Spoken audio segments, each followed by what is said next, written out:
Beautiful Joe, an autobiography Beautiful Joe, an autobiography by Marshall Saunders, author of My Spanish Sailor, Charles and His Lamb, Daisy etc., with an introduction by Hezekiah Butterworth of Youth's Companion 1903.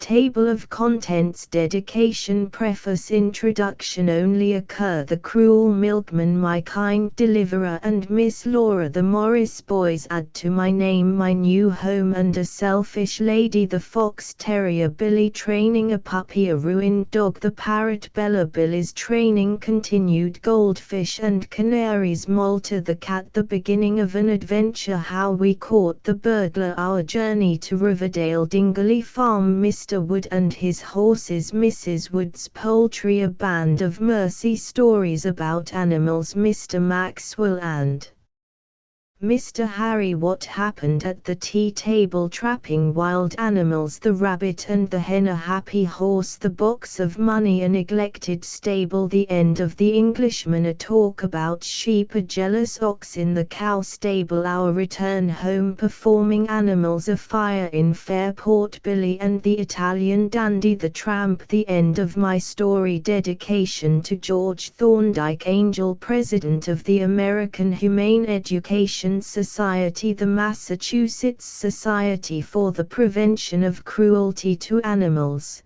and the parent. American Band of Mercy, 19 Milk Street, Boston. This book is respectfully dedicated by the author. Contents. Preface. Beautiful Joe is a real dog, and Beautiful Joe is his real name. He belonged during the first part of his life to a cruel master, who mutilated him in the manner described in the story. He was rescued from him, and is now living in a happy home with pleasant surroundings, and enjoys a wide local celebrity.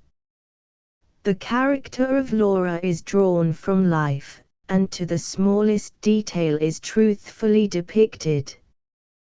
The Morris family has its counterparts in real life, and nearly all of the incidents of the story are founded on fact. The author.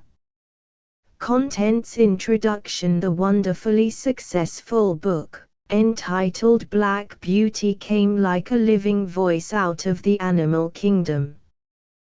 But it spake for the horse, and made other books necessary. It led the way. After the ready welcome that it received, and the good it has accomplished and is doing, it followed naturally that someone should be inspired to write a book to interpret the life of a dog to the humane feeling of the world. Such a story we have in Beautiful Joe. The story speaks not for the dog alone, but for the whole animal kingdom. Through it we enter the animal world, and are made to see as animals see, and to feel as animals feel. The sympathetic side of the author, in this interpretation, is ethically the strong feature of the book. Such books as this is one of the needs of our progressive system of education. The day school, the Sunday school, and all libraries for the young, demand the influence that shall teach the reader how to live in sympathy with the animal world, how to understand the languages of the creatures that we have long been accustomed to call dumb, and the sign language of the lower orders of these dependent beings. The Church owes it to her mission to preach and to teach the enforcement of the bird's nest commandment, the principle recognized by Moses in the Hebrew world, and echoed by Cowper in English poetry, and Burns in The Meadow Mouse, and by our own Longfellow in Songs of Many Keys. Kindness to the animal kingdom is the first, or a first principle in the growth of true philanthropy. Young Lincoln once waded across a half-frozen river to rescue a dog, and stopped in a walk with a statesman to put back a bird that had fallen out of its nest. Such a heart was trained to be a leader of men, and to be crucified for a cause. The conscience that runs to the call of an animal in distress is girding itself with power to do manly work in the world. The story of Beautiful Joe awakens an intense interest, and sustains it through a series of vivid incidents and episodes, each of which is a lesson. The story merits the widest circulation, and the universal reading and response accorded to Black Beauty. To circulate it is to do good, to help the human heart as well as the creatures of quick feelings and simple language. When, as one of the committee to examine the manuscripts offered for prizes to the Humane Society, I read the story, I felt that the writer had a higher motive than to compete for a prize, that the story was a stream of sympathy that flowed from the heart, that it was genuine, that it only needed a publisher who should be able to command a wide influence, to make its merits known, to give it a strong educational mission. I am pleased that the manuscript has found such a publisher, and am sure that the issue of the story will honor the publication society. In the development of the book, I believe that the humane cause has stood above any speculative thought or interest. The book comes because it is called for, the times demand it. I think that the publishers have a right to ask for a little unselfish service on the part of the public in helping to give it a circulation commensurate with its opportunity, need, and influence. Hezekiah Butterworth. Of the Committee of Readers of the Prize Stories offered to the Humane Society. Boston, Mass., December, 1893. Contents Chapter I only occur My name is Beautiful Joe, and I am a brown dog of medium size. I am not called Beautiful Joe because I am a beauty. Mr. Morris, the clergyman, in whose family I have lived for the last 12 years, says that he thinks I must be called Beautiful Joe for the same reason that his grandfather, down south, called a very ugly colored slave lad Cupid, and his mother Venus. I do not know what he means by that, but when he says it people always look at me and smile. I know that I am not beautiful, and I know that I am not a thoroughbred. I am only a cur. When my mistress went every year to register me and pay my tax, and the man in the office asked what breed I was, she said part fox terrier and part bull terrier, but he always put me down a cur. I don't think she liked having him call me a cur. Still, I have heard her say that she preferred curs, for they have more character than well-bred dogs. Her father said that she liked ugly dogs for the same reason that a nobleman at the court of a certain king did, namely, that no one else would. I am an old dog now, and am writing, or rather getting a friend to write, the story of my life. I have seen my mistress laughing and crying over a little book that she says is a story of a horse's life, and sometimes she puts the book down close to my nose to let me see the pictures.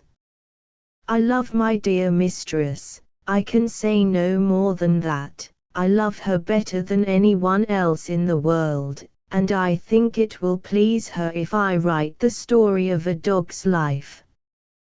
She loves dumb animals, and it always grieves her to see them treated cruelly.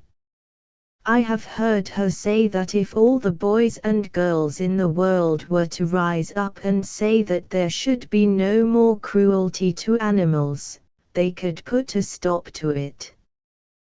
Perhaps it will help a little if I tell a story. I am fond of boys and girls, and though I have seen many cruel men and women, I have seen few cruel children. I think the more stories there are written about dumb animals, the better it will be for us.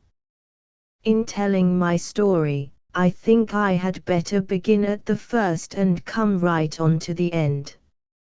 I was born in a stable on the outskirts of a small town in Maine called Fairport. The first thing I remember was lying close to my mother and being very snug and warm. The next thing I remember was being always hungry. I had a number of brothers and sisters, 6 in all, and my mother never had enough milk for us. She was always half-starved herself, so she could not feed us properly. I am very unwilling to say much about my early life. I have lived so long in a family where there is never a harsh word spoken, and where no one thinks of ill-treating anybody or anything, that it seems almost wrong even to think or speak of such a matter as hurting a poor dumb beast. The man that owned my mother was a milkman. He kept 1 horse and 3 cows, and he had a shaky old cart that he used to put his milk cans in. I don't think there can be a worse man in the world than that milkman. It makes me shudder now to think of him. His name was Jenkins, and I am glad to think that he is getting punished now for his cruelty to poor dumb animals and to human beings. If you think it is wrong that I am glad, you must remember that I am only a dog. The first notice that he took of me when I was a little puppy, just able to stagger about, was to give me a kick that sent me into a corner of the stable. He used to beat and starve my mother. I have seen him use his heavy whip to punish her till her body was covered with blood. When I got older, I asked her why she did not run away. She said she did not wish to, but I soon found out that the reason she did not run away was because she loved Jenkins. Cruel and savage as he was, she yet loved him, and I believe she would have laid down her life for him. Now that I am old, I know that there are more men in the world like Jenkins. They are not crazy, they are not drunkards, they simply seem to be possessed with a spirit of wickedness. There are well-to-do people, yes, and rich people, who will treat animals, and even little children, with such terrible cruelty, that one cannot even mention the things that they are guilty of. One reason for Jenkins' cruelty was his idleness. After he went his rounds in the morning with his milk cans, he had nothing to do till late in the afternoon but take care of his stable and yard. If he had kept them neat, and groomed his horse, and cleaned the cows, and dug up the garden, it would have taken up all his time, but he never tidied the place at all, till his yard and stable got so littered up with things he threw down that he could not make his way about. His house and stable stood in the middle of a large field, and they were at some distance from the road. Passers-by could not see how untidy the place was. Occasionally, a man came to look at the premises, and see that they were in good order, but Jenkins always knew when to expect him, and had things cleaned up a little. I used to wish that some of the people that took milk from him would come and look at his cows. In the spring and summer he drove them out to pasture, but during the winter they stood all the time in the dirty, dark stable, where the chinks in the wall were so big that the snow swept through almost in drifts. The ground was always muddy and wet. There was only one small window on the north side, where the sun only shone in for a short time in the afternoon. They were very unhappy cows, but they stood patiently and never complained, though sometimes I know they must have nearly frozen in the bitter winds that blew through the stable on winter nights. They were lean and poor, and were never in good health. Besides being cold, they were fed on very poor food. Jenkins used to come home nearly every afternoon with a great tub in the back of his cart that was full of what he called peelings. It was kitchen stuff that he asked the cooks at the different houses where he delivered milk to save for him. They threw rotten vegetables, fruit parings, and scraps from the table into a tub, and gave them to him at the end of a few days. A sour, nasty mess it always was, and not fit to give any creature. Sometimes, when he had not many peelings, he would go to town and get a load of decayed vegetables, that grocers were glad to have him take off their hands. This food, together with poor hay, made the cows give very poor milk, and Jenkins used to put some white powder in it, to give it body, as he said. Once a very sad thing happened about the milk, that no one knew about but Jenkins and his wife. She was a poor, unhappy creature, very frightened at her husband, and not daring to speak much to him. She was not a clean woman, and I never saw a worse-looking house than she kept. She used to do very queer things, that I know now no housekeeper should do. I have seen her catch up the broom to pound potatoes in the pot. She pounded with the handle, and the broom would fly up and down in the air, dropping dust into the pot where the potatoes were. Her pan of soft mixed bread she often left uncovered in the kitchen, and sometimes the hens walked in and sat in it. The children used to play in mud puddles about the door. It was the youngest of them that sickened with some kind of fever early in the spring, before Jenkins began driving the cows out to pasture. The child was very ill, and Mrs. Jenkins wanted to send for a doctor, but her husband would not let her.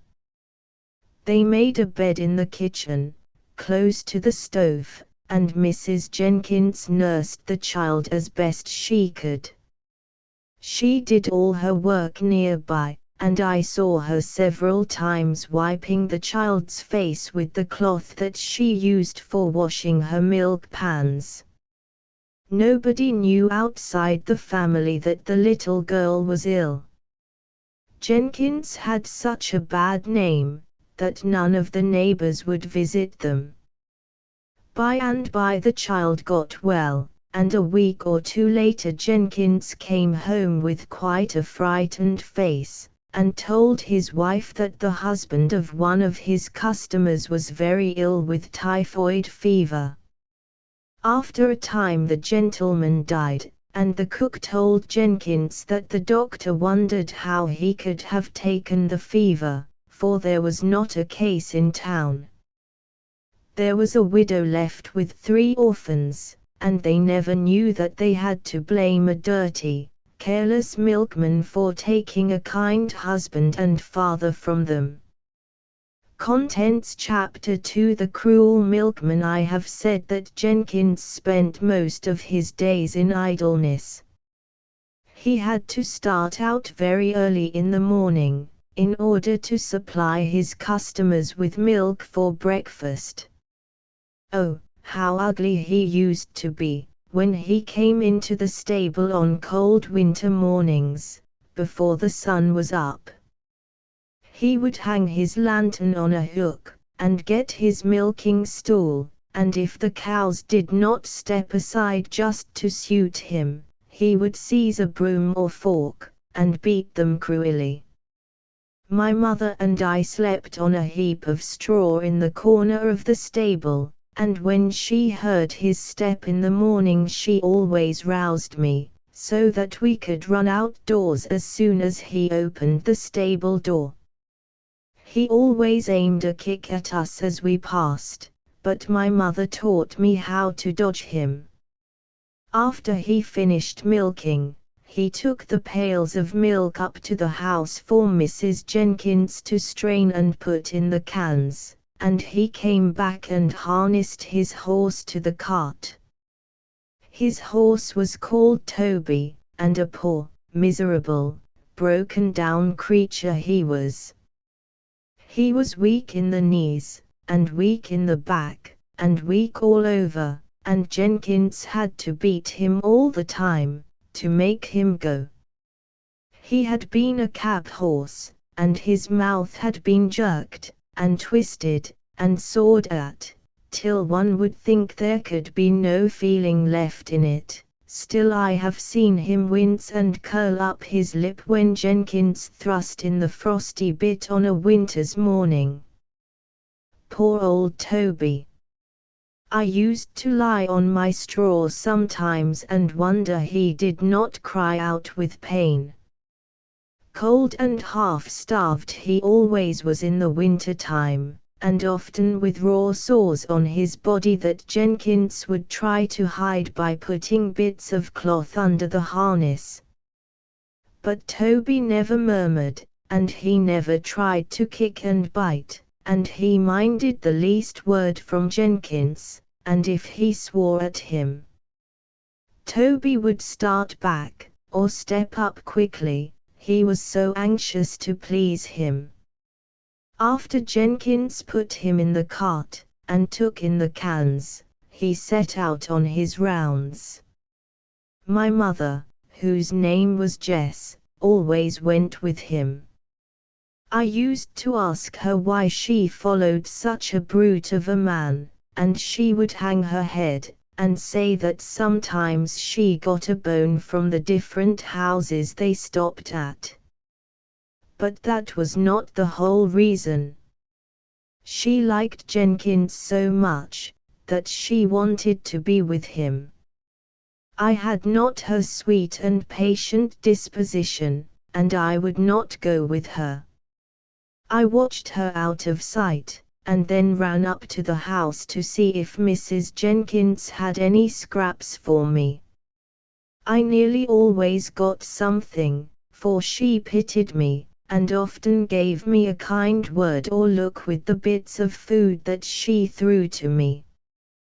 When Jenkins come home, I often coaxed mother to run about and see some of the neighbors' dogs with me. But she never would, and I would not leave her. So, from morning to night we had to sneak about, keeping out of Jenkins' way as much as we could, and yet trying to keep him in sight. He always sauntered about with a pipe in his mouth, and his hands in his pockets, growling first at his wife and children, and then at his dumb creatures. I have not told what became of my brothers and sisters. One rainy day, when we were 8 weeks old, Jenkins, followed by 2 or 3 of his ragged, dirty children, came into the stable and looked at us. Then he began to swear because we were so ugly, and said if we had been good-looking, he might have sold some of us. Mother watched him anxiously, and fearing some danger to her puppies, ran and jumped in the middle of us, and looked pleadingly up at him. It only made him swear the more.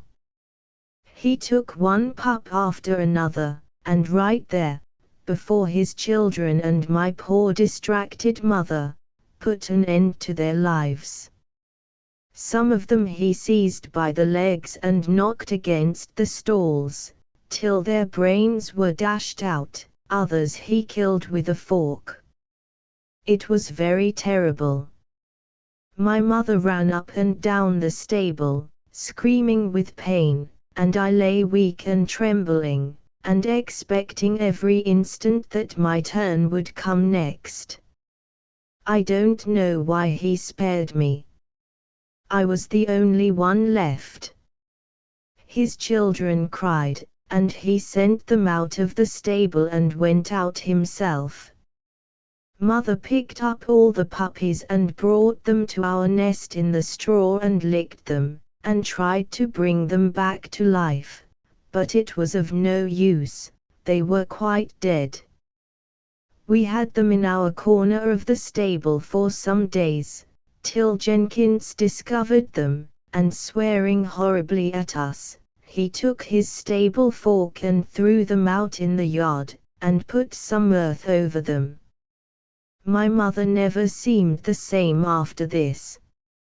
She was weak and miserable, and though she was only 4 years old, she seemed like an old dog. This was on account of the poor food she had been fed on. She could not run after Jenkins, and she lay on our heap of straw, only turning over with her nose the scraps of food I brought her to eat. One day she licked me gently, wagged her tail, and died.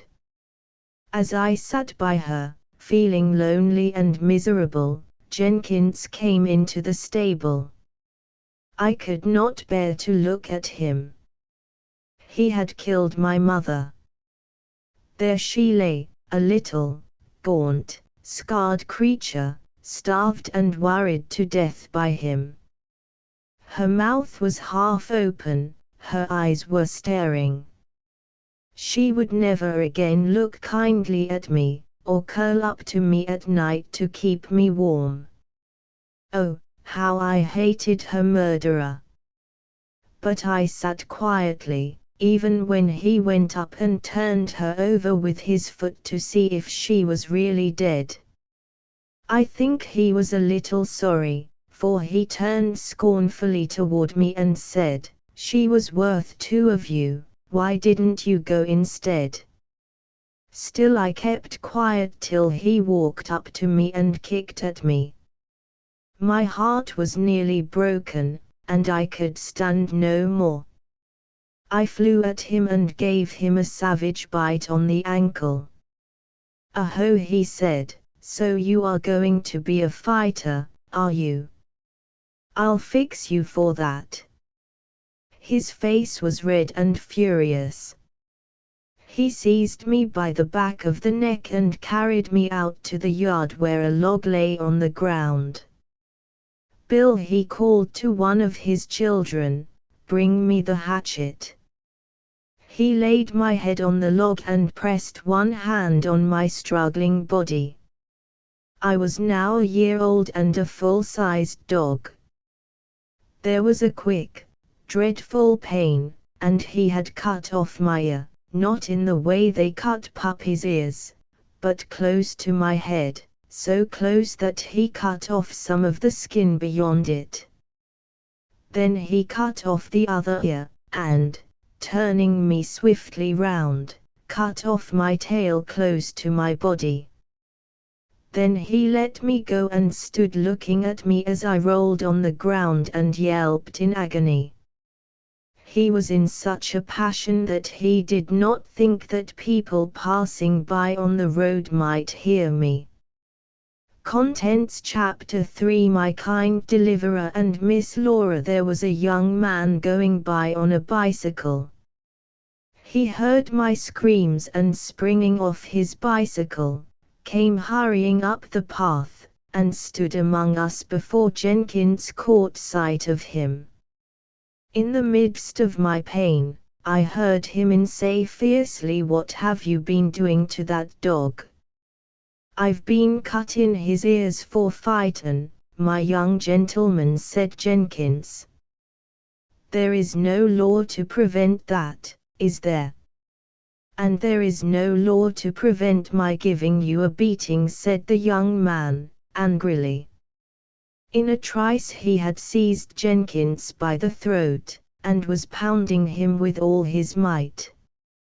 Mrs. Jenkins came and stood at the house door, crying, but making no effort to help her husband. "Bring me a towel," the young man cried to her, after he had stretched Jenkins, bruised and frightened, on the ground. She snatched off her apron, and ran down with it, and the young man wrapped me in it, and taking me carefully in his arms, walked down the path to the gate. There were some little boys standing there, watching him, their mouths wide open with astonishment. "Sonny," he said to the largest of them, "if you will come behind and carry this dog, I will give you a quarter." The boy took me, and we set out.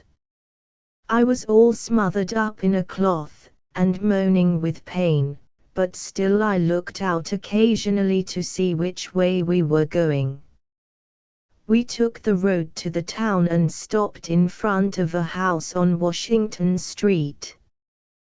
The young man leaned his bicycle up against the house, took a quarter from his pocket and put it in the boy's hand, and lifting me gently in his arms, went up a lane leading to the back of the house.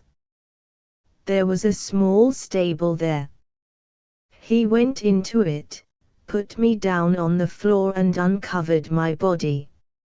Some boys were playing about the stable, and I heard them say, in horrified tones, "Oh, Cousin Harry, what is the matter with that dog?" "Hush," he said. "Don't make a fuss. You, Jack, go down to the kitchen and ask Mary for a basin of warm water and a sponge, and don't let your mother or Laura hear you." A few minutes later, the young man had bathed my bleeding ears and tail, and had rubbed something on them that was cool and pleasant, and had bandaged them firmly with strips of cotton. I felt much better and was able to look about me. I was in a small stable, that was evidently not used for a stable, but more for a playroom. There were various kinds of toys scattered about and a swing and bar, such as boys love to twist about on, in two different corners. In a box against the wall was a guinea pig, looking at me in an interested way. This guinea pig's name was Jeff, and he and I became good friends. A long-haired French rabbit was hopping about, and a tame white rat was perched on the shoulder of one of the boys, and kept his foothold there, no matter how suddenly the boy moved. There were so many boys, and the stable was so small, that I suppose he was afraid he would get stepped on if he went on the floor. He stared hard at me with his little, red eyes, and never even glanced at a queer-looking, grey cat that was watching me, too, from her bed in the back of the vacant horse stall. Out in the sunny yard, some pigeons were pecking at grain, and a spaniel lay asleep in a corner. I had never seen anything like this before, and my wonder at it almost drove the pain away. Mother and I always chased rats and birds, and once we killed a kitten. While I was puzzling over it, one of the boys cried out, "Here is Laura." "Take that rag out of the way," said Mr. Harry, kicking aside the old apron I had been wrapped in, and that was stained with my blood. One of the boys stuffed it into a barrel, and then they all looked toward the house. A young girl, holding up one hand to shade her eyes from the sun, was coming up the walk that led from the house to the stable. I thought then that I never had seen such a beautiful girl, and I think so still. She was tall and slender, and had lovely brown eyes and brown hair, and a sweet smile, and just to look at her was enough to make one love her. I stood in the stable door, staring at her with all my might. "Why, what a funny dog," she said, and stopped short to look at me. Up to this, I had not thought what a queer-looking sight I must be. Now I twisted round my head, saw the white bandage on my tail, and knowing I was not a fit spectacle for a pretty young lady like that, I slunk into a corner. "Poor doggy, have I hurt your feelings?" she said, and with a sweet smile at the boys, she passed by them and came up to the guinea pig's box, behind which I had taken refuge. "What is the matter with your head, good dog?" she said, curiously, as she stooped over me. "He has a cold in it," said one of the boys with a laugh, "so we put a nightcap on." She drew back, and turned very pale. "Cousin Harry, there are drops of blood on this cotton. Who has hurt this dog?" Dear Laura, and the young man coming up, laid his hand on her shoulder. "He got hurt, and I have been bandaging him." "Who hurt him?" "I had rather not tell you." "But I wish to know." Her voice was as gentle as ever, but she spoke so decidedly that the young man was obliged to tell her everything. All the time he was speaking, she kept touching me gently with her fingers. When he had finished his account of rescuing me from Jenkins, she said, quietly, "You will have the man punished." "What is the use? That won't stop him from being cruel. It will put a check on his cruelty." "I don't think it would do any good," said the young man, doggedly, "Cousin Harry," and the young girl stood up very straight and tall, her brown eyes flashing, and one hand pointing at me. "Will you let that pass? That animal has been wronged, it looks to you to right it. The coward who has maimed it for life should be punished. A child has a voice to tell its wrong. A poor, dumb creature must suffer in silence, in bitter, bitter silence." And eagerly, as the young man tried to interrupt her, "You are doing the man himself an injustice. If he is bad enough to ill-treat his dog, he will ill-treat his wife and children. If he is checked and punished now for his cruelty, he may reform. And even if his wicked heart is not changed, he will be obliged to treat them with outward kindness." Through fear of punishment the young man looked convinced, and almost as ashamed as if he had been the one to crop my ears. "What do you want me to do?" he said, slowly, and looking sheepishly at the boys who were staring open-mouthed at him and the young girl. The girl pulled a little watch from her belt. "I want you to report that man immediately. It is now 5 o'clock. I will go down to the police station with you, if you like." "Very well," he said, his face brightening, and together they went off to the house. Contents Chapter 4 The Morris boys add to my name. The boys watched them out of sight. Then one of them, whose name I afterward learned was Jack, and who came next to Miss Laura in age, gave a low whistle and said, "Doesn't the old lady come out strong when anyone or anything gets abused?" I'll never forget the day she found me setting Jim on that black cat of the Wilsons. She scolded me, and then she cried, till I didn't know where to look. Plague on it, how was I going to know he'd kill the old cat? I only wanted to drive it out of the yard. "Come on, let's look at the dog." They all came and bent over me, as I lay on the floor in my corner. I wasn't much used to boys, and I didn't know how they would treat me. But I soon found by the way they handled me and talked to me, that they knew a good deal about dogs, and were accustomed to treat them kindly. It seemed very strange to have them pat me, and call me good dog. No one had ever said that to me before today. "He's not much of a beauty, is he?" said one of the boys, whom they called Tom. "Not by a long shot," said Jack Morris, with a laugh. "Not any nearer the beauty mark than yourself, Tom." Tom flew at him, and they had a scuffle. The other boys paid no attention to them, but went on looking at me. One of them, a little boy with eyes like Miss Laura's, said, "What did Cousin Harry say the dog's name was?" "Joe," answered another boy. "The little chap that carried him home told him."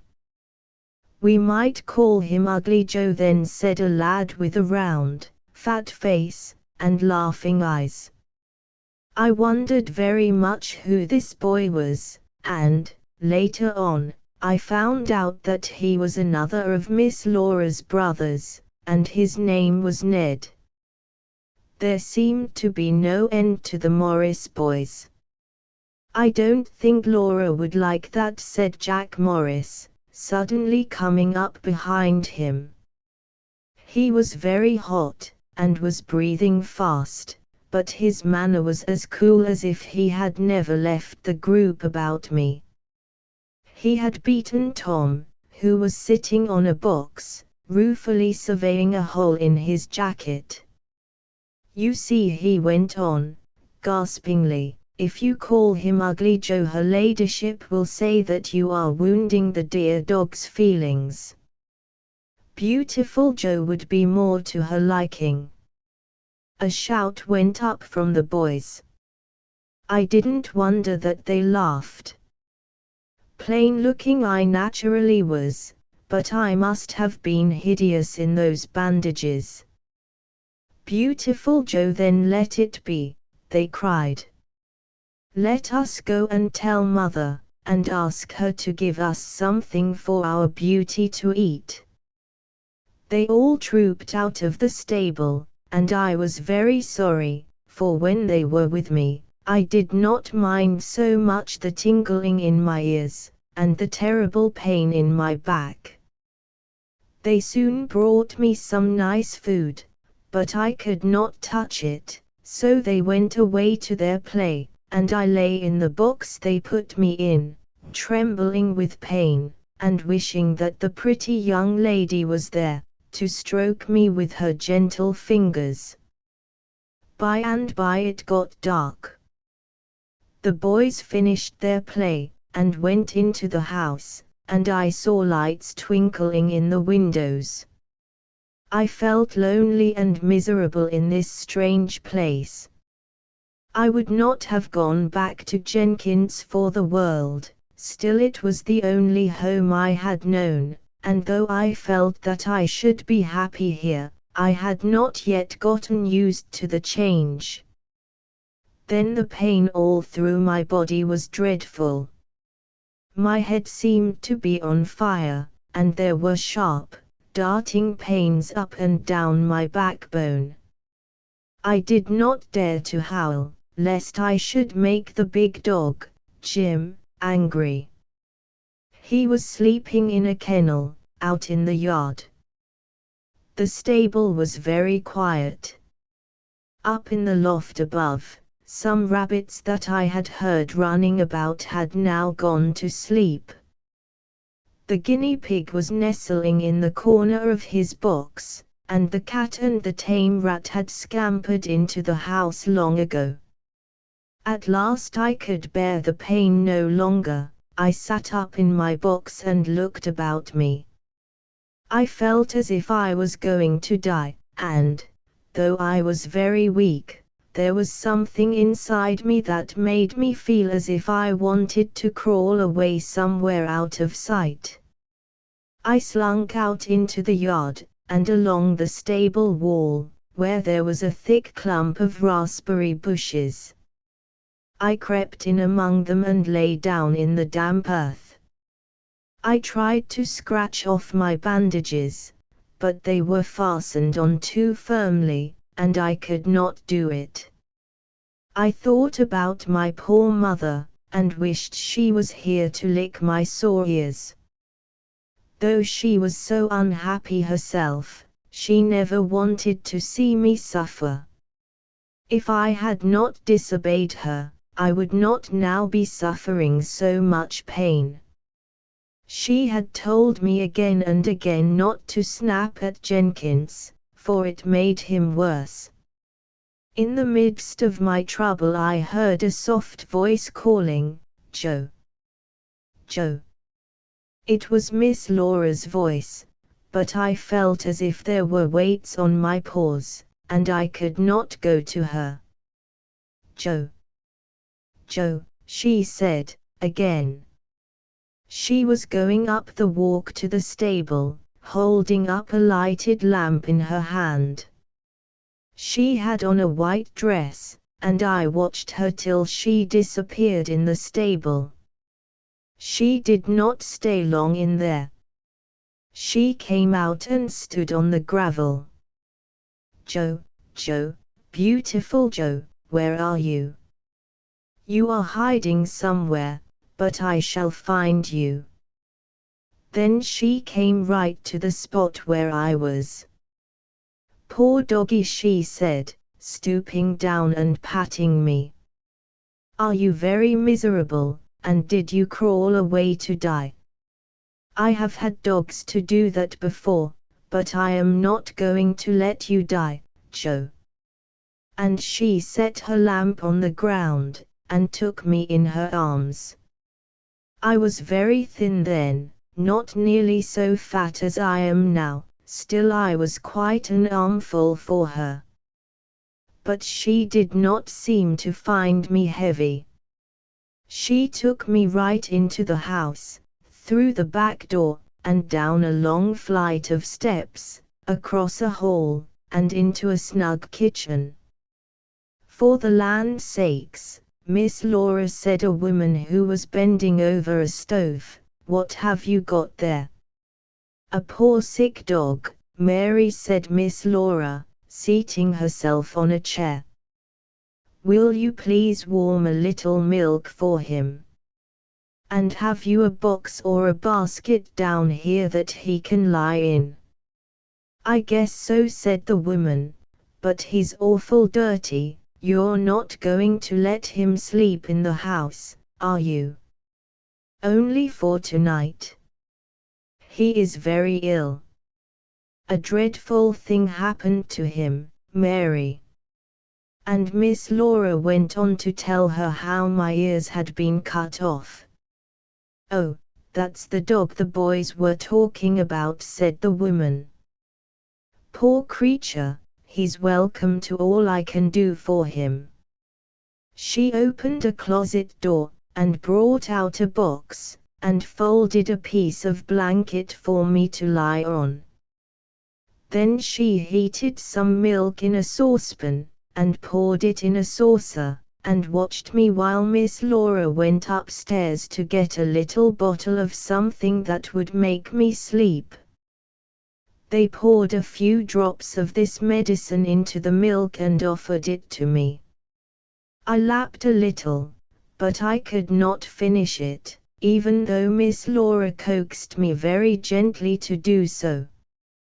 She dipped her finger in the milk and held it out to me, and though I did not want it, I could not be ungrateful enough to refuse to lick her finger as often as she offered it to me. After the milk was gone, Mary lifted up my box, and carried me into the washroom that was off the kitchen. I soon fell sound asleep, and could not rouse myself through the night, even though I both smelled and heard someone coming near me several times. The next morning I found out that it was Miss Laura. Whenever there was a sick animal in the house, no matter if it was only the tame rat, she would get up 2 or 3 times in the night, to see if there was anything she could do to make it more comfortable. Contents Chapter V My new home and a selfish lady. I don't believe that a dog could have fallen into a happier home than I did. In a week, thanks to good nursing, good food, and kind words, I was almost well.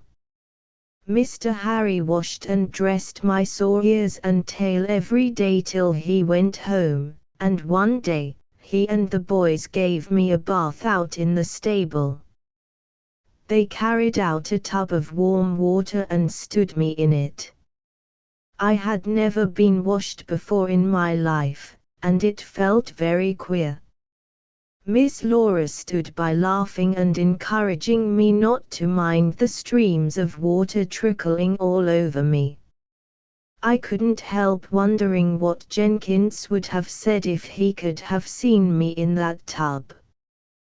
That reminds me to say, that 2 days after I arrived at the Morrises, Jack, followed by all the other boys, came running into the stable. He had a newspaper in his hand, and with a great deal of laughing and joking, "Read this to me, Fairport Daily News, June 3d. In the police court this morning, James Jenkins, for cruelly torturing and mutilating a dog, fined $10 and costs." Then he said, "What do you think of that, Joe? $5 apiece for your ears and your tail thrown in. That's all they're worth in the eyes of the law. Jenkins has had his fun and you'll go through life worth about 3/4 of a dog. I'd lash rascals like that. Tie them up and flog them till they were scarred and mutilated a little bit themselves. Just wait till I'm president. But there's some more, old fellow. Listen, our reporter visited the house of the above-mentioned Jenkins, and found a most deplorable state of affairs. The house, yard and stable were indescribably filthy. His horse bears the marks of ill usage, and is in an emaciated condition. His cows are plastered up with mud and filth, and are covered with vermin. Where is our health inspector, that he does not exercise a more watchful supervision over establishments of this kind? To allow milk from an unclean place like this to be sold in the town, is endangering the health of its inhabitants. Upon inquiry, it was found that the man Jenkins bears a very bad character. Steps are being taken to have his wife and children removed from him. Jack threw the paper into my box, and he and the other boys gave 3 cheers for the Daily News and then ran away. How glad I was! It did not matter so much for me, for I had escaped him, but now that it had been found out what a cruel man he was, there would be a restraint upon him, and poor Toby and the cows would have a happier time. I was going to tell about the Morris family. There were Mr. Morris, who was a clergyman and preached in a church in Fairport, Mrs. Morris, his wife, Miss Laura, who was the eldest of the family, then Jack, Ned, Carl, and Willie. I think one reason why they were such a good family was because Mrs. Morris was such a good woman. She loved her husband and children, and did everything she could to make them happy. Mr. Morris was a very busy man and rarely interfered in household affairs. Mrs. Morris was the one who said what was to be done and what was not to be done. Even then, when I was a young dog, I used to think that she was very wise. There was never any noise or confusion in the house, and though there was a great deal of work to be done, everything went on smoothly and pleasantly, and no one ever got angry and scolded as they did in the Jenkins family. Mrs. Morris was very particular about money matters. Whenever the boys came to her for money to get such things as candy and ice cream, expensive toys, and other things that boys often crave, she asked them why they wanted them. If it was for some selfish reason, she said, firmly, "No, my children, we are not rich people, and we must save our money for your education. I cannot buy you foolish things." If they asked her for money for books or something to make their pet animals more comfortable, or for their outdoor games, she gave it to them willingly. Her ideas about the bringing up of children I cannot explain as clearly as she can herself, so I will give part of a conversation that she had with a lady who was calling on her shortly after I came to Washington Street. I happened to be in the house at the time. Indeed, I used to spend the greater part of my time in the house. Jack one day looked at me, and exclaimed, "Why does that dog stalk about, first after one and then after another, looking at us with such solemn eyes?" I wished that I could speak to tell him that I had so long been used to seeing animals kicked about and trodden upon, that I could not get used to the change. It seemed too good to be true. I could scarcely believe that dumb animals had rights, but while it lasted, and human beings were so kind to me, I wanted to be with them all the time. Miss Laura understood. She drew my head up to her lap, and put her face down to me. "You like to be with us, don't you, Joe? Stay in the house as much as you like. Jack doesn't mind, though he speaks so sharply. When you get tired of us, go out in the garden and have a romp with Jim." But I must return to the conversation I referred to. It was one fine June day, and Mrs. Morris was sewing in a rocking chair by the window. I was beside her, sitting on a hassock, so that I could look out into the street. Dogs love variety and excitement, and like to see what is going on outdoors as well as human beings. A carriage drove up to the door, and a finely dressed lady got out and came up the steps. Mrs. Morris seemed glad to see her, and called her Mrs. Montague. I was pleased with her, for she had some kind of perfume about her that I liked to smell. So I went and sat on the hearthrug quite near her. They had a little talk about things I did not understand, and then the lady's eyes fell on me. She looked at me through a bit of glass that was hanging by a chain from her neck, and pulled away her beautiful dress lest I should touch it. I did not care any longer for the perfume, and went away and sat very straight and stiff at Mrs. Morris' feet. The lady's eyes still followed me. "I beg your pardon, Mrs. Morris," she said, "but that is a very queer-looking dog you have there." "Yes," said Mrs. Morris, quietly, "he is not a handsome dog." "And he is a new one, isn't he?" said Mrs. Montague. "Yes. And that makes 2 dogs, a cat, 15 or 20 rabbits, a rat, about a dozen canaries, and 2 dozen goldfish, I don't know how many pigeons, a few bantams, a guinea pig, and well, I don't think there is anything more." They both laughed, and Mrs. Montague said, "You have quite a menagerie."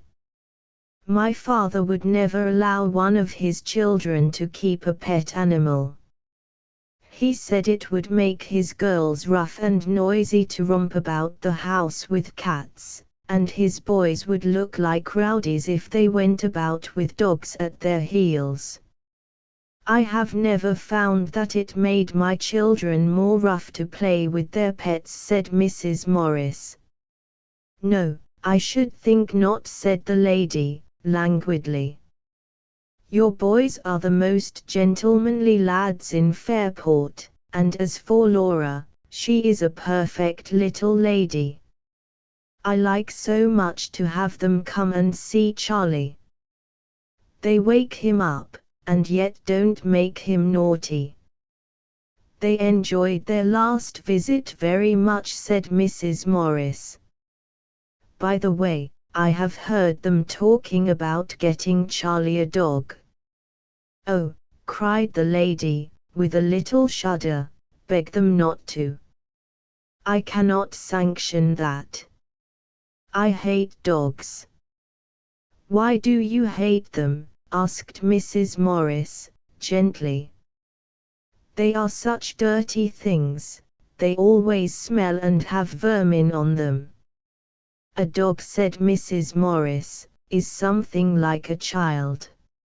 If you want it clean and pleasant, you have got to keep it so. This dog's skin is as clean as yours or mine. Hold still, Joe," and she brushed the hair on my back the wrong way, and showed Mrs. Montague how pink and free from dust my skin was. Mrs. Montague looked at me more kindly, and even held out the tips of her fingers to me.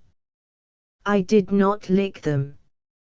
I only smelled them, and she drew her hand back again. "You have never been brought in contact with the lower creation as I have," said Mrs. Morris. "Just let me tell you, in a few words, what a help dumb animals have been to me in the upbringing of my children, my boys, especially. When I was a young married woman, going about the slums of New York with my husband, I used to come home and look at my 2 babies as they lay in their little cots, and say to him, 'What are we going to do to keep these children from selfishness, the curse of the world?' Get them to do something for somebody outside themselves," he always said. And I have tried to act on that principle. Laura is naturally unselfish. With her tiny, baby fingers, she would take food from her own mouth and put it into Jack's, if we did not watch her. I have never had any trouble with her. But the boys were born selfish, tiresomely, disgustingly selfish. They were good boys in many ways. As they grew older, they were respectful, obedient. They were not untidy, and not particularly rough, but their one thought was for themselves, each one for himself, and they used to quarrel with each other in regard to their rights. While we were in New York, We had only a small backyard. When we came here, I said, I am going to try an experiment. We got this house because it had a large garden, and a stable that would do for the boys to play in. Then I got them together, and had a little serious talk. I said I was not pleased with the way in which they were living. They did nothing for anyone but themselves from morning to night. If I asked them to do an errand for me, it was done unwillingly. Of course, I knew they had their school for a part of the day, but they had a good deal of leisure time when they might do something for someone else. I asked them if they thought they were going to make real, manly Christian boys at this rate, and they said no. Then I asked them what we should do about it. They all said, "You tell us, mother, and we'll do as you say." I proposed a series of tasks. Each one to do something for somebody, outside and apart from himself, every day of his life. They all agreed to this, and told me to allot the tasks. If I could have afforded it, I would have gotten a horse and cow, and had them take charge of them, but I could not do that, so I invested in a pair of rabbits for Jack, a pair of canaries for Carl, pigeons for Ned, and bantams for Willie. I brought these creatures home, put them into their hands, and told them to provide for them. They were delighted with my choice, and it was very amusing to see them scurrying about to provide food and shelter for their pets and hear their consultations with other boys. The end of it all is, that I am perfectly satisfied with my experiment.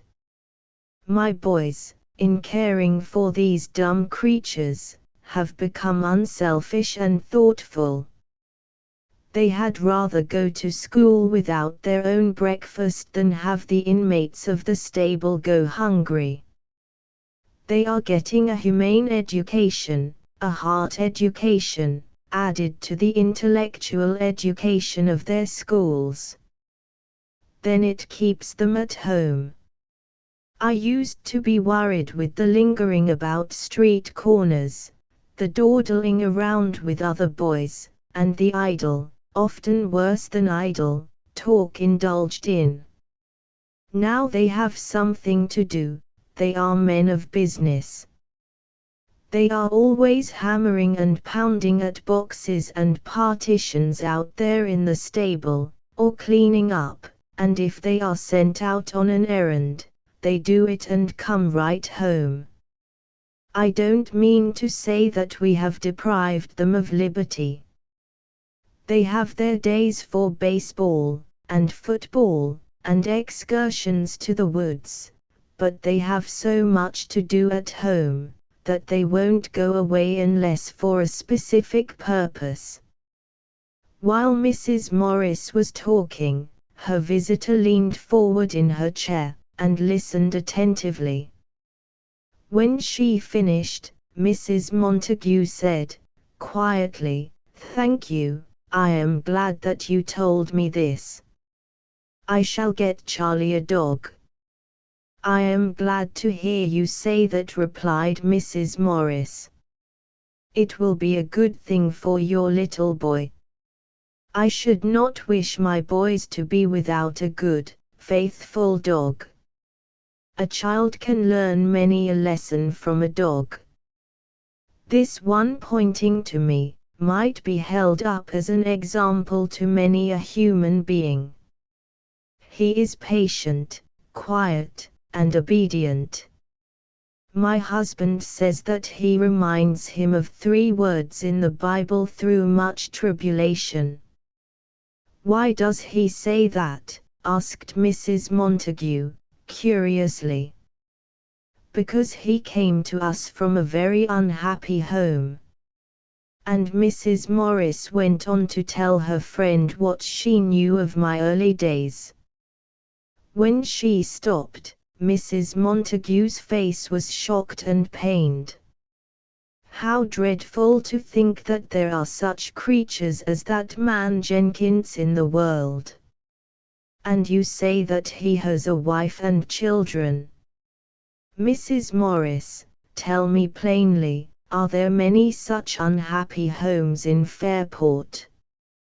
Mrs. Morris hesitated for a minute, then she said, earnestly, "My dear friend, if you could see all the wickedness, and cruelty, and vileness, that is practiced in this little town of ours in one night, you could not rest in your bed."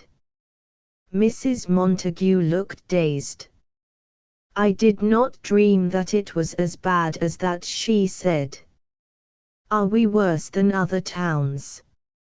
"No, not worse, but bad enough. Over and over again the saying is true, one half the world does not know how the other half lives. How can all this misery touch you? You live in your lovely house out of the town. When you come in, you drive about, do your shopping, make calls, and go home again. You never visit the poorer streets. The people from them never come to you. You are rich, your people before you were rich, you live in a state of isolation." "But that is not right," said the lady in a wailing voice. "I have been thinking about this matter lately. I read a great deal in the papers about the misery of the lower classes, and I think we richer ones ought to do something to help them. Mrs. Morris, what can I do?" The tears came in Mrs. Morris' eyes. She looked at the little, frail lady, and said, simply, "Dear Mrs. Montague, I think the root of the whole matter lies in this. The Lord made us all one family. We are all brothers and sisters. The lowest woman is your sister and my sister. The man lying in the gutter is our brother. What should we do to help these members of our common family, who are not as well off as we are? We should share our last crust with them. You and I, but for God's grace in placing us in different surroundings, might be in their places. I think it is wicked neglect, criminal neglect in us to ignore this fact." It is," said Mrs. Montague, in a despairing voice. "I can't help feeling it. Tell me something I can do to help someone." Mrs. Morris sank back in her chair, her face very sad, and yet with something like pleasure in her eyes as she looked at her caller. "Your washerwoman," she said, "has a drunken husband and a cripple boy. I have often seen her standing over her tub, washing your delicate muslins and laces, and dropping tears into the water. I will never send her anything more. She shall not be troubled," said Mrs. Montague, hastily.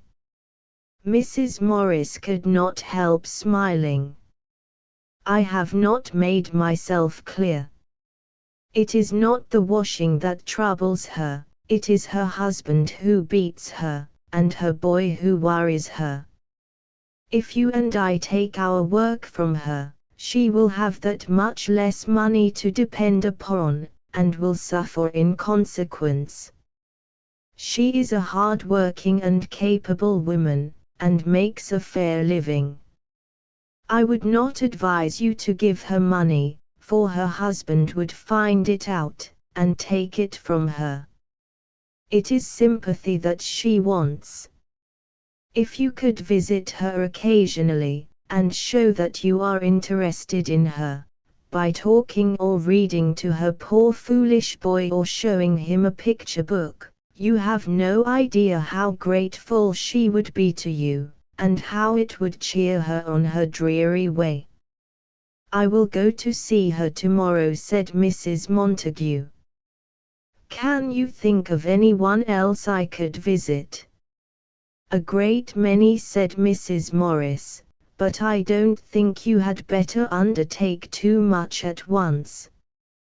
I will give you the addresses of 3 or 4 poor families, where an occasional visit would do untold good. That is, it will do them good if you treat them as you do your richer friends. Don't give them too much money, or too many presents, till you find out what they need. Try to feel interested in them. Find out their ways of living, and what they are going to do with their children, and help them to get situations for them if you can. And be sure to remember that poverty does not always take away one's self-respect. I will, said Mrs. Montague, eagerly. When can you give me these addresses? Mrs. Morris smiled again, and, taking a piece of paper and a pencil from her work basket, wrote a few lines and handed them to Mrs. Montague. The lady got up to take her leave. And in regard to the dog, said Mrs. Morris, following her to the door, if you decide to allow Charlie to have one, you had better let him come in and have a talk with my boys about it. They seem to know all the dogs that are for sale in the town. Thank you, I shall be most happy to do so. He shall have his dog. When can you have him? Tomorrow, the next day, any day at all. It makes no difference to me. Let him spend an afternoon and evening with the boys, if you do not object. It will give me much pleasure. And the little lady bowed and smiled, and after stooping down to pat me, tripped down the steps, and got into her carriage and drove away.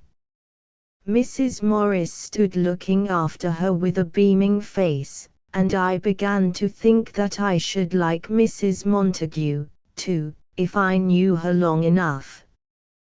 2 days later I was quite sure I should, for I had a proof that she really liked me. When her little boy Charlie came to the house, he brought something for me done up in white paper. Mrs. Morris opened it, and there was a handsome, nickel-plated collar, with my name on it, Beautiful Joe. Wasn't I pleased? They took off the little shabby leather strap that the boys had given me when I came, and fastened on my new collar, and then Mrs. Morris held me up to a glass to look at myself. I felt so happy. Up to this time I had felt a little ashamed of my cropped ears and docked tail, but now that I had a fine new collar I could hold up my head with any dog. Dear old Joe, said Mrs. Morris, pressing my head tightly between her hands.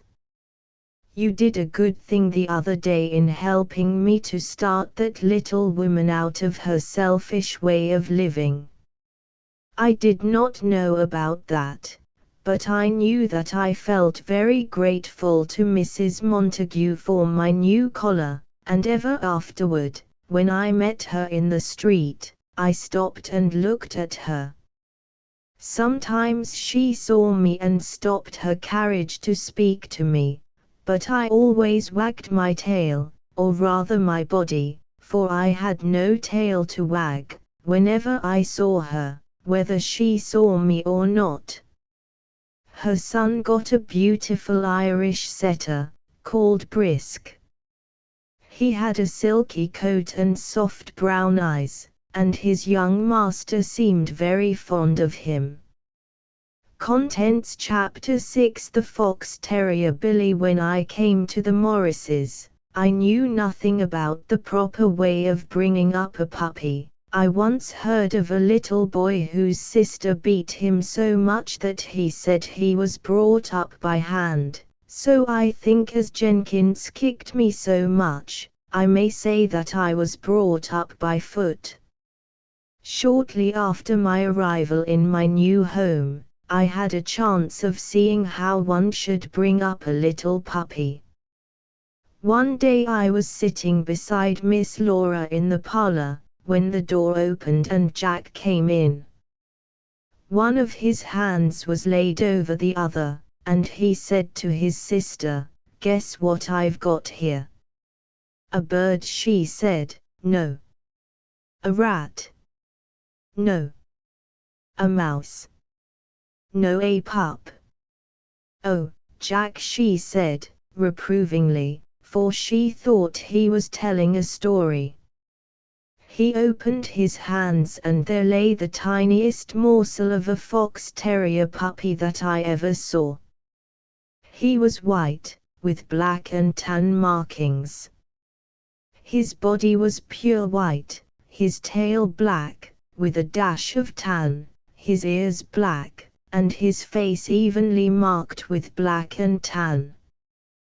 We could not tell the color of his eyes, as they were not open.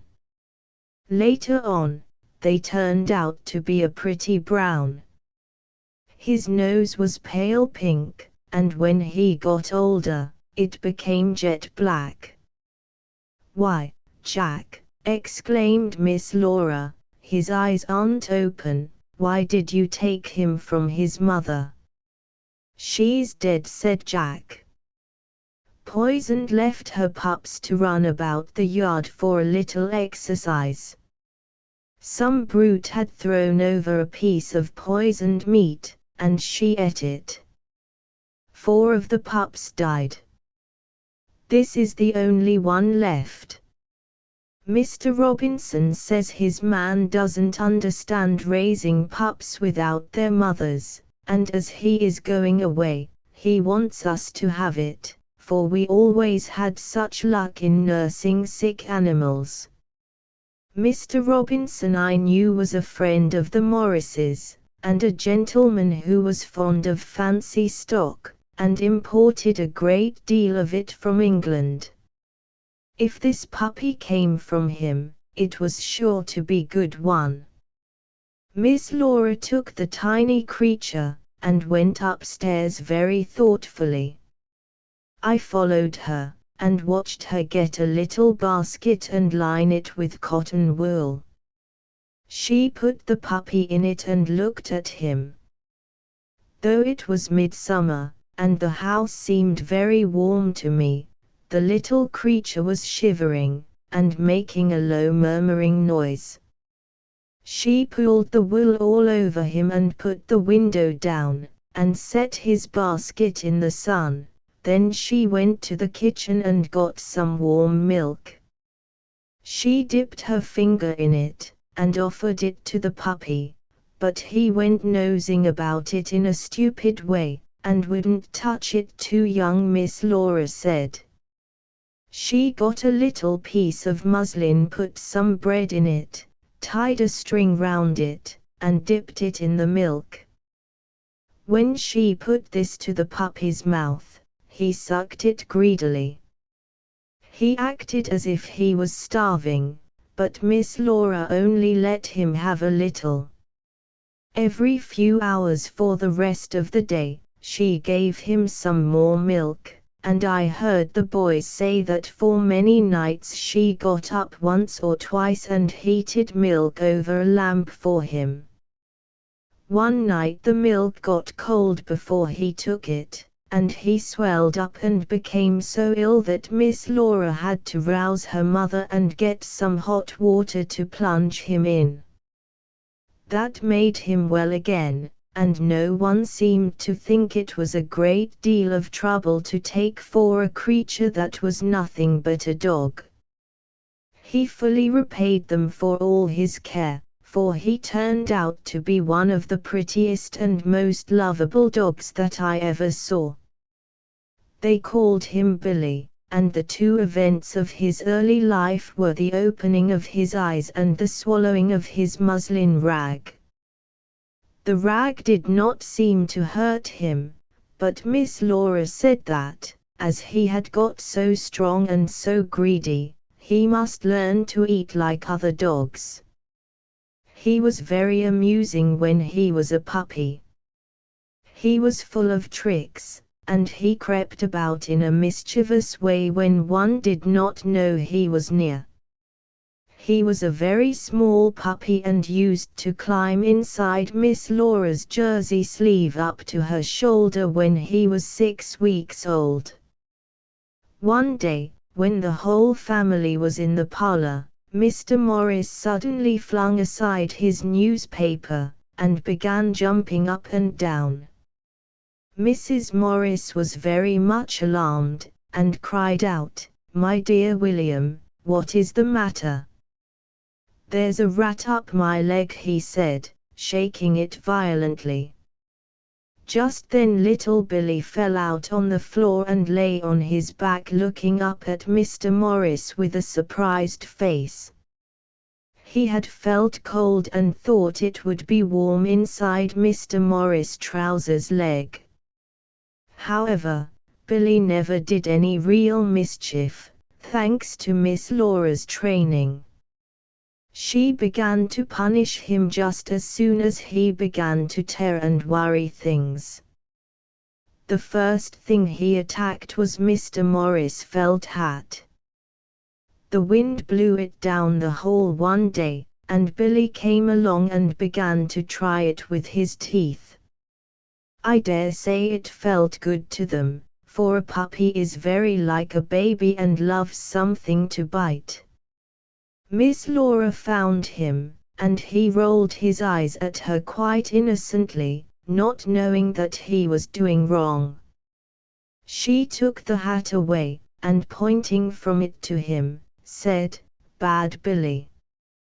Then she gave him 2 or 3 slaps with a bootlace.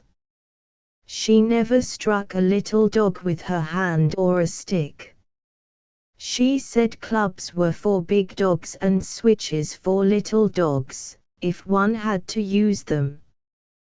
The best way was to scold them, for a good dog feels a severe scolding as much as a whipping. Billy was very much ashamed of himself.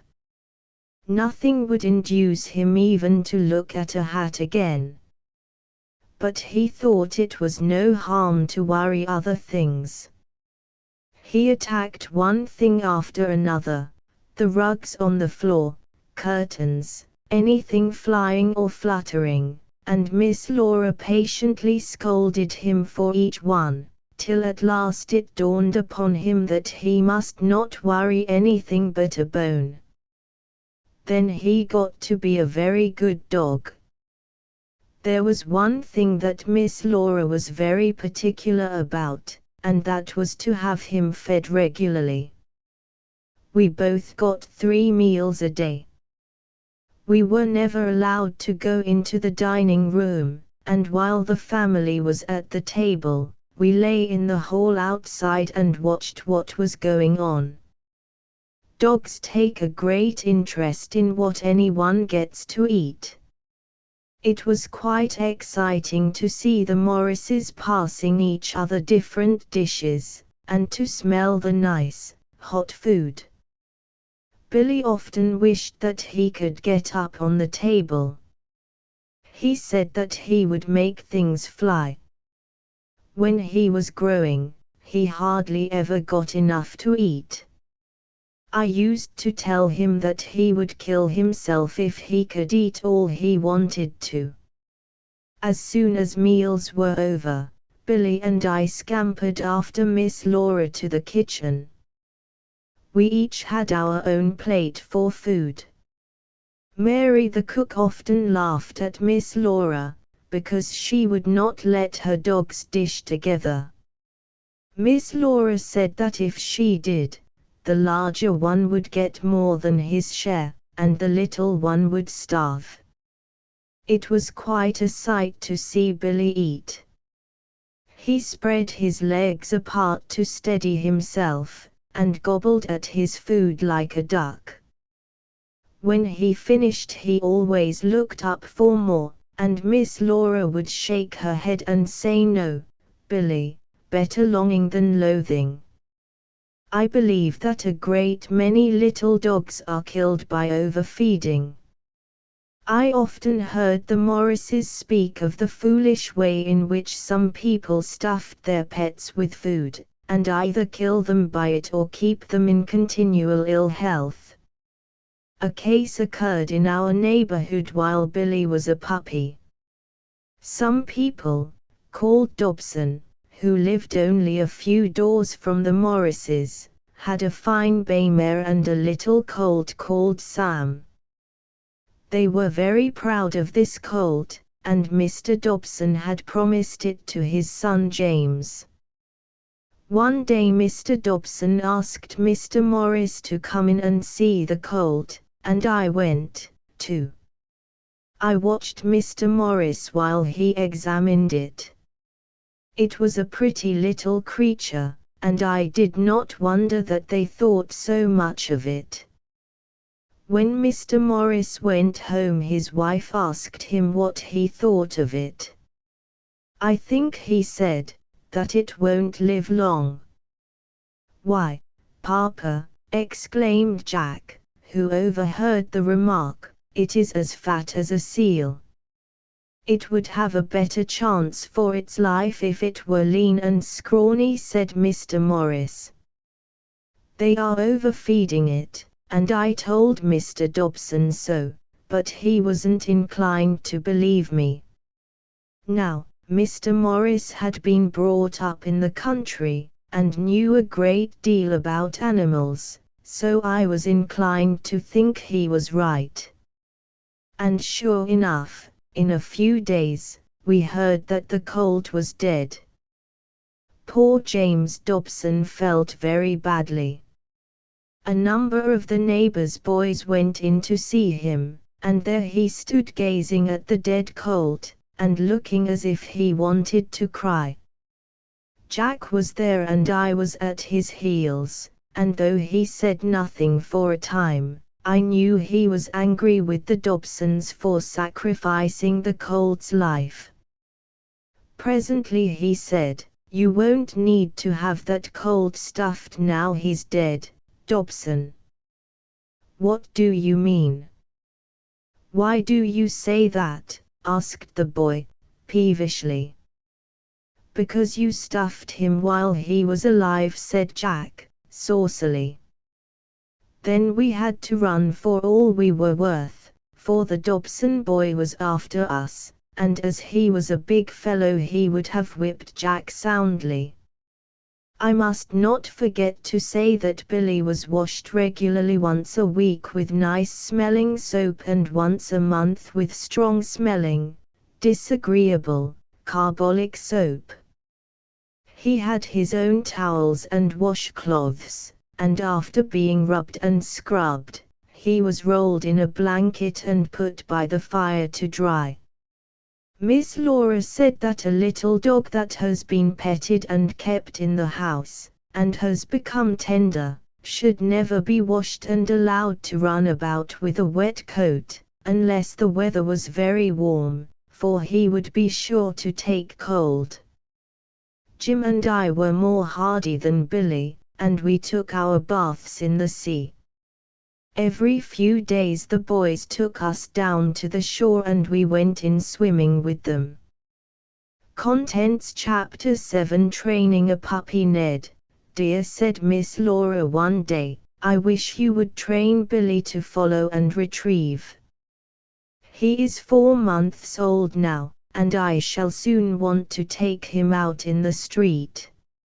"Very well, sister," said mischievous Ned, and catching up a stick, he said, "Come out into the garden, dogs." Though he was brandishing his stick very fiercely, I was not at all afraid of him, and as for Billy, he loved Ned. The Morris garden was really not a garden but a large piece of ground with the grass worn bare in many places, a few trees scattered about, and some raspberry and currant bushes along the fence. A lady who knew that Mr. Morris had not a large salary, said one day when she was looking out of the dining room window, "My dear Mrs. Morris, why don't you have this garden dug up? You could raise your own vegetables. It would be so much cheaper than buying them." Mrs. Morris laughed in great amusement. "Think of the hens, and cats, and dogs, and rabbits, and, above all, the boys that I have. What sort of a garden would there be, and do you think it would be fair to take their playground from them?" The lady said, no, she did not think it would be fair. "I am sure I don't know what the boys would have done without this strip of ground. Many a frolic and game they had there." In the present case, Ned walked around and around it, with his stick on his shoulder, Billy and I strolling after him. Presently Billy made a dash aside to get a bone. Ned turned around and said firmly, "To heel." Billy looked at him innocently, not knowing what he meant. "To heel," exclaimed Ned again. Billy thought he wanted to play, and putting his head on his paws, he began to bark. Ned laughed, still he kept saying "to heel." He would not say another word. He knew if he said "come here" or "follow" or "go behind" it would confuse Billy. Finally, as Ned kept saying the words over and over, and pointing to me, it seemed to dawn upon Billy that he wanted him to follow him. So he came beside me, and together we followed Ned around the garden, again and again. Ned often looked behind with a pleased face, and I felt so proud to think I was doing well, but suddenly I got dreadfully confused when he turned around and said, "Hi out." The Morrises all used the same words in training their dogs, and I had heard Miss Laura say this, but I had forgotten what it meant. "Good Joe," said Ned, turning around and patting me, "you have forgotten. I wonder where Jim is. He would help us." He put his fingers in his mouth and blew a shrill whistle, and soon Jim came trotting up the lane from the street. He looked at us with his large, intelligent eyes, and wagged his tail slowly, as if to say, "Well, what do you want of me? Come and give me a hand at this training business, old so." "Besides," said Ned, with a laugh, "it's too slow to do it alone. Now, young gentlemen, attention.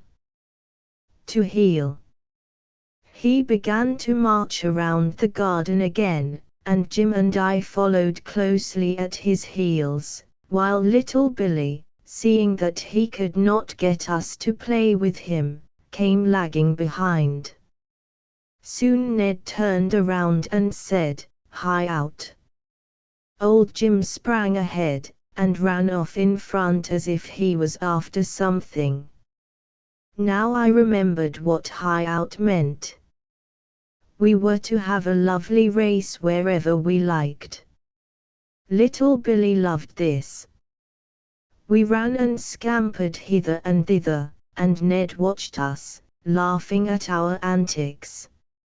After tea, he called us out in the garden again, and said he had something else to teach us.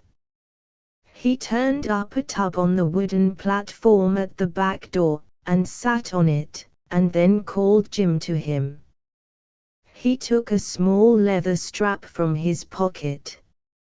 It had a nice, strong smell. We all licked it, and each dog wished to have it. No, Joe and Billy, said Ned, holding us both by our collars, you wait a minute. Here, Jim. Jim watched him very earnestly, and Ned threw the strap halfway across the garden, and said, fetch it. Jim never moved till he heard the words, fetch it. Then he ran swiftly, brought the strap, and dropped it in Ned's hand. Ned sent him after it 2 or 3 times, then he said to Jim, lie down, and turned to me. Here, Joe, it is your turn. He threw the strap under the raspberry bushes, then looked at me and said, fetch it. I knew quite well what he meant, and ran joyfully after it. I soon found it by the strong smell, but the queerest thing happened when I got it in my mouth. I began to gnaw it and play with it, and when Ned called out, fetch it, I dropped it and ran toward him. I was not obstinate, but I was stupid. Ned pointed to the place where it was, and spread out his empty hands. That helped me, and I ran quickly and got it. He made me get it for him several times. Sometimes I could not find it, and sometimes I dropped it, but he never stirred. He sat still till I brought it to him. After a while he tried Billy, but it soon got dark, and we could not see, so he took Billy and went into the house. I stayed out with Jim for a while, and he asked me if I knew why Ned had thrown a strap for us, instead of a bone or something hard. Of course I did not know, so Jim told me it was on his account. He was a bird dog, and was never allowed to carry anything hard in his mouth, because it would make him hard-mouthed, and he would be apt to bite the birds when he was bringing them back to any person who was shooting with him.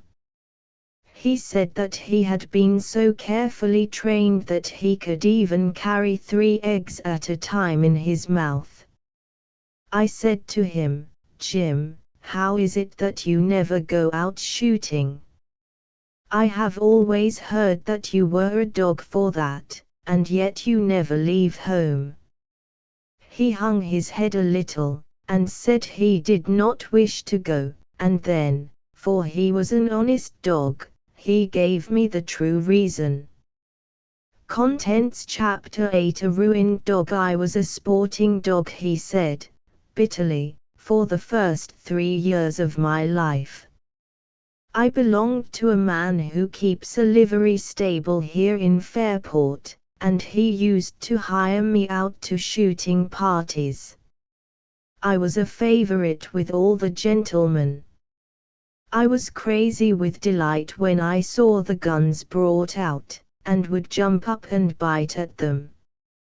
I loved to chase birds and rabbits, and even now when the pigeons come near me, I tremble all over and have to turn away lest I should seize them. I used often to be in the woods from morning till night. I liked to have a hard search after a bird after it had been shot, and to be praised for bringing it out without biting or injuring it. I never got lost, for I am one of those dogs that can always tell where human beings are. I did not smell them. I would be too far away for that. But if my master was standing in some place and I took a long round through the woods, I knew exactly where he was, and could make a short cut back to him without returning in my tracks.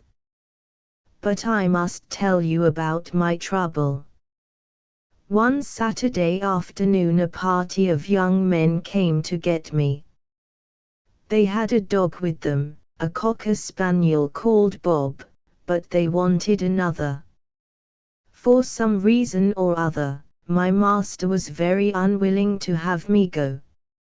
However, he at last consented, and they put me in the back of the wagon with Bob and the lunch baskets, and we drove off into the country. This Bob was a happy, merry-looking dog, and as we went along, he told me of the fine time we should have next day.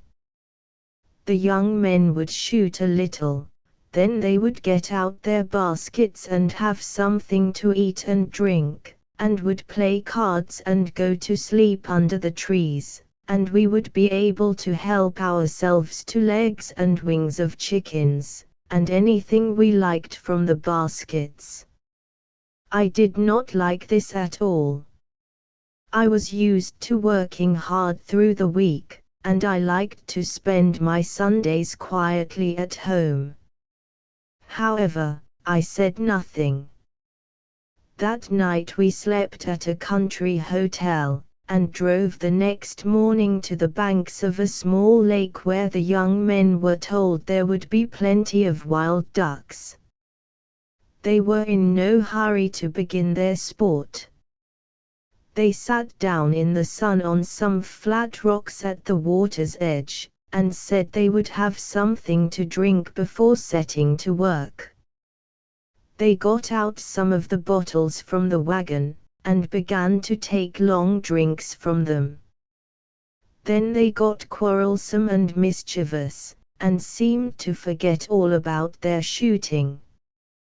One of them proposed to have some fun with the dogs. They tied us both to a tree, and throwing a stick in the water, told us to get it.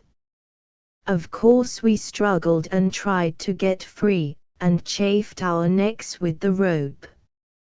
After a time one of them began to swear at me, and say that he believed I was gun-shy. He staggered to the wagon and got out his fowling piece, and said he was going to try me. He loaded it, went to a little distance, and was going to fire, when the young man who owned Bob said he wasn't going to have his dog's legs shot off, and coming up he unfastened him and took him away. You can imagine my feelings, as I stood there tied to the tree, with that stranger pointing his gun directly at me. He fired close to me a number of times over my head and under my body. The earth was cut up all around me. I was terribly frightened, and howled and begged to be freed. The other young men, who were sitting laughing at me, thought it such good fun that they got their guns, too. I never wish to spend such a terrible hour again. I was sure they would kill me. I dare say they would have done so, for they were all quite drunk by this time, if something had not happened. Poor Bob, who was almost as frightened as I was, and who lay shivering under the wagon, was killed by a shot by his own master, whose hand was the most unsteady of all. He gave one loud howl, kicked convulsively, then turned over on his side and lay quite still. It sobered them all. They ran up to him, but he was quite dead. They sat for a while quite silent, then they threw the rest of the bottles into the lake, dug a shallow grave for Bob, and putting me in the wagon drove slowly back to town. They were not bad young men. I don't think they meant to hurt me, or to kill Bob. It was the nasty stuff in the bottles that took away their reason. I was never the same dog again. I was quite deaf in my right ear, and though I strove against it, I was so terribly afraid of even the sight of a gun that I would run and hide myself whenever one was shown to me. My master was very angry with those young men, and it seemed as if he could not bear the sight of me. One day he took me very kindly and brought me here, and asked Mr. Morris if he did not want a good-natured dog to play with the children. I have a happy home here and I love the Morris boys, but I often wish that I could keep from putting my tail between my legs and running home every time I hear the sound of a gun. Never mind that, Jim, I said. You should not fret over a thing for which you are not to blame. I am sure you must be glad for one reason that you have left your old life. What is that? He said.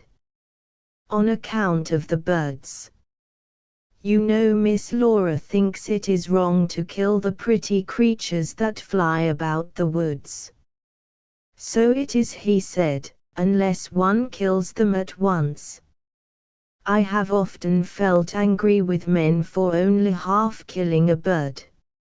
I hated to pick up the little, warm body, and see the bright eye looking so reproachfully at me, and feel the flutter of life. We animals, or rather the most of us, kill mercifully. It is only human beings who butcher their prey, and seem, some of them, to rejoice in their agony. I used to be eager to kill birds and rabbits, but I did not want to keep them before me long after they were dead. I often stop in the street and look up at fine ladies' bonnets, and wonder how they can wear little dead birds in such dreadful positions. Some of them have their heads twisted under their wings and over their shoulders, and looking toward their tails, and their eyes are so horrible that I wish I could take those ladies into the woods and let them see how easy and pretty a live bird is, and how unlike the stuffed creatures they wear. Have you ever had a good run in the woods, Joe? No, never, I said. Some day I will take you, and now it is late and I must go to bed. Are you going to sleep in the kennel with me, or in the stable? I think I will sleep with you, Jim. Dogs like company, you know, as well as human beings. I curled up in the straw beside him, and soon we were fast asleep. I have known a good many dogs, but I don't think I ever saw such a good one as Jim. He was gentle and kind, and so sensitive that a hard word hurt him more than a blow. He was a great pet with Mrs. Morris, and as he had been so well trained, he was able to make himself very useful to her. When she went shopping, he often carried a parcel in his mouth for her. He would never drop it nor leave it anywhere. One day, she dropped her purse without knowing it, and Jim picked it up, and brought it home in his mouth. She did not notice him, for he always walked behind her. When she got to her own door, she missed the purse, and turning around saw it in Jim's mouth. Another day, a lady gave Jack Morris a canary cage as a present for Carl. He was bringing it home, when one of the little seed boxes fell out. Jim picked it up and carried it a long way, before Jack discovered it. Contents Chapter 9 The parrot Bella. I often used to hear the Morrises speak about vessels that ran between Fairport and a place called the West Indies, carrying cargoes of lumber and fish, and bringing home molasses, spices, fruit, and other things. On one of these vessels, called the Mary Jane, was a cabin boy, who was a friend of the Morris boys, and often brought them presents. One day, after I had been with the Morrises for some months, This boy arrived at the house with a bunch of green bananas in one hand, and a parrot in the other. The boys were delighted with the parrot, and called their mother to see what a pretty bird she was. Mrs. Morris seemed very much touched by the boy's thoughtfulness in bringing a present such a long distance to her boys, and thanked him warmly. The cabin boy became very shy, and all he could say was, "Go away," over and over again, in a very awkward manner. Mrs. Morris smiled, and left him with the boys. I think that she thought he would be more comfortable with them. Jack put me up on the table to look at the parrot. The boy held her by a string tied around one of her legs. She was a grey parrot with a few red feathers in her tail, and she had bright eyes, and a very knowing air. The boy said he had been careful to buy a young one that could not speak, for he knew the Morris boys would not want one chattering foreign gibberish, nor yet one that would swear. He had kept her in his bunk in the ship, and had spent all his leisure time in teaching her to talk. Then he looked at her anxiously, and said, "Show off now, can't ye?" I didn't know what he meant by all this, until afterward. I had never heard of such a thing as birds talking. I stood on the table staring hard at her, and she stared hard at me. I was just thinking that I would not like to have her sharp little beak fastened in my skin, when I heard someone say, "Beautiful Joe." The voice seemed to come from the room, but I knew all the voices there, and this was one I had never heard before, so I thought I must be mistaken, and it was someone in the hall. I struggled to get away from Jack to run and see who it was. But he held me fast, and laughed with all his might. I looked at the other boys and they were laughing, too. Presently, I heard again, "Beautiful Joe, beautiful Joe." The sound was close by, and yet it did not come from the cabin boy, for he was all doubled up laughing, his face as red as a beet. "It's the parrot, Joe," cried Ned. "Look at her, you gaby." I did look at her, and with her head on one side, and the sauciest air in the world, she was saying, "Beautiful Joe, beautiful Joe." I had never heard a bird talk before, and I felt so sheepish that I tried to get down and hide myself under the table. Then she began to laugh at me. "Ha, ha, ha, good dog sick boy. Rats, rats. Beautiful Joe, beautiful Joe," she cried, rattling off the words as fast as she could. I never felt so queer before in my life, and the boys were just roaring with delight at my puzzled face. Then the parrot began calling for Jim. "Where's Jim? Where's good old Jim? Poor old dog. Give him a bone." The boys brought Jim in the parlor, and when he heard her funny, little, cracked voice calling him, he nearly went crazy. "Jimmy, Jimmy, James Augustus," she said, which was Jim's long name. He made a dash out of the room, and the boys screamed so that Mr. Morris came down from his study to see what the noise meant. As soon as the parrot saw him, she would not utter another word. The boys told him though what she had been saying, and he seemed much amused to think that the cabin boy should have remembered so many sayings his boys made use of, and taught them to the parrot. "Clever Polly," he said, kindly, "Good Polly." The cabin boy looked at him shyly, and Jack, who was a very sharp boy, said quickly, "Is not that what you call her, Henry?" "No," said the boy, "I call her Belle, short for Beelzebub." "I beg your pardon," said Jack, very politely.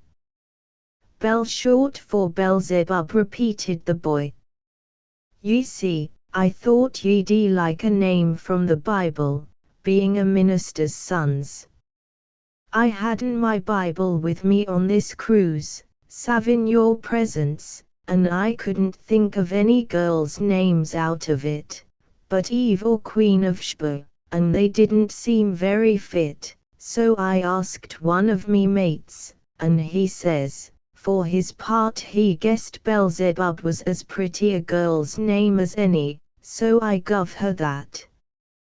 'Twould a been better to let you name her, but ye see 'twouldn't he a been handy not to call her something, where I was teachin' her every day."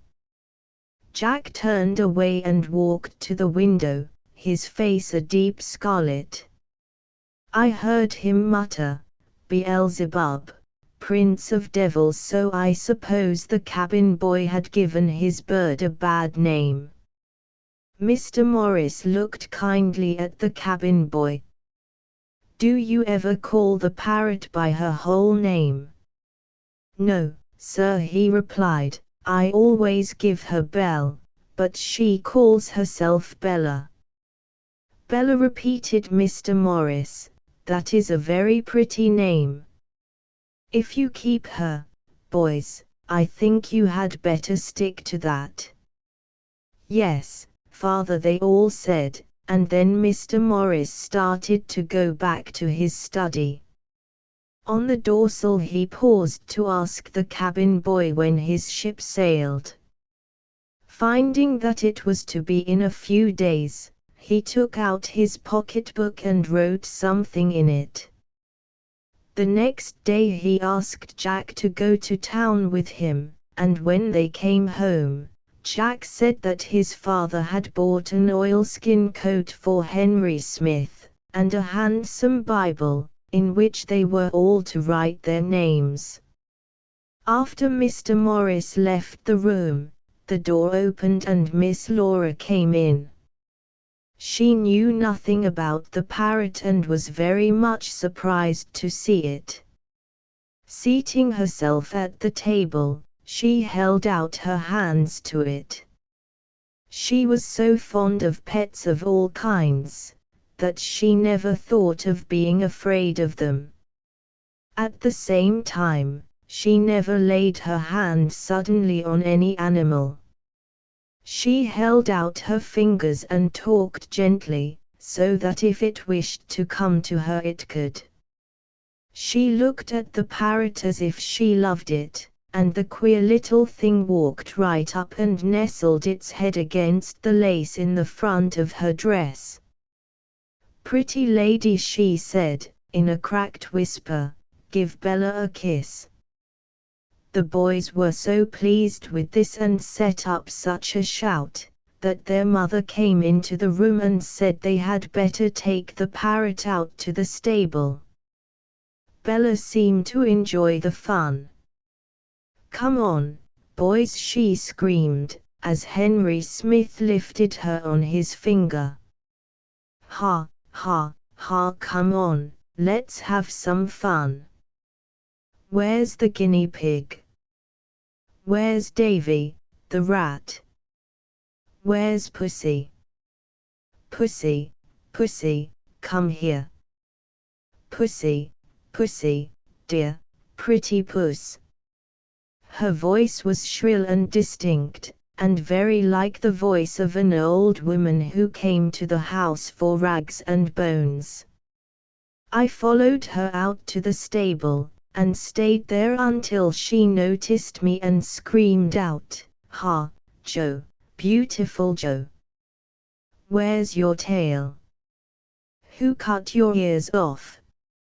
I don't think it was kind in the cabin boy to teach her this, and I think she knew it teased me, for she said it over and over again, and laughed and chuckled with delight. I left her and did not see her till the next day, when the boys had got a fine, large cage for her. The place for her cage was by one of the hall windows, but everybody in the house got so fond of her that she was moved about from one room to another. She hated her cage, and used to put her head close to the bars and plead, "Let Bella out, Bella will be a good girl. Bella won't run away." After a time the Morrises did let her out, and she kept her word and never tried to get away. Jack put a little handle on her cage door so that she could open and shut it herself, and it was very amusing to hear her say in the morning, "Clear the track, children. Bella's going to take a walk," and see her turn the handle with her claw and come out into the room. She was a very clever bird, and I have never seen any creature but a human being that could reason as she did. She was so petted and talked to that she got to know a great many words, and on one occasion she saved the Morrises from being robbed. It was in the winter time. The family was having tea in the dining room at the back of the house, and Billy and I were lying in the hall watching what was going on. There was no one in the front of the house. The hall lamp was lighted, and the hall door closed, but not locked. Some sneak thieves, who had been doing a great deal of mischief in Fairport, crept up the steps and into the house, and, opening the door of the hall closet, laid their hands on the boys' winter overcoats. They thought no one saw them, but they were mistaken. Bella had been having a nap upstairs, and had not come down when the tea bell rang. Now she was hopping down on her way to the dining room, and hearing the slight noise below, stopped and looked through the railing. Any pet creature that lives in a nice family hates a dirty, shabby person. Bella knew that those beggar boys had no business in that closet. "Bad boys," she screamed, angrily. "Get out, get out. Here, Joe, beautiful Joe. Come quick. Billy, rats high out, Jim, sick boys. Where's the police? Call the police." Billy and I sprang up and pushed open the door leading to the front hall. The thieves in a terrible fright were just rushing down the front steps. One of them got away, but the other fell, and I caught him by the coat, till Mr. Morris ran and put his hand on his shoulder. He was a young fellow about Jack's age, but not one half so manly, and he was sniffling and scolding about that pesky parrot.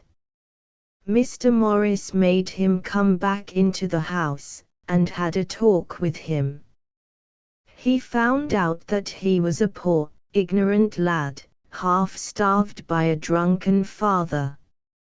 He and his brother stole clothes, and sent them to his sister in Boston, who sold them and returned part of the money. Mr. Morris asked him if he would not like to get his living in an honest way, and he said he had tried to, but no one would employ him. Mr. Morris told him to go home and take leave of his father and get his brother and bring him to Washington Street the next day. He told him plainly that if he did not he would send a policeman after him. The boy begged Mr. Morris not to do that, and early the next morning he appeared with his brother. Mrs. Morris gave them a good breakfast and fitted them out with clothes, and they were sent off in the train to one of her brothers, who was a kind farmer in the country, and who had been telegraphed to that these boys were coming, and wished to be provided with situations where they would have a chance to make honest men of themselves. Contents Chapter X. Billy's training continued when Billy was 5 months old. He had his first walk in the street. Miss Laura knew that he had been well trained, so she did not hesitate to take him into the town. She was not the kind of a young lady to go into the street with a dog that would not behave himself, and she was never willing to attract attention to herself by calling out orders to any of her pets. As soon as we got down the front steps, she said, quietly to Billy, to heel. It was very hard for little, playful Billy to keep close to her, when he saw so many new and wonderful things about him. He had gotten acquainted with everything in the house and garden, but this outside world was full of things he wanted to look at and smell of, and he was fairly crazy to play with some of the pretty dogs he saw running about. But he did just as he was told. Soon we came to a shop, and Miss Laura went in to buy some ribbons. She said to me, "Stay out," but Billy she took in with her. I watched them through the glass door, and saw her go to a counter and sit down. Billy stood behind her till she said, "Lie down." Then he curled himself at her feet. He lay quietly, even when she left him and went to another counter. But he eyed her very anxiously till she came back and said, "Up to him." Then he sprang up and followed her out to the street. She stood in the shop door, and looked lovingly down on us as we fawned on her. "Good dogs," she said, softly, "you shall have a present." We went behind her again, and she took us to a shop where we both lay beside the counter. When we heard her ask the clerk for solid rubber balls, we could scarcely keep still. We both knew what ball meant. Taking the parcel in her hand, she came out into the street. She did not do any more shopping, but turned her face toward the sea. She was going to give us a nice walk along the beach, although it was a dark, disagreeable, cloudy day, when most young ladies would have stayed in the house. The Morris children never minded the weather. Even in the pouring rain, the boys would put on rubber boots and coats and go out to play. Miss Laura walked along, the high wind blowing her cloak and dress about, and when we got past the houses, she had a little run with us. We jumped, and frisked, and barked, till we were tired, and then we walked quietly along. A little distance ahead of us were some boys throwing sticks in the water for 2 Newfoundland dogs. Suddenly a quarrel sprang up between the dogs. They were both powerful creatures, and fairly matched as regarded size. It was terrible to hear their fierce growling, and to see the way in which they tore at each other's throats. I looked at Miss Laura. If she had said a word, I would have run in and helped the dog that was getting the worst of it. But she told me to keep back, and ran on herself. The boys were throwing water on the dogs, and pulling their tails, and hurling stones at them, but they could not separate them. Their heads seemed locked together, and they went back and forth over the stones, the boys crowding around them, shouting, and beating, and kicking at them. "Stand back, boys," said Miss Laura, "I'll stop them."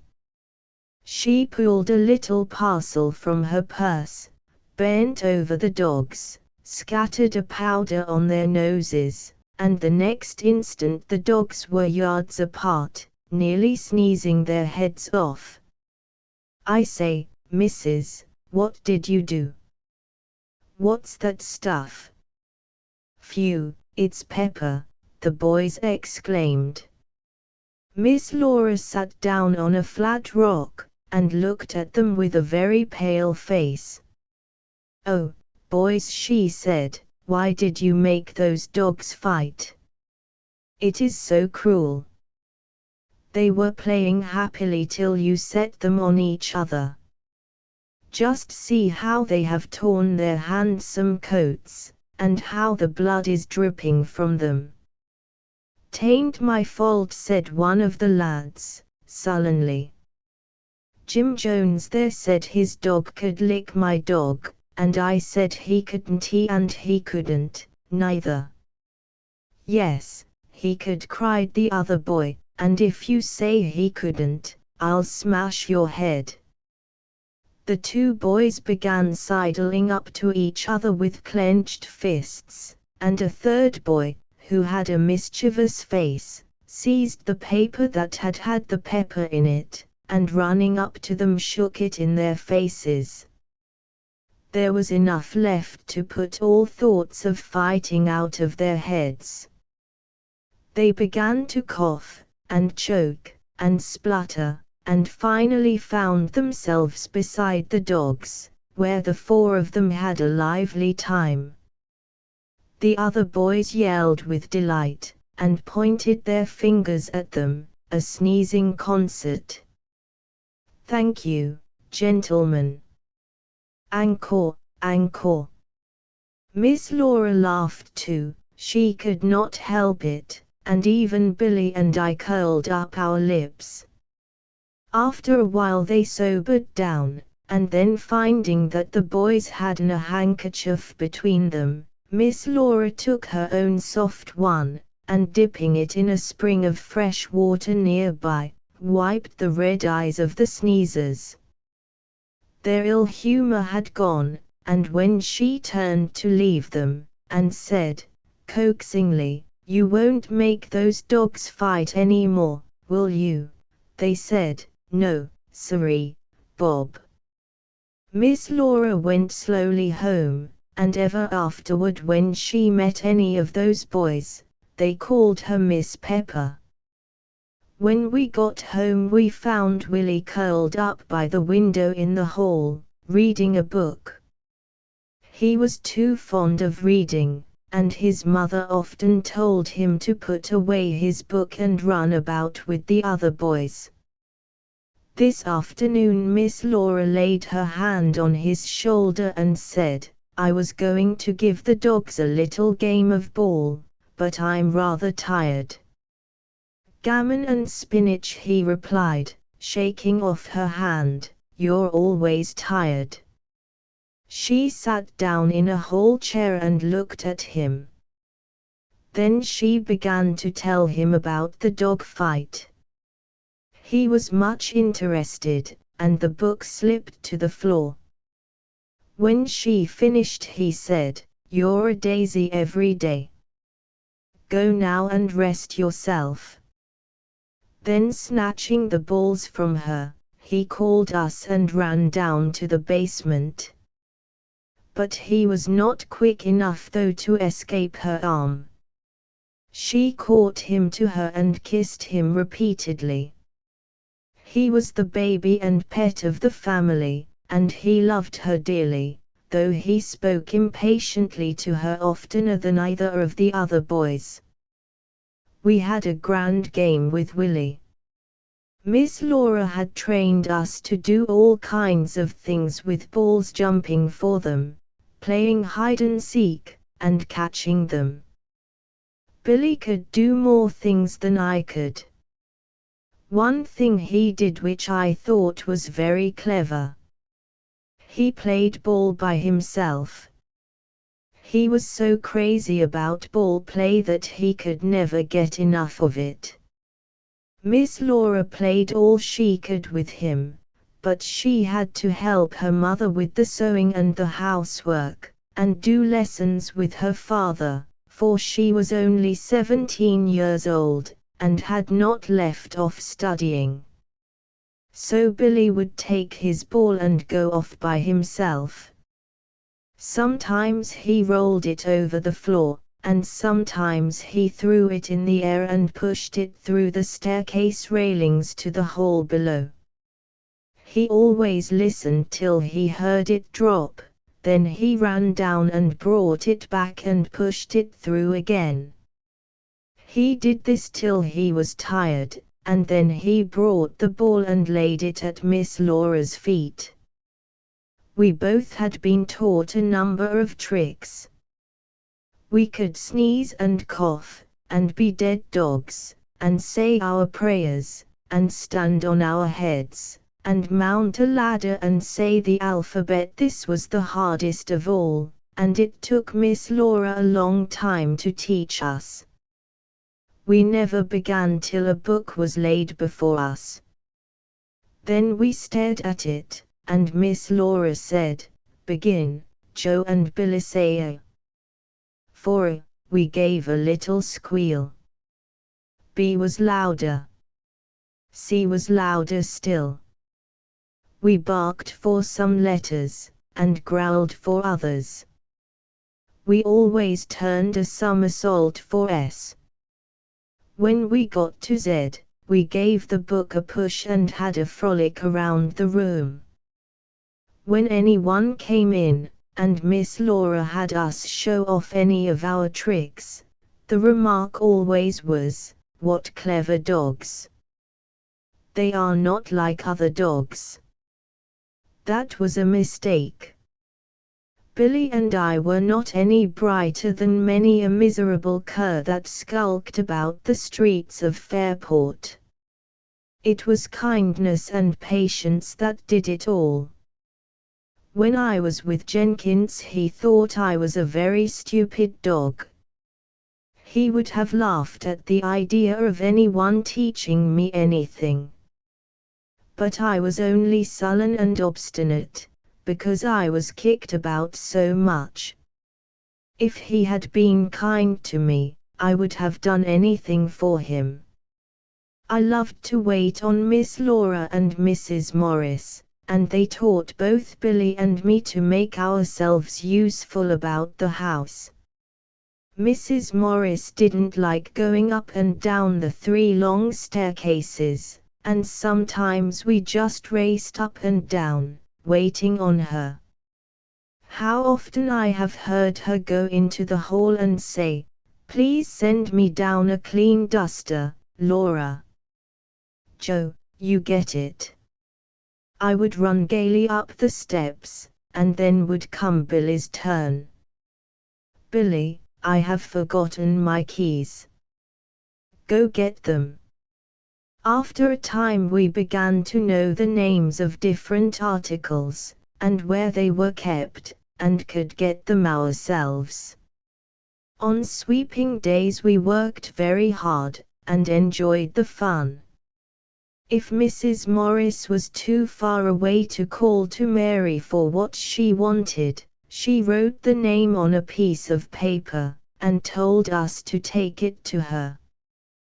Billy always took the letters from the postman, and carried the morning paper up to Mr. Morris's study, and I always put away the clean clothes. After they were mended, Mrs. Morris folded each article and gave it to me, mentioning the name of the owner, so that I could lay it on his bed. There was no need for her to tell me the names. I knew by the smell. All human beings have a strong smell to a dog, even though they mayn't notice it themselves. Mrs. Morris never knew how she bothered me by giving away Miss Laura's clothes to poor people. Once, I followed her track all through the town, and at last found it was only a pair of her boots on a ragged child in the gutter. I must say a word about Billy's tail before I close this chapter. It is the custom to cut the ends of fox terriers' tails, but leave their ears untouched. Billy came to Miss Laura so young that his tail had not been cut off, and she would not have it done. One day Mr. Robinson came in to see him, and he said, "You have made a fine-looking dog of him, but his appearance is ruined by the length of his tail." "Mr. Robinson," said Mrs. Morris, patting little Billy, who lay on her lap, "don't you think that this little dog has a beautifully proportioned body?" "Yes, I do," said the gentleman. "His points are all correct, save that one." "But," she said, "if our Creator made that beautiful little body, don't you think He is wise enough to know what length of tail would be in proportion to it?" Mr. Robinson would not answer her. He only laughed and said that he thought she and Miss Laura were both cranks. Contents Chapter 11 Goldfish and Canaries. The Morris boys were all different. Jack was bright and clever, Ned was a wag, Willie was a bookworm, and Carl was a born trader. He was always exchanging toys and books with his schoolmates, and they never got the better of him in a bargain. He said that when he grew up he was going to be a merchant, and he had already begun to carry on a trade in canaries and goldfish. He was very fond of what he called his yellow pets, yet he never kept a pair of birds or a goldfish, if he had a good offer for them. He slept alone in a large, sunny room at the top of the house. By his own request, it was barely furnished, and there he raised his canaries and kept his goldfish. He was not fond of having visitors coming to his room, because, he said, they frightened the canaries. After Mrs. Morris made his bed in the morning, the door was closed, and no one was supposed to go in till he came from school. Once Billy and I followed him upstairs without his knowing it, but as soon as he saw us he sent us down in a great hurry. One day Bella walked into his room to inspect the canaries. She was quite a spoiled bird by this time, and I heard Carl telling the family afterward that it was as good as a play to see Miss Bella strutting in with her breast stuck out, and her little, conceited air, and hear her say, shrilly, "Good morning, birds, good morning. How do you do, Carl? Glad to see you, boy." "Well, I'm not glad to see you," he said, decidedly, "and don't you ever come up here again. You'd frighten my canaries to death." And he sent her flying downstairs. How cross she was! She came shrieking to Miss Laura. "Bella loves birds. Bella wouldn't hurt birds. Carl's a bad boy." Miss Laura petted and soothed her, telling her to go find Davy, and he would play with her. Bella and the rat were great friends. It was very funny to see them going about the house together. From the very first she had liked him, and coaxed him into her cage, where he soon became quite at home, so much so that he always slept there. About 9 o'clock every evening, if he was not with her, She went all over the house, crying, "Davy! Davy! Time to go to bed. Come sleep in Bella's cage." He was very fond of the nice sweet cakes she got to eat, but she never could get him to eat coffee grounds, the food she liked best. Miss Laura spoke to Carl about Bella, and told him he had hurt her feelings, so he petted her a little to make up for it.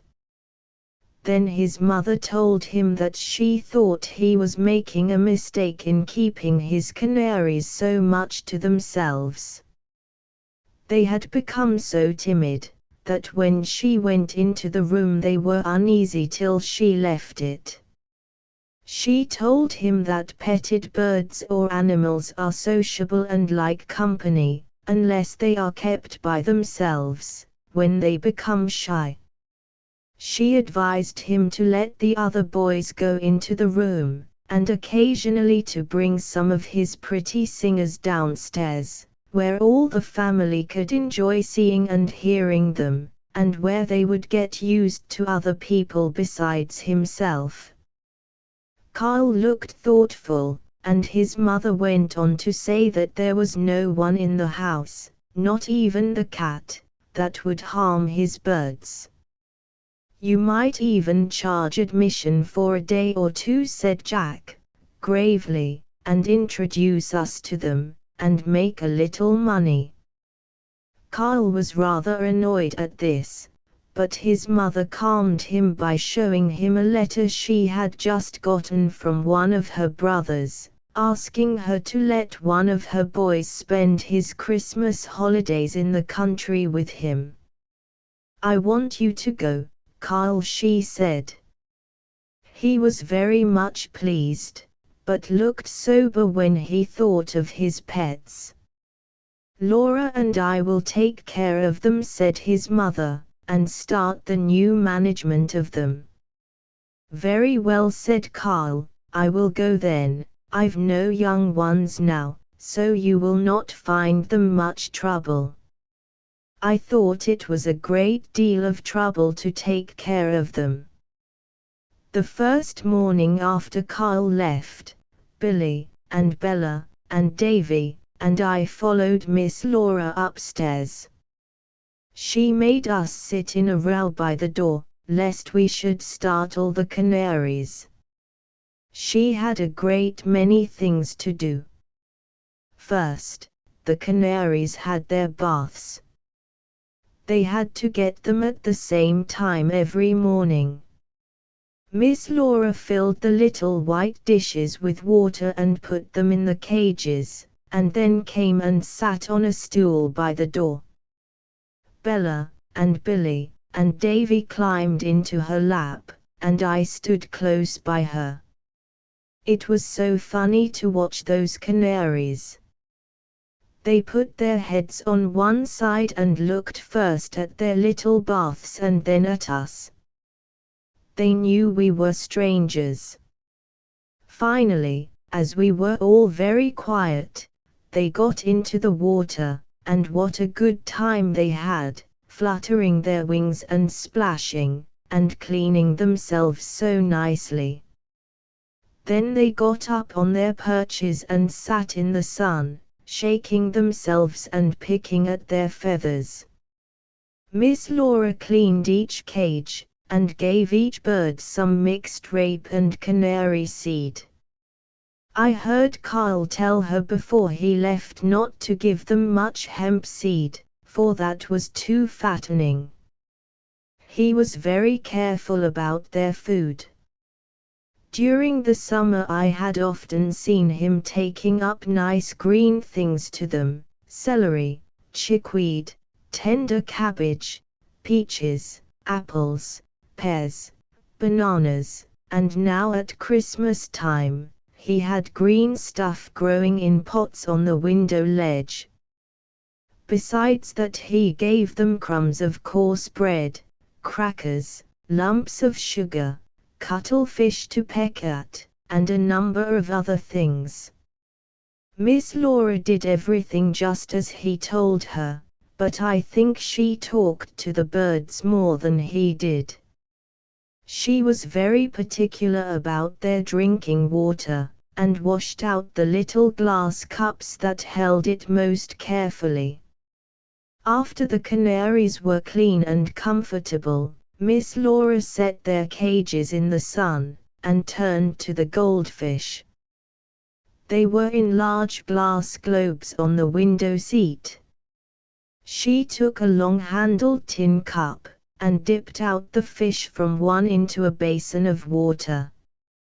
Then she washed the globe thoroughly and put the fish back, and scattered wafers of fish food on the top.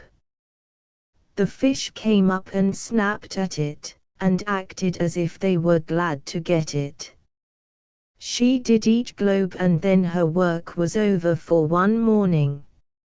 She went away for a while, but every few hours through the day she ran up to Kyle's room to see how the fish and canaries were getting on.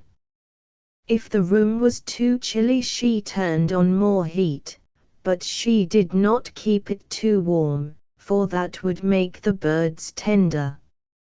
After a time the canaries got to know her, and hopped gaily around their cages, and chirped and sang whenever they saw her coming.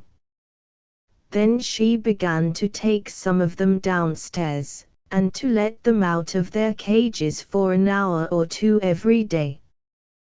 They were very happy little creatures, and chased each other about the room, and flew on Miss Laura's head, and pecked saucily at her face as she sat sewing and watching them. They were not at all afraid of me nor of Billy, and it was quite a sight to see them hopping up to Bella. She looked so large beside them. One little bird became ill while Kyle was away, and Miss Laura had to give it a great deal of attention.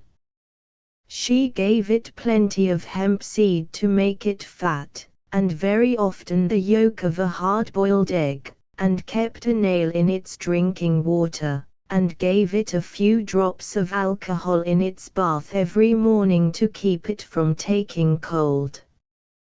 The moment the bird finished taking its bath, Miss Laura took the dish from the cage, for the alcohol made the water poisonous. Then vermin came on it, and she had to write to Kyle to ask him what to do. He told her to hang a muslin bag full of sulfur over the swing, so that the bird would dust it down on her feathers. That cured the little thing, and when Kyle came home, he found it quite well again. One day, just after he got back, Mrs. Montague drove up to the house with a canary cage carefully done up in a shawl. She said that a bad-tempered housemaid, in cleaning the cage that morning, had gotten angry with the bird and struck it, breaking its leg. She was very much annoyed with the girl for her cruelty, and had dismissed her, and now she wanted Kyle to take her bird and nurse it, as she knew nothing about canaries. Kyle had just come in from school. He threw down his books, took the shawl from the cage and looked in. The poor little canary was sitting in a corner. Its eyes were half shut, one leg hung loose, and it was making faint chirps of distress. Kyle was very much interested in it. He got Mrs. Montague to help him, and together they split matches, tore up strips of muslin, and bandaged the broken leg. He put the little bird back in the cage, and it seemed more comfortable. "I think he will do now," he said to Mrs. Montague, "but hadn't you better leave him with me for a few days?" She gladly agreed to this and went away, after telling him that the bird's name was Dick. The next morning at the breakfast table, I heard Carl telling his mother that as soon as he woke up he sprang out of bed and went to see how his canary was. During the night, poor foolish Dick had picked off the splints from his leg, and now it was as bad as ever. I shall have to perform a surgical operation, he said. I did not know what he meant, so I watched him when, after breakfast, he brought the bird down to his mother's room. She held it while he took a pair of sharp scissors, and cut its leg right off a little way above the broken place. Then he put some Vaseline on the tiny stump, bound it up, and left Dick in his mother's care. All the morning, as she sat sewing, she watched him to see that he did not pick the bandage away. When Carl came home, Dick was so much better that he had managed to fly up on his perch, and was eating seeds quite gaily. "Poor Dick," said Carl, "leg and a stump." Dick imitated him in a few little chirps, "A leg and a stump." "Why, he is saying it too," exclaimed Carl, and burst out laughing. Dick seemed cheerful enough, but it was very pitiful to see him dragging his poor little stump around the cage, and resting it against the perch to keep him from falling. When Mrs. Montague came the next day, she could not bear to look at him. "Oh, dear," she exclaimed, "I cannot take that disfigured bird home." I could not help thinking how different she was from Miss Laura, who loved any creature all the more for having some blemish about it. "What shall I do?" said Mrs. Montague. "I miss my little bird so much. I shall have to get a new one." "Carl, will you sell me one?" "I will give you one, Mrs. Montague," said the boy, eagerly. "I would like to do so." Mrs. Morris looked pleased to hear Carl say this. She used to fear sometimes that in his love for making money, he would become selfish. Mrs. Montague was very kind to the Morris family, and Carl seemed quite pleased to do her a favor. He took her up to his room, and let her choose the bird she liked best. She took a handsome, yellow one, called Barry. He was a good singer, and a great favorite of Carl's.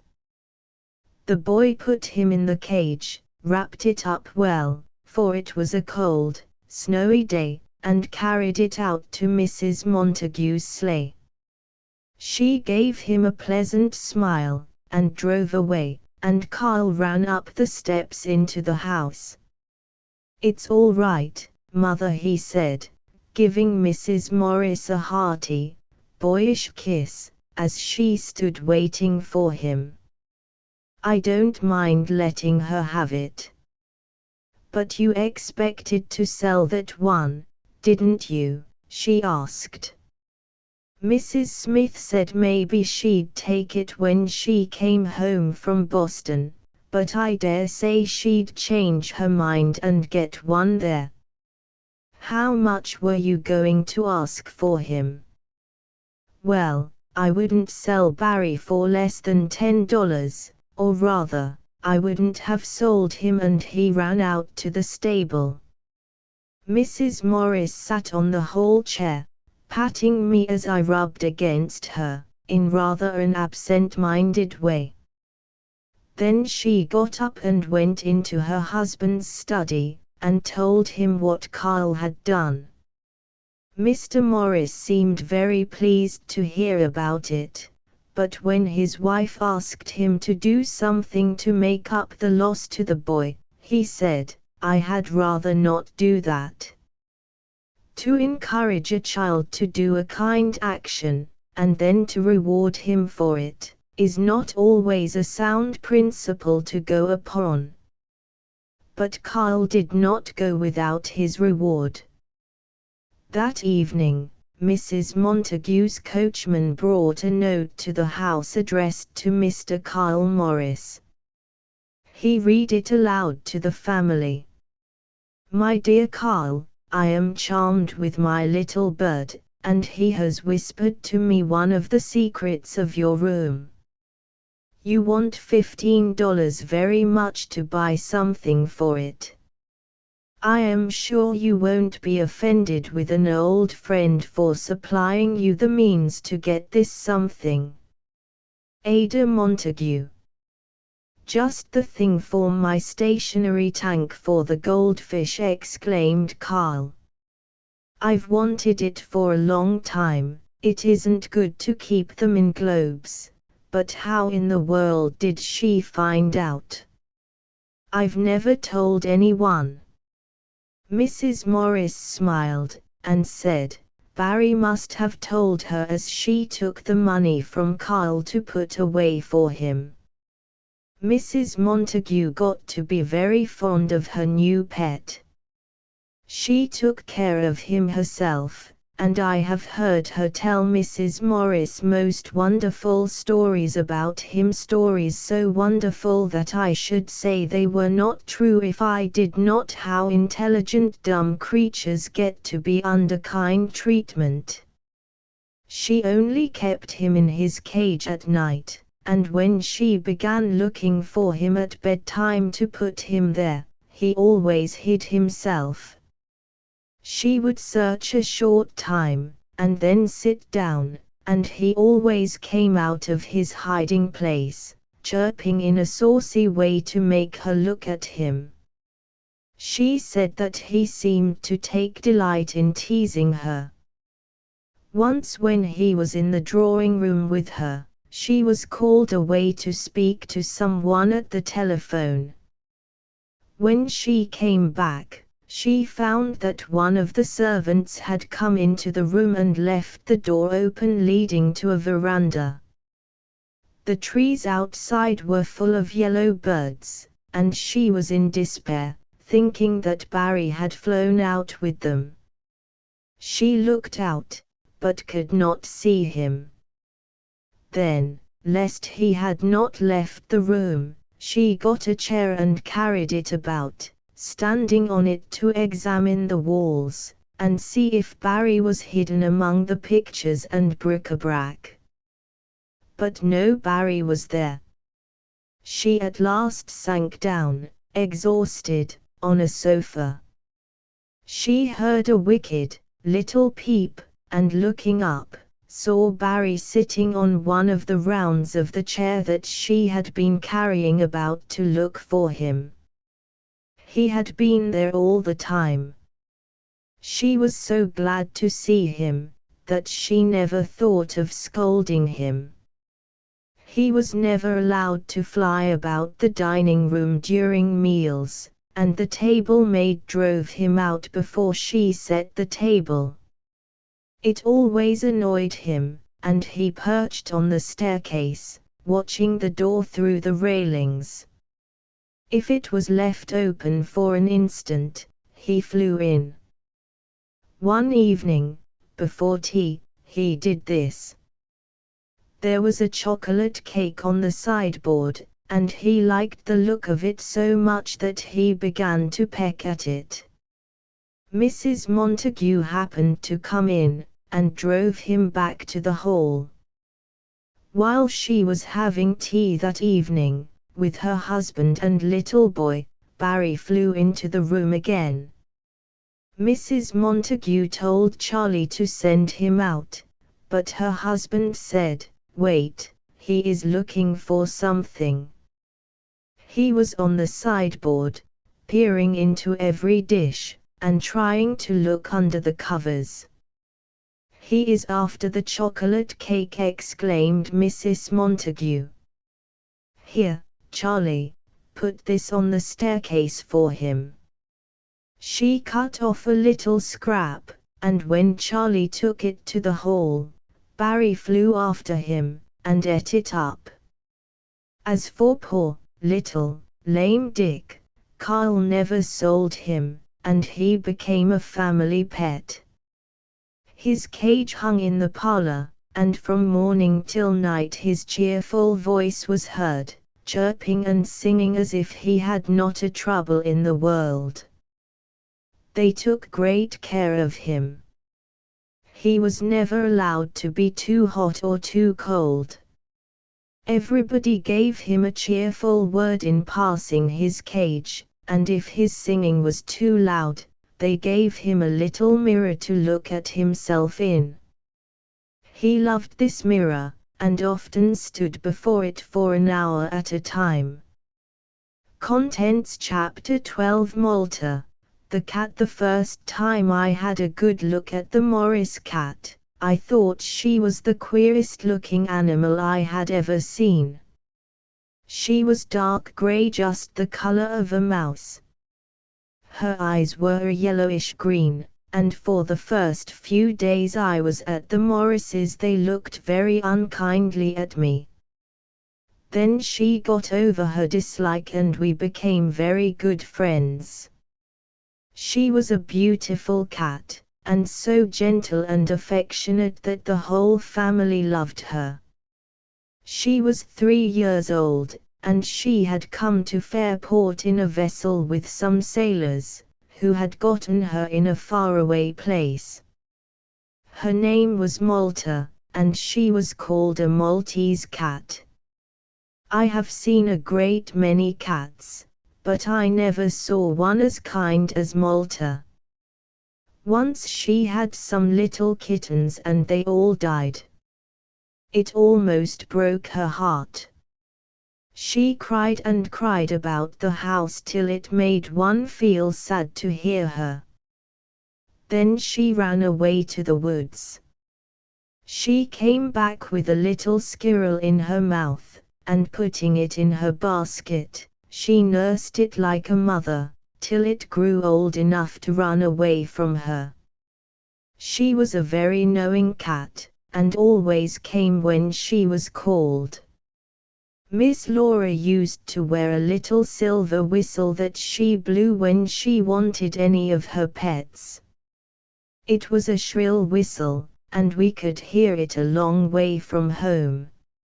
I have seen her standing at the back door whistling for Malta, and the pretty creature's head would appear somewhere always high up, for she was a great climber, and she would come running along the top of the fence, saying, "Meow, meow," in a funny, short way. Miss Laura would pet her, or give her something to eat, or walk around the garden carrying her on her shoulder. Malta was a most affectionate cat, and if Miss Laura would not let her lick her face, she licked her hair with her little, rough tongue. Often Malta lay by the fire, licking my coat or little Billy's, to show her affection for us. Mary, the cook, was very fond of cats, and used to keep Malta in the kitchen as much as she could, but nothing would make her stay down there if there was any music going on upstairs. The Morris pets were all fond of music. As soon as Miss Laura sat down to the piano to sing or play, we came from all parts of the house. Malta cried to get upstairs, Davy scampered through the hall, and Bella hurried after him. If I was outdoors I ran in the house, and Jim got on a box and looked through the window. Davy's place was on Miss Laura's shoulder, his pink nose run in the curls at the back of her neck. I sat under the piano beside Malta and Bella, and we never stirred till the music was over, then we went quietly away. Malta was a beautiful cat, there was no doubt about it. While I was with Jenkins I thought cats were vermin, like rats, and I chased them every chance I got. Mrs. Jenkins had a cat, a gaunt, long-legged, yellow creature, that ran whenever we looked at it. Malta had been so kindly treated that she never ran from anyone, except from strange dogs. She knew they would be likely to hurt her. If they came upon her suddenly, she faced them, and she was a pretty good fighter when she was put to it. I once saw her having a brush with a big mastiff that lived a few blocks from us, and giving him a good fright, which just served him right. I was shut up in the parlor. Someone had closed the door, and I could not get out. I was watching Malta from the window, as she daintily picked her way across the muddy street. She was such a soft, pretty, amiable-looking cat. She didn't look that way, though, when the mastiff rushed out of the alleyway at her. She sprang back and glared at him like a little, fierce tiger. Her tail was enormous. Her eyes were like balls of fire, and she was spitting and snarling, as if to say, "If you touch me, I'll tear you to pieces." The dog, big as he was, did not dare attack her. He walked around and around, like a great clumsy elephant, and she turned her small body as he turned his, and kept up a dreadful hissing and spitting. Suddenly I saw a Spitz dog hurrying down the street. He was going to help the mastiff, and Malta would be badly hurt. I had barked and no one had come to let me out, so I sprang through the window. Just then there was a change. Malta had seen the second dog, and she knew she must get rid of the mastiff. With an agile bound she sprang on his back, dug her sharp claws in, till he put his tail between his legs and ran up the street, howling with pain. She rode a little way, then sprang off and ran up the lane to the stable. I was very angry and wanted to fight something, so I pitched into the Spitz dog. He was a snarly, cross-grained creature, no friend to Jim and me, and he would have been only too glad of a chance to help kill Malta. I gave him one of the worst beatings he ever had. I don't suppose it was quite right for me to do it, for Miss Laura says dogs should never fight, but he had worried Malta before, and he had no business to do it. She belonged to our family. Jim and I never worried his cat. I had been longing to give him a shaking for some time, and now I felt for his throat through his thick hair, and dragged him all around the street. Then I let him go, and he was a civil dog ever afterward. Malta was very grateful, and licked a little place where the Spitz bit me. I did not get scolded for the broken window. Mary had seen me from the kitchen window, and told Mrs. Morris that I had gone to help Malta. Malta was a very wise cat.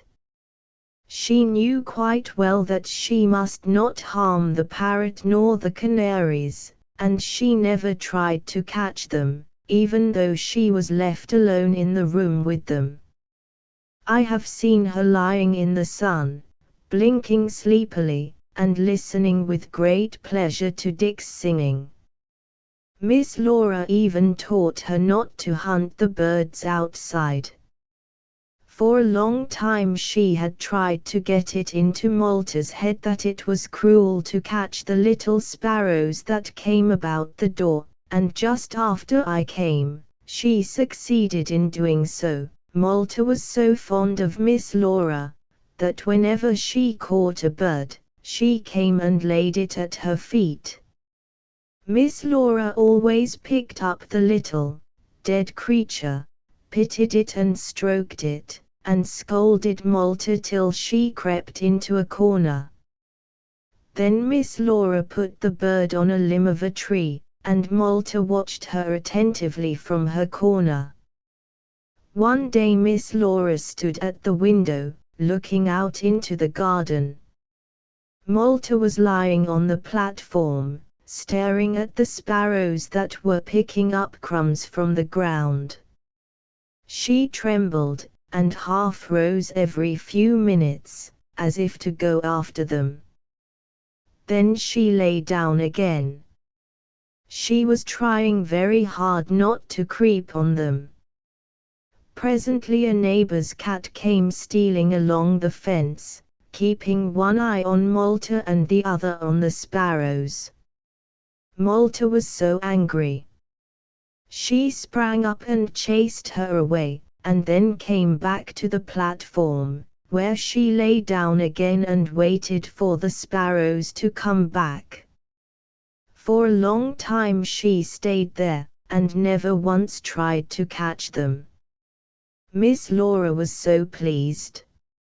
She went to the door, and said, softly, "Come here, Malta." The cat put up her tail, and, meowing gently, came into the house. Miss Laura took her up in her arms, and going down to the kitchen, asked Mary to give her a saucer of her very sweetest milk for the best cat in the United States of America. Malta got great praise for this, and I never knew of her catching a bird afterward. She was well fed in the house, and had no need to hurt such harmless creatures. She was very fond of her home, and never went far away, as Jim and I did. Once, when Willie was going to spend a few weeks with a little friend who lived 50 miles from Fairport, he took it into his head that Malta should go with him. His mother told him that cats did not like to go away from home, but he said he would be good to her, and begged so hard to take her, that at last his mother consented. He had been a few days in this place, when he wrote home to say that Malta had run away. She had seemed very unhappy, and though he had kept her with him all the time, she had acted as if she wanted to get away. When the letter was read to Mr. Morris, he said, "Malta is on her way home." Cats have a wonderful cleverness in finding their way to their own dwelling. She will be very tired. Let us go out and meet her. Willie had gone to this place in a coach. Mr. Morris got a buggy and took Miss Laura and me with him, and we started out. We went slowly along the road. Every little while Miss Laura blew her whistle, and called, "Malta, Malta," and I barked as loudly as I could. Mr. Morris drove for several hours, then we stopped at a house, had dinner, and then set out again. We were going through a thick wood, where there was a pretty straight road, when I saw a small, dark creature away ahead, trotting toward us. It was Malta. I gave a joyful bark, but she did not know me, and plunged into the wood. I ran in after her, barking and yelping, and Miss Laura blew her whistle as loudly as she could. Soon there was a little grey head peeping at us from the bushes, and Malta bounded out, gave me a look of surprise, and then leaped into the buggy on Miss Laura's lap. What a happy cat she was! She purred with delight, and licked Miss Laura's gloves over and over again. Then she ate the food they had brought, and went sound asleep. She was very thin, and for several days after getting home she slept the most of the time. Malta did not like dogs, but she was very good to cats. One day, when there was no one about and the garden was very quiet, I saw her go stealing into the stable, and come out again, followed by a sore-eyed, starved-looking cat, that had been deserted by some people that lived in the next street. She led this cat up to her catnip bed, and watched her kindly, while she rolled and rubbed herself in it. Then Malta had a roll in it herself, and they both went back to the stable. Catnip is a favorite plant with cats, and Miss Laura always kept some of it growing for Malta. For a long time this sick cat had a home in the stable. Malta carried her food every day, and after a time Miss Laura found out about her, and did what she could to make her well. In time she got to be a strong, sturdy-looking cat, and Miss Laura got a home for her with an invalid lady. It was nothing new for the Morrises to feed deserted cats. Some summers, Mrs. Morris said that she had a dozen to take care of. Careless and cruel people would go away for the summer, shutting up their houses, and making no provision for the poor cats that had been allowed to sit snugly by the fire all winter. At last, Mrs. Morris got into the habit of putting a little notice in the Fairport paper, asking people who were going away for the summer to provide for their cats during their absence. Contents Chapter 13 The beginning of an adventure. The first winter I was at the Morrises, I had an adventure. It was a week before Christmas, and we were having cold, frosty weather. Not much snow had fallen, but there was plenty of skating, and the boys were off every day with their skates on a little lake near Fairport. Jim and I often went with them, and we had great fun scampering over the ice after them, and slipping at every step. On this Saturday night we had just gotten home. It was quite dark outside, and there was a cold wind blowing, so when we came in the front door, and saw the red light from the big hall stove and the blazing fire in the parlor, they looked very cheerful. I was quite sorry for Jim that he had to go out to his kennel. However, he said he didn't mind. The boys got a plate of nice, warm meat for him and a bowl of milk, and carried them out, and afterward he went to sleep. Jim's kennel was a very snug one. Being a spaniel, he was not a very large dog, but his kennel was as roomy as if he was a Great Dane. He told me that Mr. Morris and the boys made it, and he liked it very much, because it was large enough for him to get up in the night and stretch himself, when he got tired of lying in one position. It was raised a little from the ground, and it had a thick layer of straw over the floor. Above was a broad shelf, wide enough for him to lie on, and covered with an old catskin sleigh robe. Jim always slept here in cold weather, because it was farther away from the ground. To return to this December evening. I can remember yet how hungry I was. I could scarcely lie still till Miss Laura finished her tea. Mrs. Morris, knowing that her boys would be very hungry, had Mary broil some beefsteak and roast some potatoes for them, and didn't they smell good? They ate all the steak and potatoes. It didn't matter to me, for I wouldn't have gotten any if they had been left.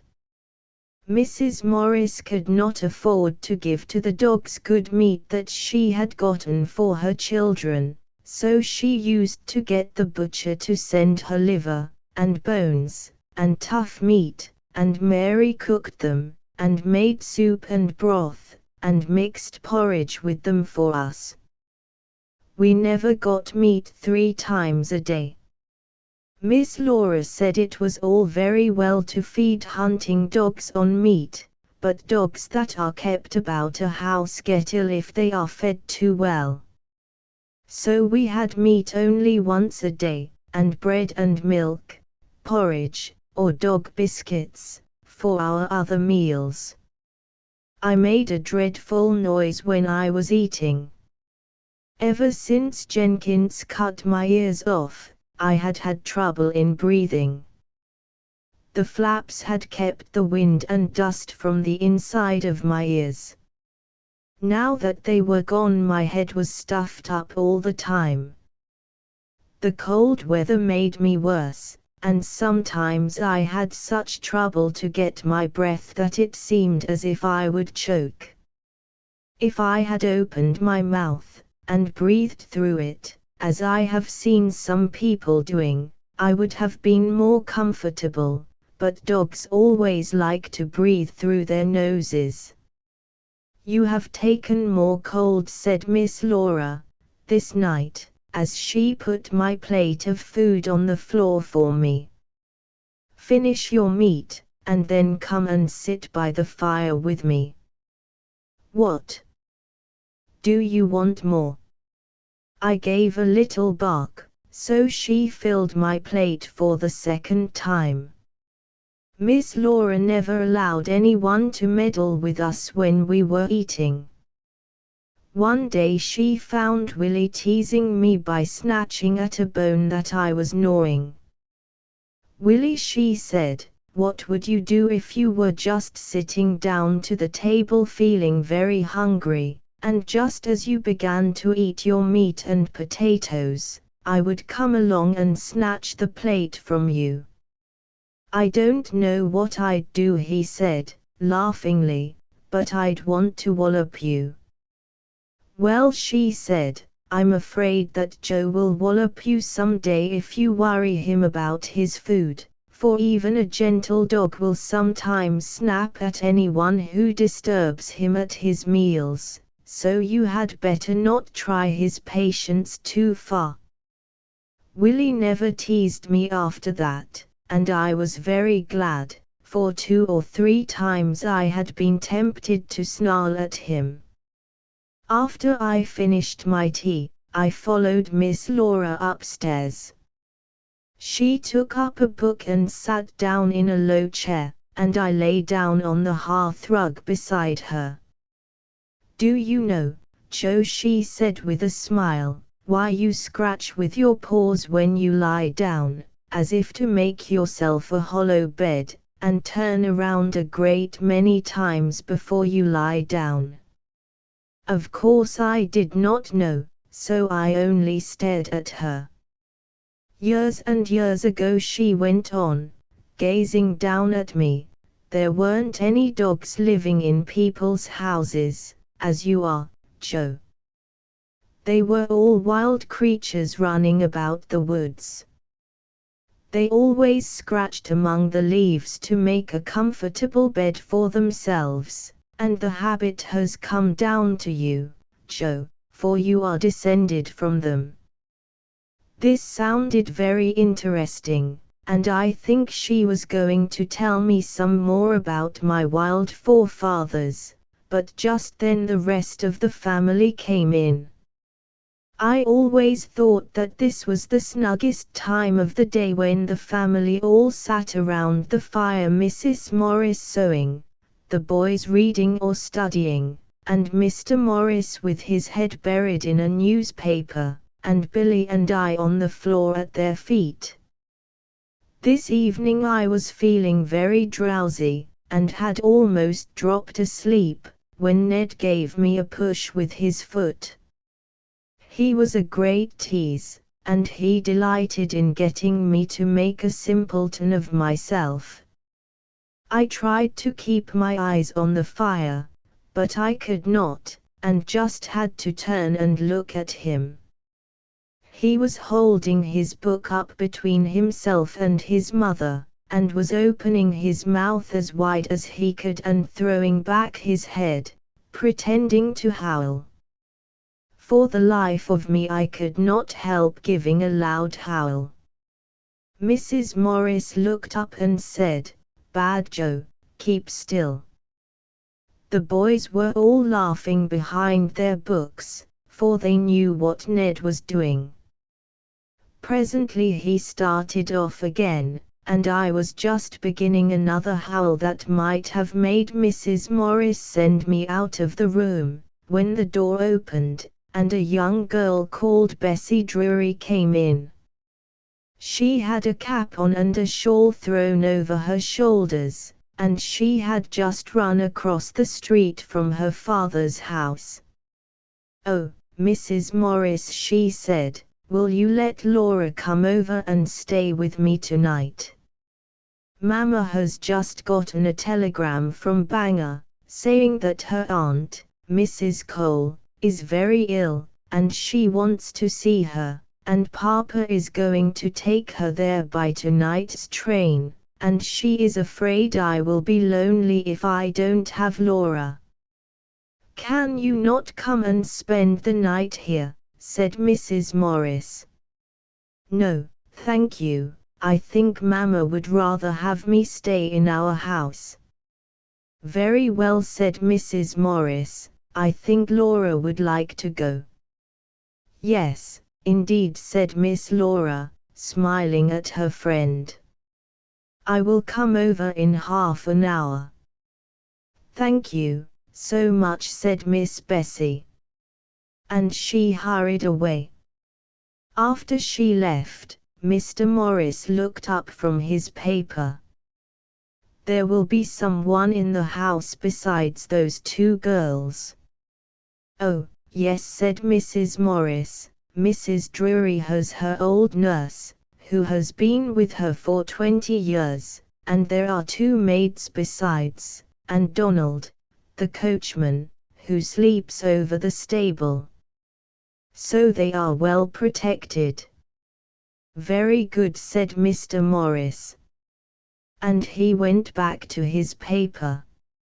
Of course dumb animals do not understand all that they hear spoken of, but I think human beings would be astonished if they knew how much we can gather from their looks and voices.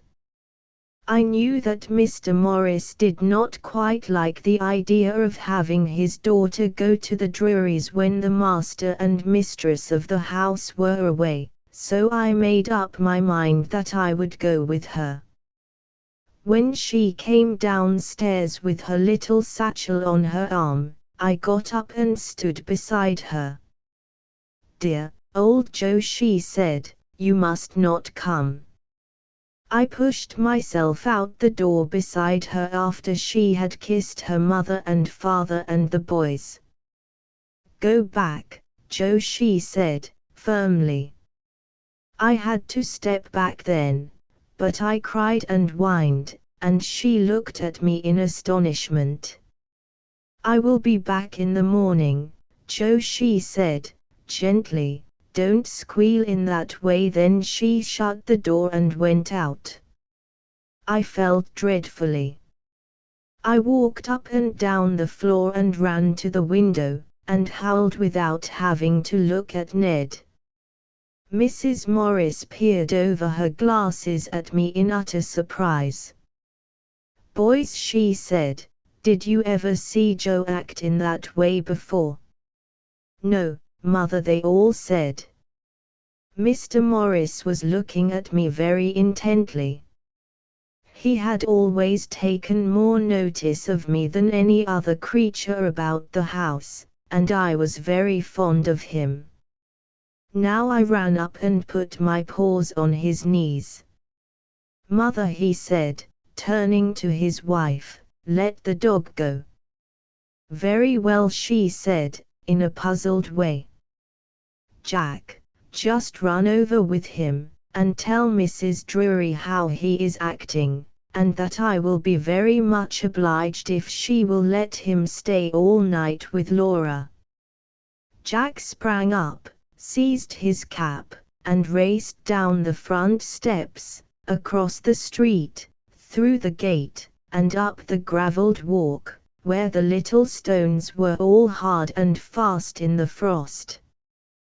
The Drurys lived in a large, white house, with trees all around it, and a garden at the back. They were rich people and had a great deal of company. Through the summer I had often seen carriages at the door, and ladies and gentlemen in light clothes walking over the lawn, and sometimes I smelled nice things they were having to eat. They did not keep any dogs, nor pets of any kind, so Jim and I never had an excuse to call there. Jack and I were soon at the front door, and he rang the bell and gave me in charge of the maid who opened it. The girl listened to his message for Mrs. Drury, then she walked upstairs, smiling and looking at me over her shoulder. There was a trunk in the upper hall, and an elderly woman was putting things in it. A lady stood watching her, and when she saw me, she gave a little scream. "Oh, nurse! Look at that horrid dog! Where did he come from? Put him out, Susan." I stood quite still, and the girl who had brought me upstairs gave her Jack's message. "Certainly, certainly," said the lady, when the maid finished speaking. "If he is one of the Morris dogs, he is sure to be a well-behaved one. Tell the little boy to thank his mamma for letting Laura come over, and say that we will keep the dog with pleasure. Now, nurse, we must hurry, the cab will be here in 5 minutes." I walked softly into a front room, and there I found my dear Miss Laura. Miss Bessie was with her, and they were cramming things into a portmanteau. They both ran out to find out how I came there, and just then a gentleman came hurriedly upstairs, and said the cab had come. There was a scene of great confusion and hurry, but in a few minutes it was all over. The cab had rolled away, and the house was quiet. "Nurse, you must be tired, you had better go to bed," said Miss Bessie, turning to the elderly woman, as we all stood in the hall. "Susan, will you bring some supper to the dining room, for Miss Morris and me?" "What will you have, Laura?" "What are you going to have?" asked Miss Laura, with a smile. "Hot chocolate and tea biscuits." "Then I will have the same." "Bring some cake too," Susan said Miss Bessie, "and something for the dog. I dare say he would like some of that turkey that was left from dinner. If I had had any ears I would have pricked them up at this, for I was very fond of fowl, and I never got any at the Morrises, unless it might be a stray bone or two. What fun we had over our supper!" The two girls sat at the big dining table, and sipped their chocolate, and laughed and talked, and I had the skeleton of a whole turkey on a newspaper that Susan spread on the carpet. I was very careful not to drag it about, and Miss Bessie laughed at me till the tears came in her eyes. "That dog is a gentleman," she said. "See how he holds bones on the paper with his paws, and strips the meat off with his teeth. Oh, Joe, Joe, you are a funny dog. And you are having a funny supper. I have heard of quail on toast, but I never heard of turkey on newspaper." "Hadn't we better go to bed?" said Miss Laura, when the hall clock struck 11. "Yes, I suppose we had," said Miss Bessie. Where is this animal to sleep? I don't know, said Miss Laura. He sleeps in the stable at home, or in the kennel with Jim. Suppose Susan makes him a nice bed by the kitchen stove, said Miss Bessie. Susan made the bed, but I was not willing to sleep in it. I barked so loudly when they shut me up alone, that they had to let me go upstairs with them. Miss Laura was almost angry with me, but I could not help it. I had come over there to protect her, and I wasn't going to leave her, if I could help it. Miss Bessie had a handsomely furnished room, with a soft carpet on the floor, and pretty curtains at the windows. There were 2 single beds in it, and the 2 girls dragged them close together, so that they could talk after they got in bed. Before Miss Bessie put out the light, she told Miss Laura not to be alarmed if she heard anyone walking about in the night, for the nurse was sleeping across the hall from them, and she would probably come in once or twice to see if they were sleeping comfortably. The 2 girls talked for a long time, and then they fell asleep. Just before Miss Laura dropped off, she forgave me, and put down her hand for me to lick as I lay on a fur rug close by her bed. I was very tired, and I had a very soft and pleasant bed, so I soon fell into a heavy sleep. But I waked up at the slightest noise.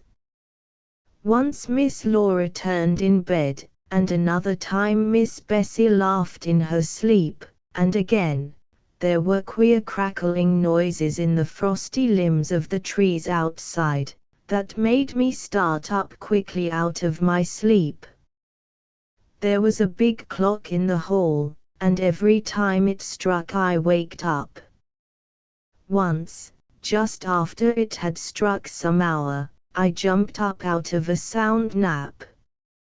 I had been dreaming about my early home. Jenkins was after me with a whip, and my limbs were quivering and trembling as if I had been trying to get away from him. I sprang up and shook myself. Then I took a turn around the room.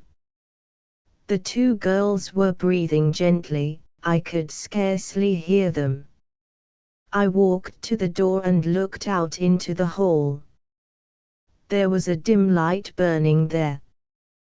The door of the nurse's room stood open. I went quietly to it and looked in. She was breathing heavily and muttering in her sleep. I went back to my rug and tried to go to sleep, but I could not. Such an uneasy feeling was upon me that I had to keep walking about. I went out into the hall again and stood at the head of the staircase. I thought I would take a walk through the lower hall, and then go to bed again. The Drury's carpets were all like velvet, and my paws did not make a rattling on them as they did on the oilcloth at the Morrises. I crept down the stairs like a cat, and walked along the lower hall, smelling under all the doors, listening as I went. There was no night light burning down here, and it was quite dark, but if there had been any strange person about I would have smelled him. I was surprised when I got near the farther end of the hall, to see a tiny gleam of light shine for an instant from under the dining room door. Then it went away again. The dining room was the place to eat. Surely none of the people in the house would be there after the supper we had. I went and sniffed under the door. There was a smell there, a strong smell like beggars and poor people. It smelled like Jenkins. It was Jenkins. Contents Chapter 14 How we caught the burglar. What was the wretch doing in the house with my dear Miss Laura? I thought I would go crazy. I scratched at the door, and barked and yelped.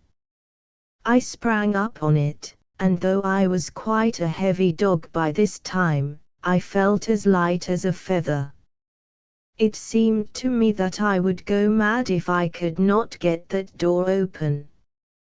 Every few seconds I stopped and put my head down to the doorsill to listen.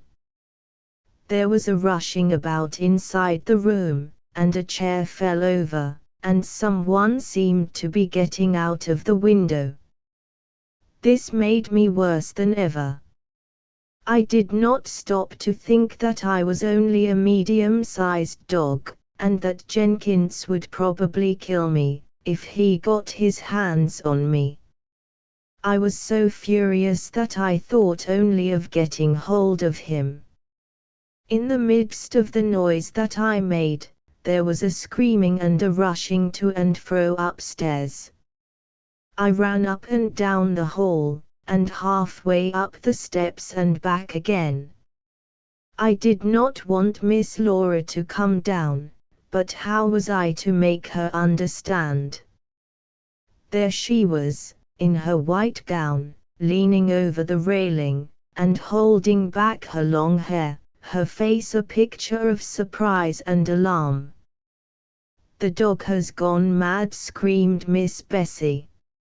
"Nurse, pour a pitcher of water on him." The nurse was more sensible. She ran downstairs, her nightcap flying, and a blanket that she had seized from her bed, trailing behind her. "There are thieves in the house," she shouted at the top of her voice, "and the dog has found it out." She did not go near the dining room door, but threw open the front one, crying, "Policeman! Policeman! Help! Help! Thieves! Murder!" Such a screaming as that old woman made! She was worse than I was. I dashed by her, out through the hall door, and away down to the gate, where I heard someone running. I gave a few loud yelps to call Jim, and leaped the gate as the man before me had done. There was something savage in me that night. I think it must have been the smell of Jenkins.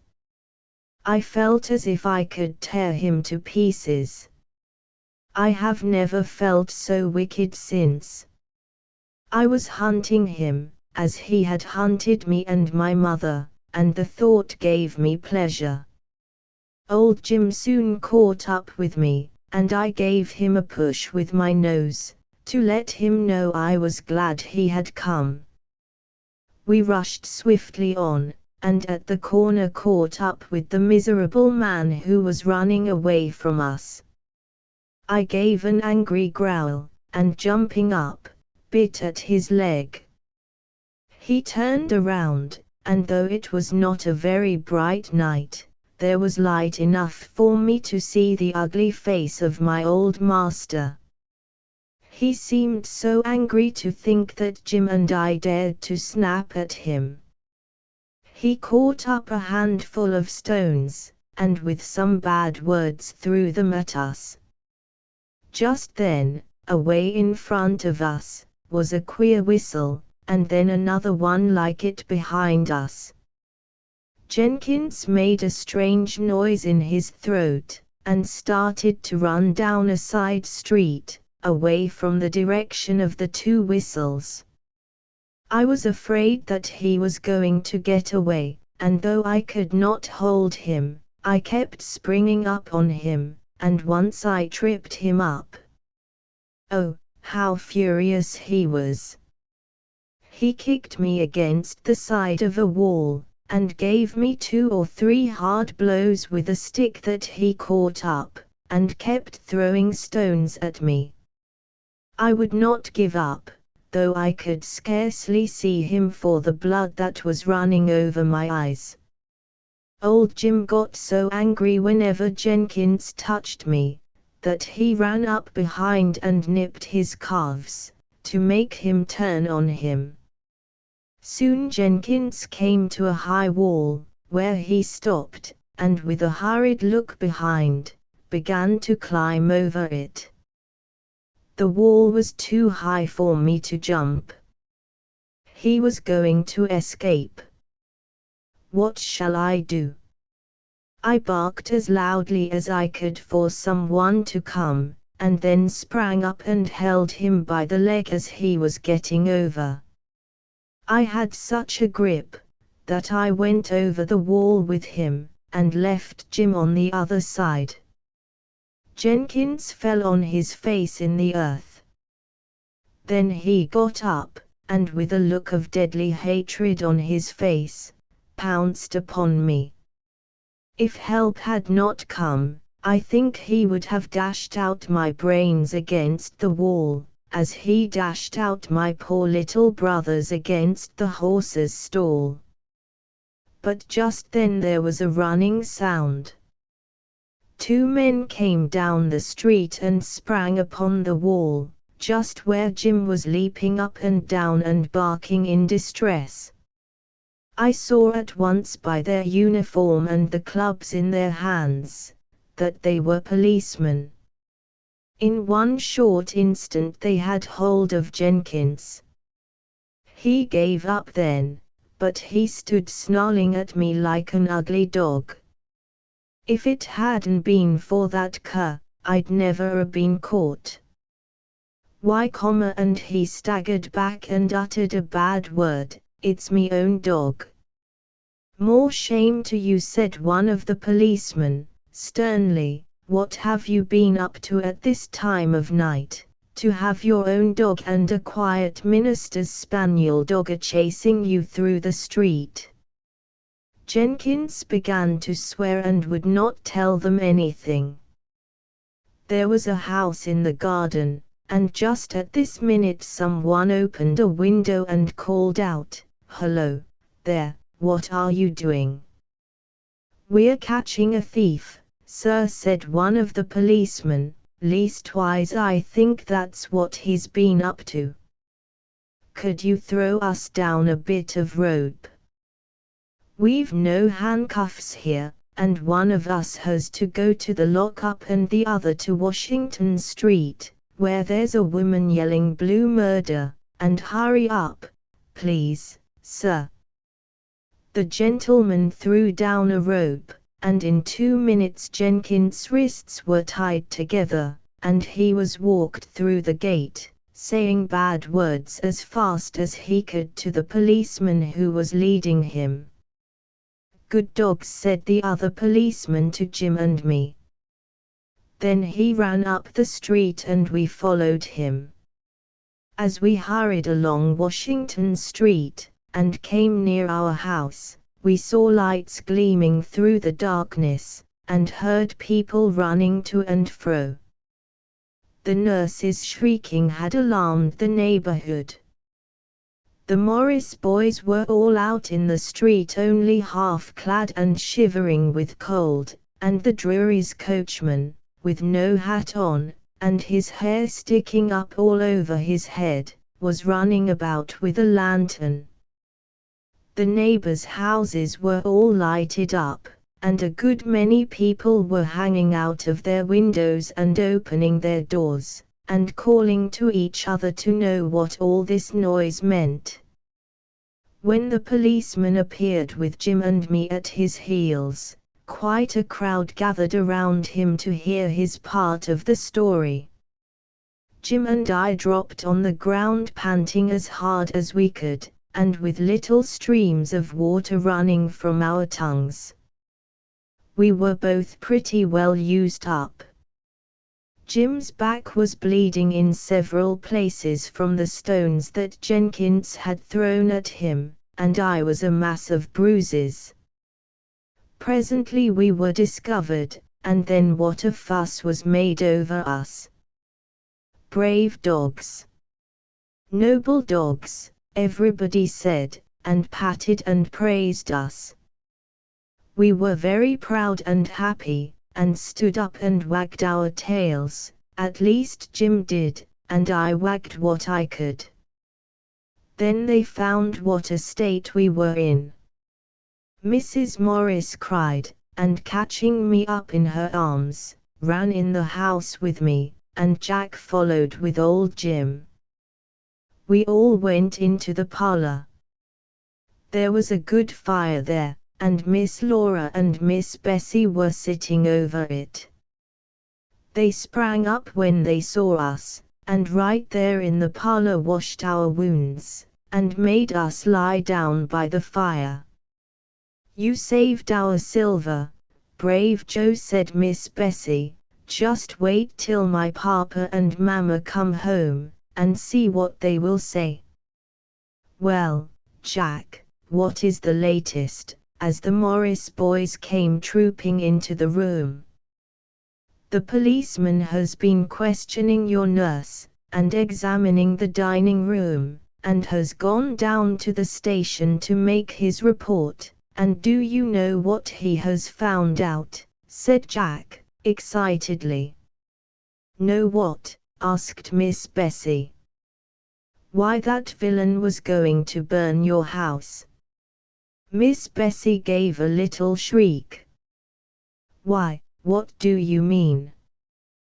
"Well," said Jack, "they think by what they discovered, that he planned to pack his bag with silver, and carry it off, but just before he did so he would pour oil around the room, and set fire to it, so people would not find out that he had been robbing you." "Why, we might have all been burned to death," said Miss Bessie. "He couldn't burn the dining room without setting fire to the rest of the house." "Certainly not," said Jack. "That shows what a villain he is." "Do they know this for certain, Jack?" asked Miss Laura. "Well, they suppose so.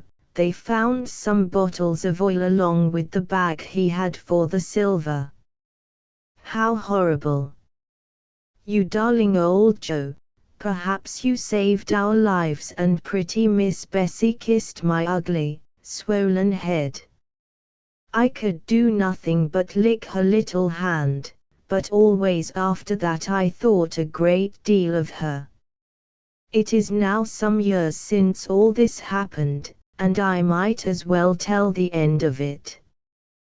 The next day the Drurys came home, and everything was found out about Jenkins. The night they left Fairport he had been hanging about the station.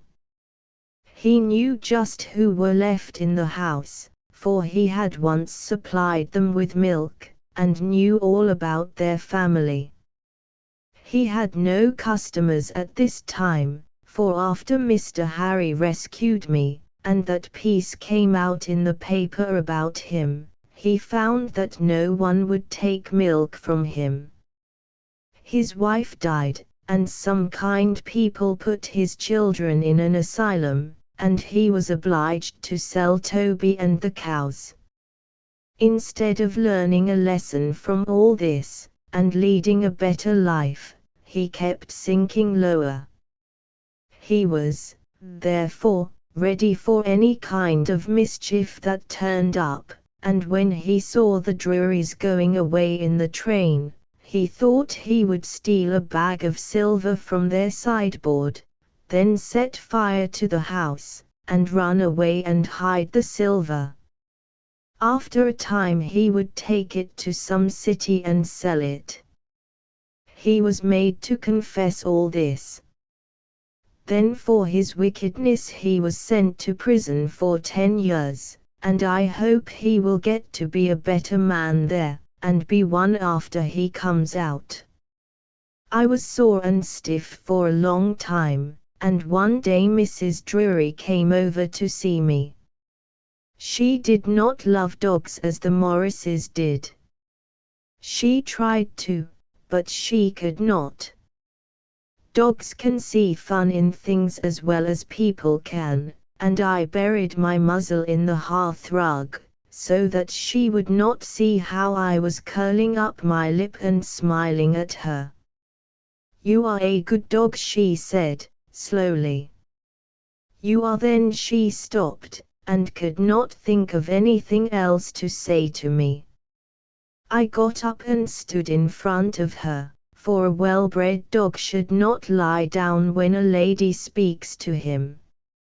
I wagged my body a little, and I would gladly have said something to help her out of her difficulty, but I couldn't. If she had stroked me it might have helped her, but she didn't want to touch me, and I knew she didn't want me to touch her, so I just stood looking at her. "Mrs. Morris," she said, turning from me with a puzzled face, "I don't like animals, and I can't pretend to, for they always find me out. But can't you let that dog know that I shall feel eternally grateful to him for saving not only our property, for that is a trifle, but my darling daughter from fright and annoyance, and a possible injury or loss of life?" "I think he understands," said Mrs. Morris.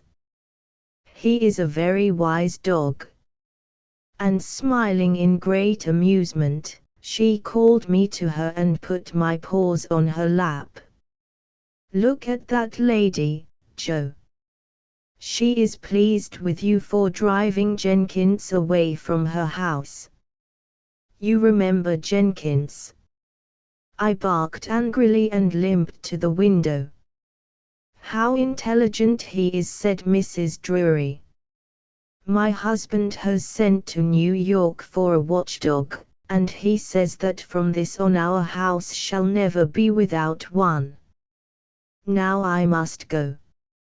Your dog is happy, Mrs. Morris, and I can do nothing for him, except to say that I shall never forget him, and I wish he would come over occasionally to see us. Perhaps when we get our dog he will. I shall tell my cook whenever she sees him to give him something to eat. This is a souvenir for Laura of that dreadful night. I feel under a deep obligation to you, so I am sure you will allow her to accept it." Then she gave Mrs. Morris a little box and went away. When Miss Laura came in, she opened the box, and found in it a handsome diamond ring. On the inside of it was engraved, "Laura, in memory of the 20th of December, 18 from her grateful friend, Bessie." The diamond was worth hundreds of dollars, and Mrs. Morris told Miss Laura that she had rather she would not wear it then, while she was a young girl. It was not suitable for her, and she knew Mrs. Drury did not expect her to do so. She wished to give her a valuable present, and this would always be worth a great deal of money. Contents Chapter 15. Our journey to Riverdale. Every other summer, the Morris children were sent to some place in the country, so that they could have a change of air, and see what country life was like. As there were so many of them, they usually went different ways. The summer after I came to them, Jack and Kyle went to an uncle in Vermont, Miss Laura went to another in New Hampshire, and Ned and Willie went to visit a maiden aunt who lived in the White Mountains. Mr. and Mrs. Morris stayed at home. Fairport was a lovely place in summer, and many people came there to visit. The children took some of their pets with them, and the others they left at home for their mother to take care of. She never allowed them to take a pet animal anywhere, unless she knew it would be perfectly welcome. "Don't let your pets be a worry to other people," she often said to them, "or they will dislike them and you too." Miss Laura went away earlier than the others, for she had run down through the spring, and was pale and thin. One day, early in June, we set out.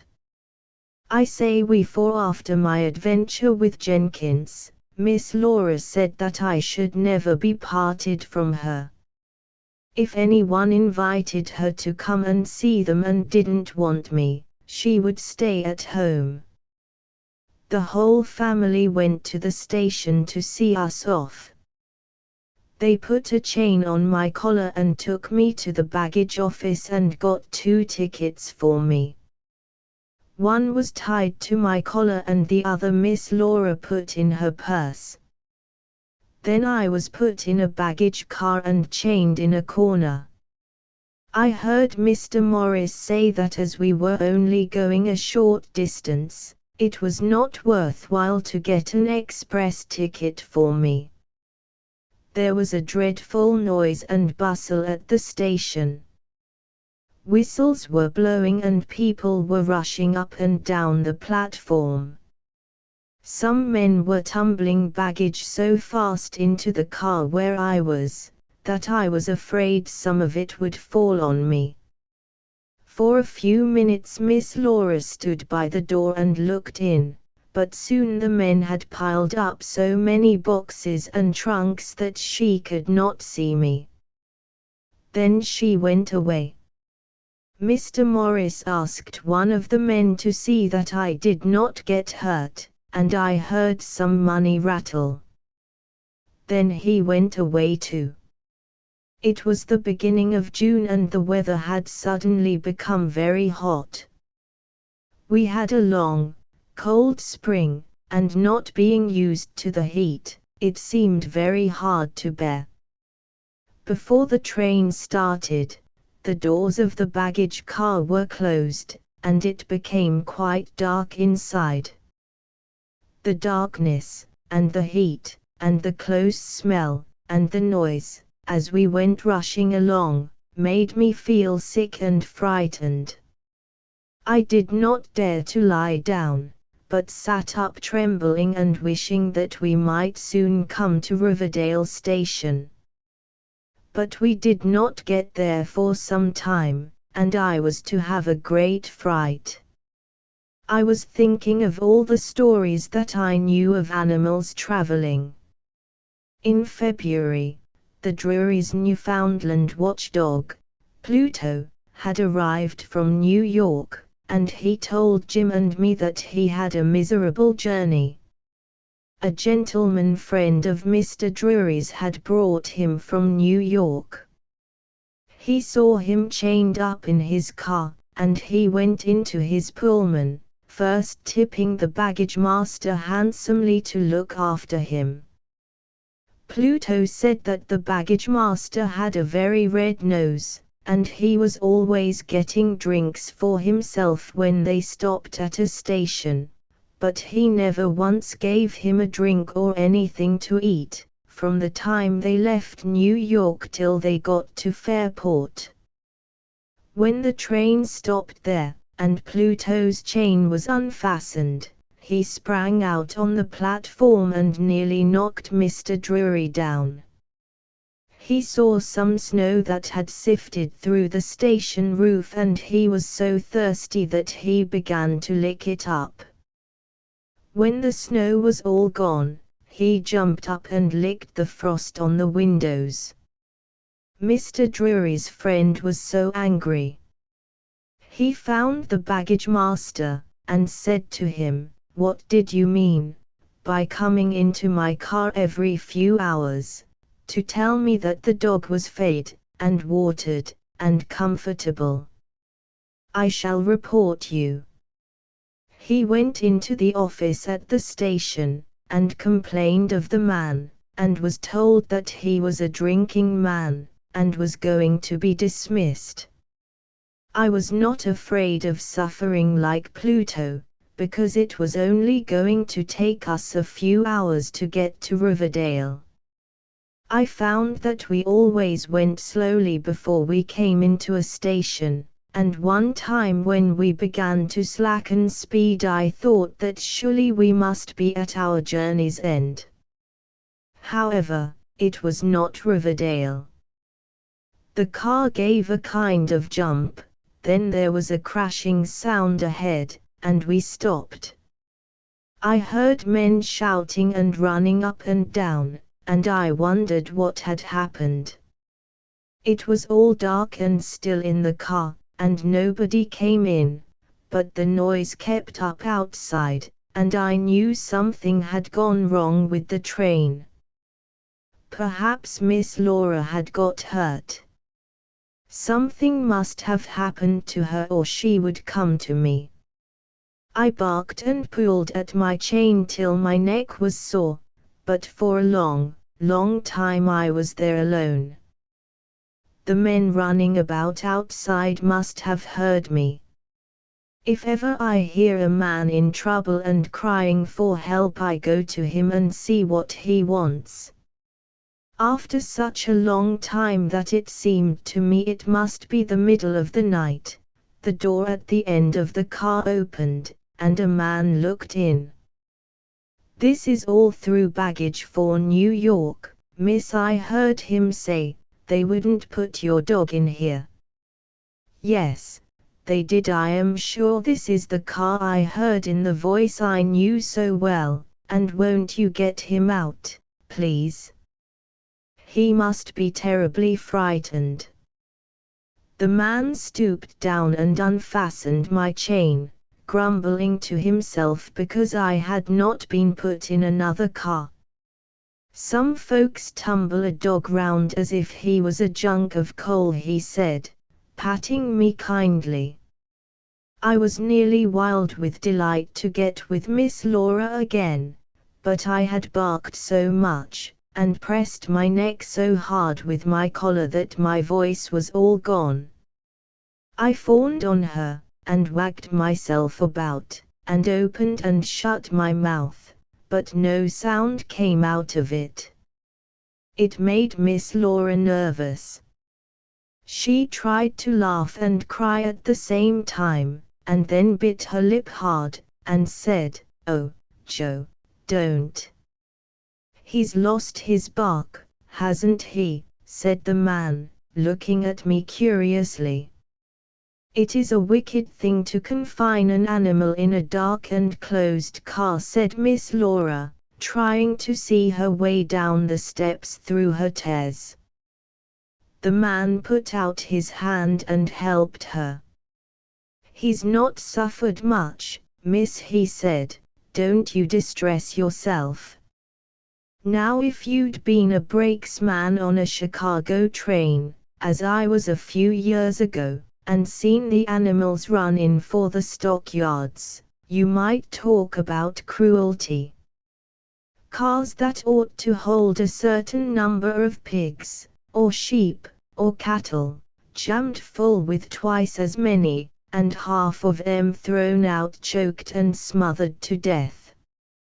I've seen a man running up and down, raging and swearing because the railway people hadn't let him get in to tend to his pigs on the road." Miss Laura turned and looked at the man with a very white face. "Is it like that now?" she asked. "No, no," he said, hastily. "It's better now. They've got new regulations about taking care of the stock, but mind you, miss, the cruelty to animals isn't all done on the railways. There's a great lot of dumb creatures suffering all round everywhere, and if they could speak, 'twould be a hard showing for some other people besides the railway men."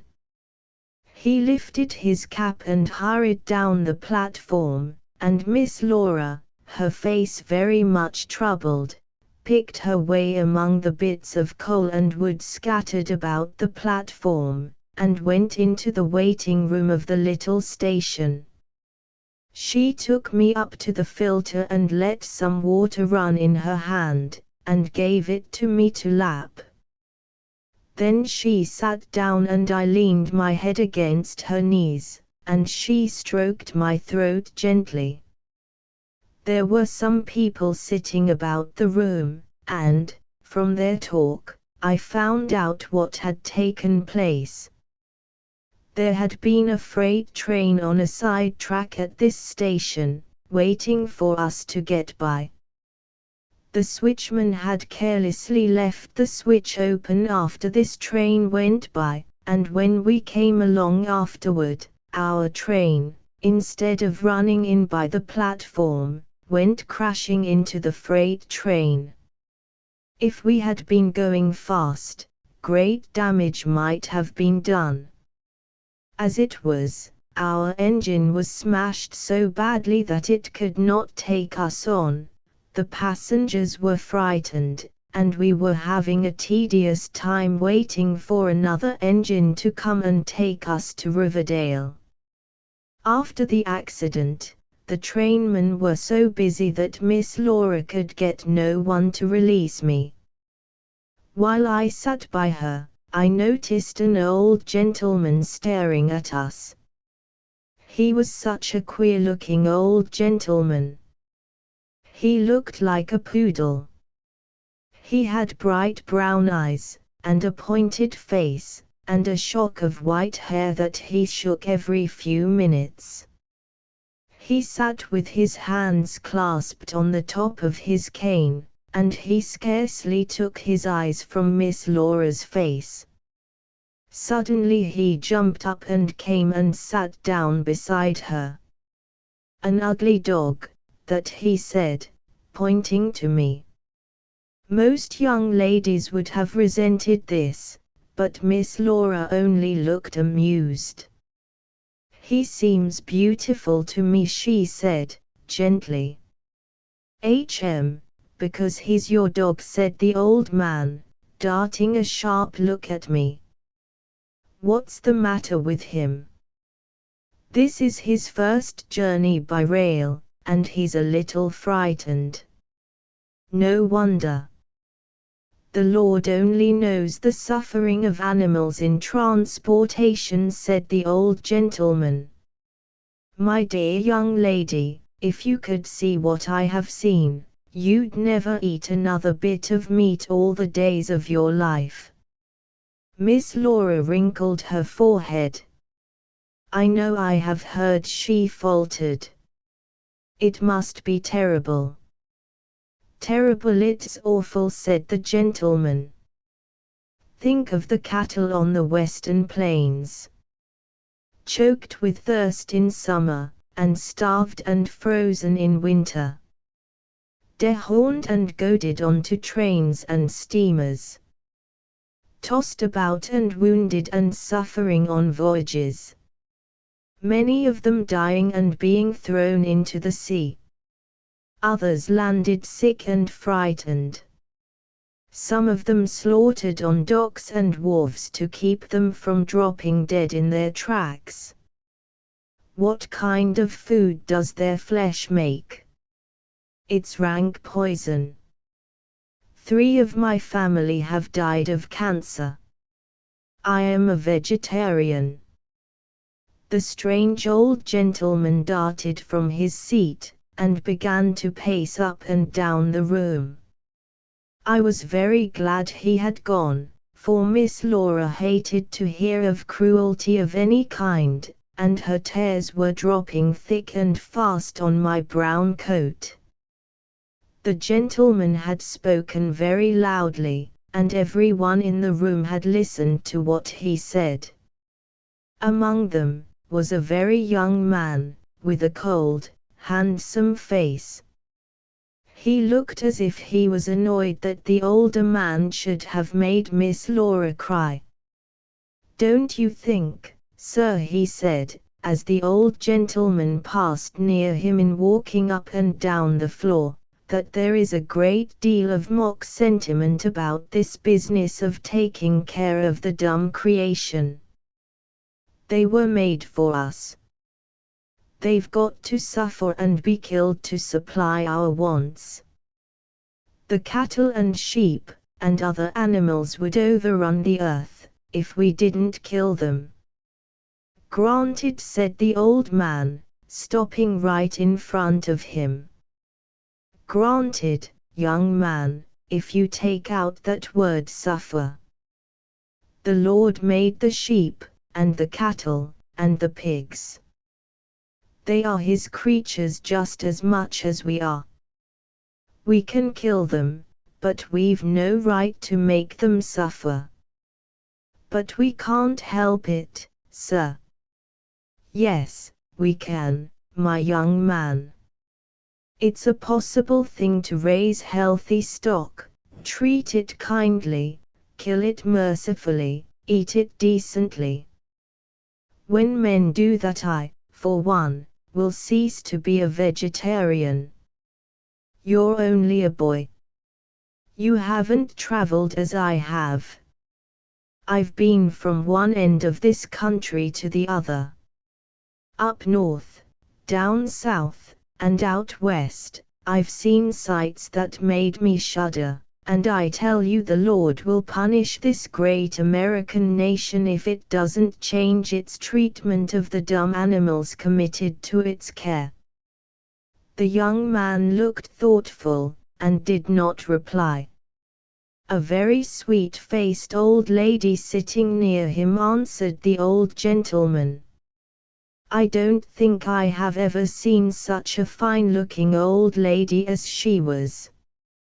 Her hair was snowy white, and her face was deeply wrinkled, yet she was tall and stately, and her expression was as pleasing as my dear Miss Laura's. I do not think we are a wicked nation, she said, softly. We are a younger nation than many of the nations of the earth, and I think that many of our sins arise from ignorance and thoughtlessness.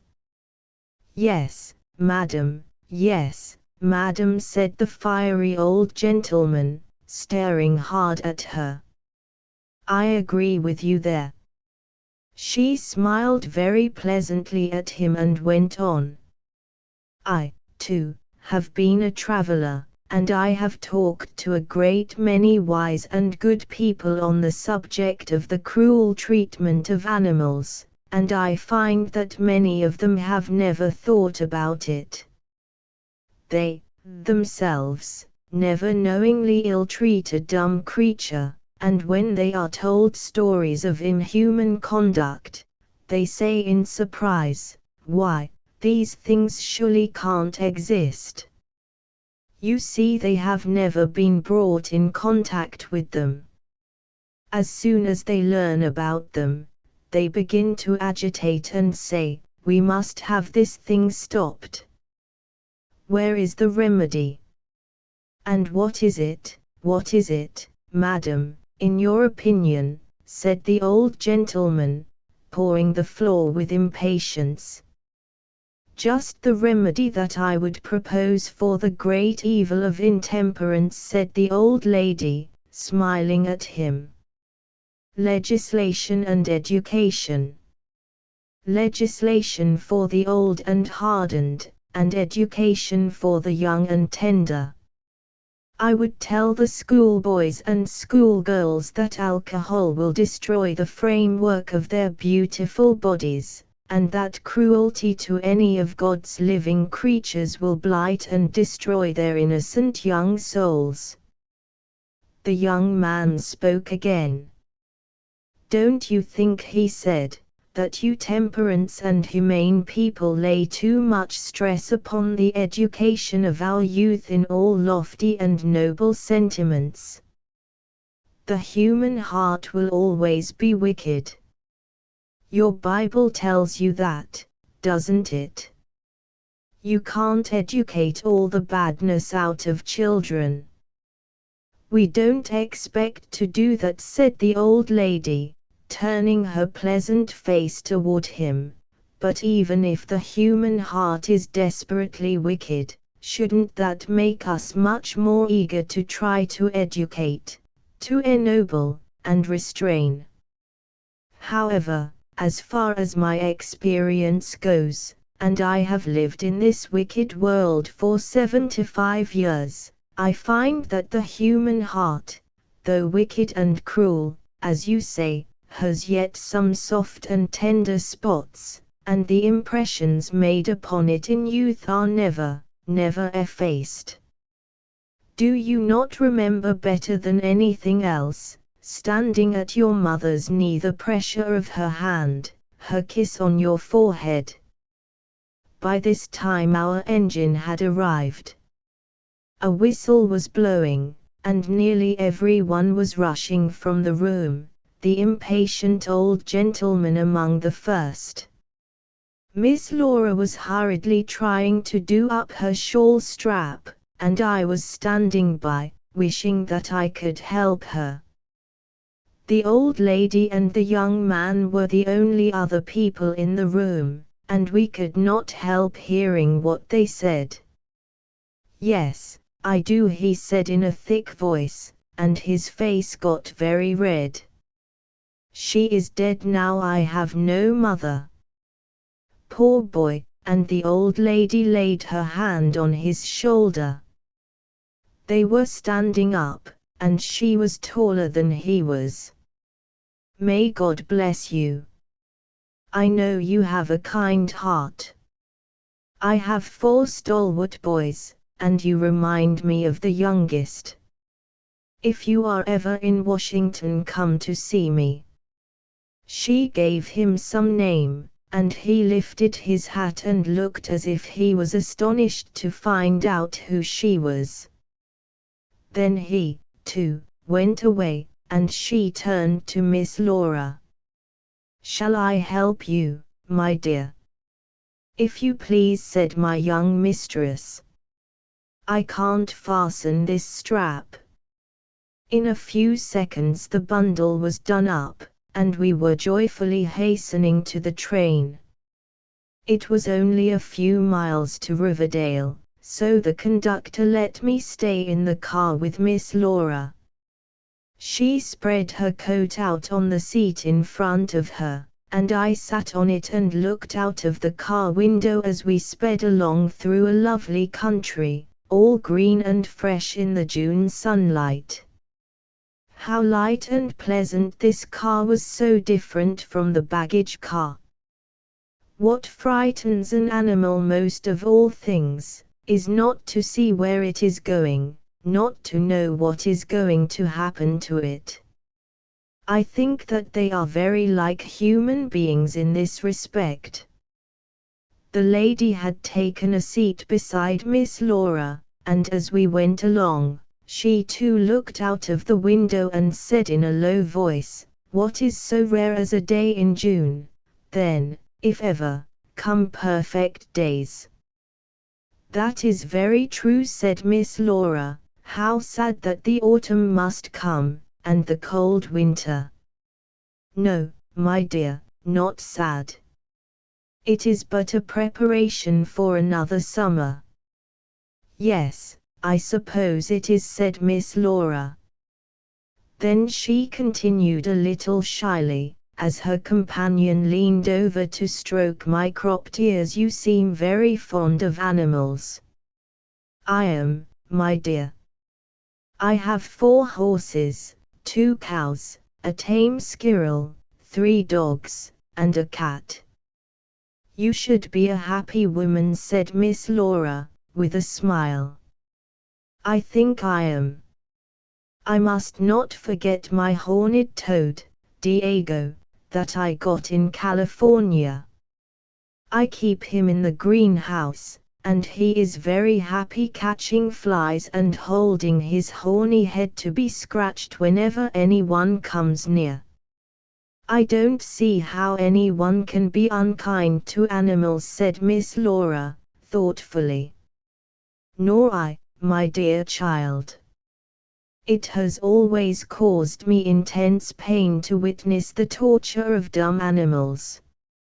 Nearly 70 years ago, when I was a little girl walking the streets of Boston, I would tremble and grow faint at the cruelty of drivers to overloaded horses. I was timid and did not dare speak to them. Very often, I ran home and flung myself in my mother's arms with a burst of tears, and asked her if nothing could be done to help the poor animals. With mistaken, motherly kindness, she tried to put the subject out of my thoughts. I was carefully guarded from seeing or hearing of any instances of cruelty. But the animals went on suffering just the same, and when I became a woman, I saw my cowardice. I agitated the matter among my friends, and told them that our whole dumb creation was groaning together in pain, and would continue to groan, unless merciful human beings were willing to help them. I was able to assist in the formation of several societies for the prevention of cruelty to animals, and they have done good service. Good service not only to the horses and cows, but to the nobler animal, man. I believe that in saying to a cruel man, "You shall not overwork, torture, mutilate, nor kill your animal, or neglect to provide it with proper food and shelter," we are making him a little nearer the kingdom of heaven than he was before. For whatsoever a man soweth, that shall he also reap. If he sows seeds of unkindness and cruelty to man and beast, no one knows what the blackness of the harvest will be. His poor horse, quivering under a blow, is not the worst sufferer. Oh, if people would only understand that their unkind deeds will recoil upon their own heads with tenfold force. But, my dear child, I am fancying that I am addressing a drawing-room meeting, and here we are at your station. Goodbye, keep your happy face and gentle ways. I hope that we may meet again some day. She pressed Miss Laura's hand, gave me a farewell pat, and the next minute we were outside on the platform, and she was smiling through the window at us. Contents Chapter 16 Dingley Farm. My dear niece and a stout, middle-aged woman, with a red, lively face, threw both her arms around Miss Laura. "How glad I am to see you, and this is the dog. Good Joe, I have a bone waiting for you. Here is Uncle John." A tall, good-looking man stepped up and put out a big hand, in which my mistress' little fingers were quite swallowed up. "I am glad to see you, Laura." "Well, Joe, how do ye do, old boy? I've heard about you." It made me feel very welcome to have them both notice me, and I was so glad to be out of the train that I frisked for joy around their feet as we went to the wagon. It was a big double one, with an awning over it to shelter it from the sun's rays, and the horses were drawn up in the shade of a spreading tree. They were two powerful black horses, and as they had no blinders on, they could see us coming. Their faces lighted up and they moved their ears and pawed the ground, and whinnied it when Mr. Wood went up to them. They tried to rub their heads against him, and I saw plainly that they loved him. "Steady there, Cleve and Pacer," he said, "now back up." By this time, Mrs. Wood, Miss Laura and I were in the wagon. Then Mr. Wood jumped in, took up the reins, and off we went. How the two black horses did spin along! I sat on the seat beside Mr. Wood, and sniffed in the delicious air, and the lovely smell of flowers and grass. How glad I was to be in the country! What long races I should have in the green fields! I wished that I had another dog to run with me, and wondered very much whether Mr. Wood kept one. I knew I should soon find out, for whenever Miss Laura went to a place she wanted to know what animals there were about. We drove a little more than a mile along a country road where there were scattered houses. Miss Laura answered questions about her family, and asked questions about Mr. Harry, who was away at college and hadn't got home. I don't think I have said before that Mr. Harry was Mrs. Wood's son. She was a widow with one son when she married Mr. Wood, so that Mr. Harry, though the Morrises called him cousin, was not really their cousin. I was very glad to hear them say that he was soon coming home, for I had never forgotten that but for him I should never have known Miss Laura and gotten into my pleasant home. By and by, I heard Miss Laura say, "Uncle John, have you a dog?" "Yes, Laura," he said, "I have one today, but I shan't have one tomorrow." "Oh, Uncle, what do you mean?" she asked. "Well, Laura," he replied, "you know animals are pretty much like people. There are some good ones and some bad ones. Now, this dog is a snarling, cross-grained, cantankerous beast, and when I heard Joe was coming, I said, 'Now we'll have a good dog about the place, and here's an end to the bad one.' So I tied Bruno up, and tomorrow I shall shoot him. Something's got to be done, or he'll be biting someone." "Uncle," said Miss Laura, "people don't always die when they are bitten by dogs, do they?" "No, certainly not," replied Mr. Wood.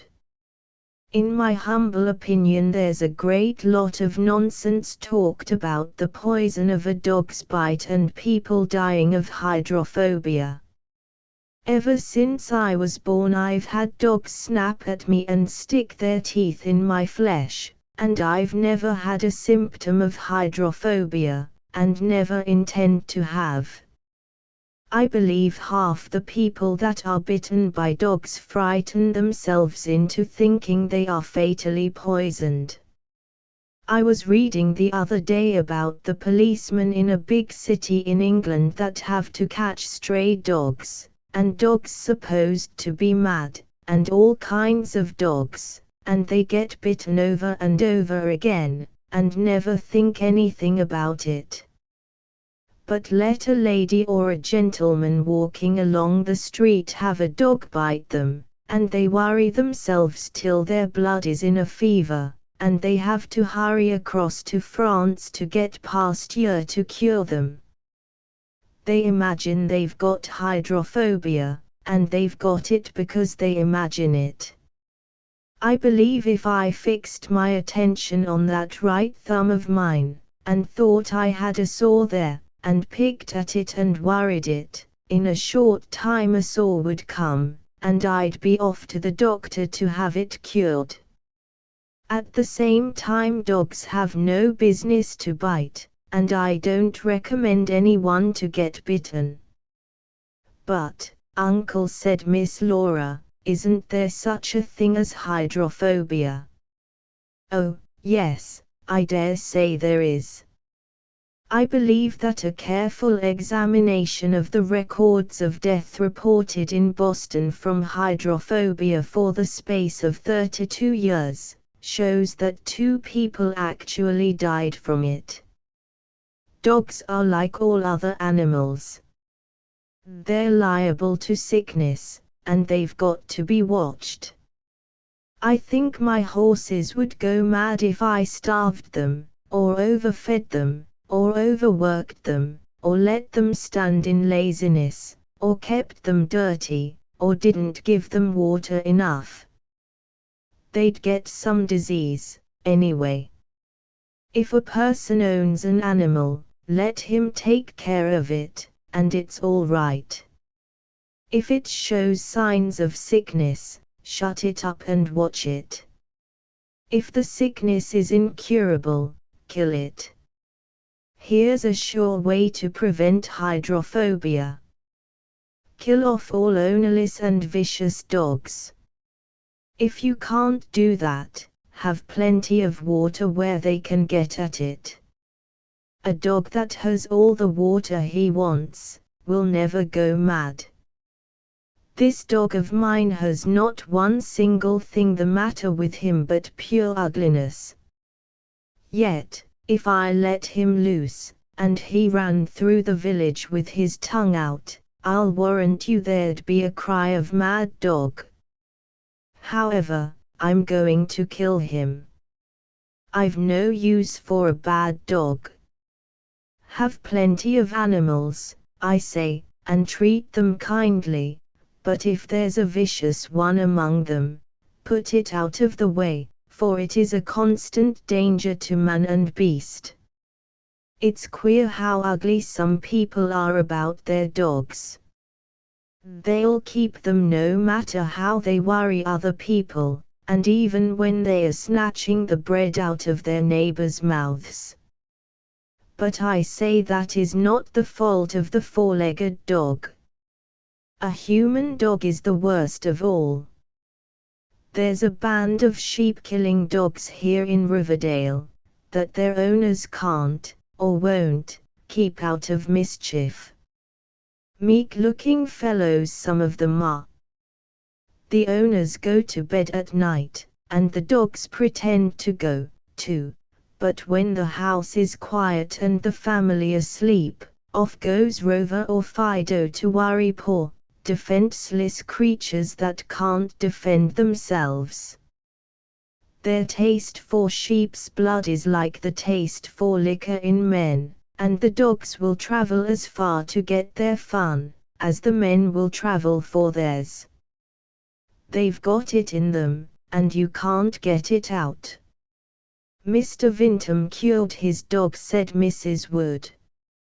Mr. Wood burst into a hearty laugh. So he did, so he did.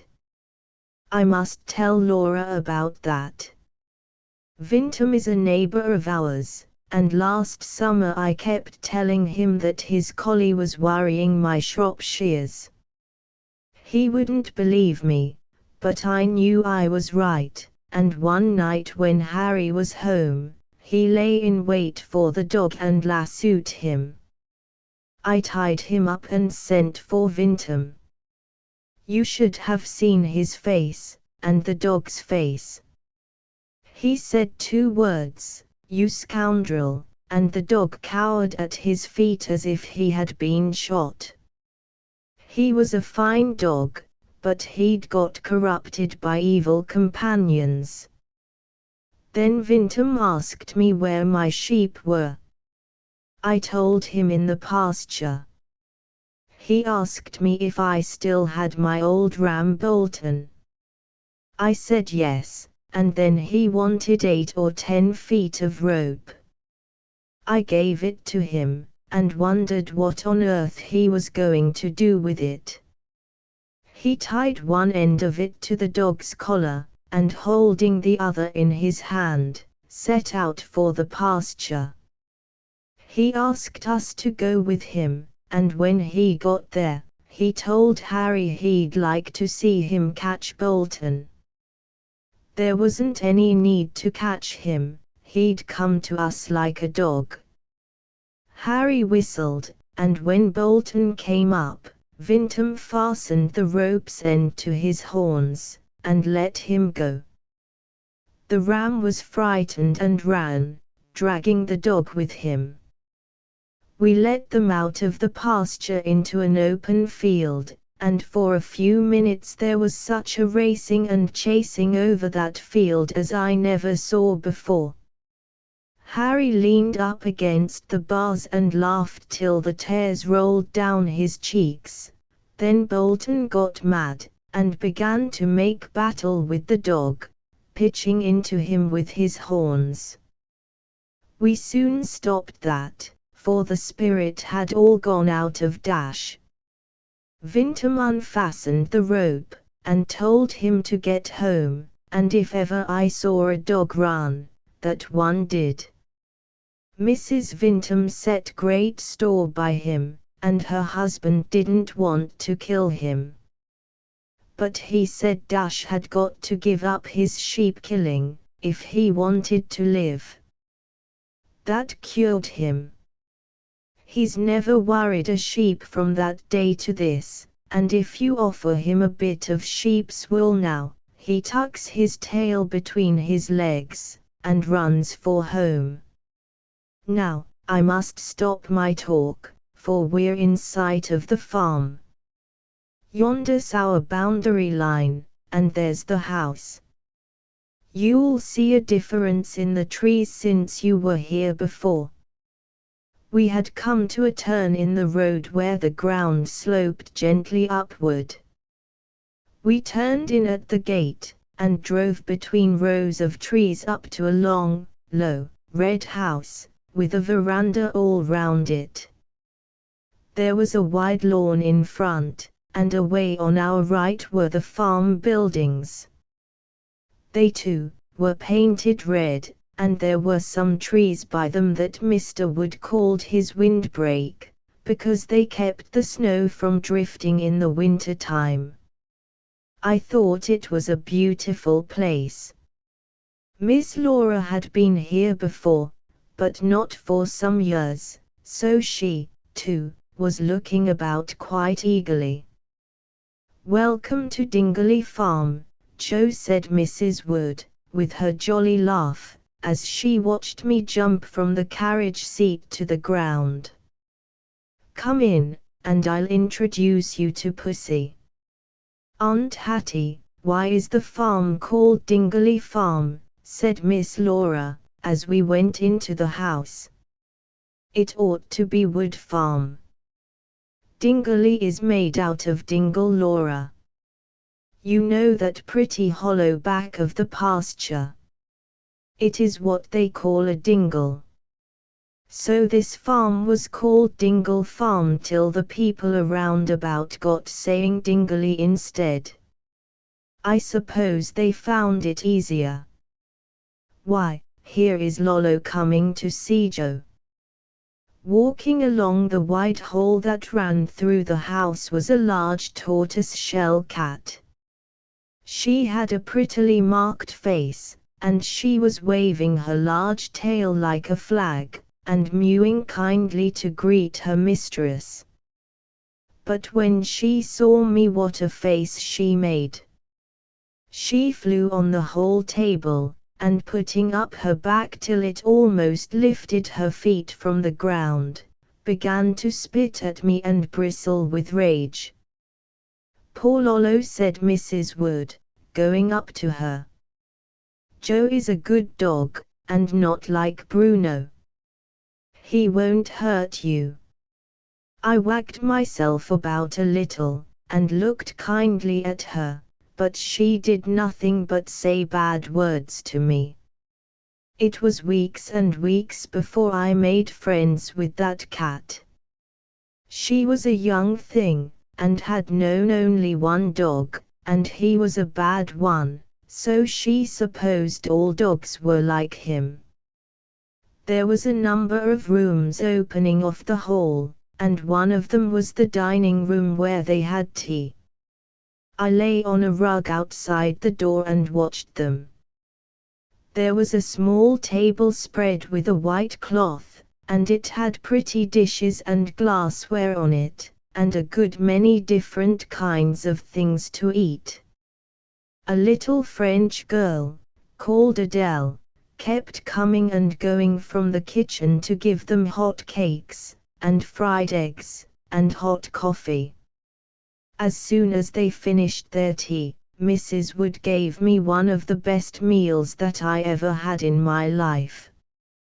Contents Chapter 17 Mr. Wood and his horses. The morning after we arrived in Riverdale, I was up very early and walking around the house. I slept in the woodshed, and could run outdoors whenever I liked. The woodshed was at the back of the house, and near it was the tool shed. Then there was a carriage house, and a plank walk leading to the barnyard. I ran up this walk, and looked into the first building I came to. It was the horse stable. A door stood open, and the morning sun was glancing in. There were several horses there, some with their heads toward me, and some with their tails. I saw that instead of being tied up, there were gates outside their stalls, and they could stand in any way they liked. There was a man moving about at the other end of the stable, and long before he saw me, I knew that it was Mr. Wood. What a nice, clean stable he had. There was always a foul smell coming out of Jenkins's stable, but here the air seemed as pure inside as outside. There was a number of little gratings in the wall to let in the fresh air, and they were so placed that draughts would not blow on the horses. Mr. Wood was going from one horse to another, giving them hay, and talking to them in a cheerful voice. At last he spied me, and cried out, "The top of the morning to you, Joe. You are up early. Don't come too near the horses, good dog." As I walked in beside him, "They might think you are another Bruno, and give you a sly bite or kick. I should have shot him long ago. 'Tis hard to make a good dog suffer for a bad one, but that's the way of the world. Well, old fellow, what do you think of my horse stable? Pretty fair, isn't it?" And Mr. Wood went on talking to me as he fed and groomed his horses, till I soon found out that his chief pride was in them. I like to have human beings talk to me. Mr. Morris often reads his sermons to me, and Miss Laura tells me secrets that I don't think she would tell to anyone else. I watched Mr. Wood carefully, while he groomed a huge, grey cart horse, that he called Dutchman. He took a brush in his right hand, and a currycomb in his left, and he curried and brushed every part of the horse's skin, and afterward wiped him with a cloth. "A good grooming is equal to 2 quarts of oats, Joe," he said to me.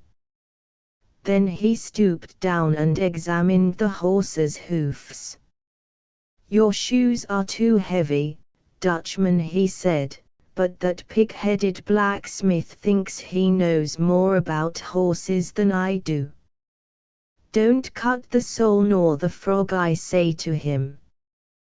"Don't pare the hoof so much, and don't rasp it, and fit your shoe to the foot, and not the foot to the shoe." And he looks as if he wanted to say, "Mind your own business." We'll not go to him again. 'Tis hard to teach an old dog new tricks. I got you to work for me, not to wear out your strength in lifting about his weighty shoes. Mr. Wood stopped talking for a few minutes, and whistled a tune. Then he began again. "I've made a study of horses, Joe. Over 40 years I've studied them, and it's my opinion that the average horse knows more than the average man that drives him. When I think of the stupid fools that are goading patient horses about, beating them and misunderstanding them, and thinking they are only clods of earth with a little life in them, I'd like to take their horses out of the shafts and harness them in, and I'd trot them off at a pace, and slash them, and jerk them, till I guess they'd come out with a little less patience than the animal does. Look at this Dutchman, see the size of him. You'd think he hadn't any more nerves than a bit of granite. Yet he's got a skin as sensitive as a girl's. See how he quivers if I run the currycomb too harshly over him. The idiot I got him from didn't know what was the matter with him. He'd bought him for a reliable horse, and there he was, kicking and stamping whenever the boy went near him. Your boy's got too heavy a hand, Deacon Jones, said I, when he described the horse's actions to me. You may depend upon it, a four-legged creature, unlike a two-legged one, has a reason for everything he does. But he's only a draft horse, said Deacon Jones. Draft horse or no draft horse, said I, you're describing a horse with a tender skin to me, and I don't care if he's as big as an elephant. Well, the old man grumbled and said he didn't want any thoroughbred airs in his stable, so I bought you, didn't I, Dutchman? And Mr. Wood stroked him kindly and went to the next stall.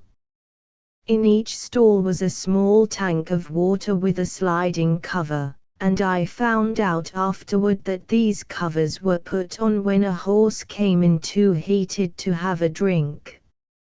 At any other time, he could drink all he liked. Mr. Wood believed in having plenty of pure water for all his animals, and they all had their own place to get a drink. Even I had a little bowl of water in the woodshed, though I could easily have run up to the barnyard when I wanted a drink. As soon as I came, Mrs. Wood asked Adele to keep it there for me, and when I looked up gratefully at her, she said, "Every animal should have its own feeding place and its own sleeping place, Joe, that is only fair." The next horses Mr. Wood groomed were the black ones, Cleve and Pacer. Pacer had something wrong with his mouth, and Mr. Wood turned back his lips and examined it carefully. This he was able to do, for there were large windows in the stable and it was as light as Mr. Wood's house was. "No dark corners here, Joe," said Mr. Wood, as he came out of the stall and passed me to get a bottle from a shelf. "When this stable was built, I said no dirt holes for careless men here. I want the sun to shine in the corners, and I don't want my horses to smell bad smells, for they hate them, and I don't want them starting when they go into the light of day, just because they've been kept in a black hole of a stable, and I've never had a sick horse yet." He poured something from a bottle into a saucer and went back to Pacer with it. I followed him and stood outside. Mr. Wood seemed to be washing a sore in the horse's mouth. Pacer winced a little, and Mr. Wood said, "Steady, steady, my beauty, 'twill soon be over." The horse fixed his intelligent eyes on his master and looked as if he knew that he was trying to do him good. "Just look at these lips, Joe," said Mr. Wood, "delicate and fine like our own, and yet there are brutes that will jerk them as if they were made of iron. I wish the Lord would give horses voices just for 1 week. I tell you they'd scare some of us. Now, Pacer, that's over. I'm not going to dose you much, for I don't believe in it. If a horse has got a serious trouble, get a good horse doctor, say I. If it's a simple thing, try a simple remedy. There's been many a good horse drugged and dosed to death. Well, Scamp, my beauty, how are you, this morning?" In the stall next to Pacer, was a small, jet black mare, with a lean head, slender legs, and a curious restless manner. She was a regular greyhound of a horse, no spare flesh, yet wiry and able to do a great deal of work. She was a wicked-looking little thing, so I thought I had better keep at a safe distance from her heels. Mr. Wood petted her a great deal and I saw that she was his favorite. "Saucebox," he exclaimed, when she pretended to bite him, "you know if you bite me, I'll bite back again." "I think I've conquered you," he said, proudly, as he stroked her glossy neck, "but what a dance you led me.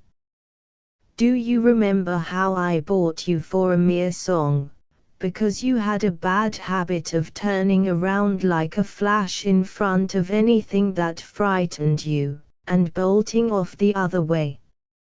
And how did I cure you, my beauty? Beat you and make you stubborn? Not I. I let you go round and round, I turned you and twisted you, the oftener the better for me, till at last I got it into your pretty head that turning and twisting was addling your brains, and you had better let me be master. You've minded me from that day, haven't you? Horse, or man, or dog aren't much good till they learn to obey, and I've thrown you down and I'll do it again if you bite me, so take care." Scamp tossed her pretty head, and took little pieces of Mr. Wood's shirt sleeve in her mouth, keeping her cunning brown eye on him as if to see how far she could go. But she did not bite him. I think she loved him, for when he left her she whinnied shrilly, and he had to go back and stroke and caress her. After that I often used to watch her as she went about the farm. She always seemed to be tugging and striving at her load, and trying to step out fast and do a great deal of work. Mr. Wood was usually driving her. The men didn't like her, and couldn't manage her. She had not been properly broken in. After Mr. Wood finished his work he went and stood in the doorway. There were 6 horses altogether: Dutchman, Cleve, Pacer, Scamp, a bay mare called Ruby, and a young horse belonging to Mr. Harry, whose name was Fleetfoot. "What do you think of them all?" said Mr. Wood, looking down at me. "A pretty fine-looking lot of horses, aren't they? Not a thoroughbred there, but worth as much to me as if each had pedigree as long as this plank walk. There's a lot of humbug about this pedigree business in horses. Mine have their manes and tails anyway, and the proper use of their eyes, which is more liberty than some thoroughbreds get. I'd like to see the man that would persuade me to put blinders or check reins or any other instrument of torture on my horses. Don't the simpletons know that blinders are the cause of, well, I wouldn't like to say how many of our accidents, Joe, for fear you'd think me extravagant, and the check rein drags up a horse's head out of its fine natural curve and presses sinews, bones, and joints together, till the horse is well nigh mad. Ah, Joe, this is a cruel world for man or beast.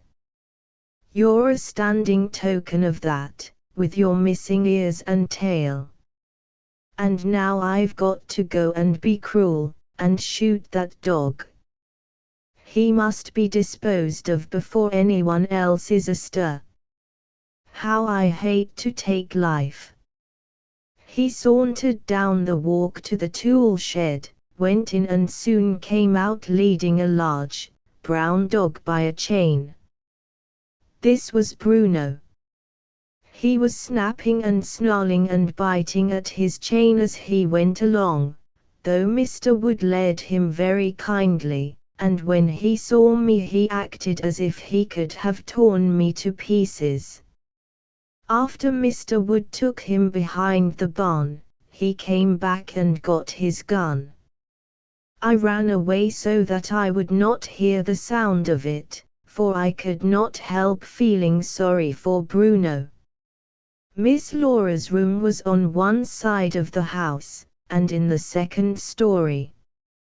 There was a little balcony outside it, and when I got near I saw that she was standing out on it wrapped in a shawl.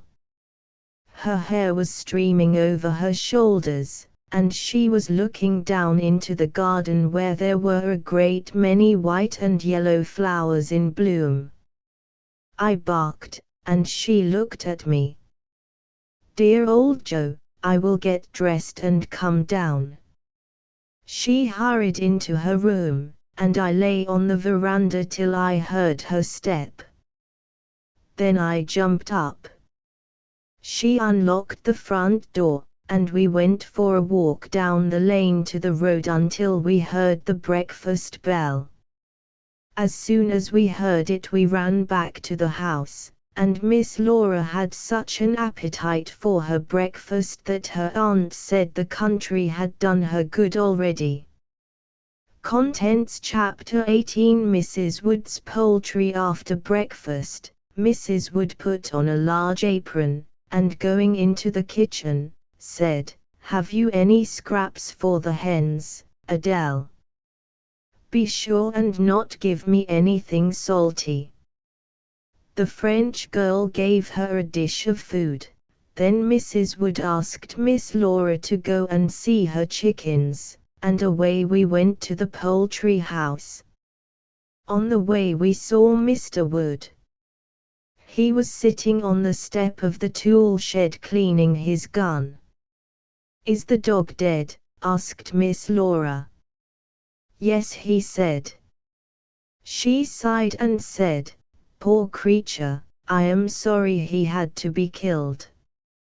"Uncle, what is the most merciful way to kill a dog?" "Sometimes, when they get old, they should be put out of the way." "You can shoot them," he said, "or you can poison them."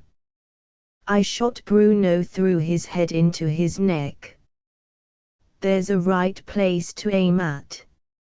It's a little one side of the top of the skull. If you'll remind me I'll show you a circular I have in the house. It tells the proper way to kill animals. The American Humane Education Society in Boston puts it out, and it's a merciful thing. You don't know anything about the slaughtering of animals, Laura, and it's well you don't. There's an awful amount of cruelty practiced, and practiced by some people that think themselves pretty good. I wouldn't have my lambs killed the way my father had his for a kingdom. I'll never forget the first one I saw butchered. I wouldn't feel worse at a hanging now. And that white ox, Hattie, you remember my telling you about him? He had to be killed, and father sent for the butcher. I was only a lad, and I was all of a shudder to have the life of the creature I had known taken from him. The butcher, stupid clown, gave him 8 blows before he struck the right place. The ox bellowed, and turned his great black eyes on my father, and I fell in a faint. Miss Laura turned away, and Mrs. Wood followed her, saying, "If ever you want to kill a cat, Laura, give it cyanide of potassium." I killed a poor old sick cat for Mrs. Vinton the other day. We put half a teaspoonful of pure cyanide of potassium in a long-handled wooden spoon, and dropped it on the cat's tongue, as near the throat as we could. Poor pussy, she died in a few seconds. Do you know, I was reading such a funny thing the other day about giving cats medicine. They hate it, and one can scarcely force it into their mouths on account of their sharp teeth. The way is, to smear it on their sides, and they lick it off. A good idea, isn't it? Here we are at the hen house, or rather one of the hen houses. Don't you keep your hens all together? Asked Miss Laura. Only in the winter time, said Mrs. Wood. I divide my flock in the spring. Part of them stay here and part go to the orchard to live in little movable houses that we put about in different places. I feed each flock morning and evening at their own little house. They know they'll get no food even if they come to my house, so they stay at home. And they know they'll get no food between times, so all day long they pick and scratch in the orchard, and destroy so many bugs and insects that it more than pays for the trouble of keeping them there. Doesn't this flock want to mix up with the other? Asked Miss Laura, as she stepped into the little wooden house. No, they seem to understand. I keep my eye on them for a while at first, and they soon find out that they are not to fly either over the garden fence or the orchard fence.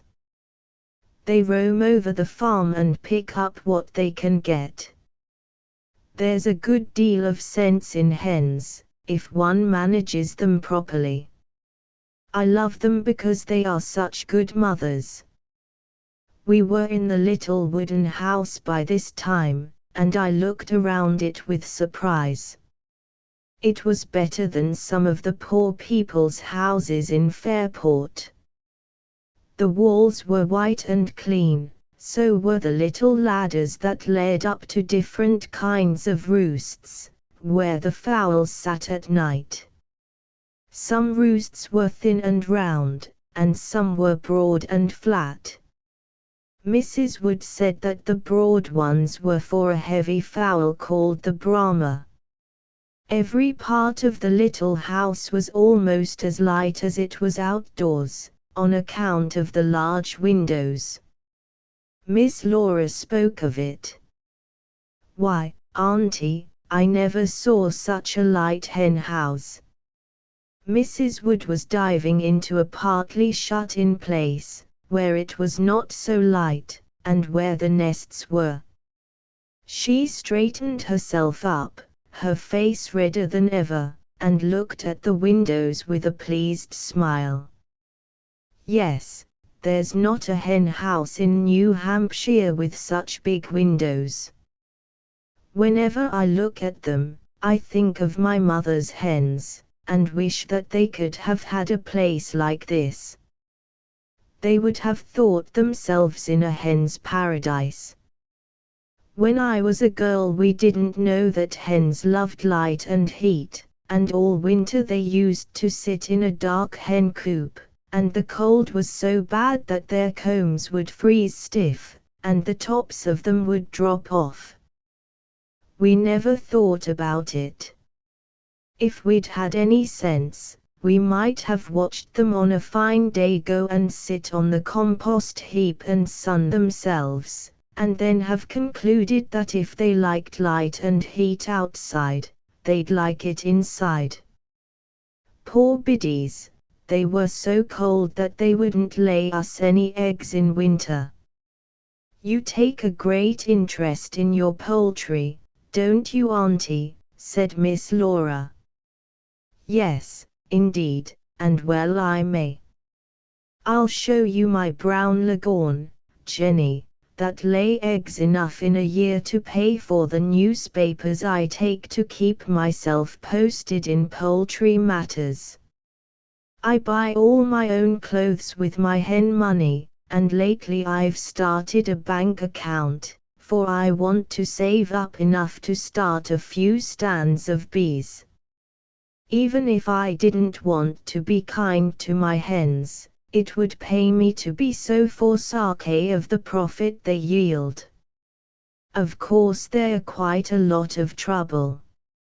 Sometimes they get vermin on them, and I have to grease them and dust carbolic acid on them, and try some of my numerous cures.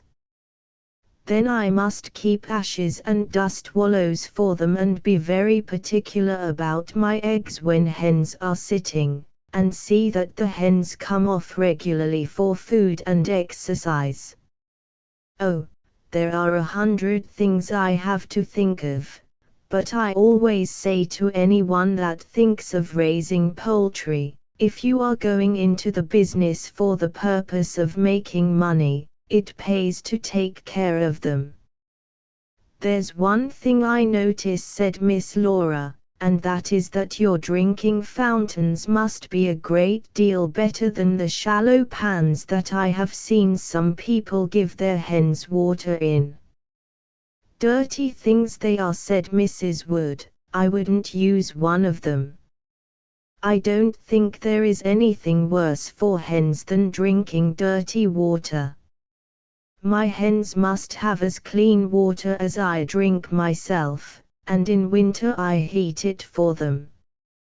If it's poured boiling into the fountains in the morning, it keeps warm till night. Speaking of shallow drinking dishes, I wouldn't use them, even before I ever heard of a drinking fountain. John made me something that we read about. He used to take a powder keg and bore a little hole in the side, about an inch from the top, then fill it with water, and cover with a pan a little larger round than the keg. Then he turned the keg upside down, without taking away the pan.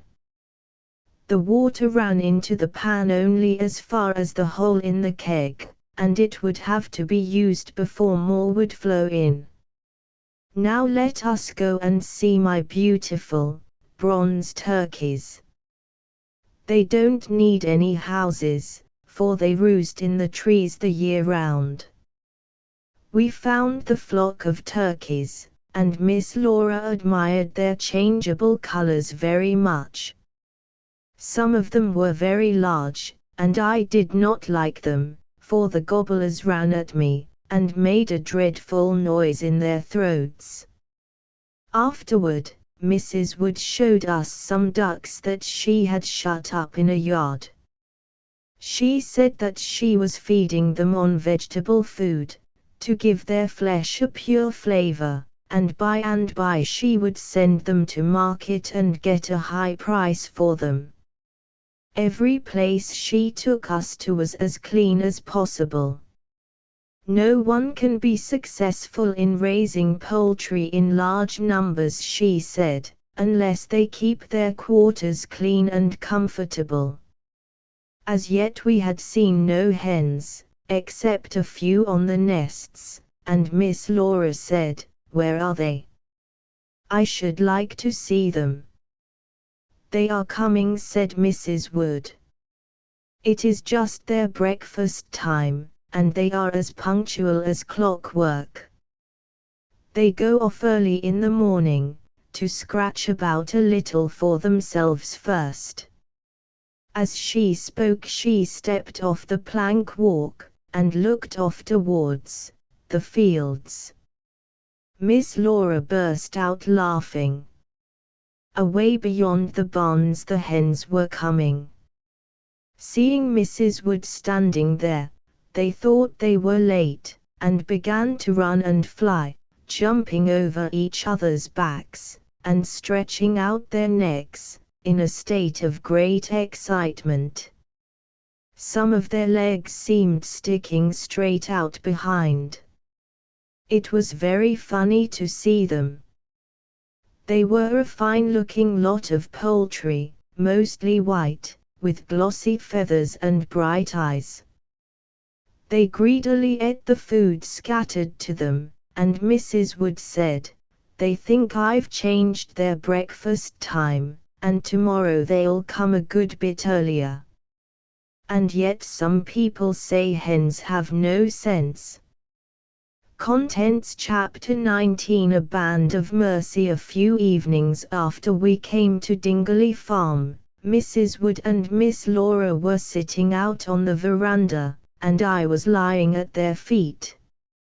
"Auntie," said Miss Laura, "what do those letters mean on that silver pin that you wear with that piece of ribbon?" "You know what the white ribbon means, don't you?" asked Mrs. Wood. "Yes, that you are a temperance woman, doesn't it?" "It does, and the star pin means that I am a member of a band of mercy." "Do you know what a band of mercy is?" "No," said Miss Laura. "How strange. I should think that you would have several in Fairport." "A cripple boy, the son of a Boston artist, started this one here. It has done a great deal of good. There is a meeting tomorrow, and I will take you to it if you like." It was on Monday that Mrs. Wood had this talk with Miss Laura, and the next afternoon, after all the work was done, they got ready to go to the village. "May Joe go?" asked Miss Laura. "Certainly," said Mrs. Wood. "He is such a good dog that he won't be any trouble." I was very glad to hear this, and trotted along by them down the lane to the road. The lane was a very cool and pleasant place. There were tall trees growing on each side, and under them, among the grass, pretty wild flowers were peeping out to look at us as we went by. Mrs. Wood and Miss Laura talked all the way about the Band of Mercy. Miss Laura was much interested, and said that she would like to start one in Fairport. "It is a very simple thing," said Mrs. Wood. "All you have to do is to write the pledge at the top of a piece of paper: 'I will try to be kind to all harmless living creatures, and try to protect them from cruel usage,' and get 30 people to sign it. That makes a band. I have formed 2 or 3 bands by keeping slips of paper ready, and getting people that come to visit me to sign them. I call them corresponding bands, for they are too far apart to meet. I send the members Band of Mercy papers, and I get such nice letters from them, telling me of kind things they do for animals. A Band of Mercy in a place is a splendid thing.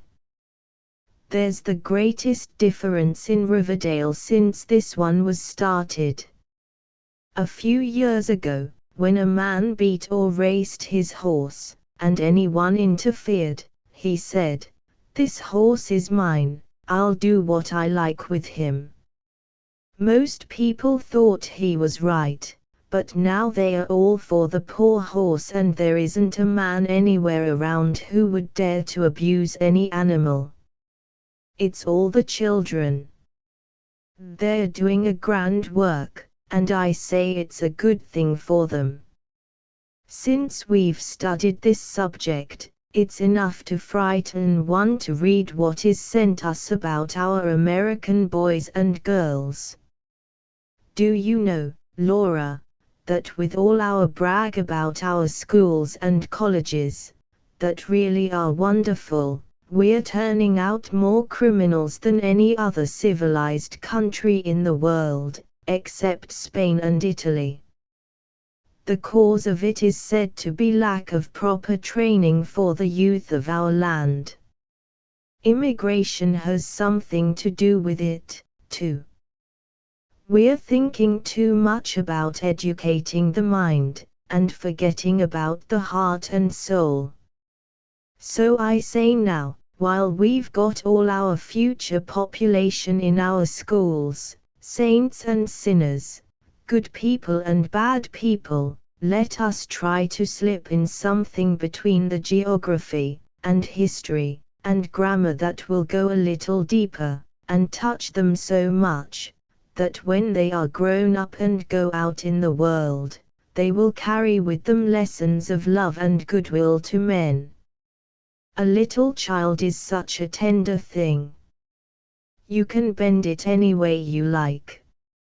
Speaking of this heart education of children, as set over against mind education, I see that many school teachers say that there is nothing better than to give them lessons on kindness to animals. Children who are taught to love and protect dumb creatures will be kind to their fellow men when they grow up. I was very much pleased with this talk between Mrs. Wood and Miss Laura, and kept close to them so that I would not miss a word. As we went along, houses began to appear here and there, set back from the road among the trees. Soon they got quite close together, and I saw some shops. This was the village of Riverdale, and nearly all the buildings were along this winding street. The river was away back of the village. We had already driven there several times. We passed the school on our way. It was a square, white building, standing in the middle of a large yard. Boys and girls, with their arms full of books, were hurrying down the steps and coming into the street. Two quite big boys came behind us, and Mrs. Wood turned around and spoke to them, and asked if they were going to the Band of Mercy. "Oh, yes," said the younger one, "I've got a recitation, don't you remember?" "Yes, yes, excuse me for forgetting," said Mrs. Wood, with her jolly laugh.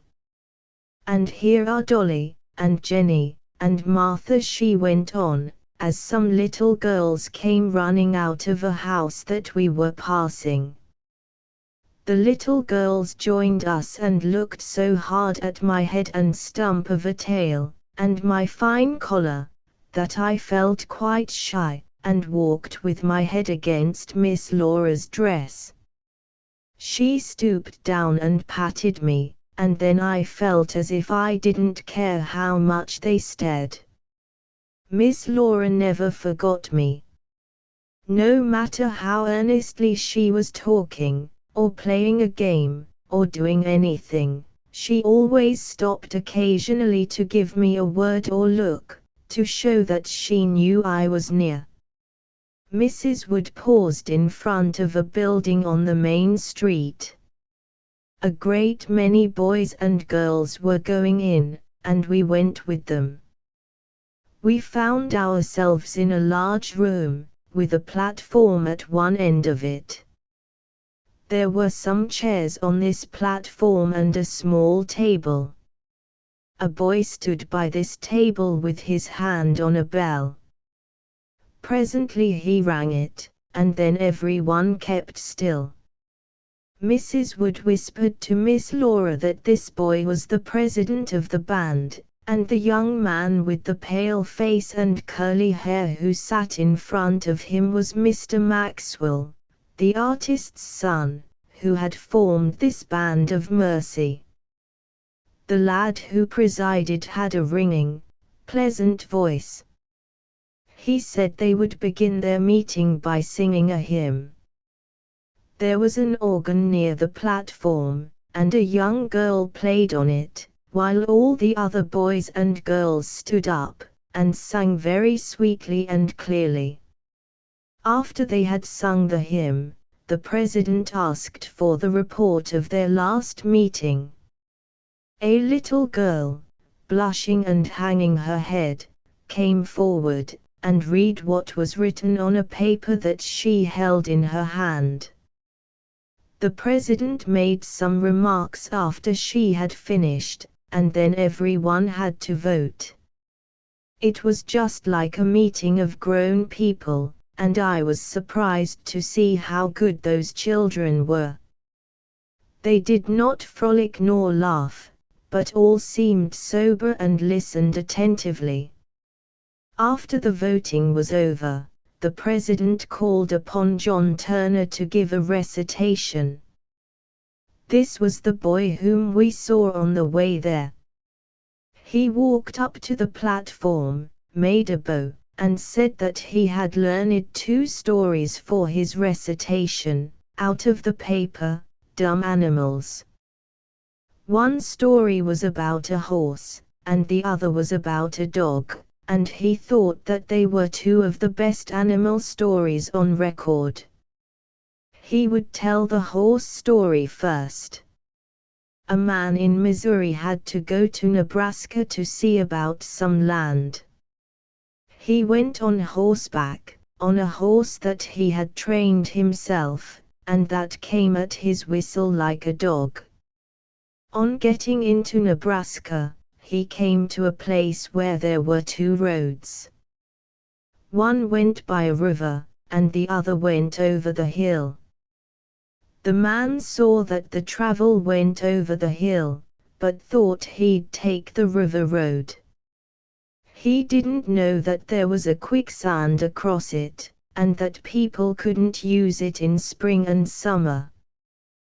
There used to be a signboard to tell strangers about it, but it had been taken away. The man got off his horse to let him graze, and walked along till he got so far ahead of the horse that he had to sit down and wait for him. Suddenly he found that he was on a quicksand. His feet had sunk in the sand, and he could not get them out. He threw himself down, and whistled for his horse, and shouted for help, but no one came. He could hear some young people singing out on the river, but they could not hear him.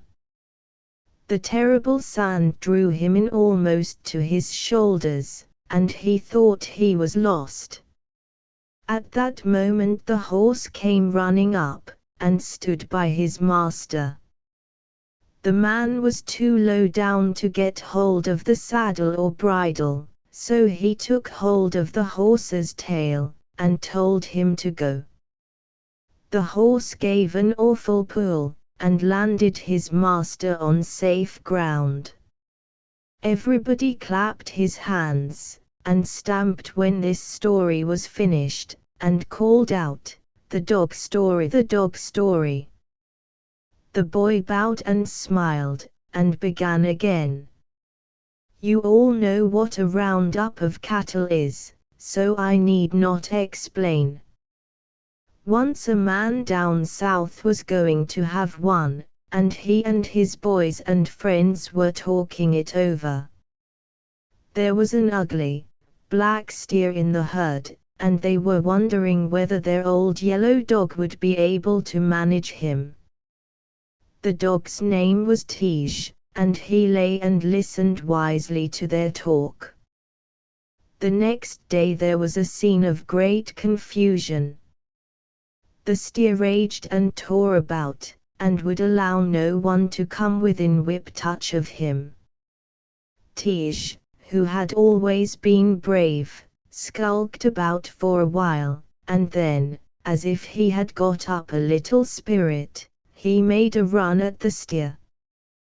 The steer sighted him, gave a bellow, and, lowering his horns, ran at him. Tige turned tail, and the young men that owned him were frantic. They'd been praising him, and thought they were going to have it proven false. Their father called out, "Don't shoot Tige, till you see where he's running to." The dog ran right to the cattle pen. The steer was so enraged that he never noticed where he was going, and dashed in after him. Tige leaped the wall, and came back to the gate, barking and yelping for the men to come and shut the steer in. They shut the gate and petted Tige, and bought him a collar with a silver plate. The boy was loudly cheered, and went to his seat. The president said he would like to have remarks made about these two stories. Several children put up their hands, and he asked each one to speak in turn. One said that if that man's horse had had a docked tail, his master wouldn't have been able to reach it, and would have perished. Another said that if the man hadn't treated his horse kindly, he never would have come at his whistle, and stood over him to see what he could do to help him. A third child said that the people on the river weren't as quick at hearing the voice of the man in trouble as the horse was. When this talk was over, the president called for some stories of foreign animals. Another boy came forward, made his bow, and said, in a short, abrupt voice, "My uncle's name is Henry Worthington. He is an Englishman, and once he was a soldier in India. One day when he was hunting in the Punjab, he saw a mother monkey carrying a little dead baby monkey. 6 months after, he was in the same jungle. Saw same monkey still carrying dead baby monkey, all shriveled up. Mother monkey loved her baby monkey, and wouldn't give it up. The boy went to his seat, and the president, with a queer look in his face, said, 'That's a very good story, Ronald, if it is true.' None of the children laughed, but Mrs. Wood's face got like a red poppy, and Miss Laura bit her lip, and Mr. Maxwell buried his head in his arms, his whole frame shaking. The boy who told the story looked very angry. He jumped up again. 'My uncle's a true man, Phil Dodge, and never told a lie in his life.' The president remained standing, his face a deep scarlet, and a tall boy at the back of the room got up and said, 'Mr. President, what would be impossible in this climate, might be possible in a hot country like India. Doesn't heat sometimes draw up and preserve things?' The president's face cleared. 'Thank you for the suggestion,' he said. 'I don't want to hurt anybody's feelings, but you know there is a rule in the band that only true stories are to be told here. We have 5 more minutes for foreign stories. Has anyone else one? Contents Chapter XX Stories about animals. A small girl, with twinkling eyes and a merry face, got up, just behind Miss Laura, and made her way to the front. 'My grandfather says,' she began, in a piping little voice, 'that when he was a little boy his father brought him a little monkey from the West Indies. The naughty boys in the village used to tease the little monkey, and he runned up a tree one day. They was throwing stones at him, and a man that was painting the house drove them away. The monkey run down the tree, and shook hands with the man. My grandfather saw him,' she said, with a shake of her head at the president, as if she was afraid he would doubt her. There was great laughing and clapping of hands when this little girl took her seat, and she hopped right up again and ran back. 'Oh, I thought,' she went on, in her squeaky, little voice, 'that my grandfather says that afterward the monkey upset the painter's can of oil, and rolled in it, and then jumped down in my grandfather's flour barrel.' The president looked very much amused, and said, 'We have had some good stories about monkeys, now let us have some more about our home animals. Who can tell us another story about a horse?' 3 or 4 boys jumped up, but the president said they would take one at a time.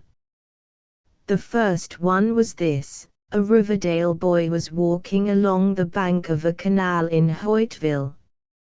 He saw a boy driving two horses, which were towing a canal boat. The first horse was lazy, and the boy got angry and struck him several times over the head with his whip. The Riverdale boy shouted across to him, begging him not to be so cruel, but the boy paid no attention.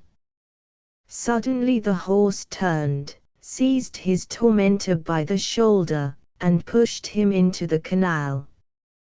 The water was not deep, and the boy, after floundering about for a few seconds, came out dripping with mud and filth, and sat down on the tow path, and looked at the horse with such a comical expression that the Riverdale boy had to stuff his handkerchief in his mouth to keep from laughing. "It is to be hoped that he would learn a lesson," said the president, "and be kinder to his horse in the future. Now, Bernard Howe, your story."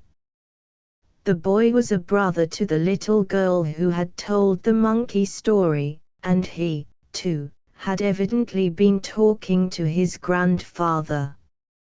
He told two stories, and Miss Laura listened eagerly, for they were about Fairport. The boy said that when his grandfather was young, he lived in Fairport, Maine. On a certain day he stood in the market square to see their first stagecoach put together. It had come from Boston in pieces, for there was no one in Fairport that could make one. The coach went away up into the country one day, and came back the next. For a long time no one understood driving the horses properly, and they came in day after day with the blood streaming from them.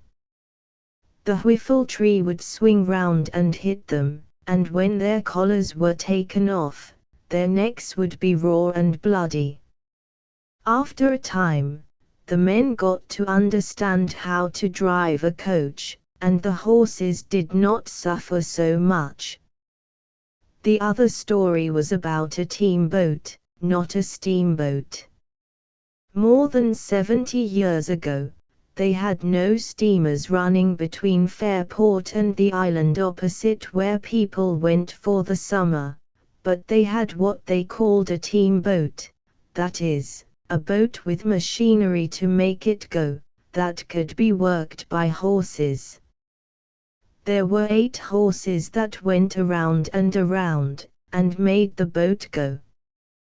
One afternoon, 2 dancing masters, who were wicked fellows, that played the fiddle, and never went to church on Sundays, got on the boat, and sat just where the horses had to pass them as they went around.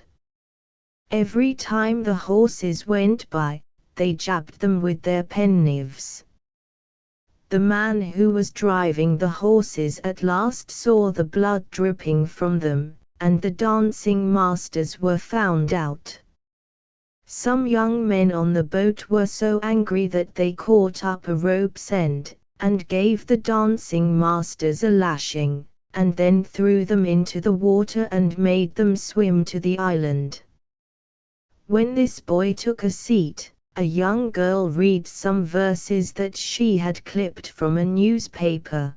"Don't kill the toads, the ugly toads, that hop around your door. Each meal the little toad doth eat 100 bugs or more. He sits around with aspect meek, until the buggeth neared, then shoots he forth his little tongue like lightning double-geared. And then he soberly doth wink, and shut his ugly mug, and patiently doth wait until there comes another bug." Mr. Maxwell told a good dog story after this. He said the president need not have any fears as to its truth, for it had happened in his boarding house in the village, and he had seen it himself. Monday, the day before, being wash day, his landlady had put out a large washing. Among the clothes on the line was a grey flannel shirt belonging to her husband. The young dog belonging to the house had pulled the shirt from the line and torn it to pieces. The woman put it aside and told him master would beat him. When the man came home to his dinner, he showed the dog the pieces of the shirt, and gave him a severe whipping. The dog ran away, visited all the clothes lines in the village, till he found a grey shirt very like his master's. He seized it and ran home, laying it at his master's feet, joyfully wagging his tail meanwhile. Mr. Maxwell's story done, a bright-faced boy, called Simon Gray, got up and said, "You all know our old grey horse Ned. Last week father sold him to a man in Hoytville, and I went to the station when he was shipped. He was put in a box car. The doors were left a little open to give him air, and were locked in that way. There was a narrow, sliding door, 4 feet from the floor of the car, and, in some way or other, old Ned pushed this door open, crawled through it, and tumbled out on the ground. When I was coming from school, I saw him walking along the track. He hadn't hurt himself, except for a few cuts. He was glad to see me, and followed me home. He must have gotten off the train when it was going full speed, for he hadn't been seen at any of the stations, and the trainmen were astonished to find the doors locked and the car empty, when they got to Hoytville. Father got the man who bought him to release him from his bargain, for he says if Ned is so fond of Riverdale, he shall stay here." The president asked the boys and girls to give 3 cheers for old Ned, and then they had some more singing. After all had taken their seats, he said he would like to know what the members had been doing for animals during the past fortnight. One girl had kept her brother from shooting 2 owls that came about their barnyard. She told him that the owls would destroy the rats and mice that bothered him in the barn, but if he hunted them, they would go to the woods. A boy said that he had persuaded some of his friends who were going fishing, to put their bait worms into a dish of boiling water to kill them before they started, and also to promise him that as soon as they took their fish out of the water, they would kill them by a sharp blow on the back of the head. They were all the more ready to do this, when he told them that their fish would taste better when cooked, if they had been killed as soon as they were taken from the water into the air. A little girl had gotten her mother to say that she would never again put lobsters into cold water and slowly boil them to death. She had also stopped a man in the street who was carrying a pair of fowls with their heads down, and asked him if he would kindly reverse their position. The man told her that the fowls didn't mind, and she pursed up her small mouth and showed the band how she said to him, "I would prefer the opinion of the hens." Then she said he had laughed at her, and said, "Certainly, little lady," and had gone off carrying them as she wanted him to. She had also reasoned with different boys outside the village who were throwing stones at birds and frogs, and sticking butterflies, and had invited them to come to the Band of Mercy. This child seemed to have done more than anyone else for dumb animals. She had taken around a petition to the village boys, asking them not to search for birds' eggs, and she had even gone into her father's stable, and asked him to hold her up, so that she could look into the horses' mouths to see if their teeth wanted filing or were decayed. When her father laughed at her, she told him that horses often suffer terrible pain from their teeth, and that sometimes a runaway is caused by a metal bit striking against the exposed nerve in the tooth of a horse that has become almost frantic with pain. She was a very gentle girl, and I think by the way that she spoke that her father loved her dearly, for she told how much trouble he had taken to make some tiny houses for her that she wanted for the wrens that came about their farm. She told him that those little birds are so good at catching insects that they ought to give all their time to it, and not have any worry about making houses. Her father made their homes very small, so that the English sparrows could not get in and crowd them out.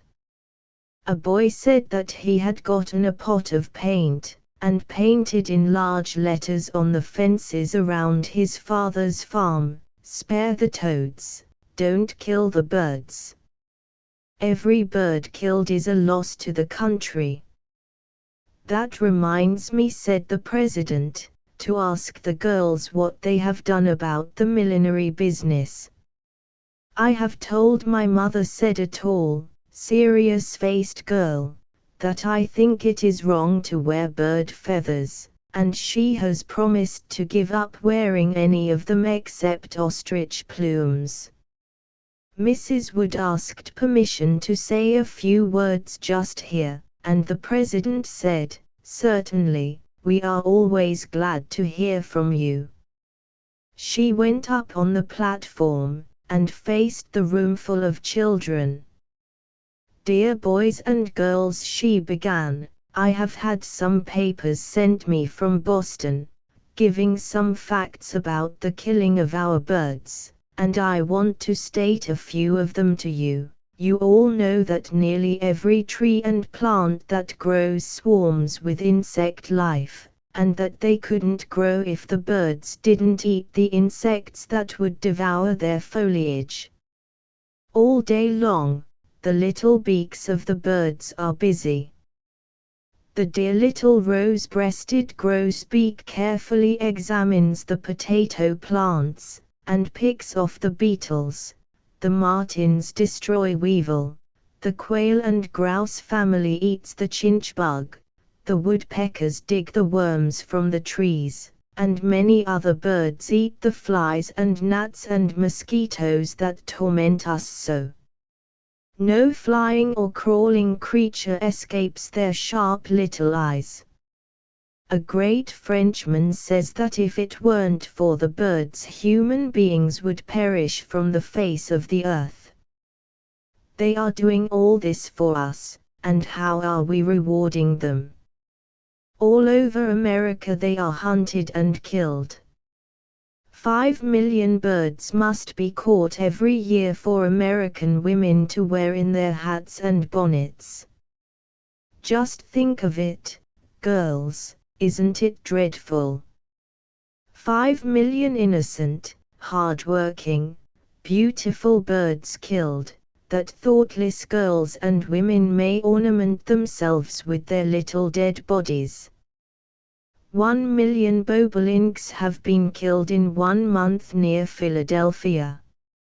70 songbirds were sent from one Long Island village to New York milliners.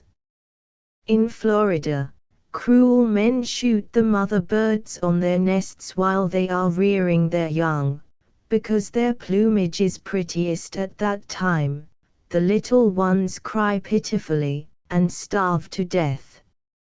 Every bird of the rarer kinds that is killed, such as hummingbirds, orioles and kingfishers, means the death of several others, that is, the young that starve to death, the wounded that fly away to die, and those whose plumage is so torn that it is not fit to put in a fine lady's bonnet. In some cases where birds have gay wings, and the hunters do not wish the rest of the body. They tear off the wings from the living bird, and throw it away to die. I am sorry to tell you such painful things, but I think you ought to know them. You will soon be men and women. Do what you can to stop this horrid trade. Our beautiful birds are being taken from us, and the insect pests are increasing. The state of Massachusetts has lost over $100,000 because it did not protect its birds. The gypsy moth stripped the trees near Boston, and the state had to pay out all this money, and even then could not get rid of the moths. The birds could have done it better than the state, but they were all gone. My last words to you are, protect the birds. Mrs. Wood went to her seat, and though the boys and girls had listened very attentively, none of them cheered her. Their faces looked sad, and they kept very quiet for a few minutes. I saw one or two little girls wiping their eyes. I think they felt sorry for the birds. Has any boy done anything about blindness and check reins? Asked the president, after a time. A brown-faced boy stood up. I had a picnic last Monday, he said. Father let me cut all the blindness off our headstalls with my penknife. How did you get him to consent to that? Asked the president. I told him, said the boy, that I couldn't get to sleep for thinking of him. You know he drives a good deal late at night. I told him that every dark night he came from Sudbury I thought of the deep ditch alongside the road, and wished his horses hadn't blinders on. And every night he comes from the junction, and has to drive along the river bank where the water has washed away the earth till the wheels of the wagon are within a foot or two of the edge. I wished again that his horses could see each side of them, for I knew they'd have sense enough to keep out of danger if they could see it. Father said that might be very true, and yet his horses had been broken in with blinders, and didn't I think they would be inclined to shy if he took them off, and wouldn't they be frightened to look around and see the wagon wheels so near? I told him that for every accident that happened to a horse without blinders, several happened to a horse with them, and then I gave him Mr. Wood's opinion, Mr. Wood out at Dingley Farm. He says that the worst thing against blinders is that a frightened horse never knows when he has passed the thing that scared him. He always thinks it is behind him. The blinders are there and he can't see that he has passed it, and he can't turn his head to have a good look at it. So often he goes tearing madly on, and sometimes lives are lost all on account of a little bit of leather fastened over a beautiful eye that ought to look out full and free at the world. That finished Father. He said he'd take off his blinders, and if he had an accident, he'd send the bill for damages to Mr. Wood. But we've had no accident. The horses did act rather queerly at first, and started a little, but they soon got over it, and now they go as steady without blinders as they ever did with them. The boy sat down, and the president said, I think it is time that the whole nation threw off this foolishness of half covering their horses' eyes. Just put your hands up to your eyes, members of the band. Half cover them, and see how shut in you will feel, and how curious you will be to know what is going on beside you. Suppose a girl saw a mouse with her eyes half covered, wouldn't she run? Everybody laughed, and the president asked someone to tell him who invented blinders. An English nobleman shouted a boy, who had a wall-eyed horse. He wanted to cover up the defect, and I think it is a great shame that all the American horses have to suffer because that English one had an ugly eye. So do I, said the president. 3 groans for blinders, boys. All the children in the room made 3 dreadful noises away down in their throats. Then they had another good laugh, and the president became sober again. 7 more minutes, he said. This meeting has got to be let out at 5 sharp. A tall girl at the back of the room rose, and said, My little cousin has 2 stories that she would like to tell the band. Very well, said the president, bring her right along. The big girl came forward, leading a tiny child that she placed in front of the boys and girls. The child stared up into her cousin's face, turning and twisting her white pinafore through her fingers. Every time the big girl took her pinafore away from her, she picked it up again. Begin, Nanny, said the big girl, kindly.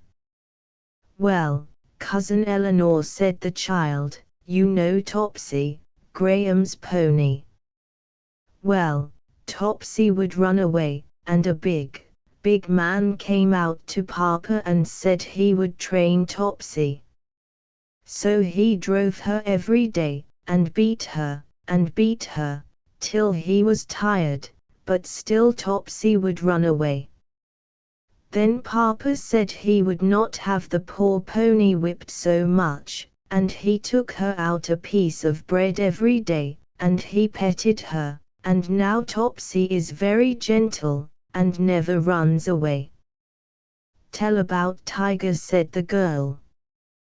Well, Cousin Eleanor, said the child, you know Tiger, our big dog.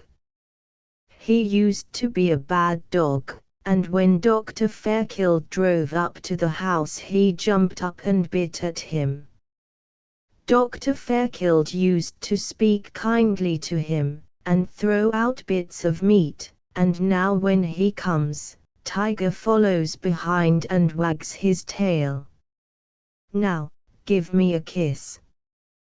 The girl had to give her a kiss, right up there before everyone, and what a stamping the boys made. The larger girl blushed and hurried back to her seat, with the child clinging to her hand. There was one more story, about a brave Newfoundland dog, that saved 8 lives by swimming out to a wrecked sailing vessel, and getting a rope by which the men came ashore, and then a lad got up whom they all greeted with cheers, and cries of, the poet. The poet. I didn't know what they meant, till Mrs. Wood whispered to Miss Laura that he was a boy who made rhymes, and the children had rather hear him speak than anyone else in the room. He had a snub nose and freckles, and I think he was the plainest boy there, but that didn't matter, if the other children loved him. He sauntered up to the front, with his hands behind his back, and a very grand manner. The beautiful poetry recited here today, he drawled, put some verses in my mind that I never had till I came here today. Everyone present cheered wildly, and he began in a sing-song voice, I am a band of mercy boy, I would not hurt a fly, I always speak to dogs and cats, when I pass them by. I always let the birdies sing, I never throw a stone, I always give a hungry dog a nice, fat, meaty bone. I wouldn't drive a bob-tailed horse, nor hurry up a cow, Then he forgot the rest. The boys and girls were so sorry. They called out, pig, goat, calf, sheep, hens, ducks, and all the other animals' names they could think of, but none of them was right, and as the boy had just made up the poetry, no one knew what the next could be. He stood for a long time staring at the ceiling, then he said, "I guess I'll have to give it up." The children looked dreadfully disappointed. "Perhaps you will remember it by our next meeting," said the president, anxiously. "Possibly," said the boy, "but probably not. I think it is gone forever." And he went to his seat. The next thing was to call for new members. Miss Laura got up and said she would like to join their band of mercy. I followed her up to the platform, while they pinned a little badge on her, and everyone laughed at me. Then they sang, "God bless our native land," and the president told us that we might all go home. It seemed to me a lovely thing for those children to meet together to talk about kindness to animals. They all had bright and good faces, and many of them stopped to pat me as I came out. One little girl gave me a biscuit from her school bag. Mrs. Wood waited at the door till Mr. Maxwell came limping out on his crutches. She introduced him to Miss Laura, and asked him if he wouldn't go and take tea with them.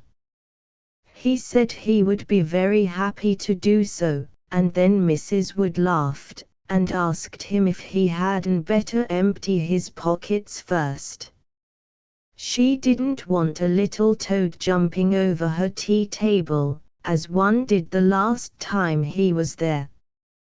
Contents Chapter XXI. Mr. Maxwell and Mr. Harry. Mr. Maxwell wore a coat with loose pockets, and while she was speaking, he rested on his crutches, and began to slap them with his hands.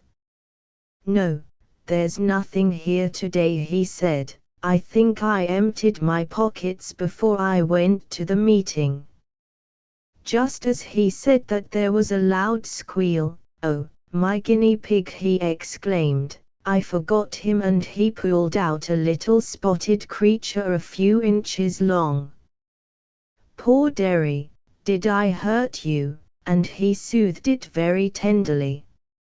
I stood and looked at Mr. Maxwell, for I had never seen anyone like him.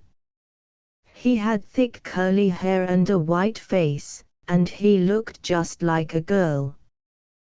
While I was staring at him, something peeped up out of one of his pockets and ran out its tongue at me so fast that I could scarcely see it, and then drew back again.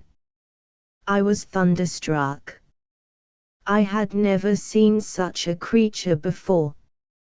It was long and thin like a boy's cane, and of a bright green color like grass, and it had queer shiny eyes.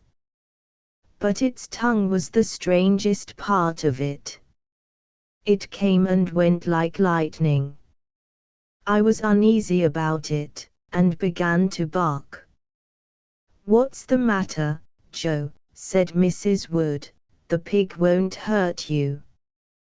But it wasn't the pig I was afraid of, and I kept on barking. And all the time that strange live thing kept sticking up its head and putting out its tongue at me, and neither of them noticed it. "It's getting on toward 6, said Mrs. Wood. "We must be going home. Come, Mr. Maxwell."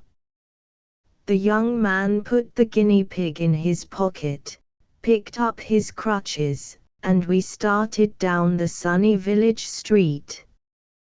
He left his guinea pig at his boarding house as he went by, but he said nothing about the other creature, so I knew he did not know it was there. I was very much taken with Mr. Maxwell. He seemed so bright and happy, in spite of his lameness, which kept him from running about like other young men. He looked a little older than Miss Laura, and one day, a week or two later, when they were sitting on the veranda, I heard him tell her that he was just 19. He told her, too, that his lameness made him love animals. They never laughed at him, or slighted him, or got impatient, because he could not walk quickly. They were always good to him, and he said he loved all animals while he liked very few people. On this day, as he was limping along, he said to Mrs. Wood, "I am getting more absent-minded every day. Have you heard of my latest escapade?" "No," she said. "I am glad," he replied. "I was afraid that it would be all over the village by this time. I went to church last Sunday with my poor guinea pig in my pocket. He hasn't been well, and I was attending to him before church, and put him in there to get warm, and forgot about him. Unfortunately I was late, and the back seats were all full, so I had to sit farther up than I usually do. During the first hymn I happened to strike Piggy against the side of the seat. Such an ear-splitting squeal as he set up! It sounded as if I was murdering him. The people stared and stared, and I had to leave the church, overwhelmed with confusion.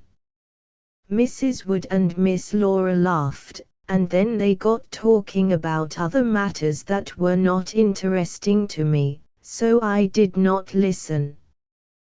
But I kept close to Miss Laura, for I was afraid that green thing might hurt her. I wondered very much what its name was. I don't think I should have feared it so much if I had known what it was. "There's something the matter with Joe," said Miss Laura, when we got into the lane. "What is it, dear old fellow?" She put down her little hand, and I licked it, and wished so much that I could speak. Sometimes I wish very much that I had the gift of speech, and then at other times I see how little it would profit me, and how many foolish things I should often say. And I don't believe human beings would love animals as well, if they could speak. When we reached the house, we got a joyful surprise. There was a trunk standing on the veranda, and as soon as Mrs. Wood saw it, she gave a little shriek, "My dear boy!" Mr. Harry was there, sure enough, and stepped out through the open door. He took his mother in his arms and kissed her. Then he shook hands with Miss Laura and Mr. Maxwell, who seemed to be an old friend of his. They all sat down on the veranda and talked, and I lay at Miss Laura's feet and looked at Mr. Harry. He was such a handsome young man, and had such a noble face. He was older and graver looking than when I saw him last, and he had a light, brown moustache that he did not have when he was in Fairport. He seemed very fond of his mother and of Miss Laura, and however grave his face might be when he was looking at Mr. Maxwell, it always lighted up when he turned to them. "What dog is that?" he said at last, with a puzzled face, and pointing to me. "Why, Harry," exclaimed Miss Laura, "don't you know beautiful Joe, that you rescued from that wretched milkman?" "Is it possible," he said, "that this well-conditioned creature is the bundle of dirty skin and bones that we nursed in Fairport?" Come here, sir. Do you remember me?" Indeed I did remember him, and I licked his hands and looked up gratefully into his face. "You're almost handsome now," he said, caressing me with a firm, kind hand, and of a solid build, too.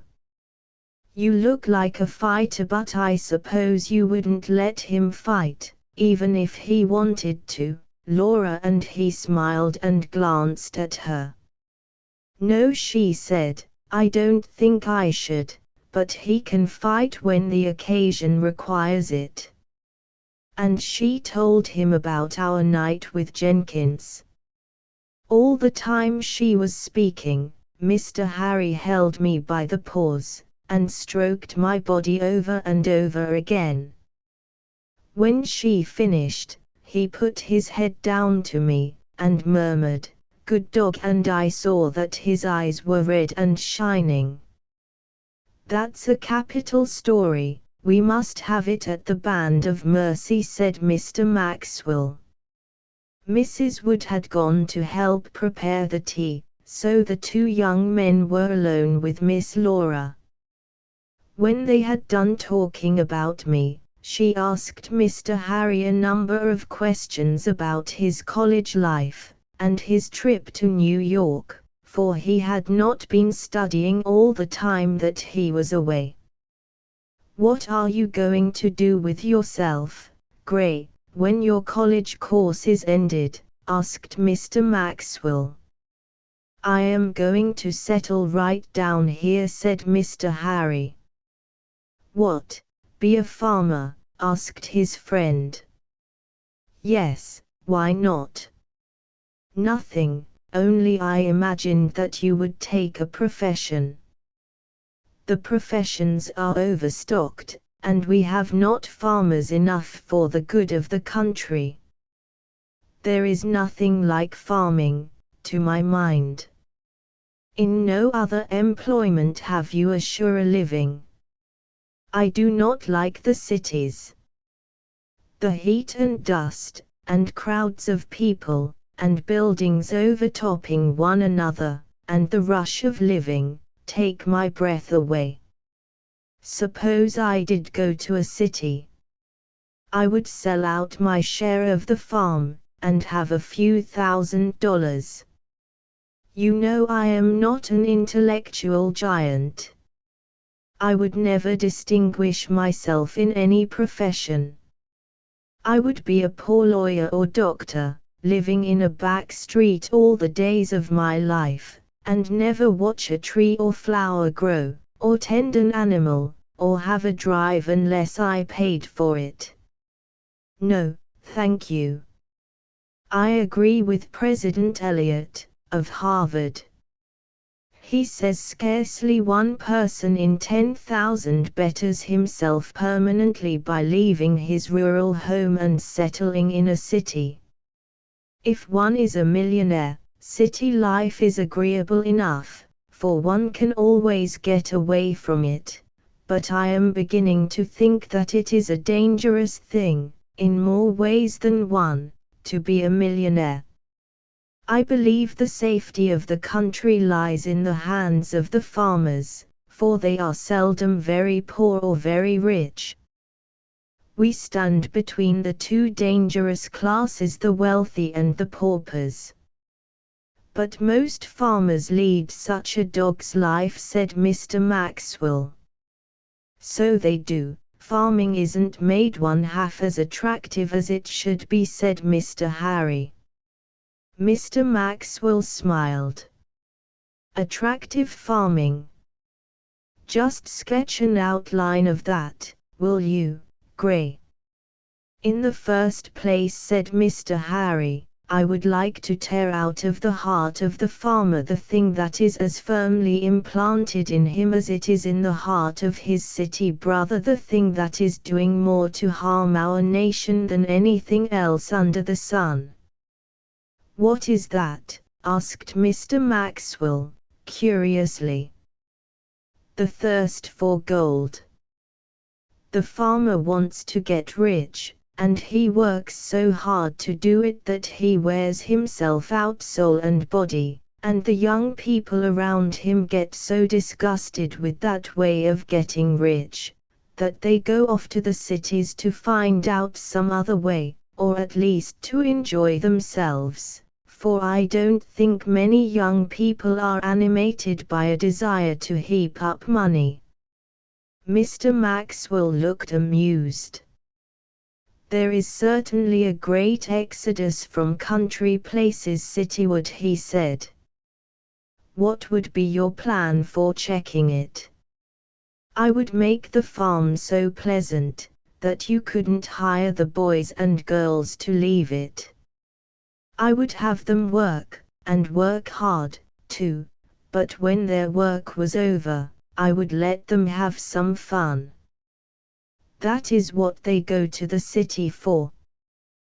They want amusement and society, and to get into some kind of a crowd when their work is done. The young men and young women want to get together, as is only natural. Now that could be done in the country. If farmers would be contented with smaller profits and smaller farms, their houses could be nearer together. Their children would have opportunities of social intercourse, there could be societies and clubs, and that would tend to a distribution of literature. A farmer ought to take 5 or 6 papers and 2 or 3 magazines. He would find it would pay him in the long run, and there ought to be a law made compelling him to go to the post office once a day. Mr. Maxwell burst out laughing. And another to make him mend his roads as well as mend his ways. I tell you, Gray, the bad roads would put an end to all these fine schemes of yours. Imagine farmers calling on each other on a dark evening after a spring freshet. I can see them mired and bogged, and the house a mile ahead of them. That is true, said Mr. Harry, the road question is a serious one. Do you know how father and I settle it? No, said Mr. Maxwell. We got so tired of the whole business, and the farmers around here spent so much time in discussing the art of road making, as to whether it should be viewed from the engineering point of view, or the farmer's practical point of view, and whether we would require this number of stump extractors or that number, and how many shovels and crushers and ditches would be necessary to keep our roads in order, and so on, that we simply withdrew. We keep our own roads in order. Once a year, Father gets a gang of men and tackles every section of the road that borders upon our land, and our roads are the best around here. I wish the government would take up this matter of making roads and settle it. If we had good, smooth, country roads, such as they have in some parts of Europe, we would be able to travel comfortably over them all through the year, and our draft animals would last longer, for they would not have to expend so much energy in drawing their loads. Contents subject XXII. What happened at the tea table from my station under Miss Laura's chair, I could see that all the time Mr. Harry was speaking, Mr. Maxwell, although he spoke rather as if he was laughing at him, was yet glancing at him admiringly. When Mr. Harry was silent, he exclaimed, you are right, Gray. With your smooth highways, and plenty of schools, and churches, and libraries, and meetings for young people, you would make country life a paradise, and I tell you what you would do, too, you would empty the slums of the cities. It is the slowness and dullness of country life, and not their poverty alone, that keep the poor in dirty lanes and tenement houses. They want stir and amusement, too, poor souls, when their day's work is over. I believe they would come to the country if it were made more pleasant for them. That is another question, said Mr. Harry, a burning question in my mind, the labor and capital one. When I was in New York, Maxwell, I was in a hospital, and saw a number of men who had been day laborers. Some of them were old and feeble, and others were young men, broken down in the prime of life. Their limbs were shrunken and drawn. They had been digging in the earth, and working on high buildings, and confined in dingy basements, and had done all kinds of hard labor for other men. They had given their lives and strength for others, and this was the end of it, to die poor and forsaken. I looked at them, and they reminded me of the martyrs of old. Ground down, living from hand to mouth, separated from their families, in many cases they had had a bitter lot. They had never had a chance to get away from their fate, and had to work till they dropped. I tell you, there is something wrong. We don't do enough for the people that slave and toil for us. We should take better care of them. We should not herd them together like cattle, and when we get rich, we should carry them along with us, and give them a part of our gains, for without them we would be as poor as they are. Good, Harry, I am with you there, said a voice behind him, and looking around, we saw Mr. Wood standing in the doorway, gazing down proudly at his stepson. Mr. Harry smiled, and getting up, said, "Won't you have my chair, sir?" "No, thank you, your mother wishes us to come to tea. There are muffins, and you know they won't improve with keeping." They all went to the dining room, and I followed them.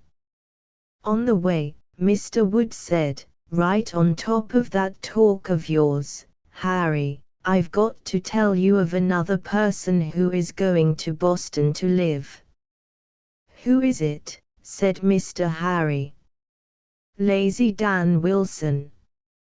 I've been to see him this afternoon. You know his wife is sick, and they're half-starved. He says he is going to the city, for he hates to chop wood and work, and he thinks maybe he'll get some light job there." Mr. Harry looked grave, and Mr. Maxwell said, "He will starve, that's what he will do." "Precisely," said Mr. Wood, spreading out his hard, brown hands, as he sat down at the table. "I don't know why it is, but the present generation has a marvelous way of skimming around any kind of work with their hands. They'll work their brains till they haven't got any more backbone than a caterpillar, but as for manual labor, it's old-timey and out of fashion. I wonder how these farms would ever have been carved out of the backwoods, if the old Puritans had sat down on the rocks with their noses in a lot of books, and tried to figure out just how little work they could do, and yet exist." "Now, father," said Mrs. Wood, "you are trying to insinuate that the present generation is lazy, and I'm sure it isn't. Look at Harry. He works as hard as you do." "Isn't that like a woman?" said Mr. Wood, with a good-natured laugh. "The present generation consists of her son, and the past of her husband. I don't think all our young people are lazy, Hattie, but how in creation, unless the Lord rains down a few farmers, are we going to support all our young lawyers and doctors?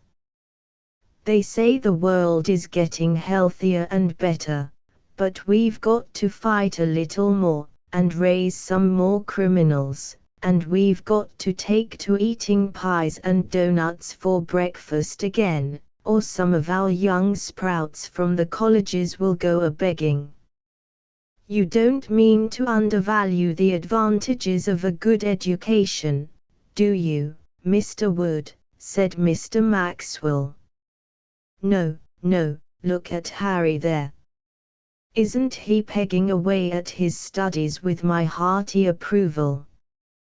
And he's going to be nothing but a plain, common farmer. But he'll be a better one than I've been though, because he's got a trained mind. I found that out when he was a lad going to the village school. He'd lay out his little garden by geometry, and dig his ditches by algebra.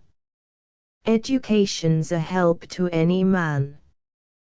What I am trying to get at is this, that in some way or other we're running more to brains and less to hard work than our forefathers did. Mr. Wood was beating on the table with his forefinger while he talked, and everyone was laughing at him. When you've quite finished speechifying, John, said Mrs. Wood, perhaps you'll serve the berries and pass the cream and sugar. Do you get yellow cream like this in the village, Mr. Maxwell? No, Mrs. Wood, he said, ours is a much paler yellow. And then there was a great tinkling of china, and passing of dishes, and talking and laughing, and no one noticed that I was not in my usual place in the hall. I could not get over my dread of the green creature, and I had crept under the table, so that if it came out and frightened Miss Laura, I could jump up and catch it. When tea was half over, she gave a little cry. I sprang up on her lap, and there, gliding over the table toward her, was the wicked-looking green thing. I stepped on the table, and had it by the middle before it could get to her. My hind legs were in a dish of jelly, and my front ones were in a plate of cake, and I was very uncomfortable. The tail of the green thing hung in a milk pitcher, and its tongue was still going at me, but I held it firmly and stood quite still. Drop it, cried Miss Laura, in tones of distress, and Mr. Maxwell struck me on the back, so I let the thing go, and stood sheepishly looking about me. Mr. Wood was leaning back in his chair, laughing with all his might, and Mrs. Wood was staring at her untidy table with rather a long face. Miss Laura told me to jump on the floor, and then she helped her aunt to take the spoiled things off the table. I felt that I had done wrong, so I slunk out into the hall. Mr. Maxwell was sitting on the lounge, tearing his handkerchief in strips and tying them around the creature where my teeth had stuck in. I had been careful not to hurt it much, for I knew it was a pet of his, but he did not know that, and scowled at me, saying, "You rascal, you've hurt my poor snake terribly." I felt so badly to hear this that I went and stood with my head in a corner. I had almost rather be whipped than scolded. After a while, Mr. Maxwell went back into the room, and they all went on with their tea.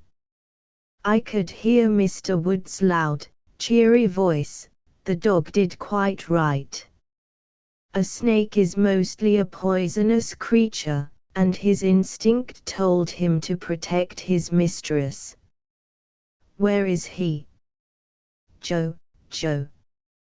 I would not move till Miss Laura came and spoke to me. Dear old dog, she whispered, you knew the snake was there all the time, didn't you? Her words made me feel better, and I followed her to the dining room, where Mr. Wood made me sit beside him and eat scraps from his hand all through the meal. Mr. Maxwell had got over his ill humor, and was chatting in a lively way. Good Joe, he said, I was cross to you, and I beg your pardon. It always riles me to have any of my pets injured. You didn't know my poor snake was only after something to eat. Mrs. Wood has pinned him in my pocket so he won't come out again.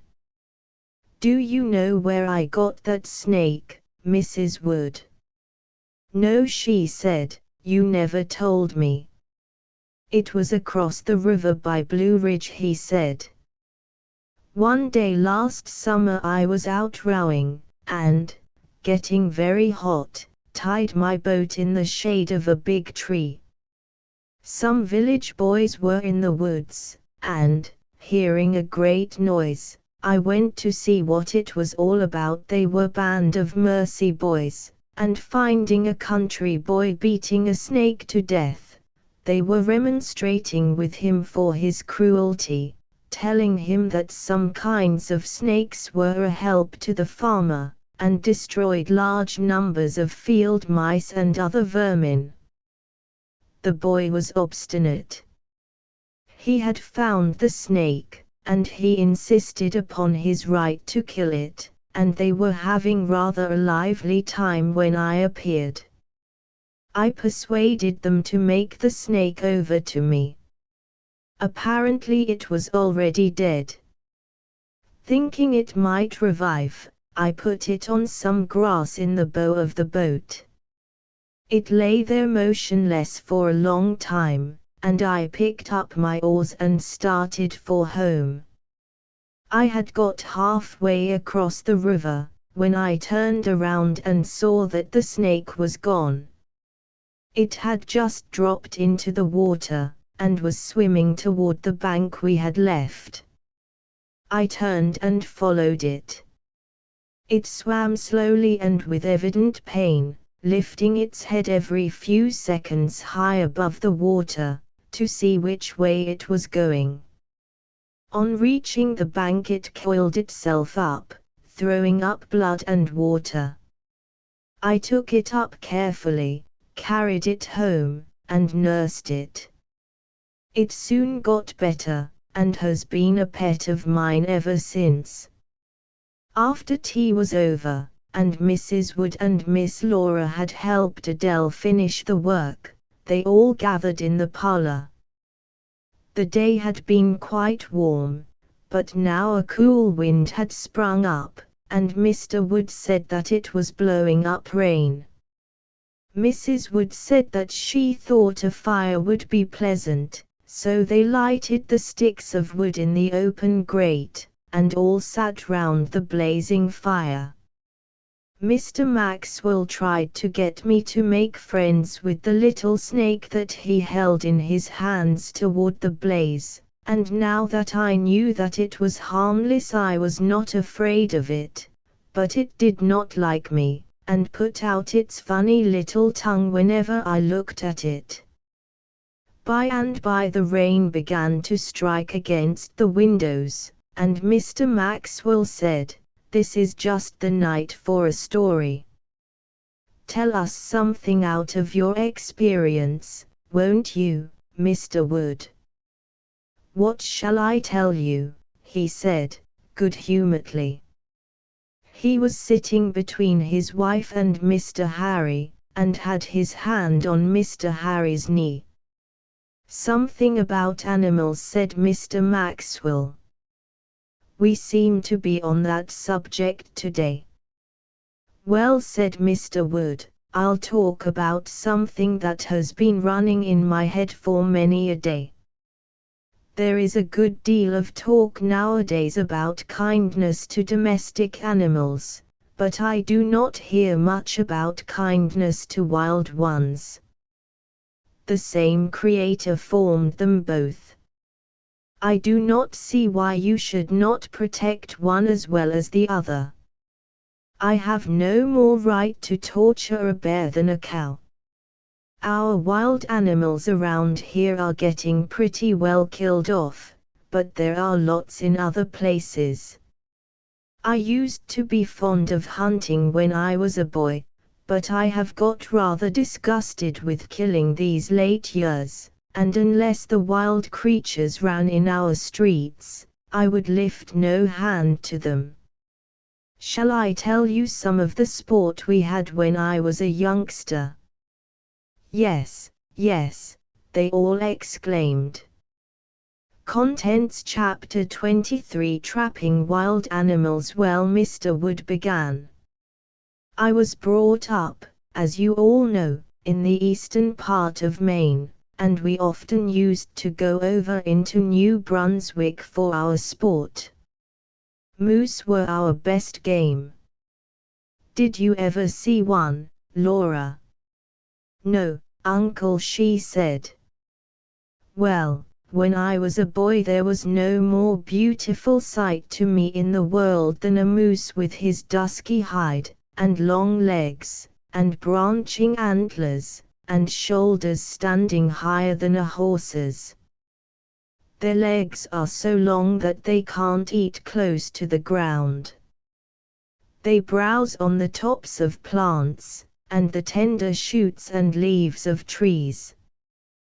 They walk among the thick underbrush, carrying their horns adroitly to prevent their catching in the branches, and they step so well, and aim so true, that you'll scarcely hear a twig fall as they go. They're a timid creature except at times. Then they'll attack with hoofs and antlers whatever comes in their way. They hate mosquitoes, and when they are tormented by them it's just as well to be careful about approaching them. Like all other creatures, the Lord has put into them a wonderful amount of sense, and when a female moose has her 1 or 2 fawns she goes into the deepest part of the forest, or swims to islands in large lakes, till they are able to look out for themselves. Well, we used to like to catch a moose, and we had different ways of doing it. One way was to snare them. We'd make a loop in a rope and hide it on the ground under the dead leaves in one of their paths. This was connected with a young sapling whose top was bent down. When the moose stepped on the loop it would release the sapling, and up it would bound, catching him by the leg. These snares were always set deep in the woods, and we couldn't visit them very often. Sometimes the moose would be there for days, raging and tearing around, and scratching the skin off his legs. That was cruel. I wouldn't catch a moose in that way now for $100. Another way was to hunt them on snowshoes with dogs. In February and March the snow was deep, and would carry men and dogs. Moose don't go together in herds. In the summer they wander about over the forest, and in the autumn they come together in small groups, and select 100 or 2 of acres where there is plenty of heavy undergrowth, and to which they usually confine themselves.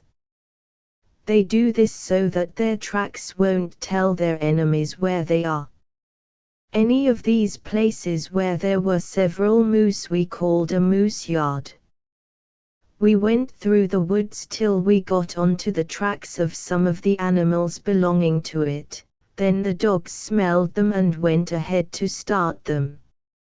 If I shut my eyes now I can see one of our moose hunts. The moose running and plunging through the snow crust, and occasionally rising up and striking at the dogs that hang on to his bleeding flanks and legs. The hunters' rifles going crack, crack, crack, sometimes killing or wounding dogs as well as moose. That, too, was cruel. Two other ways we had of hunting moose: calling and stalking. The calling was done in this way: we took a bit of birch bark and rolled it up in the shape of a horn. We took this horn and started out, either on a bright moonlight night or just at evening, or early in the morning. The man who carried the horn hid himself, and then began to make a lowing sound like a female moose. He had to do it pretty well to deceive them. Away in the distance some moose would hear it, and with answering grunts would start off to come to it. If a young male moose was coming, he'd mind his steps, I can assure you, on account of fear of the old ones, but if it was an old fellow, you'd hear him stepping out bravely and rapping his horns against the trees, and plunging into any water that came in his way. When he got pretty near, he'd stop to listen, and then the caller had to be very careful and put his trumpet down close to the ground, so as to make a lower sound. If the moose felt doubtful he'd turn, if not, he'd come on, and unlucky for him if he did, for he got a warm reception, either from the rifles in our hands as we lay hid near the caller, or from some of the party stationed at a distance. In stalking, we crept on them the way a cat creeps on a mouse.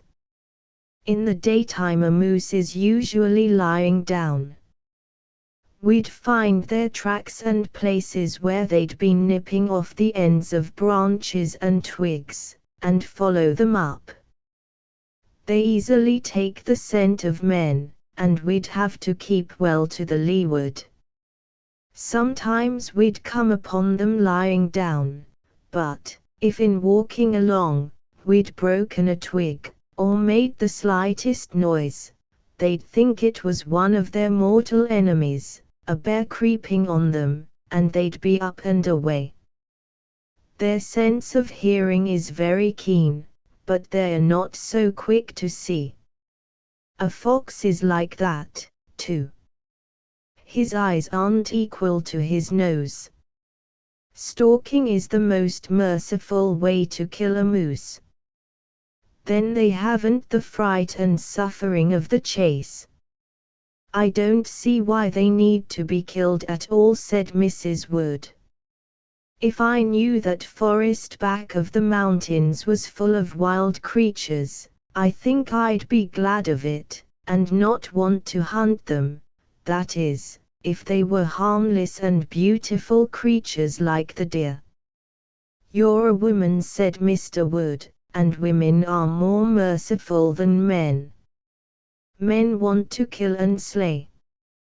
They're like the Englishman, who said, "What a fine day it is, let's go out and kill something."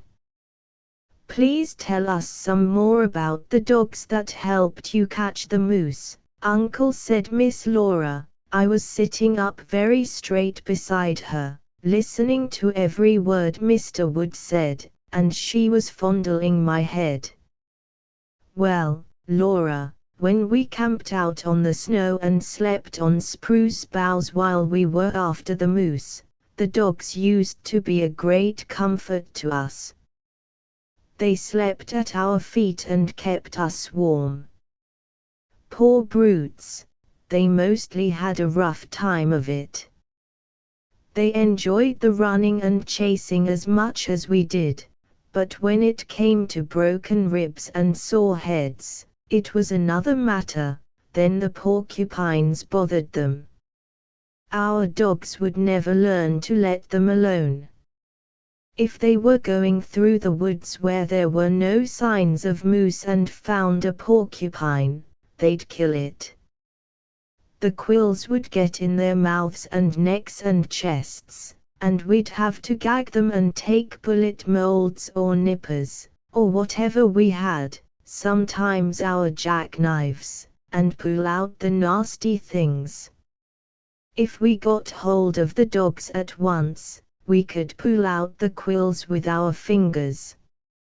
Sometimes the quills had worked in, and the dogs would go home and lie by the fire with running sores till they worked out.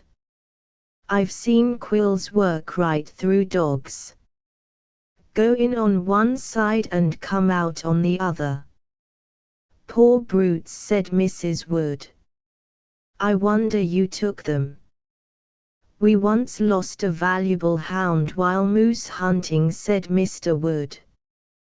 The moose struck him with his hoof and the dog was terribly injured, and lay in the woods for days, till a neighbor of ours, who was looking for timber, found him and brought him home on his shoulders. Wasn't there rejoicing among us boys to see old Lion coming back? We took care of him and he got well again. It was good sport to see the dogs when we were hunting a bear with them. Bears are good runners, and when dogs get after them, there is great skirmishing. They nip the bear behind, and when they turn, the dogs run like mad, for a hug from a bear means sure death to a dog. If they got a slap from his paws, over they'd go. Dogs new to the business were often killed by the bears. Were there many bears near your home, Mr. Wood? Asked Mr. Maxwell. Lots of them. More than we wanted. They used to bother us fearfully about our sheep and cattle. I've often had to get up in the night and run out to the cattle. The bears would come out of the woods, and jump onto the young heifers and cows, and strike them and beat them down, and the cattle would roar as if the evil one had them. If the cattle were too far away from the house for us to hear them, the bears would worry them till they were dead. As for the sheep, they never made any resistance. They'd meekly run in a corner when they saw a bear coming, and huddle together, and he'd strike at them, and scratch them with his claws, and perhaps wound a dozen before he got one firmly. Then he'd seize it in his paws, and walk off on his hind legs over fences and anything else that came in his way, till he came to a nice, retired spot, and there he'd sit down and skin that sheep just like a butcher. He'd gorge himself with the meat, and in the morning we'd find the other sheep that he'd torn, and we'd vow vengeance against that bear. He'd be almost sure to come back for more, so for a while after that we always put the sheep in the barn at nights and set a trap by the remains of the one he had eaten. Everybody hated bears, and hadn't much pity for them, still they were only getting their meat as other wild animals do, and we'd no right to set such cruel traps for them as the steel ones. They had a clog attached to them, and had long, sharp teeth. We put them on the ground and strewed leaves over them, and hung up some of the carcass left by the bear nearby. When he attempted to get this meat, he would tread on the trap, and the teeth would spring together, and catch him by the leg. They always fought to get free. I once saw a bear that had been making a desperate effort to get away. His leg was broken, the skin and flesh were all torn away, and he was held by the tendons. It was a foreleg that was caught, and he would put his hind feet against the jaws of the trap, and then draw by pressing with his feet, till he would stretch those tendons to their utmost extent. I have known them to work away till they really pulled these tendons out of the foot, and got off. It was a great event in our neighborhood when a bear was caught. Whoever caught him blew a horn, and the men and boys came trooping together to see the sight. I've known them to blow that horn on a Sunday morning, and I've seen the men turn their backs on the meeting house to go and see the bear. Was there no more merciful way of catching them than by this trap? Asked Miss Laura. Oh, yes, by the deadfall, that is by driving heavy sticks into the ground, and making a box-like place, open on one side, where two logs were so arranged with other heavy logs upon them, that when the bear seized the bait, the upper log fell down and crushed him to death. Another way was to fix a bait in a certain place, with cords tied to it, which cords were fastened to triggers of guns placed at a little distance. When the bear took the bait, the guns went off, and he shot himself. Sometimes it took a good many bullets to kill them. I remember one old fellow that we put 11 into, before he keeled over. It was one fall, over on Pike's Hill. The snow had come earlier than usual, and this old bear hadn't got into his den for his winter's sleep. A lot of us started out after him. The hill was covered with beech trees, and he'd been living all the fall on the nuts, till he'd got as fat as butter. We took dogs and worried him, and ran him from one place to another, and shot at him, till at last he dropped. We took his meat home, and had his skin tanned for a sleigh robe. One day I was in the woods, and looking through the trees espied a bear. He was standing up on his hind legs, snuffing in every direction, and just about the time I espied him, he espied me. I had no dog and no gun, so I thought I had better be getting home to my dinner. I was a small boy then, and the bear, probably thinking I'd be a mouthful for him anyway, began to come after me in a leisurely way. I can see myself now going through those woods, hat gone, jacket flying, arms out, eyes rolling over my shoulder every little while to see if the bear was gaining on me. He was a benevolent-looking old fellow, and his face seemed to say, "Don't hurry, little boy." He wasn't doing his prettiest, and I soon got away from him, but I made up my mind then, that it was more fun to be the chaser than the chased. Another time I was out in our cornfield, and hearing a rustling, looked through the stalks, and saw a brown bear with 2 cubs. She was slashing down the corn with her paws to get at the ears. She smelled me, and getting frightened began to run. I had a dog with me this time, and shouted and rapped on the fence, and set him on her. He jumped up and snapped at her flanks, and every few instants she'd turn and give him a cuff, that would send him yards away. I followed her up, and just back of the farm she and her cubs took into a tree. I sent my dog home, and my father and some of the neighbors came.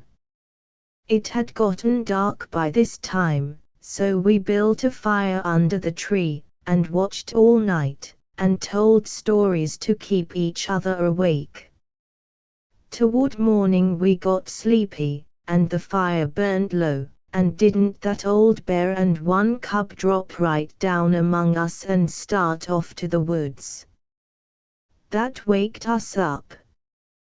We built up the fire and kept watch, so that the 1 cub, still in the tree, couldn't get away.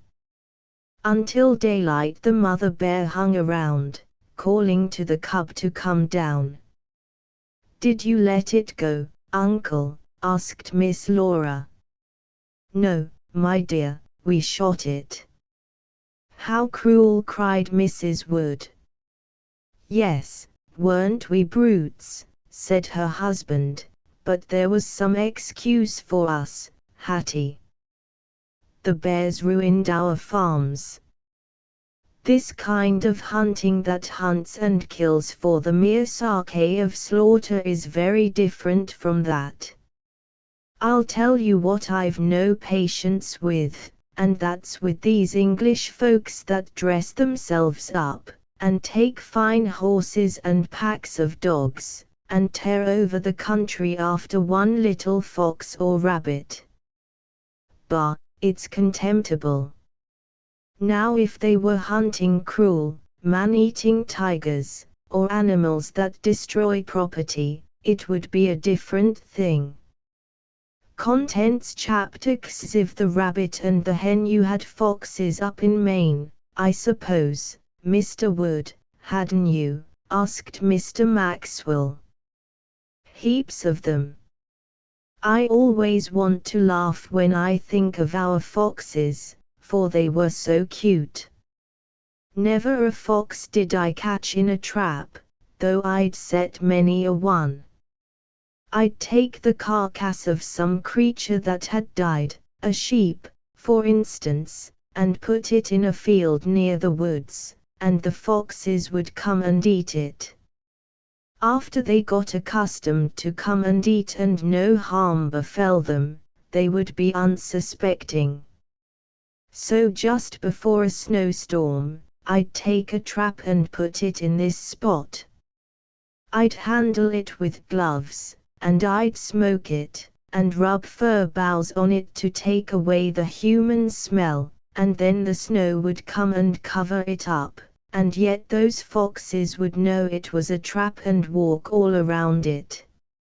It's a wonderful thing, that sense of smell in animals, if it is a sense of smell. Joe here has got a good bit of it. What kind of traps were they, father? Asked Mr. Harry. Cruel ones, steel ones.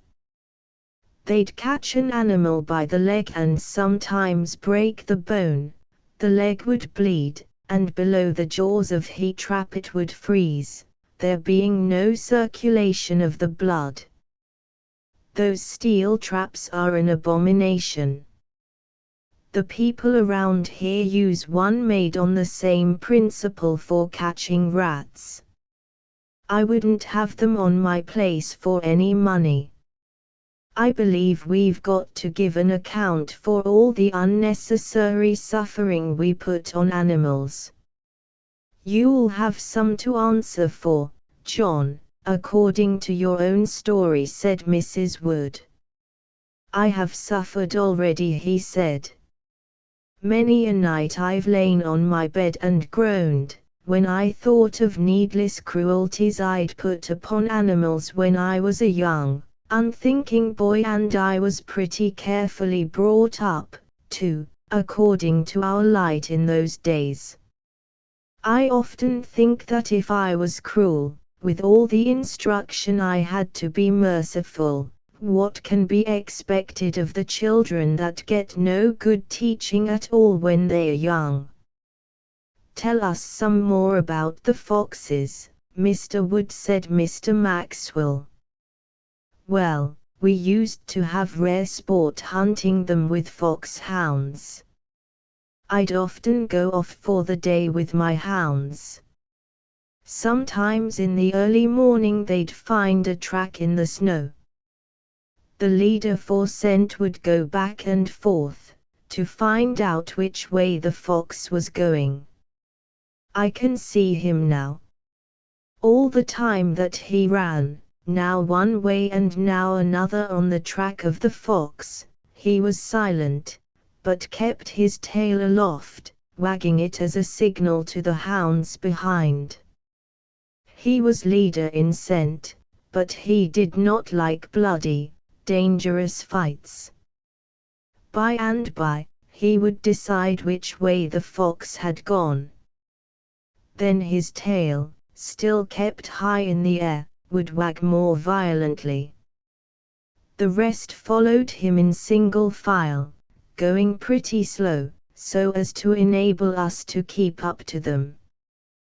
By and by, they would come to a place where the fox was sleeping for the day. As soon as he was disturbed, he would leave his bed under some thick fir or spruce branches near the ground. This flung his fresh scent into the air. As soon as the hounds sniffed it, they gave tongue in good earnest. It was a mixed, deep baying, that made the blood quicken in my veins. While in the excitement of his first fright, the fox would run fast for a mile or two, till he found it an easy matter to keep out of the way of the hounds. Then he, cunning creature, would begin to bother them. He would mount to the top pole of the worm fence dividing the fields from the woods. He could trot along here quite a distance and then make a long jump into the woods. The hounds would come up, but could not walk the fence, and they would have difficulty in finding where the fox had left it. Then we saw generalship. The hounds scattered in all directions, and made long detours into the woods and fields. As soon as the track was lost, they ceased to bay, but the instant a hound found it again, he bayed to give the signal to the others. All would hurry to the spot, and off they would go baying as they went. Then Mr. Fox would try a new trick. He would climb a leaning tree, and then jump to the ground. This trick would soon be found out. Then he'd try another. He would make a circle of 1/4 of a mile in circumference. By making a loop in his course, he would come in behind the hounds, and puzzle them between the scent of his first and following tracks. If the snow was deep, the hounds had made a good track for him.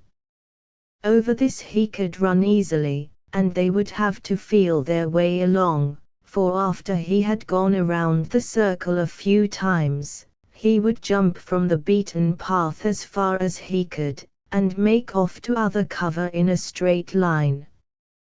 Before this was done, it was my plan to get near the circle, taking care to approach it on the leeward side. If the fox got a sniff of human scent, he would leave his circle very quickly, and make tracks fast to be out of danger. By the baying of the hounds, the circle in which the race was kept up could be easily known. The last runs to get near enough to shoot had to be done when the hound's baying came from the side of the circle nearest to me. For then the fox would be on the opposite side farthest away. As soon as I got near enough to see the hounds when they passed, I stopped. When they got on the opposite side, I then kept a bright lookout for the fox. Sometimes when the brush was thick, the sight of him would be indistinct. The shooting had to be quick. As soon as the report of the gun was heard, the hounds ceased to bay, and made for the spot. If the fox was dead, they enjoyed the scent of his blood. If only wounded, they went after him with all speed. Sometimes he was overtaken and killed, and sometimes he got into his burrow in the earth, or in a hollow log, or among the rocks. One day, I remember, when I was standing on the outside of the circle, the fox came in sight. I fired. He gave a shrill bark, and came toward me. Then he stopped in the snow and fell dead in his tracks. I was a pretty good shot in those days. "Poor little fox," said Miss Laura. "I wish you had let him get away. "Here's one that nearly got away," said Mr. Wood. "One winter's day, I was chasing him with the hounds. There was a crust on the snow, and the fox was light, while the dogs were heavy. They ran along, the fox trotting nimbly on the top of the crust and the dogs breaking through, and every few minutes that fox would stop and sit down to look at the dogs. They were in a fury, and the wickedness of the fox in teasing them made me laugh so much that I was very unwilling to shoot him." "You said your steel traps were cruel things, Uncle," said Miss Laura. "Why didn't you have a deadfall for the foxes as you had for the bears?" "They were too cunning to go into deadfalls. There was a better way to catch them, though. Foxes hate water, and never go into it unless they are obliged to, so we used to find a place where a tree had fallen across a river, and made a bridge for them to go back and forth on. Here we set snares, with spring poles that would throw them into the river when they made struggles to get free, and drown them." "Did you ever hear of the fox, Laura, that wanted to cross a river, and lay down on the bank pretending that he was dead, and a countryman came along, and, thinking he had a prize, threw him in his boat and rowed across, when the fox got up and ran away?" "Now, Uncle," said Miss Laura, "you're laughing at me. That couldn't be true." "No, no," said Mr. Wood, chuckling, "but they're mighty cute at pretending they're dead. I once shot one in the morning, carried him a long way on my shoulders, and started to skin him in the afternoon, when he turned around and bit me enough to draw blood. At another time I dug one out of a hole in the ground. He feigned death, I took him up and threw him down at some distance, and he jumped up and ran into the woods." "What other animals did you catch when you were a boy?" asked Mr. Maxwell. "Oh, a number. Otters and beavers. We caught them in deadfalls and in steel traps. The mink we usually took in deadfalls, smaller, of course, than the ones we used for the bears. The muskrat we caught in box traps like a mouse trap.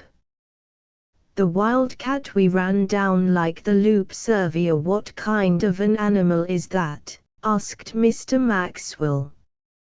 "It is a lynx, belonging to the cat species. They used to prowl about the country killing hens, geese, and sometimes sheep. They'd fix their tushes in the sheep's neck and suck the blood. They did not think much of the sheep's flesh.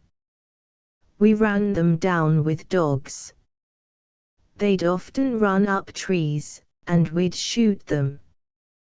Then there were rabbits that we caught, mostly in snares.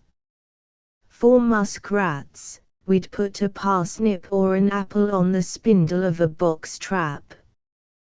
When we snared a rabbit, I always wanted to find it caught around the neck and strangled to death.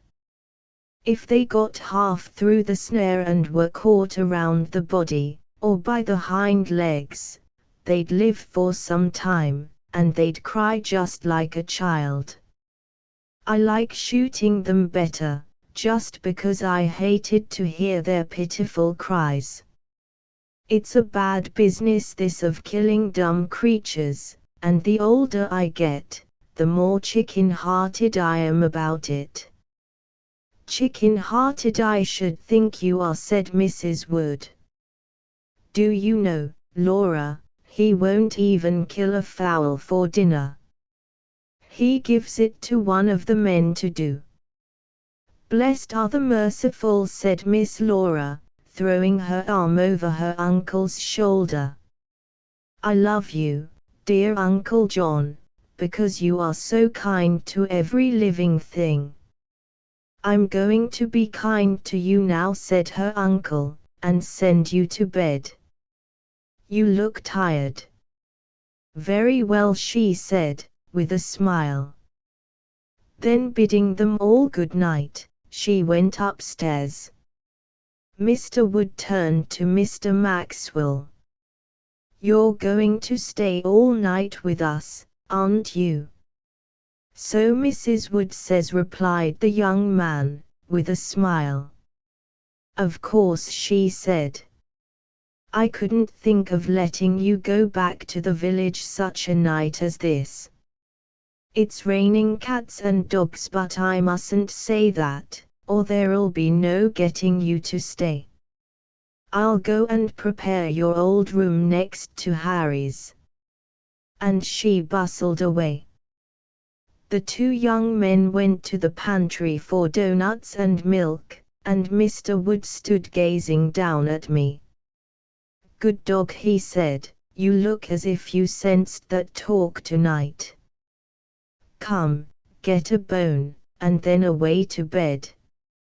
He gave me a very large mutton bone, and I held it in my mouth, and watched him opening the woodshed door. I love human beings, and the saddest time of day for me is when I have to be separated from them while they sleep. Now, go to bed and rest well, beautiful Joe, said Mr. Wood, and if you hear any stranger round the house, run out and bark. Don't be chasing wild animals in your sleep, though. They say a dog is the only animal that dreams. I wonder whether it's true. Then he went into the house and shut the door. I had a sheepskin to lie on, and a very good bed it made. I slept soundly for a long time, then I waked up and found that, instead of rain pattering against the roof, and darkness everywhere, it was quite light.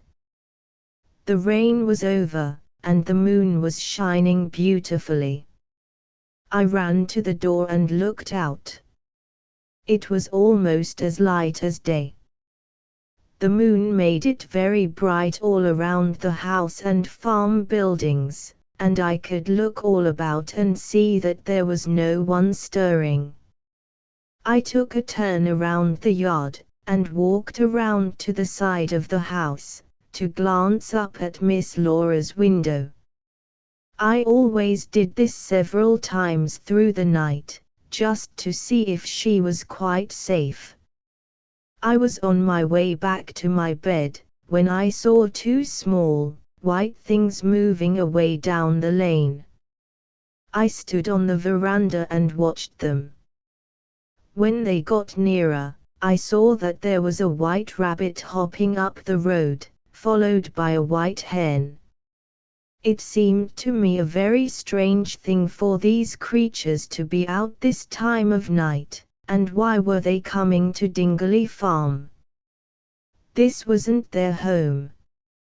I ran down on the road and stood in front of them. Just as soon as the hen saw me, she fluttered in front of the rabbit, and, spreading out her wings, clucked angrily, and acted as if she would peck my eyes out if I came nearer. I saw that they were harmless creatures, and, remembering my adventure with the snake, I stepped aside. Besides that, I knew by their smell that they had been near Mr. Maxwell, so perhaps they were after him. They understood quite well that I would not hurt them, and passed by me. The rabbit went ahead again and the hen fell behind. It seemed to me that the hen was sleepy, and didn't like to be out so late at night, and was only following the rabbit because she thought it was her duty. He was going along in a very queer fashion, putting his nose to the ground, and rising up on his hind legs, and sniffing the air, first on this side and then on the other, and his nose going all the time. He smelled all around the house till he came to Mr. Maxwell's room at the back. It opened on the veranda by a glass door, and the door stood ajar. The rabbit squeezed himself in, and the hen stayed out. She watched for a while, and when he didn't come back, she flew upon the back of a chair that stood near the door, and put her head under her wing. I went back to my bed, for I knew they would do no harm. Early in the morning, when I was walking around the house, I heard a great shouting and laughing from Mr. Maxwell's room. He and Mr. Harry had just discovered the hen and the rabbit, and Mr. Harry was calling his mother to come and look at them. The rabbit had slept on the foot of the bed. Mr. Harry was chaffing Mr. Maxwell very much, and was telling him that anyone who entertained him was in for a traveling menagerie. They had a great deal of fun over it, and Mr. Maxwell said that he had had that pretty, white hen as a pet for a long time in Boston. Once when she had some little chickens, a frightened rabbit, that was being chased by a dog, ran into the yard. In his terror he got right under the hen's wings, and she sheltered him, and pecked at the dog's eyes, and kept him off till help came. The rabbit belonged to a neighbor's boy, and Mr. Maxwell bought it from him. From the day the hen protected him, she became his friend, and followed him everywhere. I did not wonder that the rabbit wanted to see his master. There was something about that young man that made dumb animals just delight in him. When Mrs. Wood mentioned this to him, he said, "I don't know why they should. I don't do anything to fascinate them." "You love them," she said, "and they know it. That is the reason." Contents Chapter XXV. A happy horse. For a good while after I went to Dingley Farm I was very shy of the horses, for I was afraid they might kick me, thinking that I was a bad dog like Bruno. However, they all had such good faces, and looked at me so kindly, that I was beginning to get over my fear of them. Fleetfoot, Mr. Harry's colt, was my favorite, and one afternoon, when Mr. Harry and Miss Laura were going out to see him, I followed them. Fleetfoot was amusing himself by rolling over and over on the grass under a tree, but when he saw Mr. Harry, he gave a shrill whinny, and running to him, began nosing about his pockets. "Wait a bit," said Mr. Harry, holding him by the forelock. "Let me introduce you to this young lady, Miss Laura Morris. I want you to make her a beau." He gave the colt some sign, and immediately he began to paw the ground and shake his head. Mr. Harry laughed and went on, "Here is her dog Joe. I want you to like him, too. Come here, Joe." I was not at all afraid, for I knew Mr. Harry would not let him hurt me, so I stood in front of him, and for the first time had a good look at him. They called him the colt, but he was really a full-grown horse, and had already been put to work. He was of a dark chestnut color, and had a well-shaped body and a long, handsome head, and I never saw, in the head of a man or beast, a more beautiful pair of eyes than that colt had. Large, full, brown eyes they were that he turned on me almost as a person would. He looked me all over as if to say, "Are you a good dog?" and will you treat me kindly, or are you a bad one like Bruno, and will you chase me and snap at my heels and worry me, so that I shall want to kick you?" I looked at him very earnestly and wagged my body, and lifted myself on my hind legs toward him. He seemed pleased and put down his nose to sniff at me, and then we were friends. Friends, and such good friends, for next to Jim and Billy, I have loved Fleetfoot. Mr. Harry pulled some lumps of sugar out of his pocket, and giving them to Miss Laura, told her to put them on the palm of her hand and hold it out flat toward Fleetfoot. The colt ate the sugar, and all the time eyed her with his quiet, observing glance, that made her exclaim, "What a wise-looking colt!" "He is like an old horse," said Mr. Harry. "When he hears a sudden noise, he stops and looks all about him to find an explanation." "He has been well trained," said Miss Laura. "I have brought him up carefully," said Mr. Harry. "Really, he has been treated more like a dog than a colt. He follows me about the farm and smells everything I handle, and seems to want to know the reason of things." "Your mother says," replied Miss Laura, "that she found you both asleep on the lawn one day last summer, and the colt's head was on your arm." Mr. Harry smiled and threw his arm over the colt's neck. "We've been comrades, haven't we, Fleetfoot? I've been almost ashamed of his devotion. He has followed me to the village, and he always wants to go fishing with me. He's 4 years old now, so he ought to get over those coltish ways. I've driven him a good deal. We're going out in the buggy this afternoon, will you come?" "Where are you going?" asked Miss Laura. "Just for a short drive back of the river, to collect some money for father. I'll be home long before tea time." "Yes, I should like to go," said Miss Laura. "I will go to the house and get my other hat." "Come on, Fleetfoot," said Mr. Harry. And he led the way from the pasture, the colt following behind with me. I waited about the veranda, and in a short time Mr. Harry drove up to the front door. The buggy was black and shining, and Fleetfoot had on a silver-mounted harness that made him look very fine. He stood gently switching his long tail to keep the flies away, and with his head turned to see who was going to get into the buggy.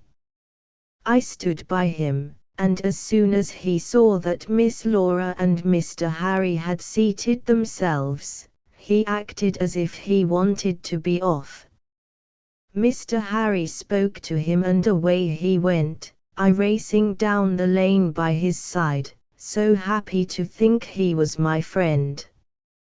He liked having me beside him, and every few seconds put down his head toward me.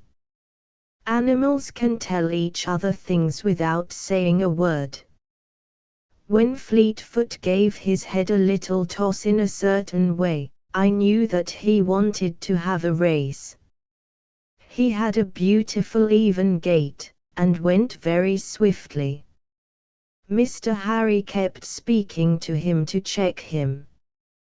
"You don't like him to go too fast, do you?" said Miss Laura. "No," he returned. "I think we could make a racer of him if we liked, but father and I don't go in for fast horses. There is too much said about fast trotters and race horses. On some of the farms around here, the people have gone mad on breeding fast horses. An old farmer out in the country had a common cart horse that he suddenly found out had great powers of speed and endurance. He sold him to a speculator for a big price, and it has set everybody wild. If the people who give all their time to it can't raise fast horses, I don't see how the farmers can. A fast horse on a farm is ruination to the boys, for it starts them racing and betting. Father says he is going to offer a prize for the fastest walker that can be bred in New Hampshire. That Dutchman of ours, heavy as he is a fair walker, and Cleve and Pacer can each walk 4.5 miles an hour. Why do you lay such stress on their walking fast? Asked Miss Laura. Because so much of the farm work must be done at a walk. Ploughing, teaming, and drawing produce to market, and going up and down hills. Even for the cities it is good to have fast walkers. Trotting on city pavements is very hard on the dray horses. If they are allowed to go at a quick walk, their legs will keep strong much longer. It is shameful the way horses are used up in big cities. Our pavements are so bad that cab horses are used up in 3 years. In many ways we are a great deal better off in this new country than the people in Europe, but we are not in respect of cab horses, for in London and Paris they last for 5 years. I have seen horses drop down dead in New York just from hard usage. Poor brutes, there is a better time coming for them though. When electricity is more fully developed, we'll see some wonderful changes. As it is, last year in different places, about 30,000 horses were released from those abominable horse cars, by having electricity introduced on the roads. Well, Fleetfoot, do you want another spin? All right, my boy. Go ahead. Away we went again along a bit of level road. Fleetfoot had no check rein on his beautiful neck, and when he trotted, he could hold his head in an easy, natural position. With his wonderful eyes and flowing mane and tail, and his glossy, reddish-brown body, I thought that he was the handsomest horse I had ever seen. He loved to go fast, and when Mr. Harry spoke to him to slow up again, he tossed his head with impatience.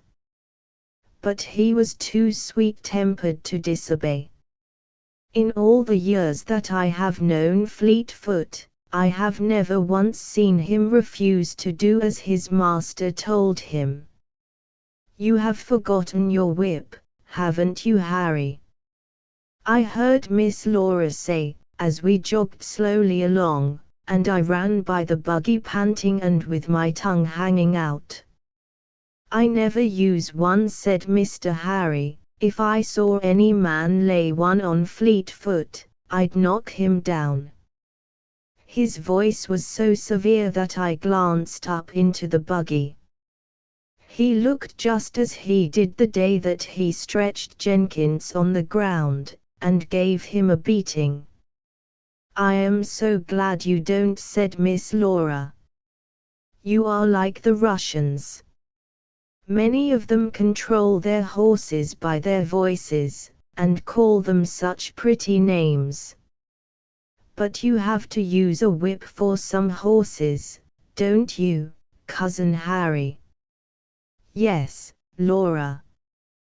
There are many vicious horses that can't be controlled otherwise, and then with many horses one requires a whip in case of necessity for urging them forward.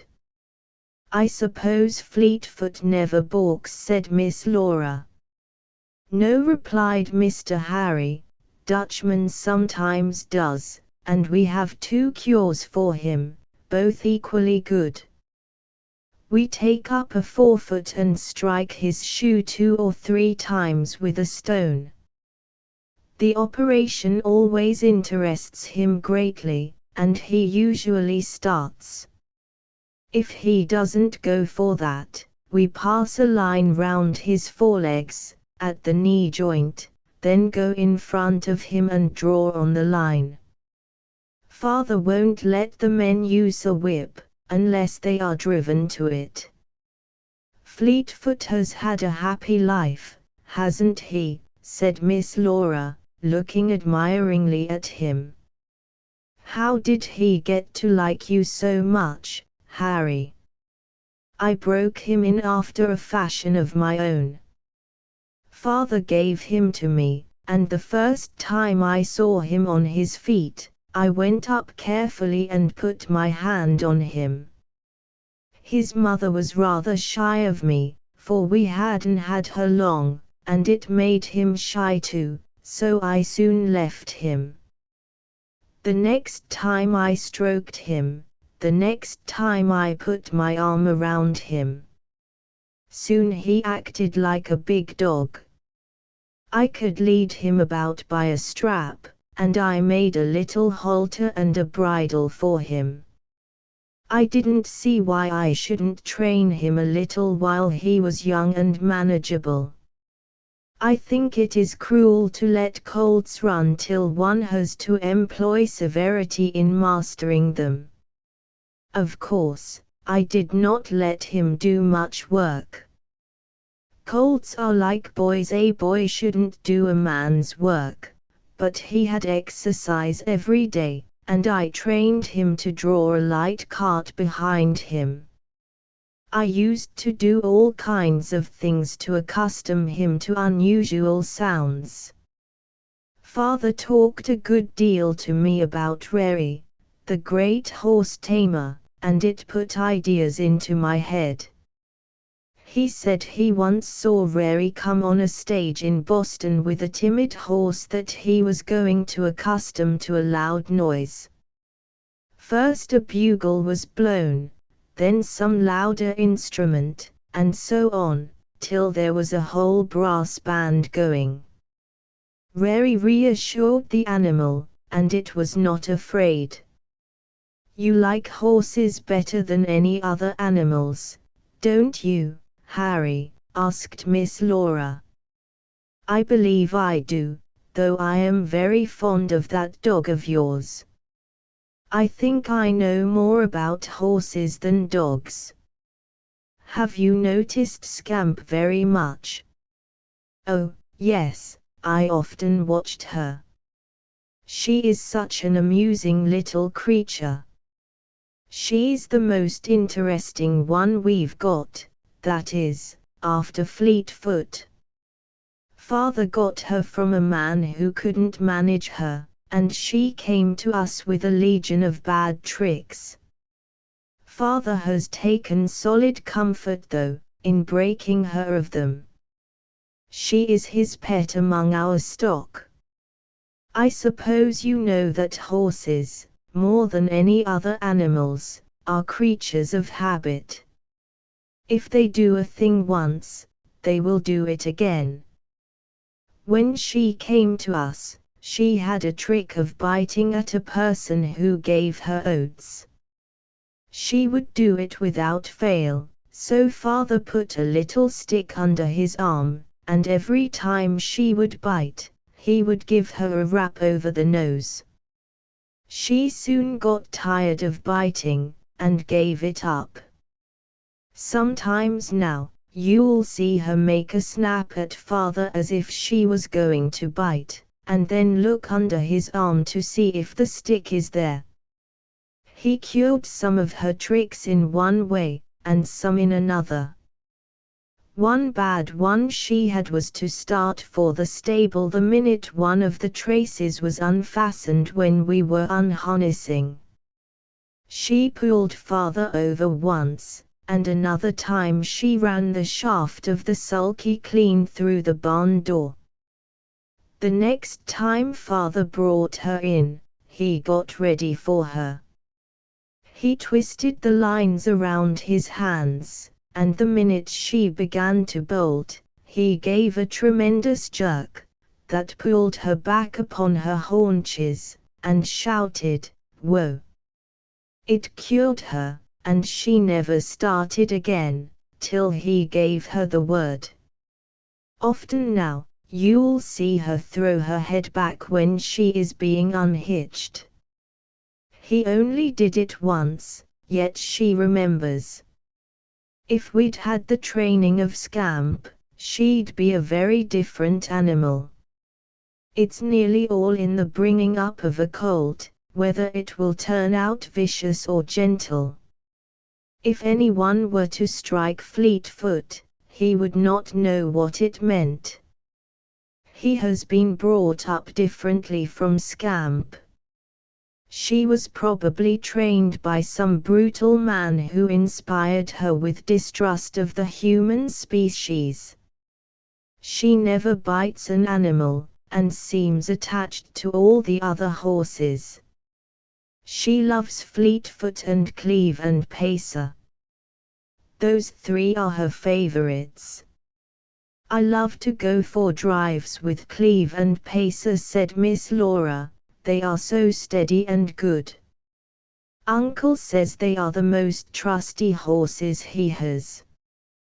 He has told me about the man you had, who said that those two horses knew more than most humans. That was old David, said Mr. Harry. When we had him, he was courting a widow who lived over in Hoytville. About once a fortnight, he'd ask father for one of the horses to go over to see her. He always stayed pretty late, and on the way home he'd tie the reins to the whipstock and go to sleep, and never wake up till Cleve or Pacer, whichever one he happened to have, would draw up in the barnyard. They would pass any rigs they happened to meet, and turn out a little for a man. If David's wasn't asleep, he could always tell by the difference in their gait which they were passing. They'd go quickly past a man, and much slower, with more of a turnout, if it was a team. But I dare say father told you this. He has a great stock of horse stories, and I am almost as bad. You will have to cry halt when we bore you. You never do, replied Miss Laura. I love to talk about animals. I think the best story about Cleve and Pacer is the one that Uncle told me last evening. I don't think you were there. It was about stealing the oats. Cleve and Pacer never steal, said Mr. Harry. Don't you mean Scamp? She's the thief. No, it was Pacer that stole.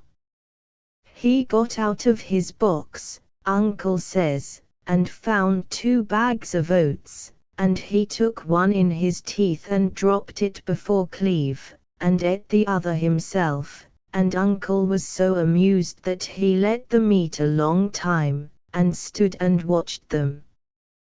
That was a clever trick, said Mr. Harry. Father must have forgotten to tell me. Those 2 horses have been mates ever since I can remember, and I believe if they were separated, they'd pine away and die. You have noticed how low the partitions are between the boxes in the horse stable.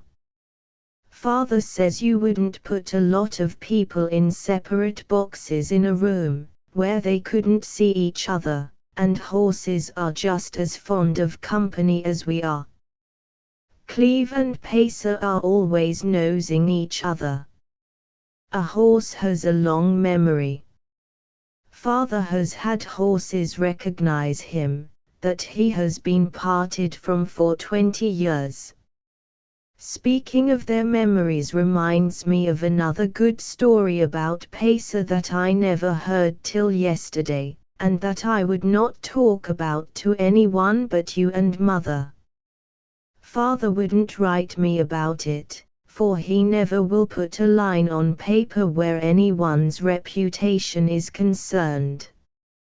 Contents Chapter XXVI The Box of Money. This story, said Mr. Harry, is about one of the hired men we had last winter, whose name was Jacobs. He was a cunning fellow, with a hangdog look, and a great cleverness at stealing farm produce from Father on the sly, and selling it. Father knew perfectly well what he was doing, and was wondering what would be the best way to deal with him, when one day something happened that brought matters to a climax. Father had to go to Sudbury for farming tools, and took Pacer and the cutter.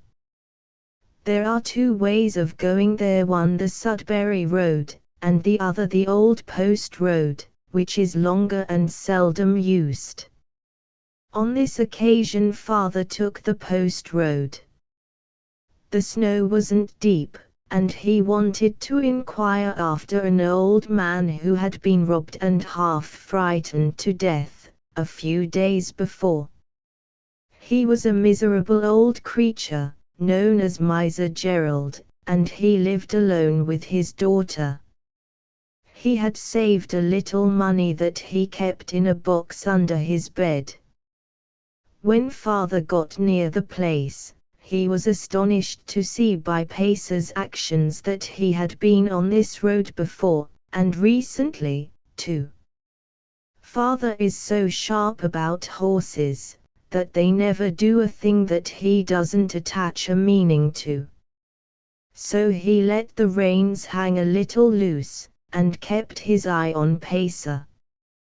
The horse went along the road, and seeing Father didn't direct him, turned into the lane leading to the house. There was an old red gate at the end of it, and he stopped in front of it, and waited for Father to get out. Then he passed through, and instead of going up to the house, turned around, and stood with his head toward the road. Father never said a word, but he was doing a lot of thinking. He went into the house, and found the old man sitting over the fire, rubbing his hands, and half crying about the few poor dollars that he said he had had stolen from him. Father had never seen him before, but he knew he had the name of being half silly, and question him as much as he liked, he could make nothing of him. The daughter said that they had gone to bed at dark the night her father was robbed.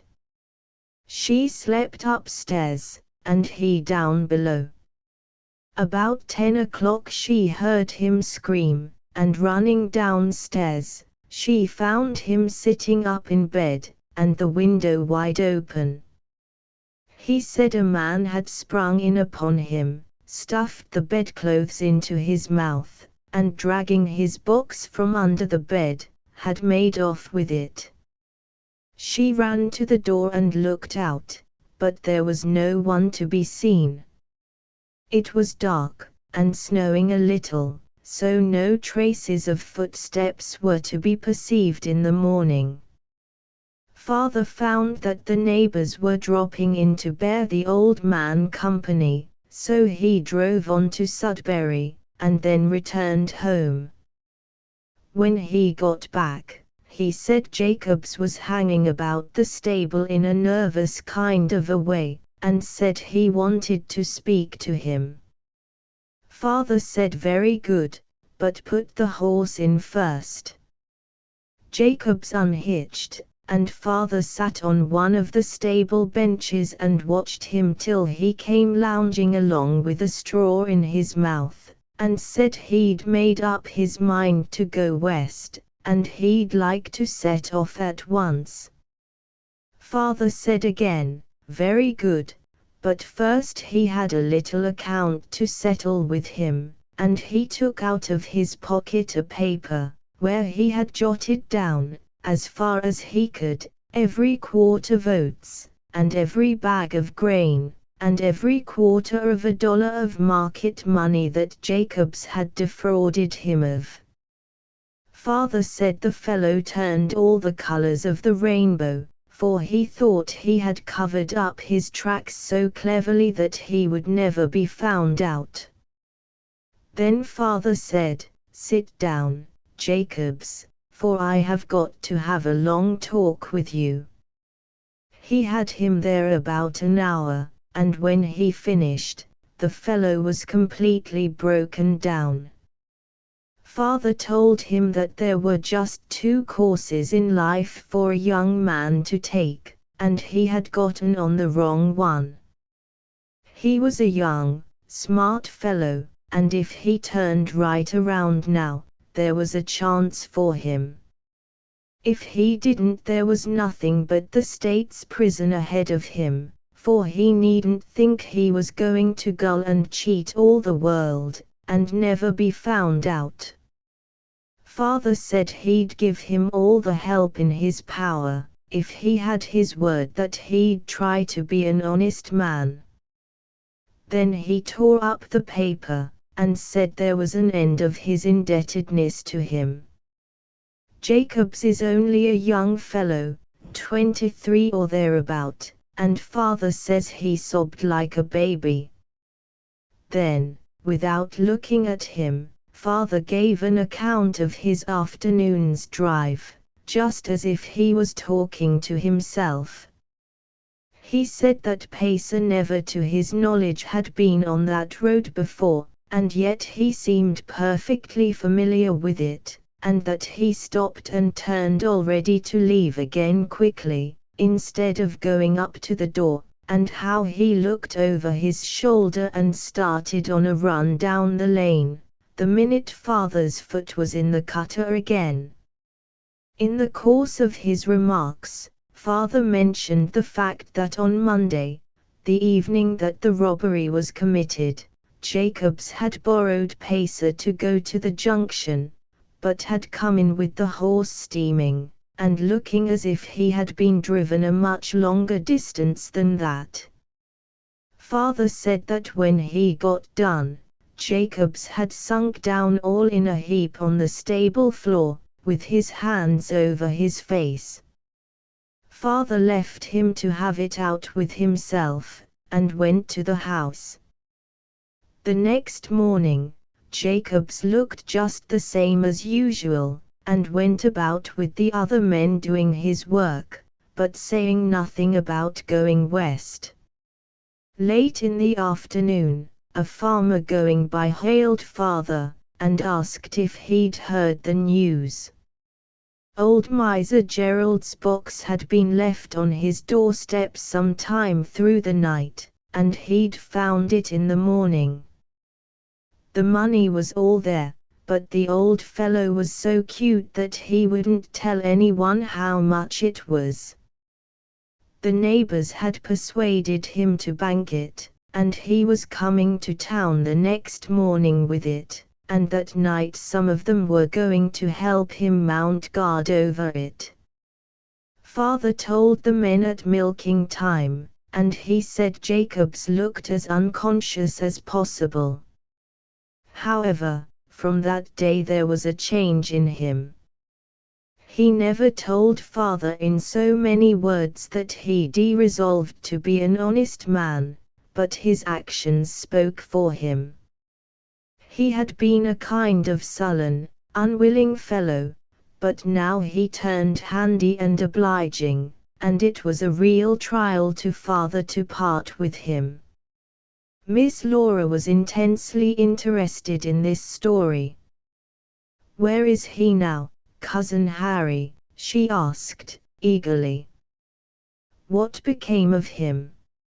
Mr. Harry laughed in such amusement that I stared up at him, and even Fleetfoot turned his head around to see what the joke was. We were going very slowly up a long, steep hill, and in the clear, still air, we could hear every word spoken in the buggy. "The last part of the story is the best, to my mind," said Mr. Harry, "and as romantic as even a girl could desire." The affair of the stolen box was much talked about along Sudbury Way, and Miss Gerald got to be considered quite a desirable young person among some of the youth near there, though she is a frowsy-headed creature, and not as neat in her personal attire as a young girl should be. Among her suitors was Jacobs.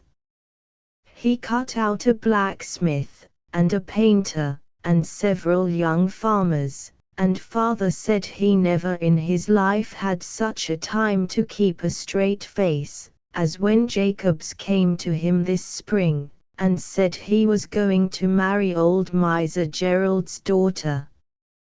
He wanted to quit father's employ, and he thanked him in a real manly way for the manner in which he had always treated him.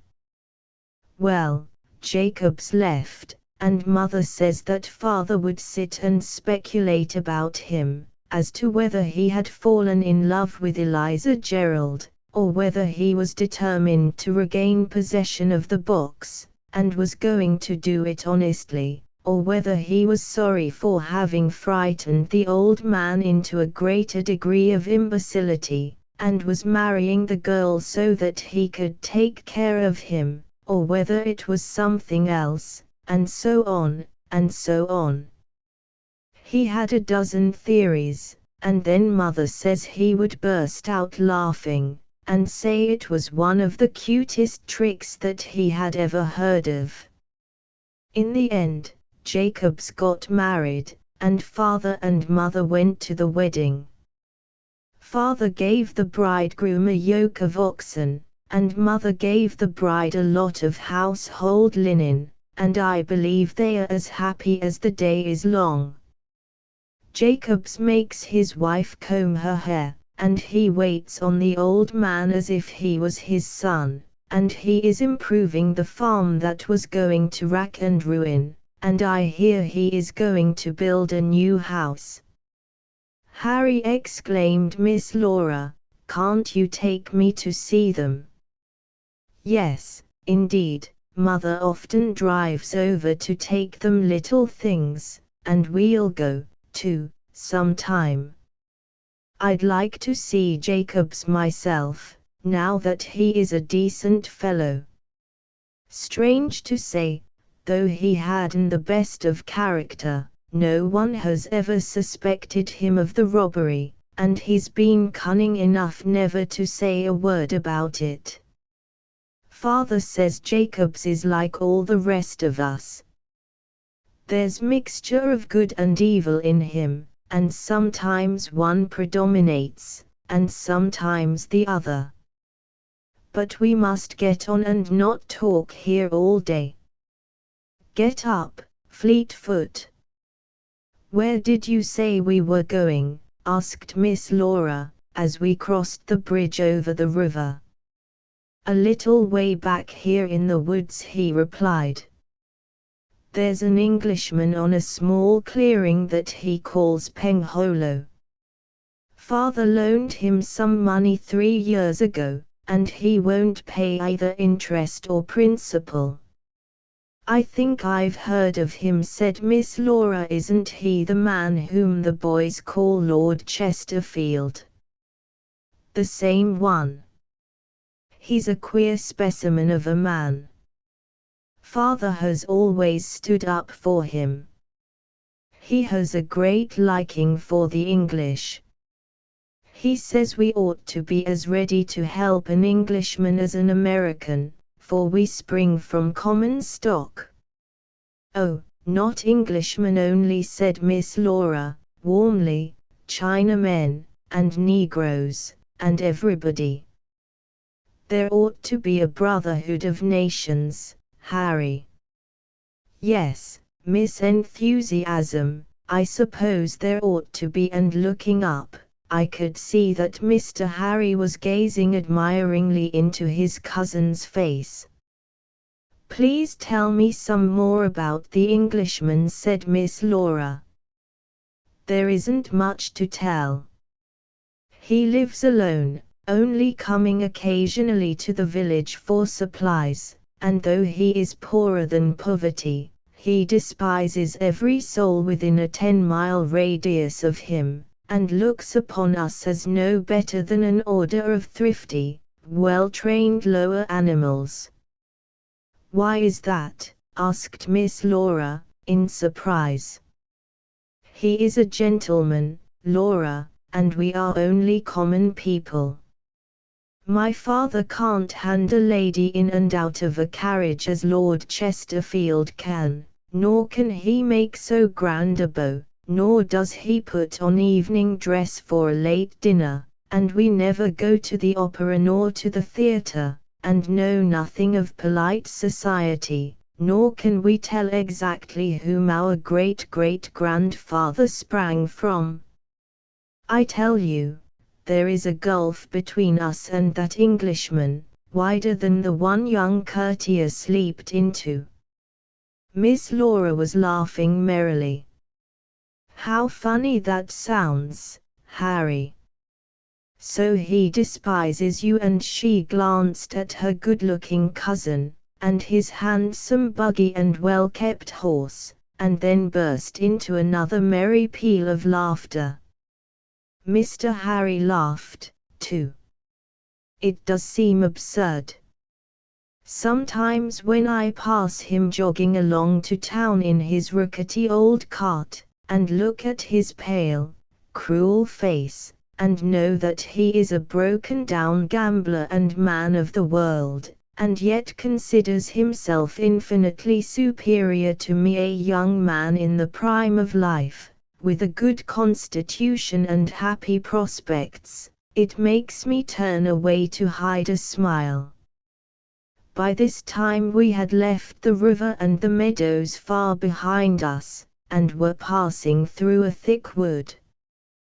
The road was narrow and very broken, and Fleetfoot was obliged to pick his way carefully.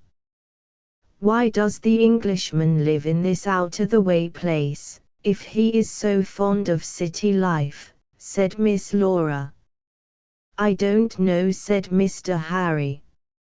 Father is afraid that he has committed some misdeed, and is in hiding, but we say nothing about it. We have not seen him for some weeks, and to tell the truth, this trip is as much to see what has become of him, as to make a demand upon him for the money. As he lives alone, he might lie there ill, and no one would know anything about it. The last time that we knew of his coming to the village was to draw quite a sum of money from the bank. It annoyed Father, for he said he might take some of it to pay his debts.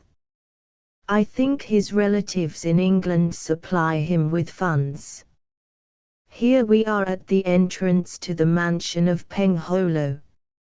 I must get out and open the gate that will admit us to the winding avenue. We had arrived in front of some bars which were laid across an opening in the snake fence that ran along one side of the road. I sat down and looked about. It was a strange, lonely place. The trees almost met overhead, and it was very dim and quiet. The sun could only send little straggling beams through the branches. There was a muddy pool of water before the bars that Mr. Harry was letting down, and he got his feet wet in it. Confound that Englishman, he said, backing out of the water, and wiping his boots on the grass. He hasn't even gumption enough to throw down a load of stone there. Drive in, Laura, and I'll put up the bars. Fleetfoot took us through the opening, and then Mr. Harry jumped into the buggy and took up the reins again. We had to go very slowly up a narrow, rough road. The bushes scratched and scraped against the buggy, and Mr. Harry looked very much annoyed. "No man liveth to himself," said Miss Laura, softly. "This man's carelessness is giving you trouble. Why doesn't he cut these branches that overhang the road?" "He can't do it, because his abominable laziness won't let him," said Mr. Harry. "I'd like to be behind him for a week, and I'd make him step a little faster. We have arrived at last, thank goodness." There was a small grass clearing in the midst of the woods. Chips and bits of wood were littered about, and across the clearing was a roughly built house of unpainted boards. The front door was propped open by a stick. Some of the panes of glass in the windows were broken, and the whole house had a melancholy, dilapidated look. I thought that I had never seen such a sad-looking place. "It seems as if there was no one about," said Mr. Harry, with a puzzled face. "Baron must be away. Will you hold Fleetfoot, Laura, while I go and see?" He drew the buggy up near a small log building that had evidently been used for a stable, and I lay down beside it and watched Miss Laura. Contents chapter Say a neglected stable. I had not been on the ground more than a few seconds before I turned my eyes from Miss Laura to the log hut. It was deathly quiet, there was not a sound coming from it, but the air was full of queer smells, and I was so uneasy that I could not lie still. There was something the matter with Fleetfoot, too. He was pawing the ground and whinnying, and looking, not after Mr. Harry, but toward the log building. "Joe," said Miss Laura, "what is the matter with you and Fleetfoot? Why don't you stand still? Is there any stranger about?" And she peered out of the buggy. I knew there was something wrong somewhere, but I didn't know what it was, so I stretched myself up on the step of the buggy, and licked her hand, and barking, to ask her to excuse me, I ran off to the other side of the log hut. There was a door there, but it was closed, and propped firmly up by a plank that I could not move, scratch as hard as I liked. I was determined to get in, so I jumped against the door, and tore and bit at the plank, till Miss Laura came to help me. "You won't find anything but rats in that ramshackle old place, beautiful Joe," she said, as she pulled the plank away, "and as you don't hurt them, I don't see what you want to get in for. However, you are a sensible dog, and usually have a reason for having your own way, so I am going to let you have it." The plank fell down as she spoke, and she pulled open the rough door and looked in. There was no window inside, only the light that streamed through the door, so that for an instant she could see nothing. "Is anyone here?" she asked, in her clear, sweet voice. There was no answer, except a low, moaning sound. "Why, some poor creature is in trouble, Joe," said Miss Laura, cheerfully. "Let us see what it is," and she stepped inside. I shall never forget seeing my dear Miss Laura going into that wet and filthy log house, holding up her white dress in her hands, her face a picture of pain and horror. There were 2 rough stalls in it, and in the first one was tied a cow, with a calf lying beside her. I could never have believed, if I had not seen it with my own eyes, that an animal could get so thin as that cow was. Her backbone rose up high and sharp, her hip bones stuck away out, and all her body seemed shrunken in. There were sores on her sides, and the smell from her stall was terrible. Miss Laura gave one cry of pity, then with a very pale face she dropped her dress, and seizing a little penknife from her pocket, she hacked at the rope that tied the cow to the manger, and cut it so that the cow could lie down. The first thing the poor cow did was to lick her calf, but it was quite dead. I used to think Jenkins's cows were thin enough, but he never had one that looked like this. Her head was like the head of a skeleton, and her eyes had such a famished look, that I turned away, sick at heart, to think that she had suffered so. When the cow lay down, the moaning noise stopped, for she had been making it. Miss Laura ran outdoors, snatched a handful of grass and took it into her. The cow ate it gratefully, but slowly, for her strength seemed all gone. Miss Laura then went into the other stall to see if there was any creature there. There had been a horse. There was now a lean, gaunt-looking animal lying on the ground, that seemed as if he was dead. There was a heavy rope knotted round his neck, and fastened to his empty rack.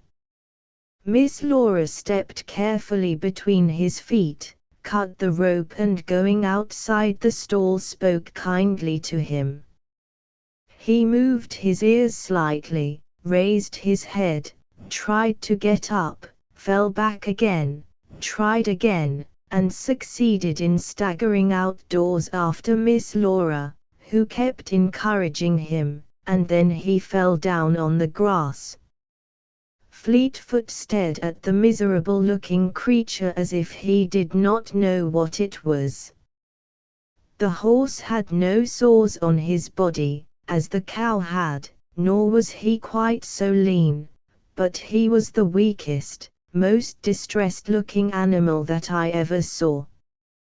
The flies settled on him, and Miss Laura had to keep driving them away.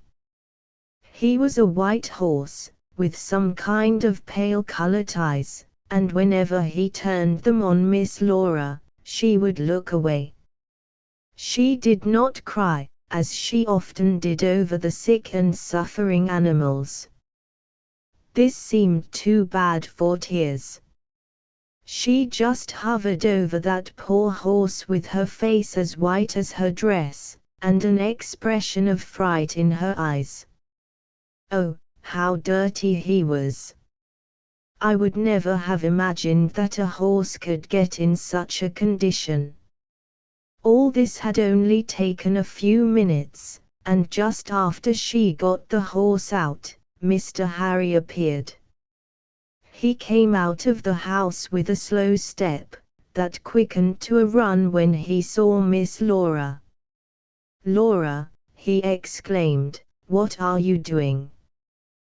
Then he stopped and looked at the horse, not in amazement, but very sorrowfully. "Baron is gone," he said, and crumpling up a piece of paper, he put it in his pocket. "What is to be done for these animals? There is a cow, isn't there?" He stepped to the door of the log hut, glanced in, and said, quickly, "Do you feel able to drive home?" "Yes," said Miss Laura. "Sure," and he eyed her anxiously. "Yes, yes," she returned. "What shall I get?" "Just tell father that Baron has run away and left a starving pig, cow, and horse. There's not a thing to eat here. He'll know what to do. I'll drive you to the road." Miss Laura got into the buggy and Mr. Harry jumped in after her. He drove her to the road and put down the bars, then he said, "Go straight on. You'll soon be on the open road, and there's nothing to harm you. Joe will look after you. Meanwhile I'll go back to the house and heat some water." Miss Laura let Fleetfoot go as fast as he liked on the way home, and it only seemed a few minutes before we drove into the yard. Adele came out to meet us. "Where's Uncle?" asked Miss Laura. "Gone to the big meadow," said Adele. "And Auntie?" "She had the colds and chills, and entered into the bed to keep warm. She lose herself in sleep now. You not go near her." "Are there none of the men about?" asked Miss Laura. "No, mademoiselle. They all occupied way off." "Then you help me, Adele, like a good girl," said Miss Laura, hurrying into the house. "We've found a sick horse and cow. What shall I take them?" "Nearly all animals like the bran mash," said Adele. "Good," cried Miss Laura. "That is the very thing. Put in the things to make it, will you please, and I would like some vegetables for the cow. Carrots, turnips, anything you have. Take some of those you have prepared for dinner tomorrow, and please run up to the barn, Adele, and get some hay, and corn, and oats, not much, for we'll be going back again, but hurry, for the poor things are starving, and have you any milk for the pig? Put it in one of those tin kettles with covers." For a few minutes, Miss Laura and Adele flew about the kitchen, then we set off again. Miss Laura took me in the buggy, for I was out of breath and wheezing greatly. I had to sit on the seat beside her, for the bottom of the buggy and the back were full of eatables for the poor sick animals. Just as we drove into the road, we met Mr. Wood. "Are you running away with the farm?" he said with a laugh, pointing to the carrot tops that were gaily waving over the dashboard. Miss Laura said a few words to him, and with a very grave face he got in beside her. In a short time, we were back on the lonely road. Mr. Harry was waiting at the gate for us, and when he saw Miss Laura, he said, "Why did you come Jack again? You'll be tired out.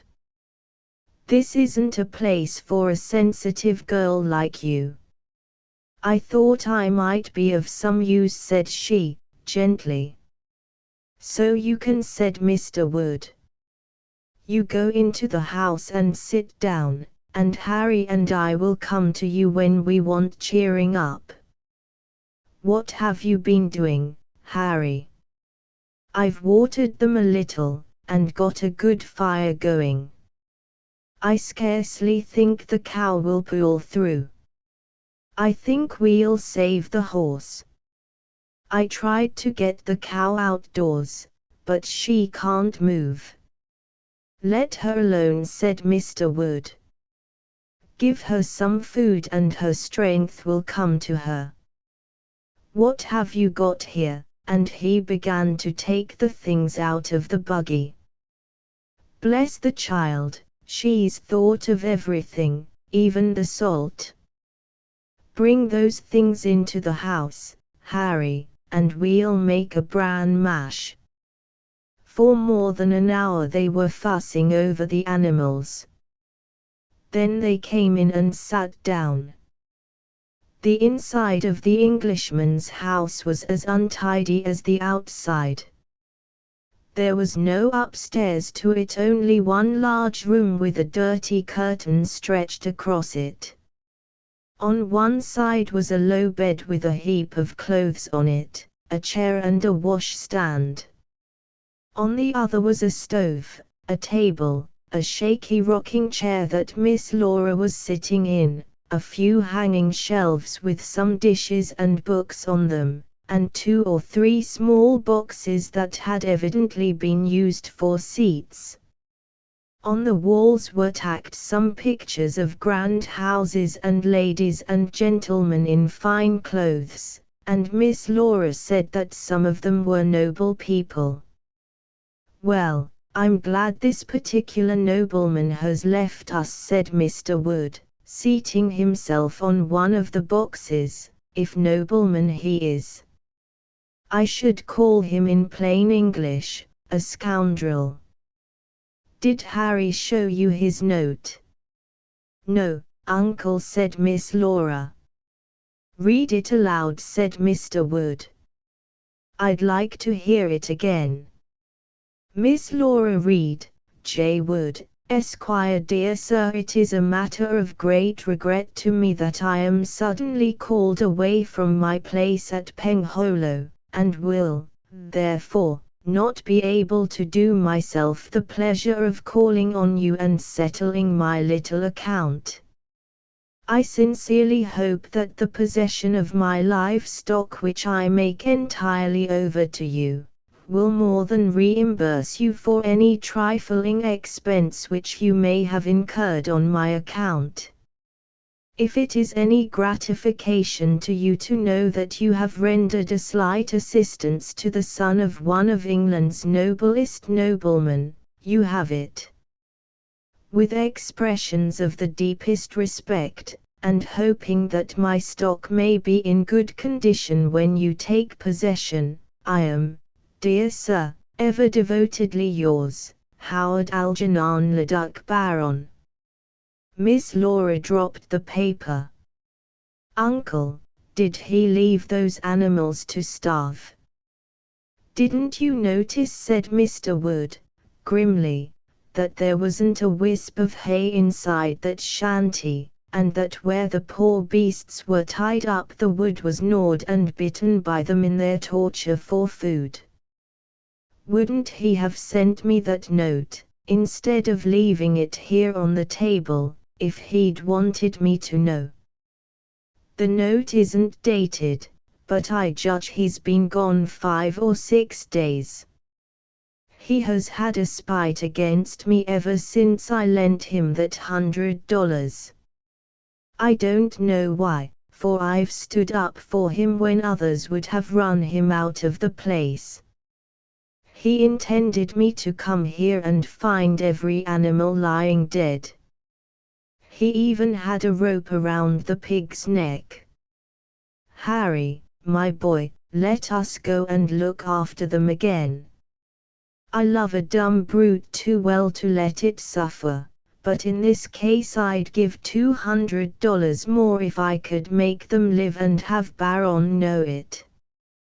They left the room, and Miss Laura sat turning the sheet of paper over and over, with a kind of horror in her face. It was a very dirty piece of paper, but by and by she made a discovery.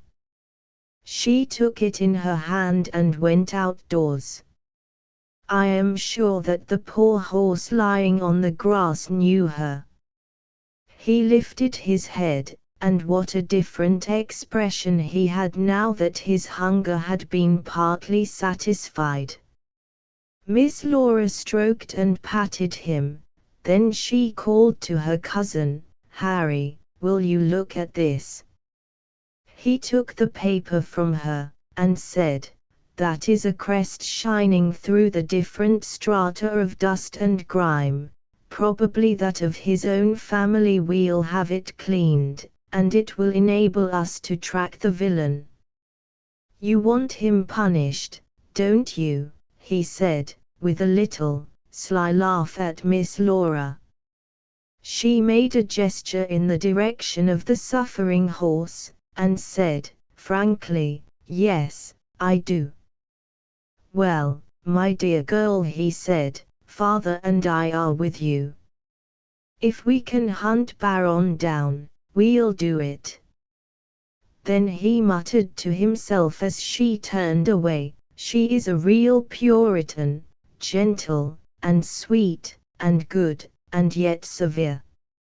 Rewards for the virtuous, punishments for the vicious." And he repeated some poetry. She was so charitable and so piteous, she would weep if that she saw a mouse caught in a trap, if it were dead or bled.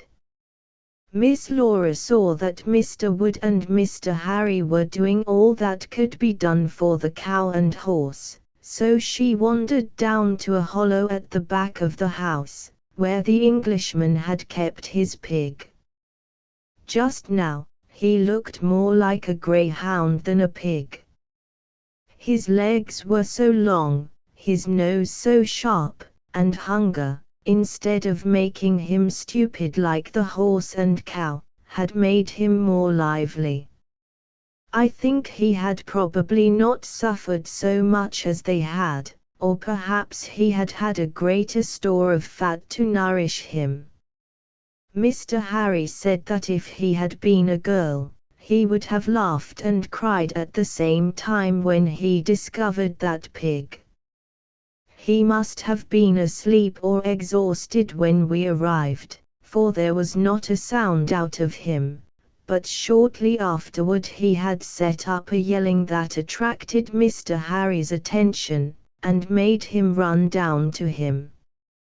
Mr. Harry said he was raging around his pen, digging the ground with his snout, falling down and getting up again, and by a miracle, escaping death by choking from the rope that was tied around his neck. Now that his hunger had been satisfied, he was gazing contentedly at his little trough that was half full of good, sweet milk.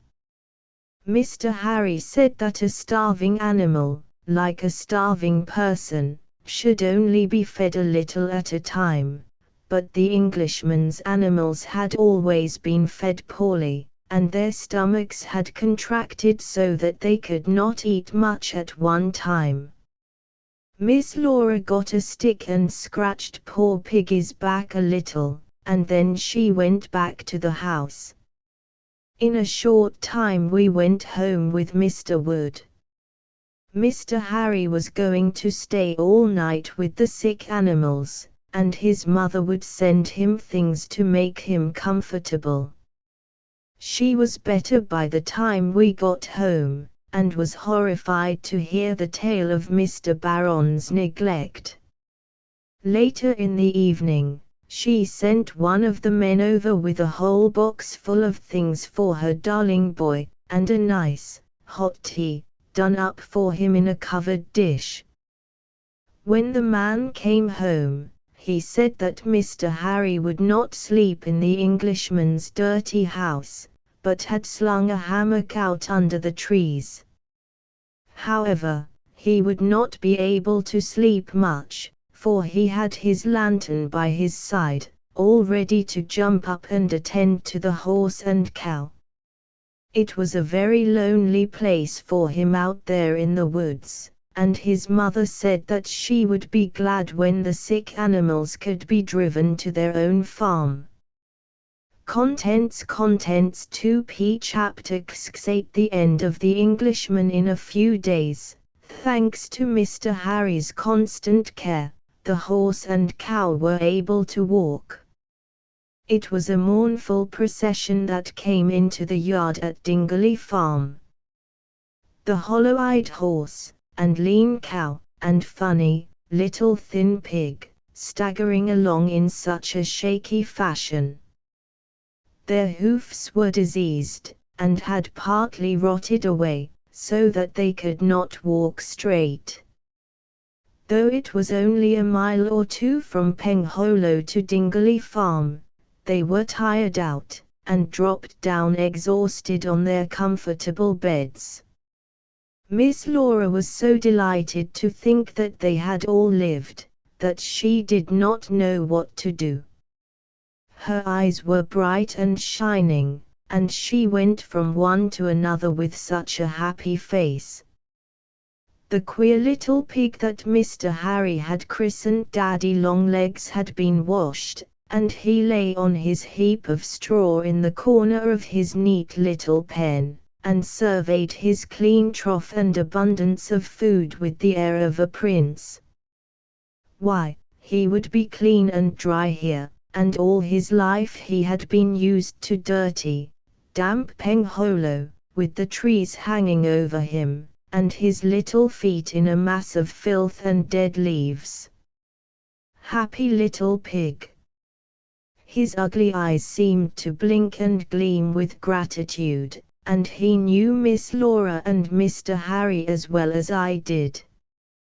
His tiny tail was curled so tight that it was almost in a knot. Mr. Wood said that was a sign that he was healthy and happy, and that when poor Daddy was at Pengholo he had noticed that his tail hung as limp and as loose as the tail of a rat.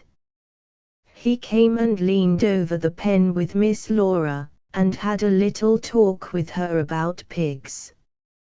He said they were by no means the stupid animals that some people considered them. He had had pigs that were as clever as dogs. One little black pig that he had once sold to a man away back in the country had found his way home, through the woods, across the river, up hill and down dale, and he'd been taken to the place with a bag over his head. Mr. Wood said that he kept that pig because he knew so much. He said the most knowing pigs he ever saw were Canadian pigs. One time he was having a trip on a sailing vessel, and it anchored in a long, narrow harbor in Canada, where the tide came in with a front 4 or 5 feet high called the Bow. There was a village opposite the place where the ship was anchored, and every day at low tide, a number of pigs came down to look for shellfish. Sometimes they went out for half a mile over the mud flats, but always a few minutes before the tide came rushing in they turned and hurried to the shore. Their instincts warned them that if they stayed any longer they would be drowned. Mr. Wood had a number of pigs, and after a while Daddy was put in with them, and a fine time he had of it making friends with the other little grunters. They were often let out in the pasture or orchard, and when they were there, I could always single out Daddy from among them, because he was the smartest. Though he had been brought up in such a miserable way, he soon learned to take very good care of himself at Dingley Farm, and it was amusing to see him when a storm was coming on, running about in a state of great excitement carrying little bundles of straw in his mouth to make himself a bed. He was a white pig, and was always kept very clean. Mr. Wood said that it is wrong to keep pigs dirty. They like to be clean as well as other animals, and if they were kept so, human beings would not get so many diseases from eating their flesh. The cow, poor unhappy creature, never, as long as she lived on Dingley Farm, lost a strange, melancholy look from her eyes. I have heard it said that animals forget past unhappiness, and perhaps some of them do. I know that I have never forgotten my one miserable year with Jenkins, and I have been a sober, thoughtful dog in consequence of it, and not playful like some dogs who have never known what it is to be really unhappy. It always seemed to me that the Englishman's cow was thinking of her poor dead calf, starved to death by her cruel master. She got well herself, and came and went with the other cows, seemingly as happy as they, but often when I watched her standing chewing her cud, and looking away in the distance, I could see a difference between her face and the faces of the cows that had always been happy on Dingley Farm. Even the farm hands called her Old Melancholy, and soon she got to be known by that name, or Mel, for short. Until she got well, she was put into the cow stable, where Mr. Wood's cows all stood at night upon raised platforms of earth covered over with straw litter, and she was tied with a Dutch halter, so that she could lie down and go to sleep when she wanted to. When she got well, she was put out to pasture with the other cows. The horse they named Scrub because he could never be, under any circumstance, anything but a broken-down, plain-looking animal. He was put into the horse stable in a stall next Fleetfoot, and as the partition was low, they could look over at each other. In time, by dint of much doctoring, Scrub's hoofs became clean and sound, and he was able to do some work. Miss Laura petted him a great deal. She often took out apples to the stable, and Fleetfoot would throw up his beautiful head and look reproachfully over the partition at her, for she always stayed longer with Scrub than with him, and Scrub always got the larger share of whatever good thing was going. Poor old Scrub! I think he loved Miss Laura.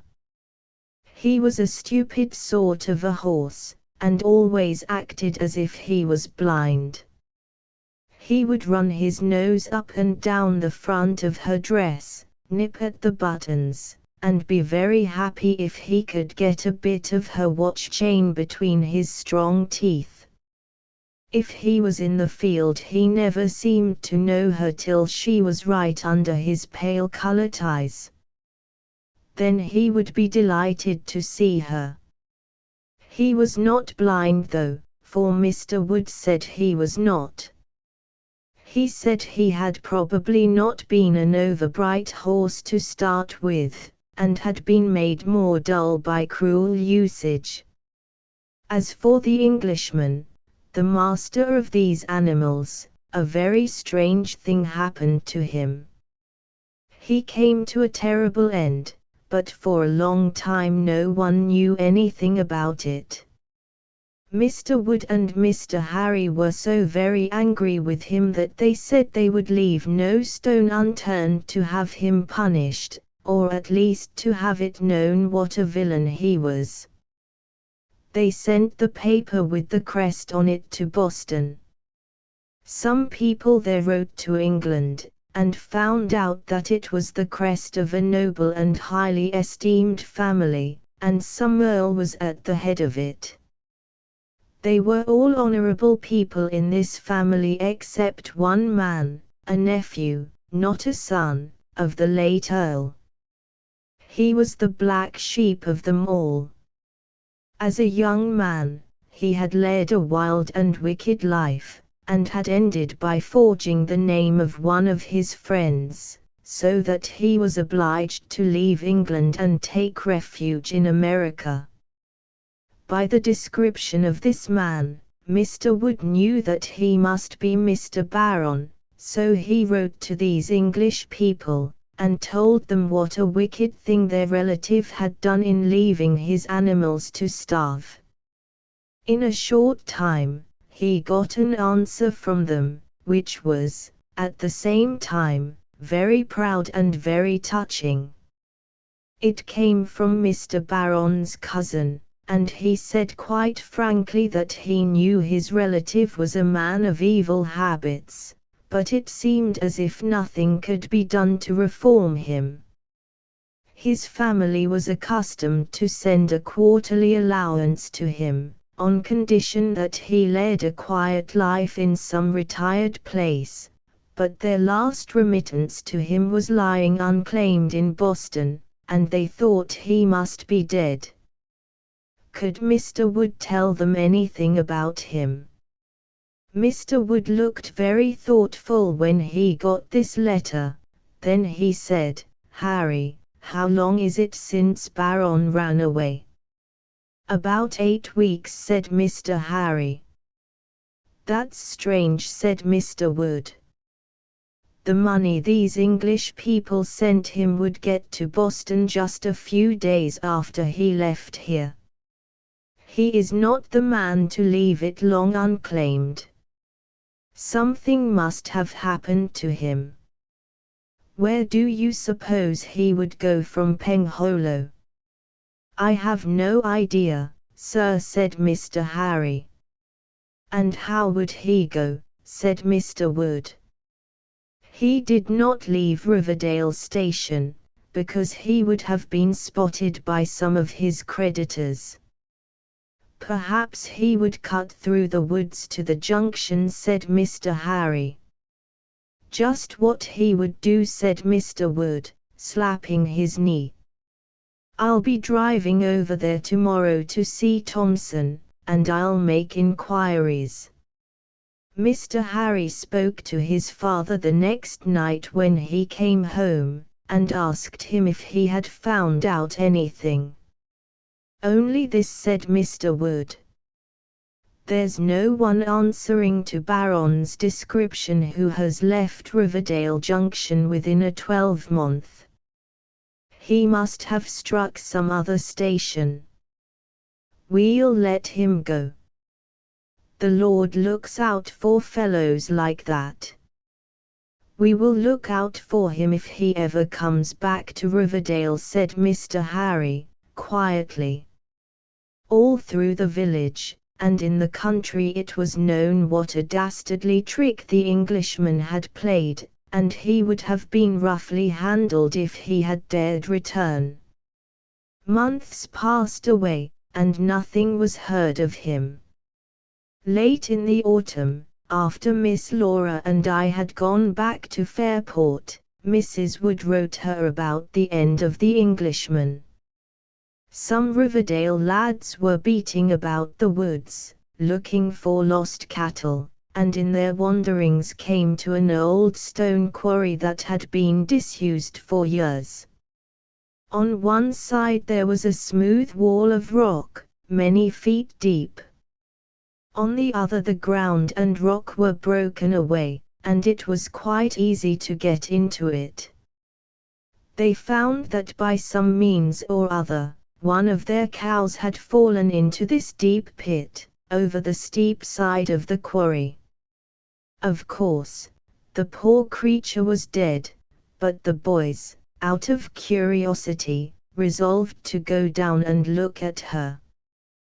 They clambered down, found the cow, and, to their horror and amazement, discovered nearby the skeleton of a man. There was a heavy walking stick by his side, which they recognized as one that the Englishman had carried.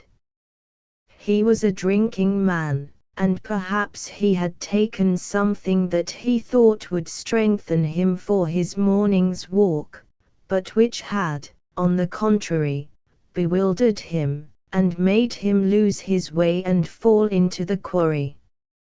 Or he might have started before daybreak, and in the darkness have slipped and fallen down this steep wall of rock. One leg was doubled under him, and if he had not been instantly killed by the fall, he must have been so disabled that he could not move.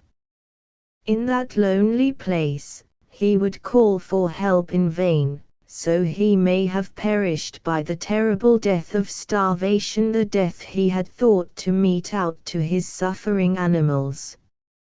Mrs. Wood said that there was never a sermon preached in Riverdale that had the effect that the death of this wicked man had, and it reminded her of a verse in the Bible: "He made a pit and he digged it, and is fallen into the ditch which he made." Mrs. Wood said that her husband had written about the finding of Mr. Baron's body to his English relatives, and had received a letter from them in which they seemed relieved to hear that he was dead. They thanked Mr. Wood for his plain speaking in telling them of their relatives' misdeeds, and said that from all they knew of Mr. Barron's past conduct, his influence would be for evil and not for good, in any place that he chose to live in. They were having their money sent from Boston to Mr. Wood, and they wished him to expend it in the way he thought best fitted to counteract the evil effects of their namesake's doings in Riverdale. When this money came, it amounted to some hundreds of dollars. Mr. Wood would have nothing to do with it. He handed it over to the Band of Mercy, and they formed what they called the Barron Fund, which they drew upon when they wanted money for buying and circulating humane literature. Mrs. Wood said that the fund was being added to, and the children were sending all over the state leaflets and little books which preached the gospel of kindness to God's lower creation. A stranger picking one of them up, and seeing the name of the wicked Englishman printed on the title page, would think that he was a friend and benefactor to the Riverdale people, the very opposite of what he gloried in being. Contents 2p Chapter 6 A talk about sheep. Miss Laura was very much interested in the sheep on Dingley Farm. There was a flock in the orchard near the house that she often went to see. She always carried roots and vegetables to them, turnips particularly, for they were very fond of them, but they would not come to her to get them, for they did not know her voice. They only lifted their heads and stared at her when she called them. But when they heard Mr. Wood's voice, they ran to the fence, bleating with pleasure, and trying to push their noses through to get the carrot or turnip, or whatever he was handing to them. He called them his little Southdowns, and he said he loved his sheep, for they were the most gentle and inoffensive creatures that he had on his farm. One day when he came into the kitchen inquiring for salt, Miss Laura said, "Is it for the sheep?" "Yes," he replied, "I am going up to the woods pasture to examine my Shropshires." "You would like to go too, Laura," said Mrs. Wood. "Take your hands right away from that cake. I'll finish frosting it for you.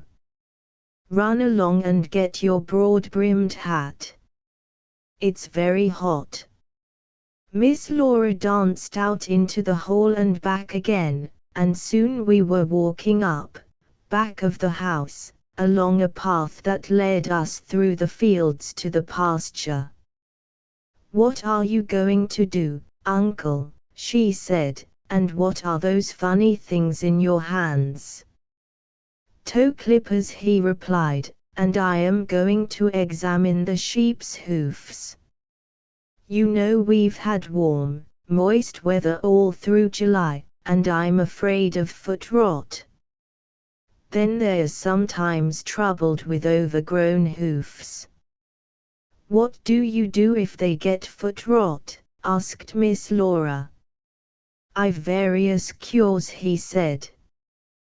"Paring and clipping, and dipping the hoof in blue vitriol and vinegar, or rubbing it on, as the English shepherds do. It destroys the diseased part, but doesn't affect the sound." "Do sheep have many diseases?" asked Miss Laura.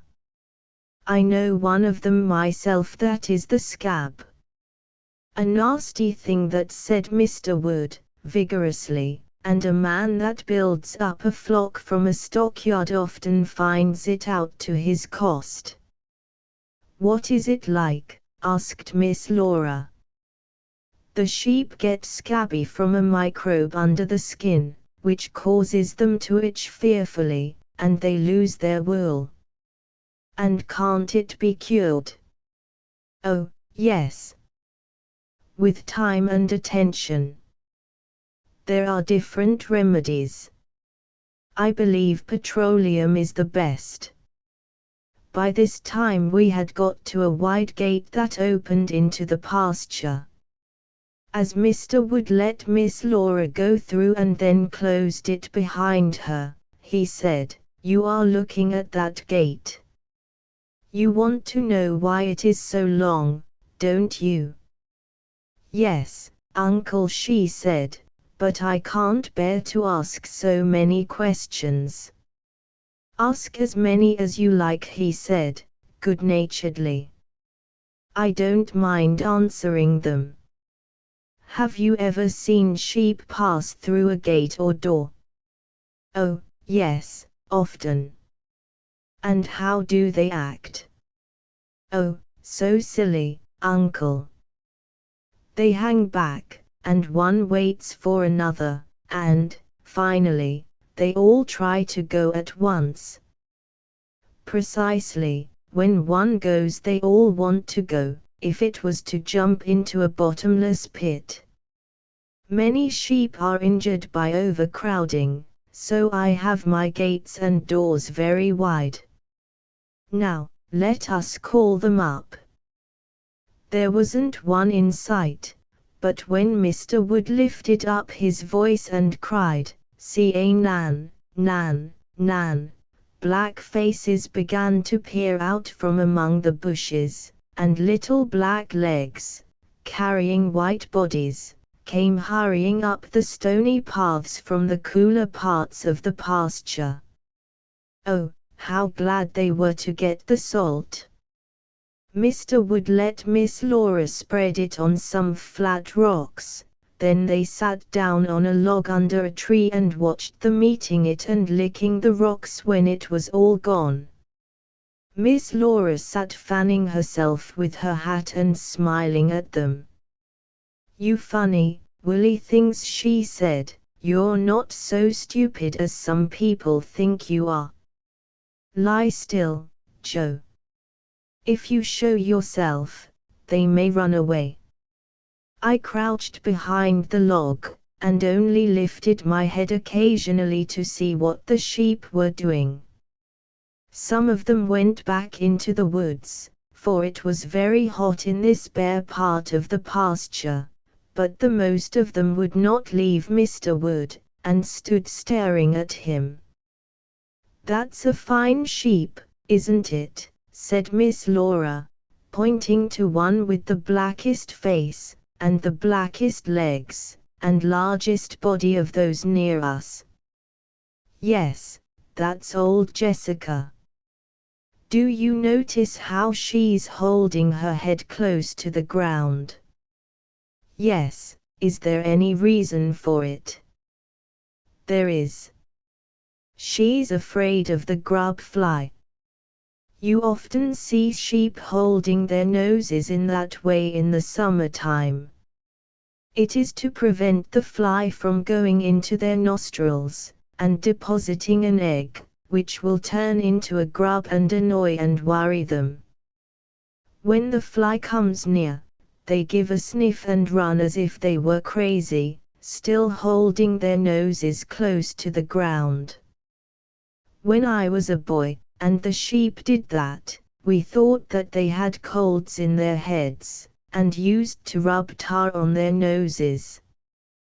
We knew nothing about the fly then, but the tar cured them, and is just what I use now.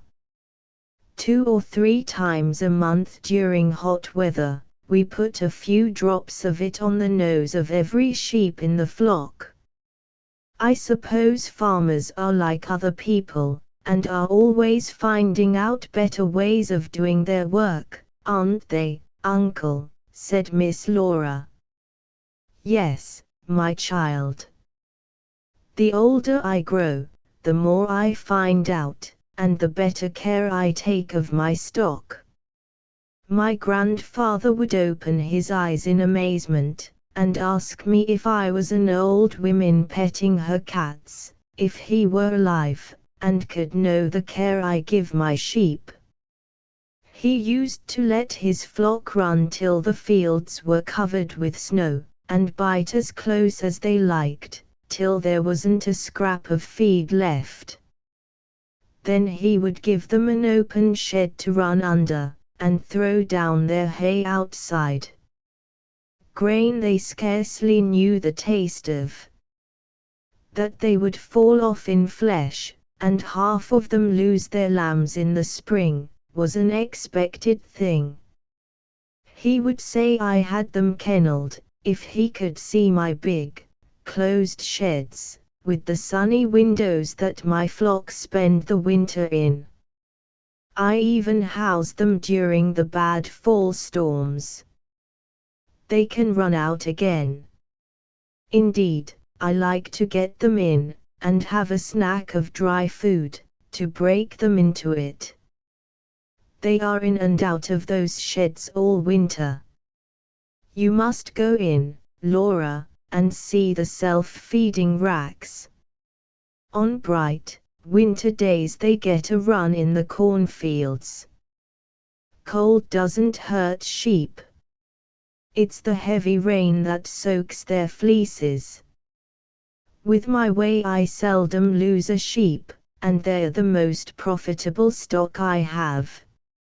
If I could not keep them, I think I'd give up farming. Last year my lambs netted me $8 each. The fleeces of the ewes average £8, and sell for $2 each. That's something to brag of in these days, when so many are giving up the sheep industry. How many sheep have you, uncle? Asked Miss Laura. Only 50, now. 25 here and 25 down below in the orchard. I've been selling a good many this spring. These sheep are larger than those in the orchard, aren't they? Said Miss Laura. Yes, I keep those few South Downs for their fine quality. I don't make as much on them as I do on these Shropshires. For an all-around sheep I like the Shropshire. It's good for mutton, for wool, and for rearing lambs. There's a great demand for mutton nowadays, all through our eastern cities. People want more and more of it. And it has to be tender, and juicy, and finely flavored, so a person has to be particular about the feed the sheep get. Don't you hate to have these creatures killed, that you have raised and tended so carefully? Said Miss Laura with a little shudder. I do, said her uncle, but never an animal goes off my place that I don't know just how it's going to be put to death. None of your sending sheep to market with their legs tied together, and jammed in a cart, and sweating and suffering for me. They've got to go standing comfortably on their legs, or go not at all. And I'm going to know the butcher that kills my animals, that have been petted like children. I said to Davidson, over there in Hoytville, if I thought you would herd my sheep and lambs and calves together, and take them one by one in sight of the rest, and stick your knife into them, or stun them, and have the others lowing, and bleating, and crying in their misery, this is the last consignment you would ever get from me. He said, Wood, I don't like my business, but on the word of an honest man, my butchering is done as well as it can be. Come and see for yourself. He took me to his slaughterhouse, and though I didn't stay long, I saw enough to convince me that he spoke the truth. He has different pens and sheds, and the killing is done as quietly as possible. The animals are taken in one by one, and though the others suspect what is going on, they can't see it. "These sheep are a long way from the house," said Miss Laura. "Don't the dogs that you were telling me about attack them?"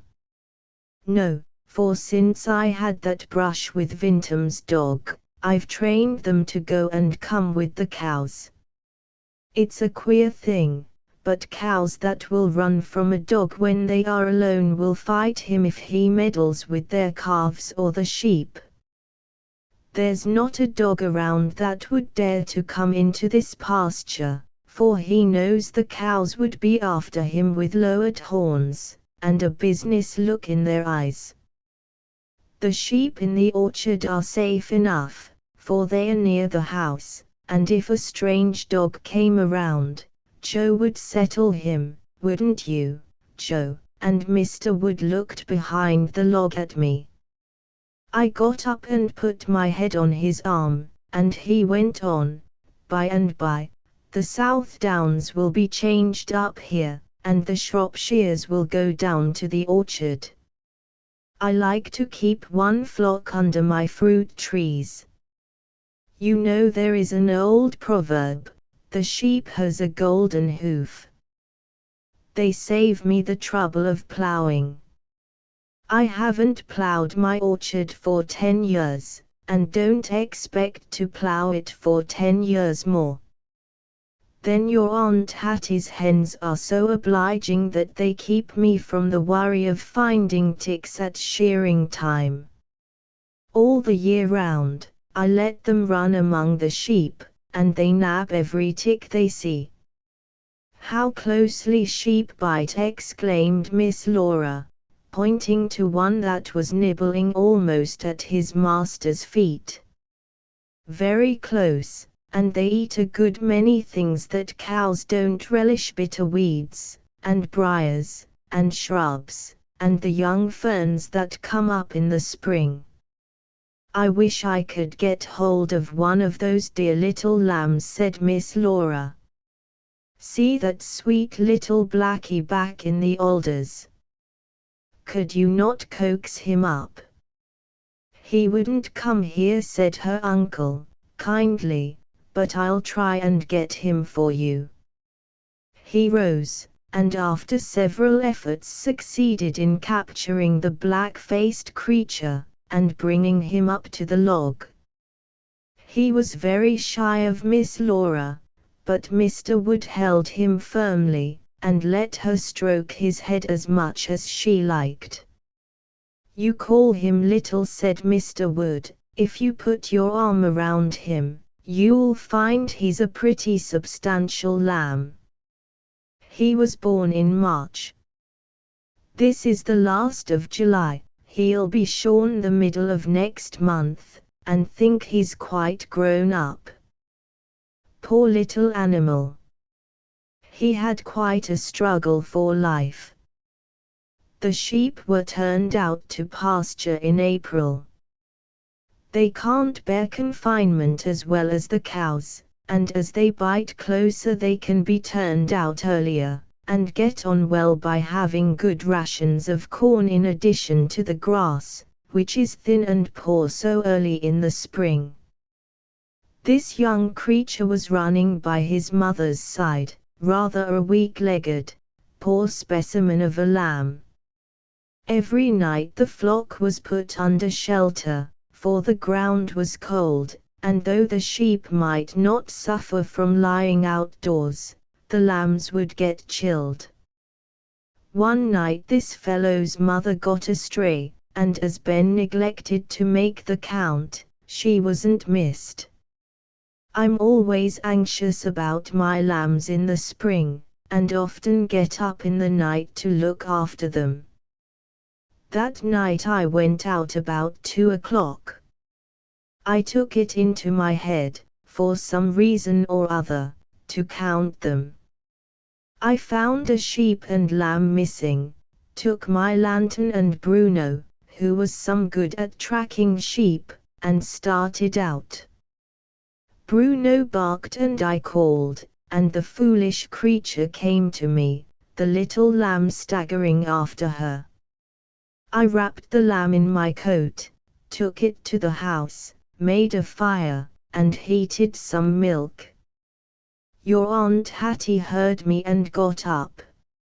She won't let me give brandy even to a dumb beast, so I put some ground ginger, which is just as good, in the milk, and forced it down the lamb's throat. Then we wrapped an old blanket round him, and put him near the stove, and the next evening he was ready to go back to his mother. I petted him all through April, and gave him extras different kinds of meal, till I found what suited him best. Now he does me credit. Dear little lamb, said Miss Laura, patting him. How can you tell him from the others, uncle? I know all their faces, Laura. A flock of sheep is just like a crowd of people. They all have different expressions, and have different dispositions. They all look alike to me, said Miss Laura. I dare say. You are not accustomed to them. Do you know how to tell a sheep's age? No, uncle.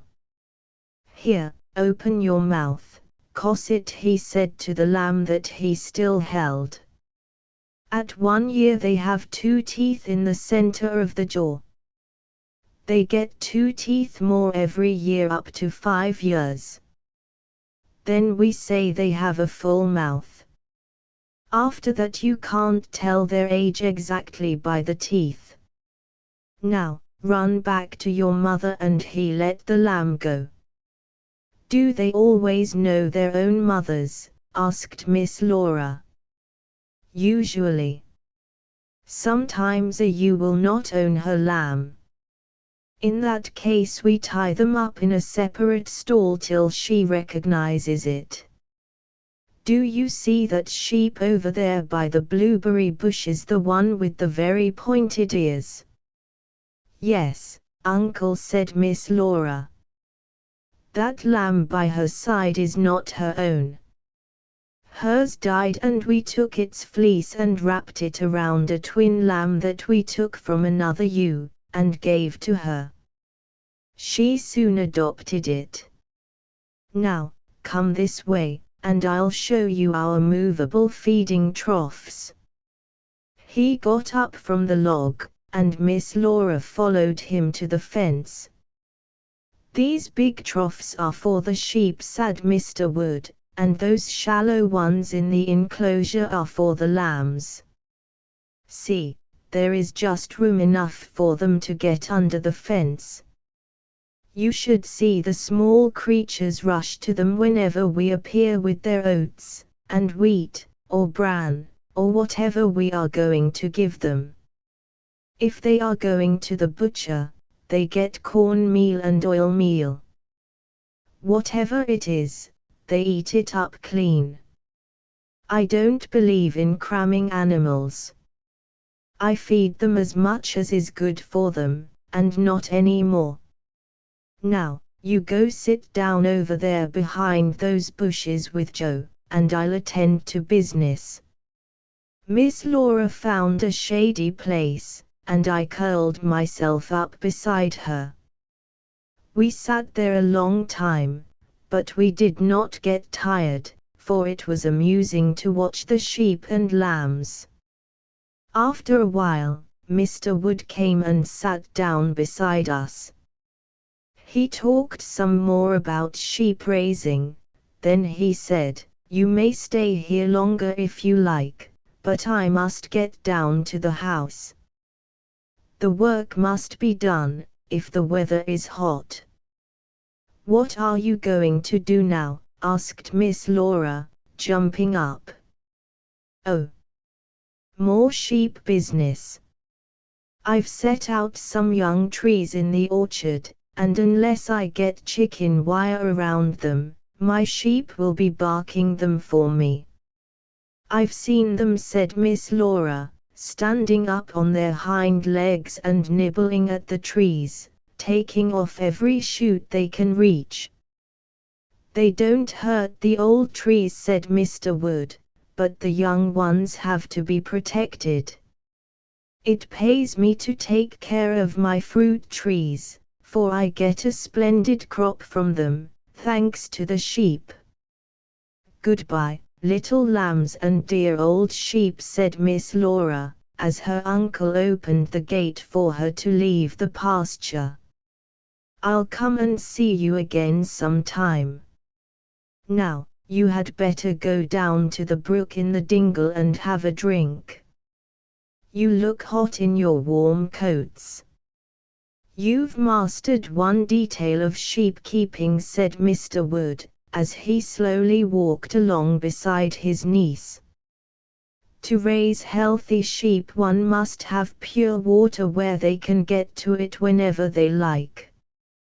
Give them good water, good food, and a variety of it, good quarters cool in summer, comfortable in winter, and keep them quiet, and you'll make them happy and make money on them.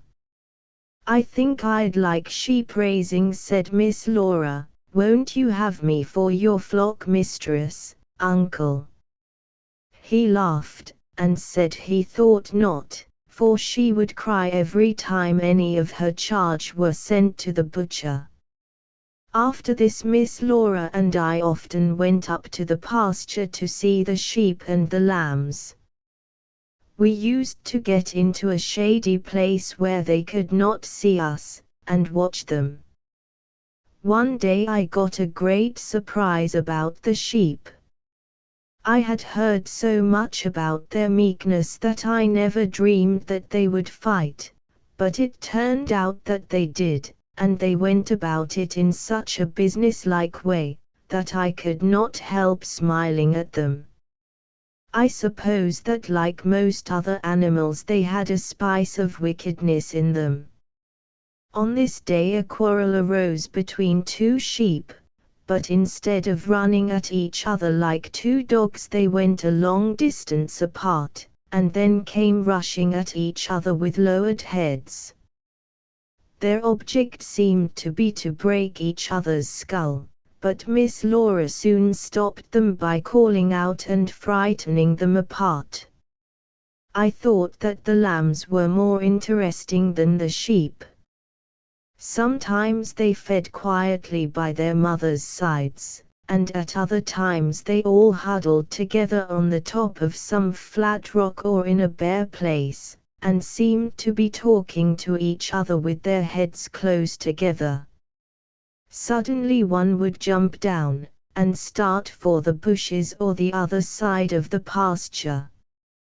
They would all follow pell-mell, then in a few minutes they would come rushing back again. It was pretty to see them playing together and having a good time before the sorrowful day of their death came. Contents 2p Chapter XXX A jealous ox. Mr. Wood had a dozen calves that he was raising, and Miss Laura sometimes went up to the stable to see them. Each calf was in a crib, and it was fed with milk. They had gentle, patient faces, and beautiful eyes, and looked very meek, as they stood quietly gazing about them, or sucking away at their milk.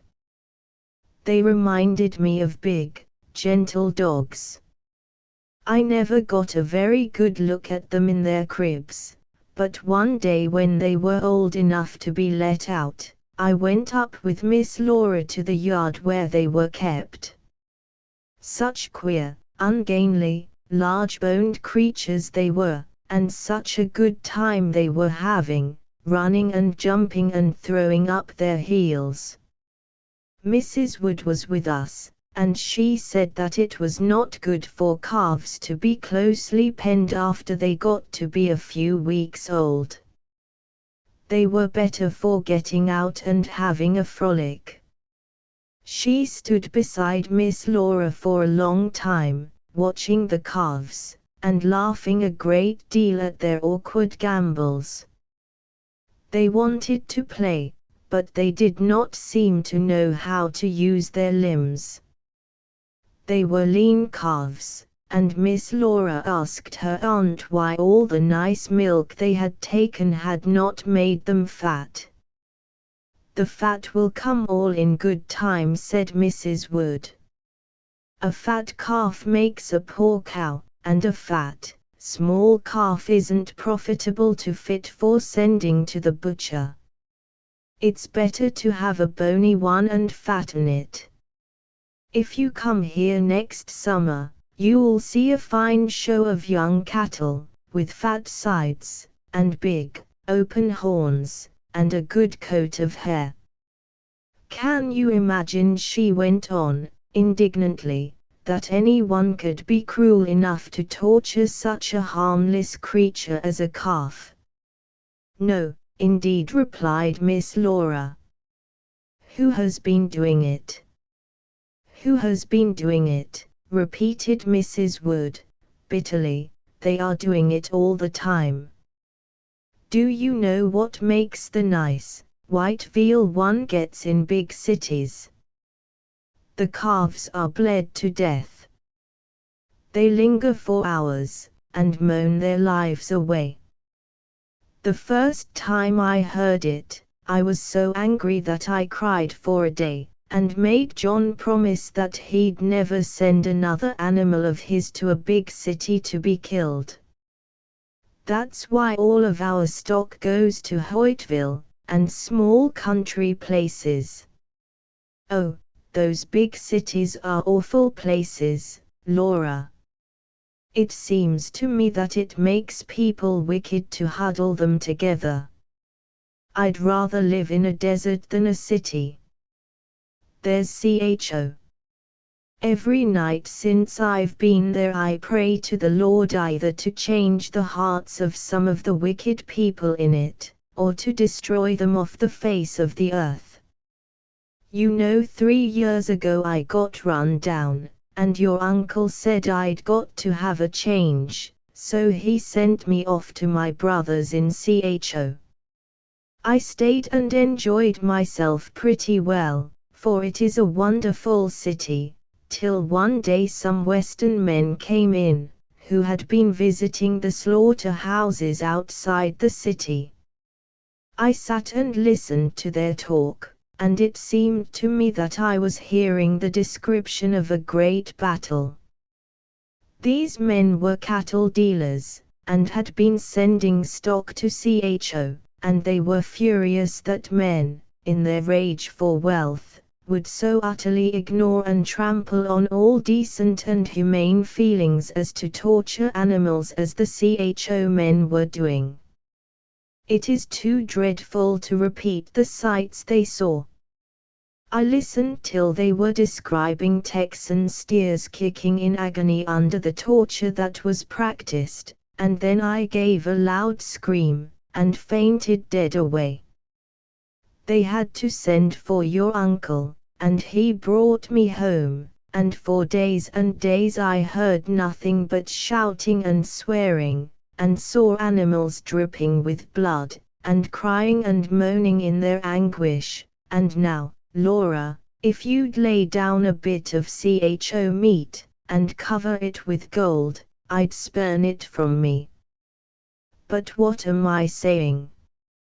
You're as white as a sheet. Come and see the cow stable. John's just had it whitewashed." Miss Laura took her aunt's arm, and I walked slowly behind them. The cow stable was a long building, well built, and with no chinks in the walls, as Jenkins's stable had. There were large windows where the afternoon sun came streaming in, and a number of ventilators, and a great many stalls. A pipe of water ran through the stalls from one end of the stable to the other. The floor was covered with sawdust and leaves, and the ceiling and tops of the walls were whitewashed. Mrs. Wood said that her husband would not have the walls a glare of white right down to the floor, because he thought it injured the animals' eyes. So the lower parts of the walls were stained a dark brown color. There were doors at each end of the stable, and just now they stood open, and a gentle breeze was blowing through, but Mrs. Wood said that when the cattle stood in the stalls, both doors were never allowed to be open at the same time. Mr. Wood was most particular to have no draughts blowing upon his cattle. He would not have them chilled, and he would not have them overheated. One thing was as bad as the other. And during the winter they were never allowed to drink icy water. He took the chill off the water for his cows, just as Mrs. Wood did for her hens. You know, Laura, Mrs. Wood went on, that when cows are kept dry and warm, they eat less than when they are cold and wet. They are so warm-blooded that if they are cold, they have to eat a great deal to keep up the heat of their bodies, so it pays better to house and feed them well. They like quiet, too. I never knew that till I married your uncle. On our farm, the boys always shouted and screamed at the cows when they were driving them, and sometimes they made them run. They're never allowed to do that here. I have noticed how quiet this farm seems, said Miss Laura. You have so many men about, and yet there is so little noise. Your uncle whistles a great deal, said Mrs. Wood. Have you noticed that? He whistles when he's about his work, and then he has a calling whistle that nearly all of the animals know, and the men run when they hear it. You'd see every cow in this stable turn its head, if he whistled in a certain way outside. He says that he got into the way of doing it when he was a boy and went for his father's cows. He trained them so that he'd just stand in the pasture and whistle, and they'd come to him. I believe the first thing that inclined me to him was his clear, happy whistle. I'd hear him from our house away down on the road, jogging along with his cart, or driving in his buggy. He says there is no need of screaming at any animal. It only frightens and angers them. They will mind much better if you speak clearly and distinctly. He says there is only one thing an animal hates more than to be shouted at, and that's to be crept on, to have a person sneak up to it and startle it. John says many a man is kicked, because he comes up to his horse like a thief. A startled animal's first instinct is to defend itself. A dog will spring at you, and a horse will let his heels fly. John always speaks or whistles to let the stock know when he's approaching. Where is Uncle this afternoon? Asked Miss Laura. Oh, up to his eyes in hay. He's even got one of the oxen harnessed to a hay cart. I wonder whether it's Duke, said Miss Laura. Yes, it is. I saw the star on his forehead, replied Mrs. Wood. I don't know when I have laughed at anything as much as I did at him the other day, said Miss Laura. Uncle asked me if I had ever heard of such a thing as a jealous ox, and I said no. He said, come to the barnyard, and I'll show you one. The oxen were both there, Duke with his broad face, and Bright so much sharper and more intelligent looking. Duke was drinking at the trough there, and Uncle said, just look at him. Isn't he a great, fat, self-satisfied creature, and doesn't he look as if he thought the world owed him a living, and he ought to get it? Then he got the card and went up to Bright, and began scratching him. Duke lifted his head from the trough, and stared at Uncle, who paid no attention to him but went on carding Bright, and stroking and petting him. Duke looked so angry. He left the trough, and with the water dripping from his lips, went up to Uncle, and gave him a push with his horns. Still Uncle took no notice, and Duke almost pushed him over. Then Uncle left off petting Bright, and turned to him. He said Duke would have treated him roughly, if he hadn't. I never saw a creature look as satisfied as Duke did, when Uncle began to card him. Bright didn't seem to care, and only gazed calmly at them. "I've seen Duke do that again and again," said Mrs. Wood. "He's the most jealous animal that we have, and it makes him perfectly miserable to have your uncle pay attention to any animal but him. What queer creatures these dumb brutes are. They're pretty much like us in most ways. They are jealous and resentful, and they can love or hate equally well and forgive, too, for that matter, and suffer how they can suffer, and so patiently, too. Where is the human being that would put up with the tortures that animals endure and yet come out so patient?" "Nowhere," said Miss Laura, in a low voice, "we couldn't do it." "And there doesn't seem to be an animal," Mrs. Wood went on, "no matter how ugly and repulsive it is, but what has some lovable qualities. I have just been reading about some Sioux rats." "Louise Michel's rats." "Who is she?" asked Miss Laura. "A celebrated French woman, my dear child, the priestess of pity and vengeance, Mr. Stead calls her. You are too young to know about her, but I remember reading of her in 1872, during the Commune troubles in France. She is an anarchist, and she used to wear a uniform, and shoulder a rifle, and help to build barricades. She was arrested and sent as a convict to one of the French penal colonies. She has a most wonderful love for animals in her heart, and when she went home she took 4 cats with her.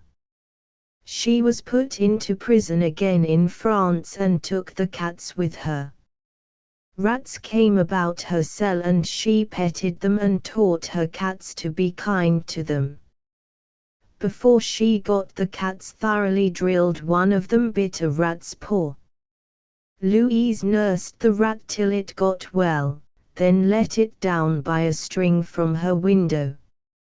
It went back to its sewer, and, I suppose, told the other rats how kind Louise had been to it, for after that they came to her cell without fear.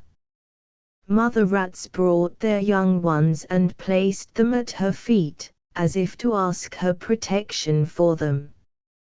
The most remarkable thing about them was their affection for each other. Young rats would chew the crusts thrown to old toothless rats, so that they might more easily eat them, and if a young rat dared help itself before an old one, the others punished it. "That sounds very interesting, Auntie," said Miss Laura. "Where did you read it?" "I have just got the magazine," said Mrs. Wood. "You shall have it as soon as you come into the house." "I love to be with you, dear Auntie," said Miss Laura, putting her arm affectionately around her, as they stood in the doorway, "because you understand me when I talk about animals." "I can't explain it," went on my dear young mistress, laying her hand on her heart, "the feeling I have here for them. I just love a dumb creature, and I want to stop and talk to everyone I see." Sometimes I worry poor Bessie Drury, and I'm so sorry, but I can't help it. She says, "What makes you so silly, Laura?" Miss Laura was standing just where the sunlight shone through her light brown hair, and made her face all in a glow. I thought she looked more beautiful than I had ever seen her before, and I think Mrs. Wood thought the same. She turned around and put both hands on Miss Laura's shoulders. "Laura," she said, earnestly, "there are enough cold hearts in the world. Don't you ever stifle a warm or tender feeling toward a dumb creature. That is your chief attraction, my child, your love for everything that breathes and moves. Tear out the selfishness from your heart, if there is any there, but let the love and pity stay. And now let me talk a little more to you about the cows. I want to interest you in dairy matters. This stable is new since you were here, and we've made a number of improvements. Do you see those bits of rock salt in each stall? They are for the cows to lick whenever they want to. Now, come here, and I'll show you what we call the black hole." It was a tiny stable off the main one, and it was very dark and cool. "Is this a place of punishment?" asked Miss Laura, in surprise. Mrs. Wood laughed heartily. "No, no, a place of pleasure. Sometimes when the flies are very bad and the cows are brought into the yard to be milked and a fresh swarm settles on them, they are nearly frantic, and though they are the best cows in New Hampshire, they will kick a little. When they do, those that are the worst are brought in here to be milked where there are no flies. The others have big strips of cotton laid over their backs and tied under them, and the men brush their legs with tansy tea, or water with a little carbolic acid in it. That keeps the flies away, and the cows know just as well that it is done for their comfort, and stand quietly till the milking is over. I must ask John to have their night dresses put on sometimes for you to see. Harry calls them sheeted ghosts, and they do look queer enough standing all round the barnyard robed in white. Contents 2p Chapter XXXI In the cow stable. Isn't it a strange thing, said Miss Laura, that a little thing like a fly can cause so much annoyance to animals as well as to people. Sometimes when I am trying to get more sleep in the morning, their little feet tickle me so that I am nearly frantic and have to fly out of bed. You shall have some netting to put over your bed, said Mrs. Wood, but suppose, Laura, you had no hands to brush away the flies. Suppose your whole body was covered with them, and you were tied up somewhere and could not get loose. I can't imagine more exquisite torture myself. Last summer the flies here were dreadful. It seems to me that they are getting worse and worse every year, and worry the animals more. I believe it is because the birds are getting thinned out all over the country. There are not enough of them to catch the flies. John says that the next improvements we make on the farm are to be wire gauze at all the stable windows and screen doors to keep the little pests from the horses and cattle. One afternoon last summer, Mr. Maxwell's mother came for me to go for a drive with her. The heat was intense, and when we got down by the river, she proposed getting out of the phaeton and sitting under the trees, to see if it would be any cooler. She was driving a horse that she had got from the hotel in the village, a roan horse that was clipped, and check-reined, and had his tail docked. I wouldn't drive behind a tailless horse now. Then, I wasn't so particular. However, I made her unfasten the check-rein before I'd set foot in the carriage. Well, I thought that horse would go mad. He'd tremble and shiver, and look so pitifully at us. The flies were nearly eating him up. Then he'd start a little. Mrs. Maxwell had a weight at his head to hold him, but he could easily have dragged that. He was a good-dispositioned horse, and he didn't want to run away, but he could not stand still. I soon jumped up and slapped him, and rubbed him till my hands were dripping wet. The poor brute was so grateful and would keep touching my arm with his nose. Mrs. Maxwell sat under the trees fanning herself and laughing at me, but I didn't care. How could I enjoy myself with a dumb creature writhing in pain before me? A docked horse can neither eat nor sleep comfortably in the fly season. In one of our New England villages they have a sign up, "Horses taken into grass. Long tails, $1.50. Short tails, $1. And it just means that the short-tailed ones are taken cheaper, because they are so bothered by the flies that they can't eat much, while the long-tailed ones are able to brush them away, and eat in peace. I read the other day of a buffalo coal dealer's horse that was in such an agony through flies, that he committed suicide. You know animals will do that. I've read of horses and dogs drowning themselves. This horse had been clipped, and his tail was docked, and he was turned out to graze. The flies stung him till he was nearly crazy. He ran up to a picket fence, and sprang up on the sharp spikes. There he hung, making no effort to get down. Some men saw him, and they said it was a clear case of suicide.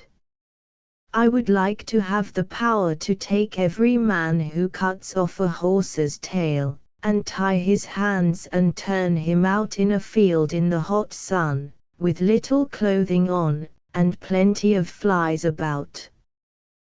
Then we would see if he wouldn't sympathize with the poor, dumb beast.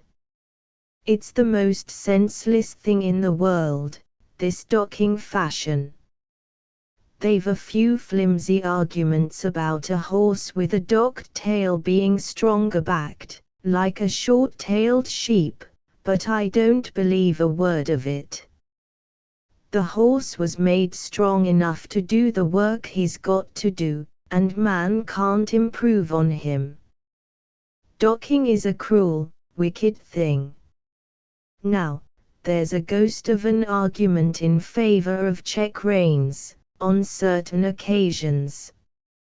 A fiery, young horse can't run away, with an overdrawn check, and in speeding horses a tight check rein will make them hold their heads up, and keep them from choking. But I don't believe in raising colts in a way to make them fiery, and I wish there wasn't a race horse on the face of the earth, so if it depended on me, every kind of check rein would go. It's a pity we women can't vote, Laura. We'd do away with a good many abuses. Miss Laura smiled, but it was a very faint, almost an unhappy smile, and Mrs. Wood said hastily, "Let us talk about something else. Did you ever hear that cows will give less milk on a dark day than on a bright one?" "No, I never did," said Miss Laura. Well, they do. They are most sensitive animals. One finds out all manners of curious things about animals if he makes a study of them. Cows are wonderful creatures, I think, and so grateful for good usage that they return every scrap of care given them, with interest. Have you ever heard anything about dehorning, Laura? Not much, Auntie. Does Uncle approve of it? No, indeed. He'd just as soon think of cutting their tails off, as of dehorning them. He says he guesses the Creator knew how to make a cow better than he does. Sometimes I tell John that his argument doesn't hold good, for a man in some ways can improve on nature. In the natural course of things, a cow would be feeding her calf for half a year, but we take it away from her, and raise it as well as she could and get an extra quantity of milk from her in addition. I don't know what to think myself about dehorning. Mr. Vintum's cattle are all polled, and he has an open space in his barn for them, instead of keeping them in stalls, and he says they are more comfortable and not so confined. I suppose in sending cattle to sea, it's necessary to take their horns off, but when they are going to be turned out to grass, it seems like mutilating them. Our cows couldn't keep the dogs away from the sheep if they didn't have their horns. Their horns are their means of defense. Do your cattle stand in these stalls all winter? Asked Miss Laura. Oh, yes, except when they are turned out in the barnyard, and then John usually has to send a man to keep them moving or they'd take cold. Sometimes on very fine days they get out all day. You know cows aren't like horses. John says they're like great milk machines. You've got to keep them quiet, only exercising enough to keep them in health. If a cow is hurried or worried, or chilled or heated, it stops her milk yield. And bad usage poisons it. John says you can't take a stick and strike a cow across the back, without her milk being that much worse. And as for drinking the milk that comes from a cow that isn't kept clean, you'd better throw it away and drink water. When I was in Chicago, my sister-in-law kept complaining to her milkman about what she called the cowy smell to her milk. It's the animal odor, he said, and it can't be helped. All milk smells like that. It's dirt, I said, when she asked my opinion about it. I'll wager my best bonnet that man's cows are kept dirty. Their skins are plastered up with filth, and as the poison in them can't escape that way, it's coming out through the milk, and you're helping to dispose of it. She was astonished to hear this, and she got her milkman's address, and one day dropped in upon him. She said that his cows were standing in a stable that was comparatively clean, but that their bodies were in just the state that I described them as living in. She advised the man to card and brush his cows every day, and said that he need bring her no more milk. That shows how you city people are imposed upon with regard to your milk. I should think you'd be poisoned with the treatment your cows receive, and even when your milk is examined you can't tell whether it is pure or not. In New York the law only requires 13% of solids in milk. That's absurd, for you can feed a cow on swill and still get 14% of solids in it.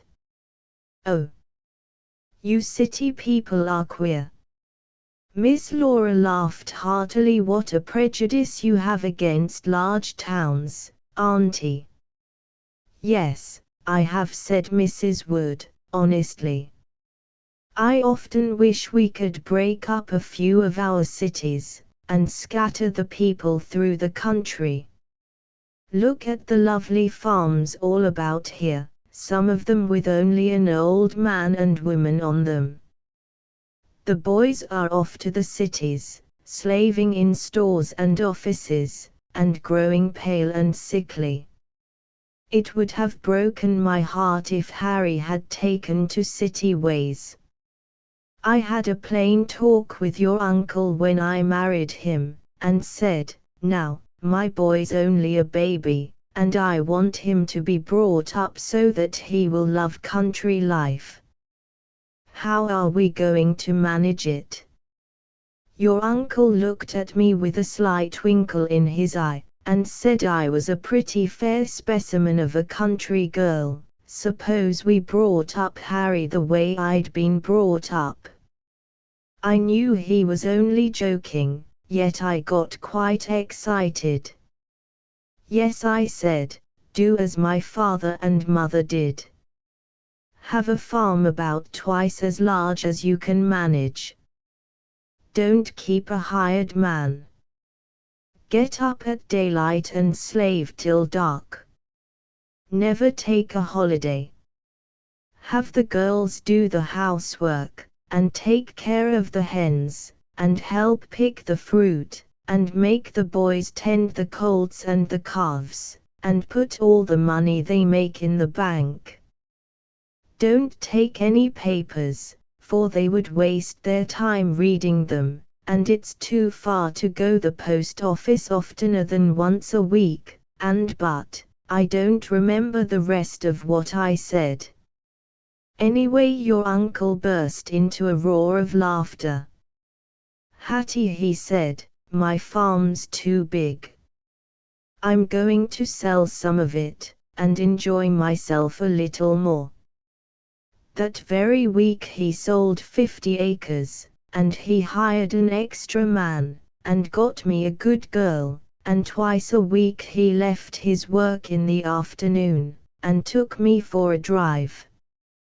Harry held the reins in his tiny fingers, and John told him that Dolly, the old mare we were driving, should be called his, and the very next horse he bought should be called his, too, and he should name it and have it for his own, and he would give him 5 sheep, and he should have his own bank book and keep his accounts, and Harry understood, mere baby though he was, and from that day he loved John as his own father. If my father had had the wisdom that John has, his boys wouldn't be the one a poor lawyer and the other a poor doctor in 2 different cities, and our farm wouldn't be in the hands of strangers. It makes me sick to go there. I think of my poor mother lying with her tired hands crossed out in the churchyard, and the boys so far away, and my father always hurrying and driving us. I can tell you, Laura, the thing cuts both ways. It isn't all the fault of the boys that they leave the country. Mrs. Wood was silent for a little while after she made this long speech, and Miss Laura said nothing. I took a turn or 2 up and down the stable, thinking of many things. No matter how happy human beings seem to be, they always have something to worry them. I was sorry for Mrs. Wood, for her face had lost the happy look it usually wore. However, she soon forgot her trouble, and said, now, I must go and get the tea. This is Adele's afternoon out. I'll come, too, said Miss Laura, for I promised her I'd make the biscuits for tea this evening and let you rest. They both sauntered slowly down the plank walk to the house, and I followed them. Contents 2p Chapter XXX Our return home in October, the most beautiful of all the months, we were obliged to go back to Fairport. Miss Laura could not bear to leave the farm, and her face got very sorrowful when anyone spoke of her going away. Still, she had gotten well and strong, and was as brown as a berry, and she said that she knew she ought to go home, and get back to her lessons. Mr. Wood called October the golden month. Everything was quiet and still, and at night and in the morning the sun had a yellow, misty look. The trees in the orchard were loaded with fruit, and some of the leaves were floating down, making a soft covering on the ground. In the garden there were a great many flowers in bloom, in flaming red and yellow colors. Miss Laura gathered bunches of them every day to put in the parlor. One day when she was arranging them, she said, regretfully, "They will soon be gone. I wish it could always be summer." "You would get tired of it," said Mr. Harry, who had come up softly behind her. "There's only one place where we could stand perpetual summer, and that's in heaven." "Do you suppose that it will always be summer there?" said Miss Laura, turning around, and looking at him. "I don't know. I imagine it will be, but I don't think anybody knows much about it. We've got to wait." Miss Laura's eyes fell on me. "Harry," she said, "do you think that dumb animals will go to heaven?" "I shall have to say again, I don't know," he replied. "Some people hold that they do. In a Michigan paper, the other day, I came across one writer's opinion on the subject. He says that among the best people of all ages have been some who believed in the future life of animals. Homer and the later Greeks, some of the Romans and early Christians held this view, the last believing that God sent angels in the shape of birds to comfort sufferers for the faith. Saint Francis called the birds and beasts his brothers.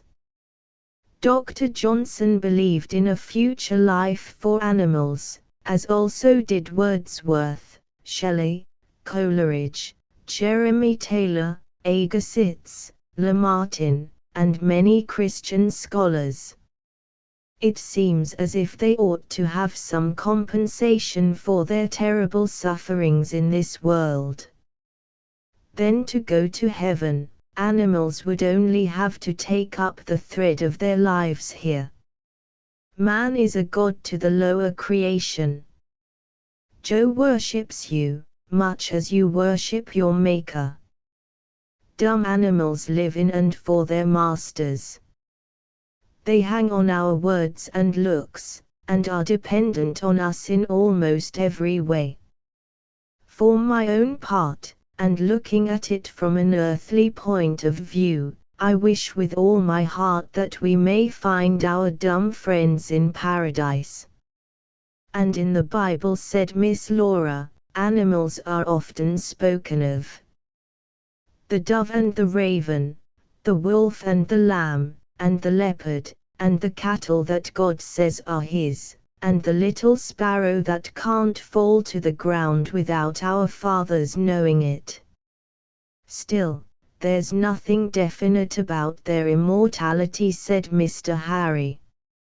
However, we've got nothing to do with that.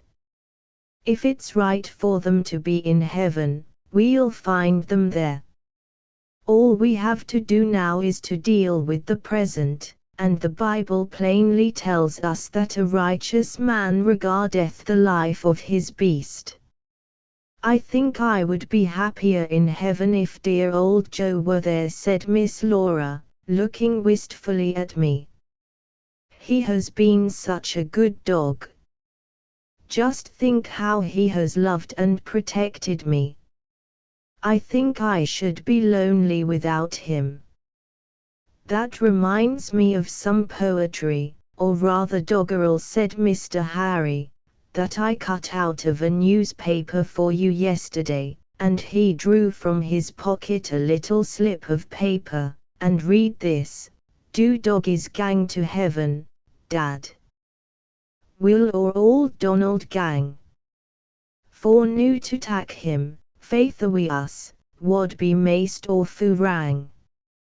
There was a number of other verses, telling how many kind things old Donald the dog had done for his master's family, and then it closed with these lines: "Without our dogs, faith man, 'twould be an awfu' sin to leave our faithfu' doggy there, he's certain to win in. Or Donald's no like ither dogs, he'll no be lockit out. If Donald's no let into heaven, I'll no gang there 1 foot." "My sentiments exactly," said a merry voice behind Miss Laura and Mr. Harry, and looking up they saw Mr. Maxwell. He was holding out one hand to them, and in the other kept back a basket of large pears that Mr. Harry promptly took from him, and offered to Miss Laura. "I've been dependent upon animals for the most part of my comfort in this life," said Mr. Maxwell, "and I shan't be happy without them in heaven."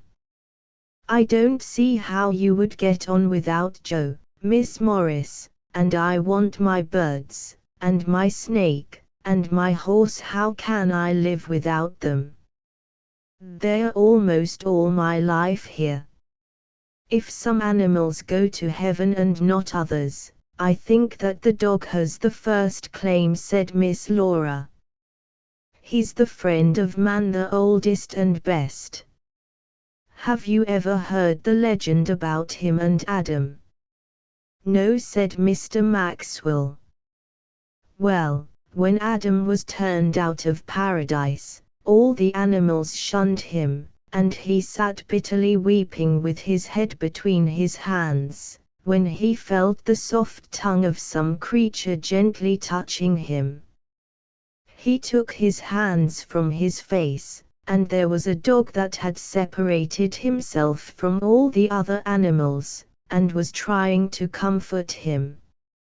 He became the chosen friend and companion of Adam, afterward of all men."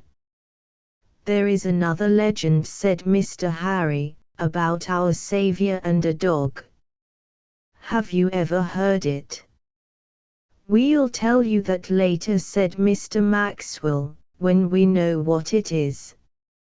Mr. Harry showed his white teeth in an amused smile, and began: "Once upon a time our Lord was going through a town with his disciples.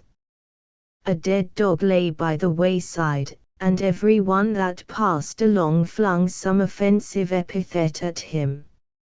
Eastern dogs are not like our dogs, and seemingly there was nothing good about this loathsome creature, but as our Savior went by, he said, gently, 'Pearls cannot equal the whiteness of his teeth.'" "What was the name of that old fellow," said Mr. Maxwell, abruptly, "who had a beautiful swan that came every day for 15 years, to bury its head in his bosom and feed from his hand, and would go near no other human being?" "Saint Hugh, of Lincoln. We heard about him at the Band of Mercy the other day," said Miss Laura. "I should think that he would have wanted to have that swan in heaven with him," said Mr. Maxwell.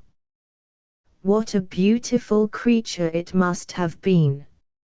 Speaking about animals going to heaven, I dare say some of them would object to going, on account of the company that they would meet there. think of the dog kicked to death by his master, the horse driven into his grave, the thousands of cattle starved to death on the plains. Will they want to meet their owners in heaven? According to my reckoning, their owners won't be there, said Mr. Harry. I firmly believe that the Lord will punish every man or woman who ill-treats a dumb creature just as surely as he will punish those who ill-treat their fellow creatures. If a man's life has been a long series of cruelty to dumb animals, do you suppose that he would enjoy himself in heaven, which will be full of kindness to every one? Not he, he'd rather be in the other place, and there he'll go, I fully believe.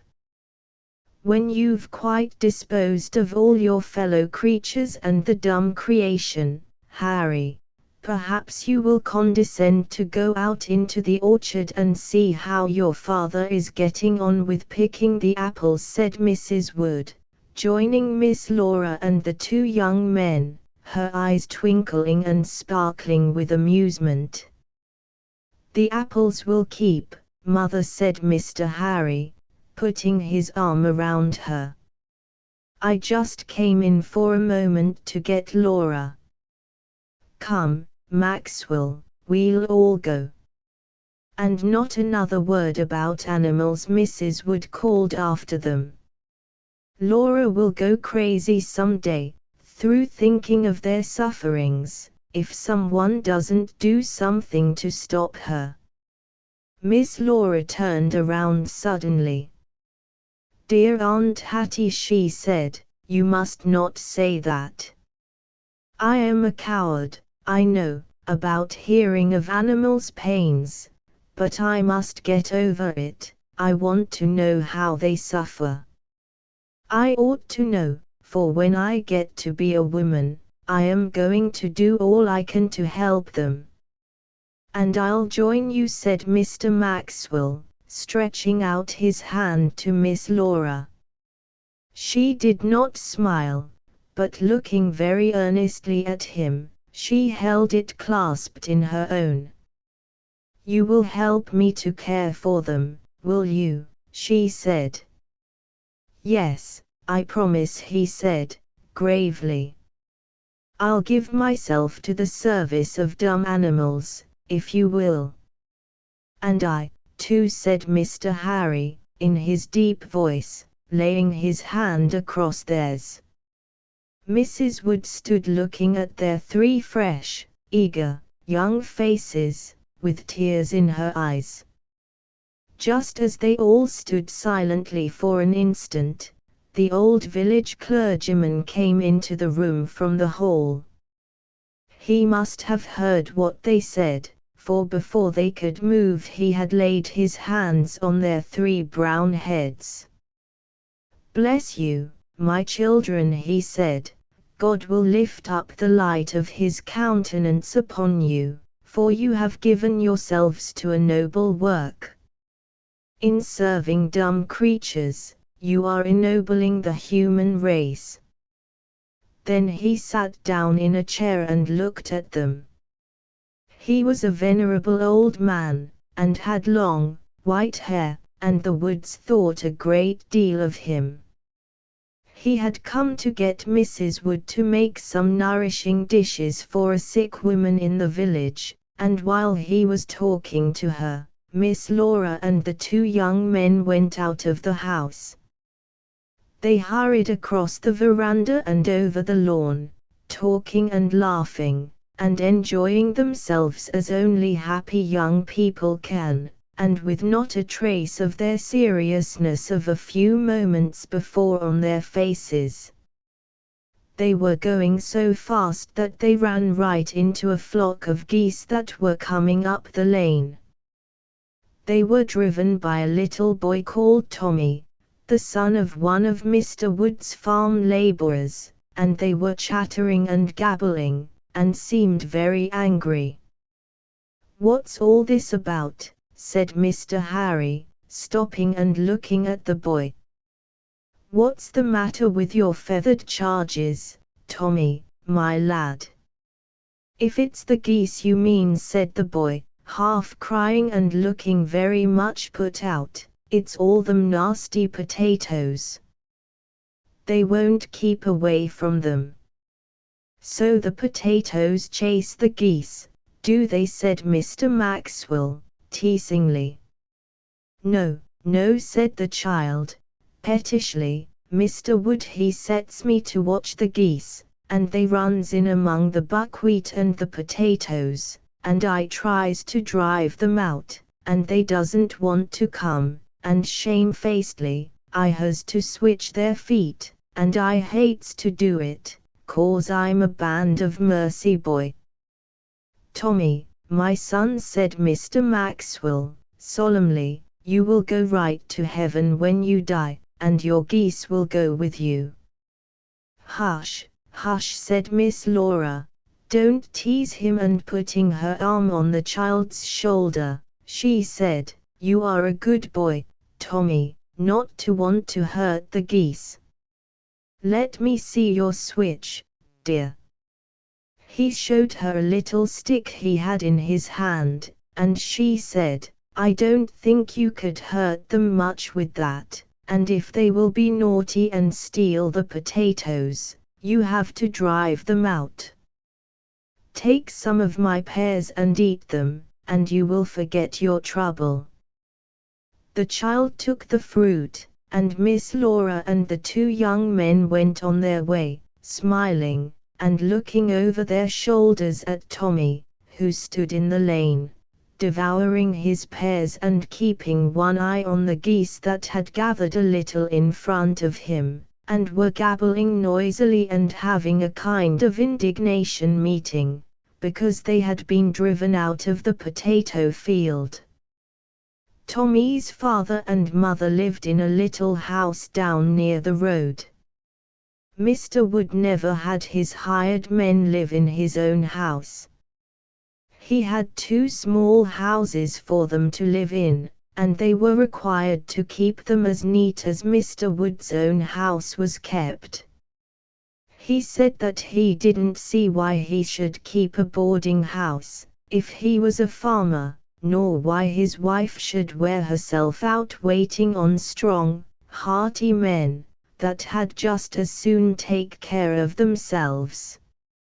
He wished to have his own family about him, and it was better for his men to have some kind of family life for themselves. If one of his men was unmarried, he boarded with the married one, but slept in his own house. On this October day we found Mr. Wood hard at work under the fruit trees. He had a good many different kind of apples.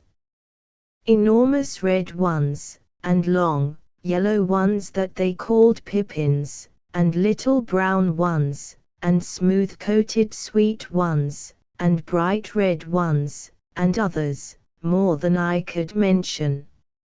Miss Laura often pared one and cut off little bits for me, for I always wanted to eat whatever I saw her eating. Just a few days after this, Miss Laura and I returned to Fairport, and some of Mr. Wood's apples traveled along with us, for he sent a good many to the Boston market. Mr. and Mrs. Wood came to the station to see us off. Mr. Harry could not come, for he had left Riverdale the day before to go back to his college. Mrs. Wood said that she would be very lonely without her two young people, and she kissed Miss Laura over and over again, and made her promise to come back again the next summer. I was put in a box in the express car, and Mr. Wood told the agent that if he knew what was good for him he would speak to me occasionally, for I was a very knowing dog, and if he didn't treat me well, I'd be apt to write him up in the newspapers. The agent laughed, and quite often on the way to Fairport, he came to my box and spoke kindly to me. so I did not get so lonely and frightened as I did on my way to Riverdale. How glad the Morrises were to see us coming back. The boys had all gotten home before us, and such a fuss as they did make over their sister. They loved her dearly, and never wanted her to be long away from them. I was rubbed and stroked, and had to run about offering my paw to every one. Jim and little Billy licked my face, and Bella croaked out, "Glad to see you, Joe. Had a good time. How's your health?" We soon settled down for the winter. Miss Laura began going to school, and came home every day with a pile of books under her arm.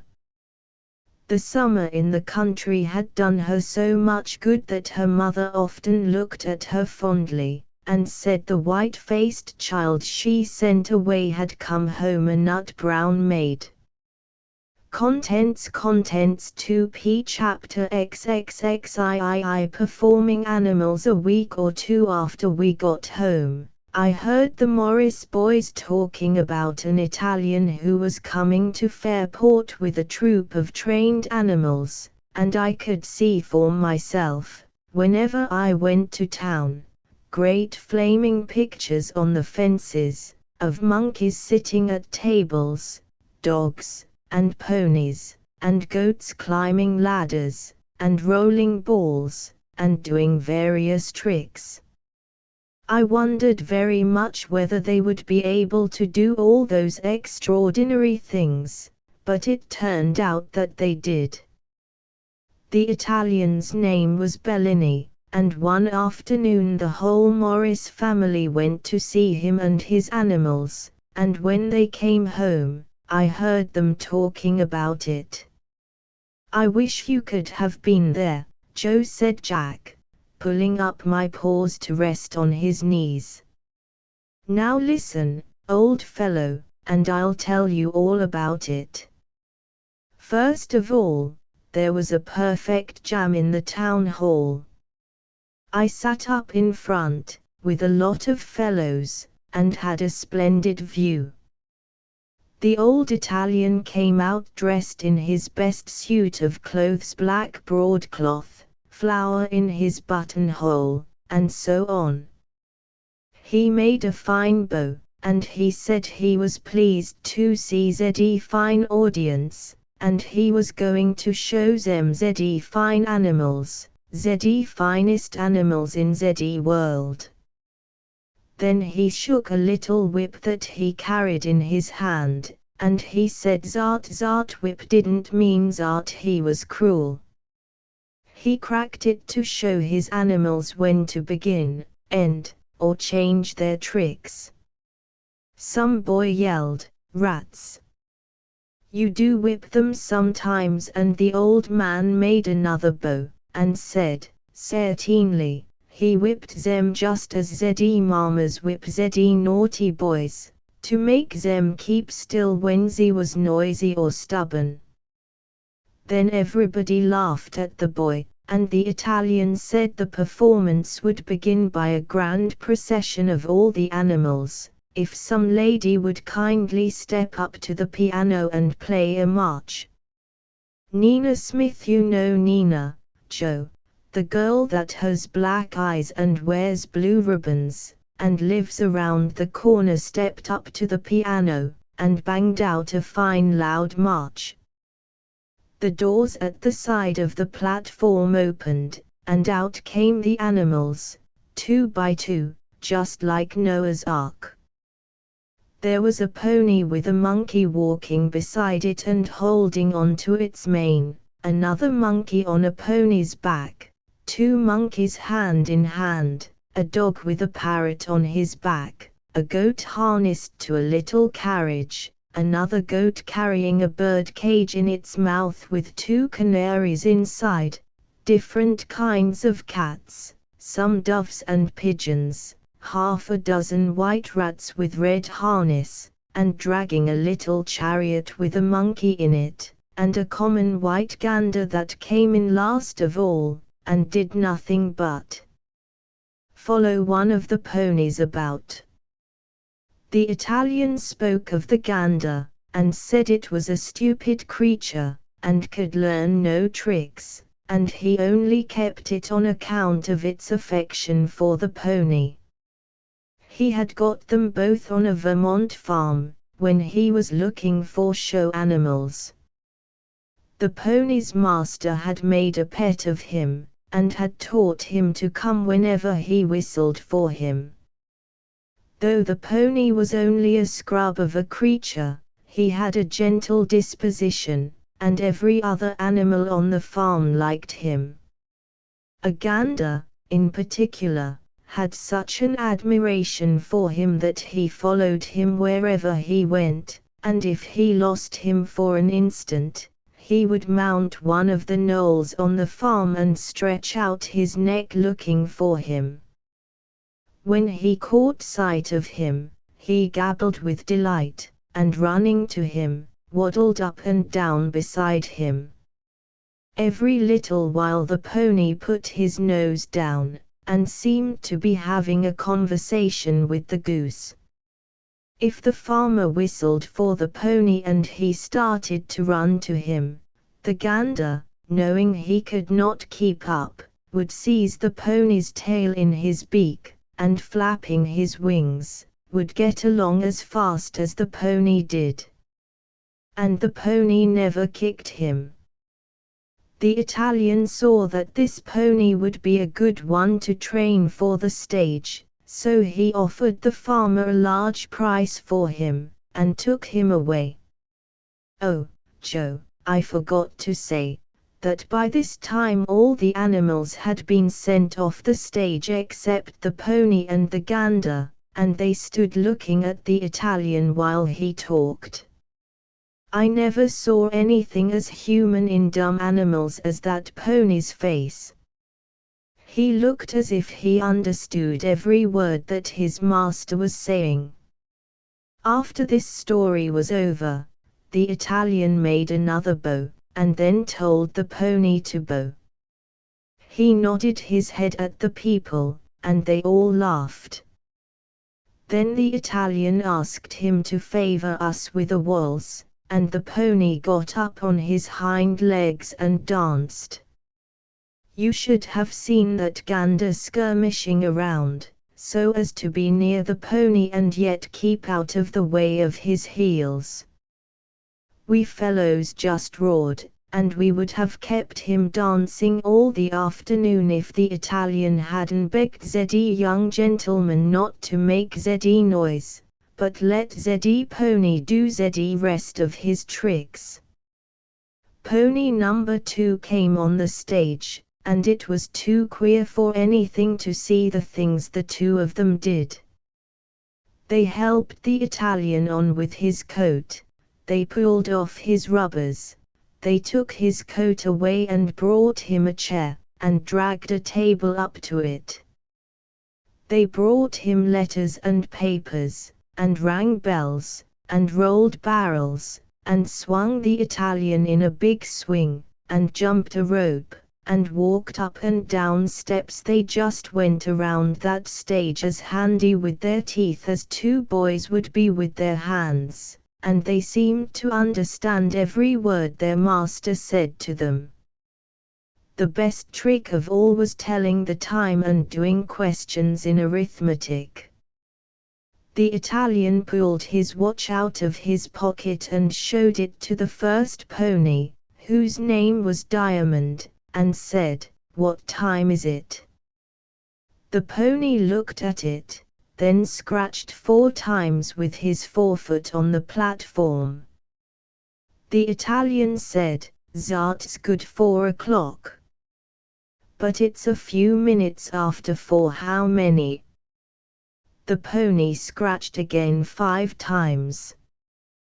The Italian showed his watch to the audience, and said that it was just 5 minutes past 4. Then he asked the pony how old he was. He scratched 4 times. That meant 4 years. He asked him how many days in a week there were, how many months in a year, and he gave him some questions in addition and subtraction, and the pony answered them all correctly. Of course, the Italian was giving him some sign, but, though we watched him closely, we couldn't make out what it was. At last, he told the pony that he had been very good, and had done his lessons well. If it would rest him, he might be naughty a little while. All of a sudden a wicked look came into the creature's eyes.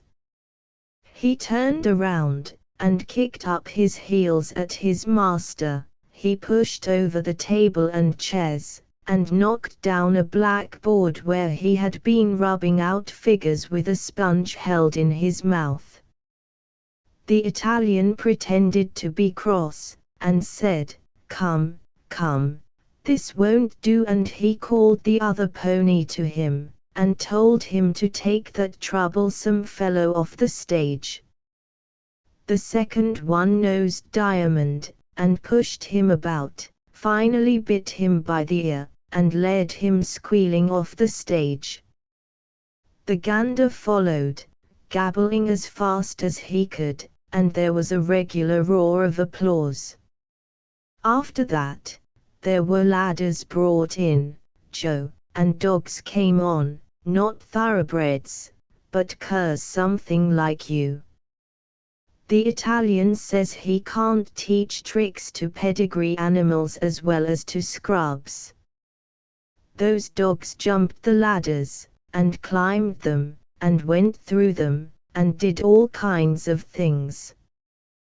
The man cracked his whip once, and they began, twice, and they did backward what they had done forward, 3 times, and they stopped, and every animal, dogs, goats, ponies, and monkeys, after they had finished their tricks, ran up to their master, and he gave them a lump of sugar. They seemed fond of him, and often when they weren't performing went up to him, and licked his hands or his sleeve. There was one boss dog, Joe, with a head like yours. Bob, they called him, and he did all his tricks alone.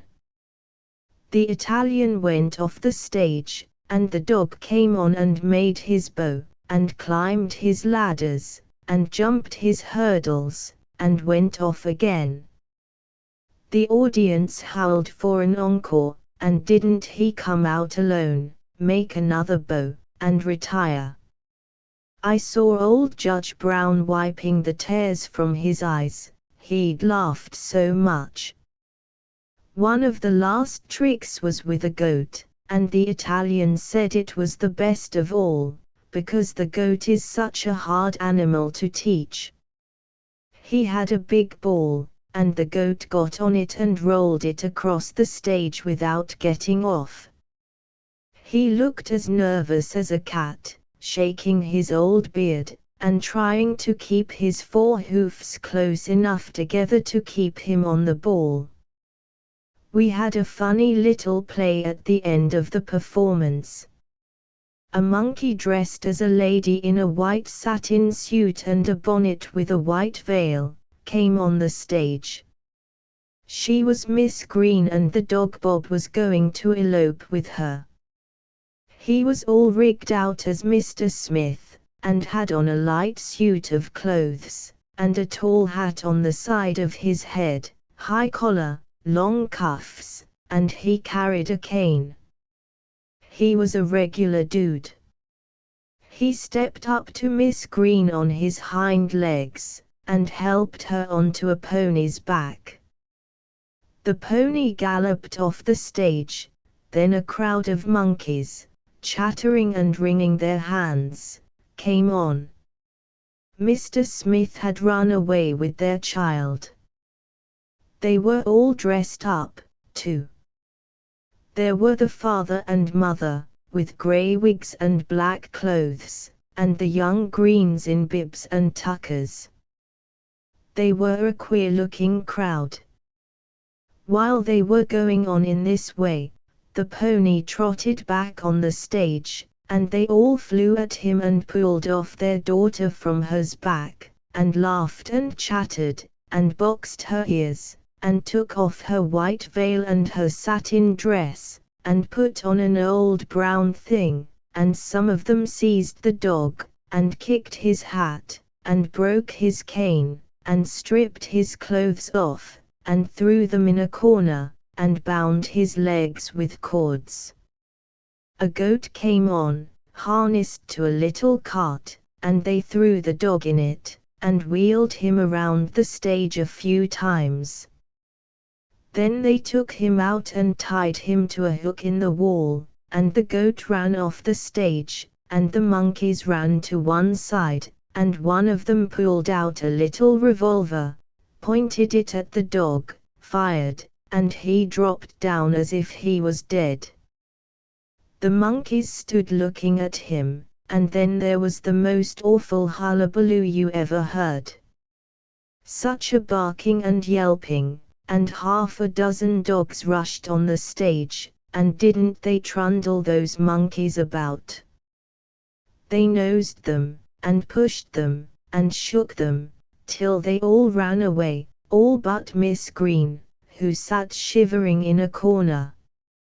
After a while, she crept up to the dead dog, pawed him a little, and didn't he jump up as much alive as any of them? Everybody in the room clapped and shouted, and then the curtain dropped, and the thing was over. I wish he'd give another performance. Early in the morning he has to go to Boston. Jack pushed my paws from his knees and went outdoors, and I began to think that I would very much like to see those performing animals.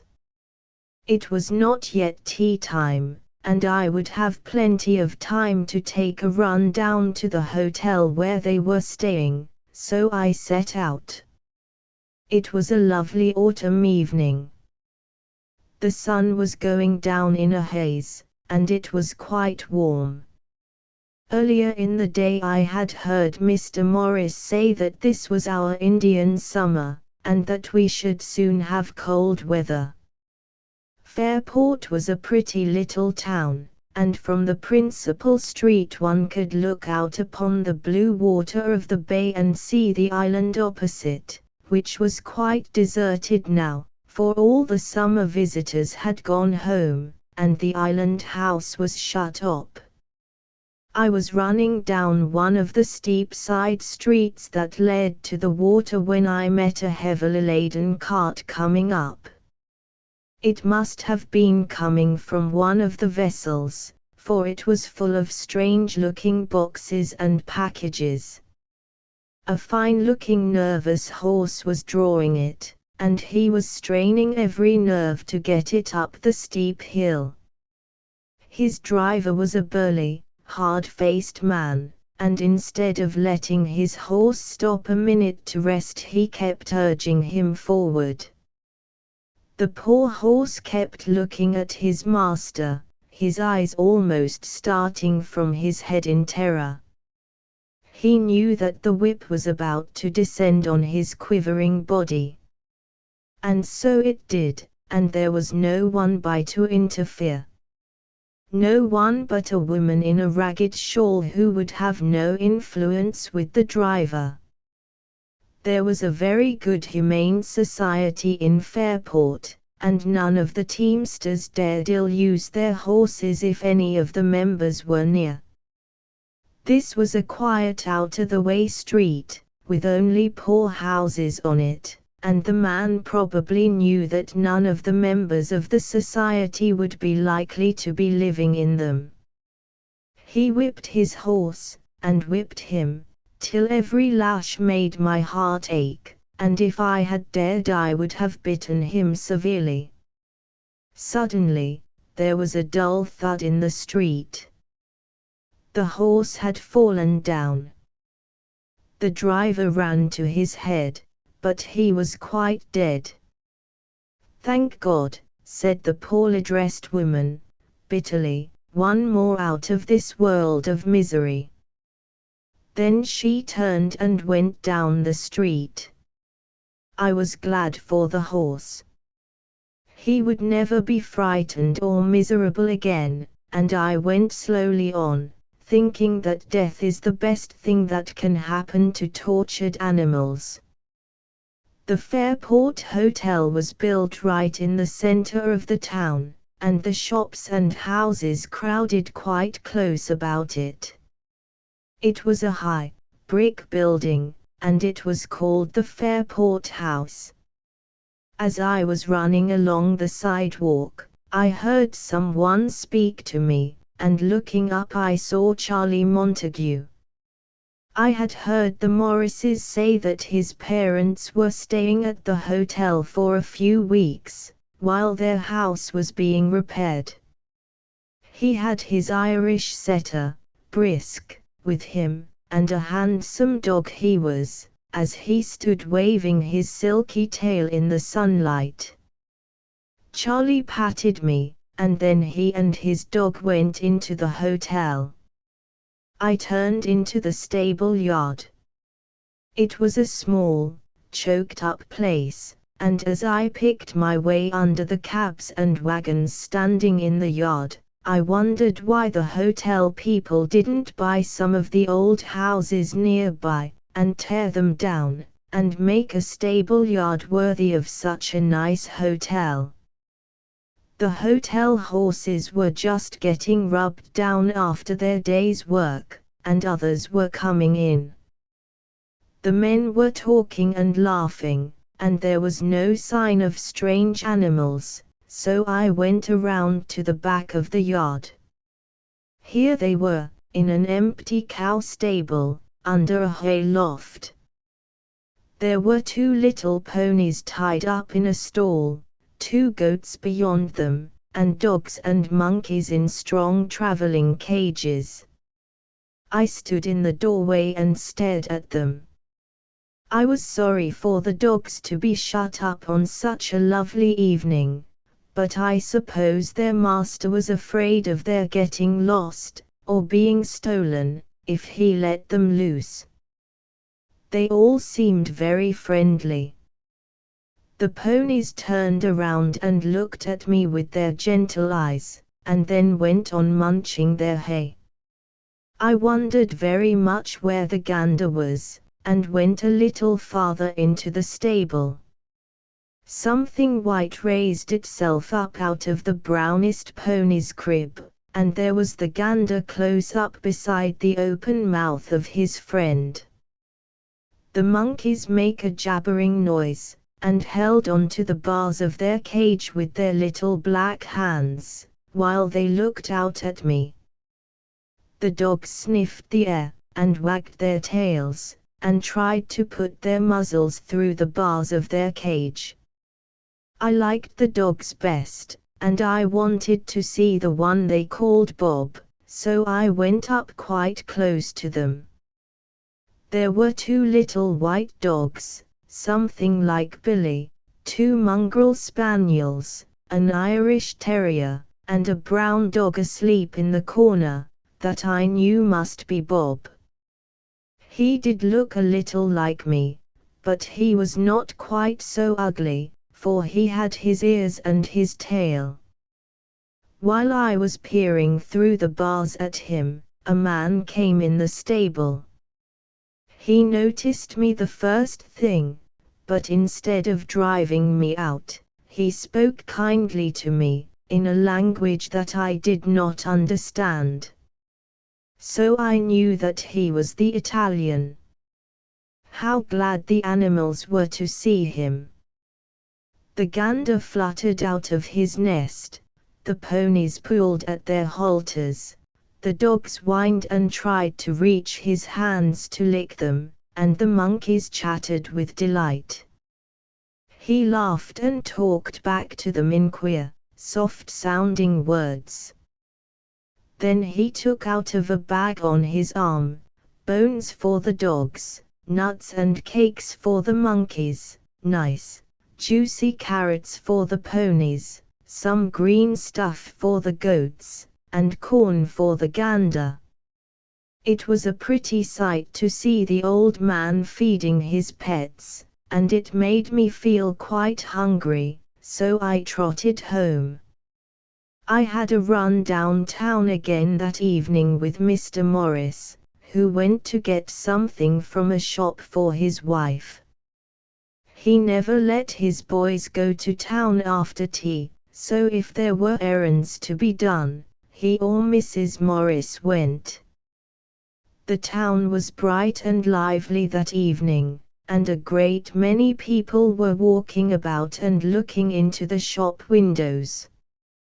When we came home, I went into the kennel with Jim, and there I slept till the middle of the night. Then I started up and ran outside. There was a distant bell ringing, which we often heard in Fairport, and which always meant fire. Contents 2p Chapter Xxiv A fire in Fairport. I had several times run to a fire with the boys, and knew that there was always a great noise and excitement. There was a light in the house, so I knew that somebody was getting up. I don't think, indeed I know, for they were good boys, that they ever wanted anybody to lose property, but they did enjoy seeing a blaze, and one of their greatest delights, when there hadn't been a fire for some time, was to build a bonfire in the garden. Jim and I ran around to the front of the house and waited. In a few minutes, someone came rattling at the front door, and I was sure it was Jack. But it was Mr. Morris, and without a word to us, he set off almost running toward the town. We followed after him, and as we hurried along, other men ran out from the houses along the streets, and either joined him, or dashed ahead. They seemed to have dressed in a hurry, and were thrusting their arms in their coats, and buttoning themselves up as they went. Some of them had hats and some of them had none, and they all had their faces toward the great red light that got brighter and brighter ahead of us. "Where's the fire?" they shouted to each other. "Don't know, afraid it's the hotel, or the town hall. It's such a blaze." "Hope not." "How's the water supply now?" "Bad time for a fire." It was the hotel. We saw that as soon as we got onto the main street. There were people all about, and a great noise and confusion, and smoke and blackness, and up above, bright tongues of flame were leaping against the sky. Jim and I kept close to Mr. Morris's heels, as he pushed his way among the crowd. When we got nearer the burning building, we saw men carrying ladders and axes, and others were shouting directions, and rushing out of the hotel, carrying boxes and bundles and furniture in their arms. From the windows above came a steady stream of articles, thrown among the crowd. A mirror struck Mr. Morris on the arm, and a whole package of clothes fell on his head and almost smothered him, but he brushed them aside and scarcely noticed them. There was something the matter with Mr. Morris. I knew by the worried sound of his voice when he spoke to anyone. I could not see his face, though it was as light as day about us, for we had got jammed in the crowd, and if I had not kept between his feet, I should have been trodden to death. Jim, being larger than I was, had got separated from us. Presently Mr. Morris raised his voice above the uproar, and called, "Is everyone out of the hotel?" A voice shouted back, "I'm going up to see." "It's Jim Watson," the fireman cried someone near. He's risking his life to go into that pit of flame. Don't go, Watson. I don't think that the brave fireman paid any attention to this warning, for an instant later the same voice said, he's planting his ladder against the third story. He's bound to go. He'll not get any farther than the second, anyway. Where are the Montagues? Shouted Mr. Morris. Has anyone seen the Montagues? Mr. Morris. Mr. Morris, said a frightened voices, and young Charlie Montague pressed through the people to us. Where's Papa? I don't know. Where did you leave him? Said Mr. Morris, taking his hand and drawing him closer to him. I was sleeping in his room, said the boy, and a man knocked at the door, and said, Hotel on fire. 5 minutes to dress and get out, and Papa told me to put on my clothes and go downstairs, and he ran up to Mama. Where was she? Asked Mr. Morris, quickly. On the 4th flat. She and her maid Blanche were up there. You know, Mama hasn't been well and couldn't sleep, and our room was so noisy that she moved upstairs where it was quiet. Mr. Morris gave a kind of groan. Oh, I'm so hot, and there's such a dreadful noise, said the little boy, bursting into tears, and I want Mama. Mr. Morris soothed him as best he could, and drew him a little to the edge of the crowd. While he was doing this, there was a piercing cry. I could not see the person making it, but I knew it was the Italian's voice.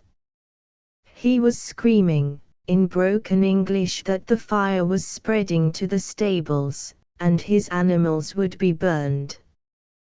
Would no one help him to get his animals out? There was a great deal of confused language. Some voices shouted, Look after the people first, let the animals go. And others said, For shame. Get the horses out. But no one seemed to do anything, for the Italian went on crying for help. I heard a number of people who were standing near us say that it had just been found out that several persons who had been sleeping in the top of the hotel had not got out. They said that at one of the top windows a poor housemaid was shrieking for help. Here in the street we could see no one at the upper windows, for smoke was pouring from them. The air was very hot and heavy, and I didn't wonder that Charlie Montague felt ill. He would have fallen on the ground if Mr. Morris hadn't taken him in his arms, and carried him out of the crowd. He put him down on the brick sidewalk, and unfastened his little shirt, and left me to watch him, while he held his hands under a leak in a hose that was fastened to a hydrant near us. He got enough water to dash on Charlie's face and breast, and then, seeing that the boy was reviving, he sat down on the curbstone and took him on his knee. Charlie lay in his arms and moaned. He was a delicate boy, and he could not stand rough usage as the Morris boys could. Mr. Morris was terribly uneasy. His face was deathly white, and he shuddered whenever there was a cry from the burning building. Poor souls, God help them. Oh, this is awful, he said, and then he turned his eyes from the great sheets of flame and strained the little boy to his breast. At last there were wild shrieks that I knew came from no human throats. The fire must have reached the horses. Mr. Morris sprang up, then sank back again. He wanted to go, yet he could be of no use. There were hundreds of men standing about, but the fire had spread so rapidly, and they had so little water to put on it, that there was very little they could do. I wondered whether I could do anything for the poor animals. I was not afraid of fire, as most dogs, for one of the tricks that the Morris boys had taught me was to put out a fire with my paws. They would throw a piece of lighted paper on the floor, and I would crush it with my forepaws, and if the blaze was too large for that, I would drag a bit of old carpet over it and jump on it. I left Mr. Morris, and ran around the corner of the street to the back of the hotel. It was not burned as much here as in the front, and in the houses all around. People were out on their roofs with wet blankets, and some were standing at the windows watching the fire, or packing up their belongings ready to move if it should spread to them. There was a narrow lane running up a short distance toward the hotel, and I started to go up this, when in front of me I heard such a wailing, piercing noise, that it made me shudder and stand still. The Italians' animals were going to be burned up and they were calling to their master to come and let them out. Their voices sounded like the voices of children in mortal pain. I could not stand it. I was seized with such an awful horror of the fire, that I turned and ran, feeling so thankful that I was not in it. As I got into the street I stumbled over something. It was a large bird, a parrot, and at first I thought it was Bella. Then I remembered hearing Jack say that the Italian had a parrot. It was not dead, but seemed stupid with the smoke. I seized it in my mouth, and ran and laid it at Mr. Morris's feet. He wrapped it in his handkerchief, and laid it beside him. I sat, and trembled, and did not leave him again. I shall never forget that dreadful night. It seemed as if we were there for hours, but in reality it was only a short time. The hotel soon got to be all red flames, and there was very little smoke. The inside of the building had burned away, and nothing more could be gotten out. The firemen and all the people drew back, and there was no noise. Everybody stood gazing silently at the flames. A man stepped quietly up to Mr. Morris, and looking at him, I saw that it was Mr. Montague. He was usually a well-dressed man, with a kind face, and a head of thick, greyish-brown hair.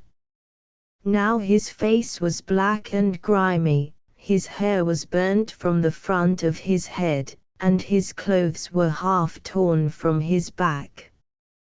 Mr. Morris sprang up when he saw him, and said, "Where is your wife?" The gentleman did not say a word, but pointed to the burning building. "Impossible," cried Mr. Morris. "Is there no mistake? Your beautiful young wife, Montague. Can it be so?" Mr. Morris was trembling from head to foot. "It is true," said Mr. Montague, quietly. "Give me the boy." Charlie had fainted again, and his father took him in his arms, and turned away. "Montague," cried Mr. Morris, "my heart is sore for you. Can I do nothing?" "No, thank you," said the gentleman, without turning around, but there was more anguish in his voice than in Mr. Morris's, "and though I am only a dog, I knew that his heart was breaking. Contents 2p Chapter XXXV Billy and the Italian Mr. Morris stayed no longer. He followed Mr. Montague along the sidewalk a little way, and then exchanged a few hurried words with some men who were standing near, and hastened home through streets that seemed dark and dull after the splendor of the fire. Though it was still the middle of the night, Mrs. Morris was up and dressed and waiting for him. She opened the hall door with one hand and held a candle in the other. I felt frightened and miserable, and didn't want to leave Mr. Morris, so I crept in after him. "Don't make a noise," said Mrs. Morris. "Laura and the boys are sleeping, and I thought it better not to wake them. It has been a terrible fire, hasn't it?" "Was it the hotel?" Mr. Morris threw himself into a chair and covered his face with his hands. "Speak to me, William," said Mrs. Morris, in a startled tone. "You are not hurt, are you?" And she put her candle on the table and came and sat down beside him. He dropped his hands from his face, and tears were running down his cheeks. "10 lives lost," he said, "among them Mrs. Montague." Mrs. Morris looked horrified, and gave a little cry. "William, it can't be so." It seemed as if Mr. Morris could not sit still. He got up and walked to and fro on the floor. "It was an awful scene, Margaret. I never wish to look upon the like again. Do you remember how I protested against the building of that death trap? Look at the wide, open streets around it, and yet they persisted in running it up to the sky. God will require an account of those deaths at the hands of the men who put up that building. It is terrible, this disregard of human lives. To think of that delicate woman and her death agony." He threw himself in a chair and buried his face in his hands. Where was she? How did it happen? Was her husband saved? "And Charlie," said Mrs. Morris, in a broken voice. "Yes, Charlie and Mr. Montague are safe. Charlie will recover from it. Montague's life is done. You know his love for his wife. Oh, Margaret! When will men cease to be fools? What does the Lord think of them when they say, 'Am I my brother's keeper?' And the other poor creatures burned to death, their lives are as precious in his sight as Mrs. Montague's." Mr. Morris looked so weak and ill that Mrs. Morris, like a sensible woman, questioned him no further, but made a fire and got him some hot tea. Then she made him lie down on the sofa, and she sat by him till daybreak, when she persuaded him to go to bed. I followed her about, and kept touching her dress with my nose. It seemed so good to me to have this pleasant home after all the misery I had seen that night. Once she stopped and took my head between her hands. "Dear old Joe," she said, tearfully, "this a suffering world. It's well there's a better one beyond it." In the morning the boys went downtown before breakfast and learned all about the fire. It started in the top story of the hotel, in the room of some fast young men, who were sitting up late playing cards. They had smuggled wine into their room and had been drinking till they were stupid.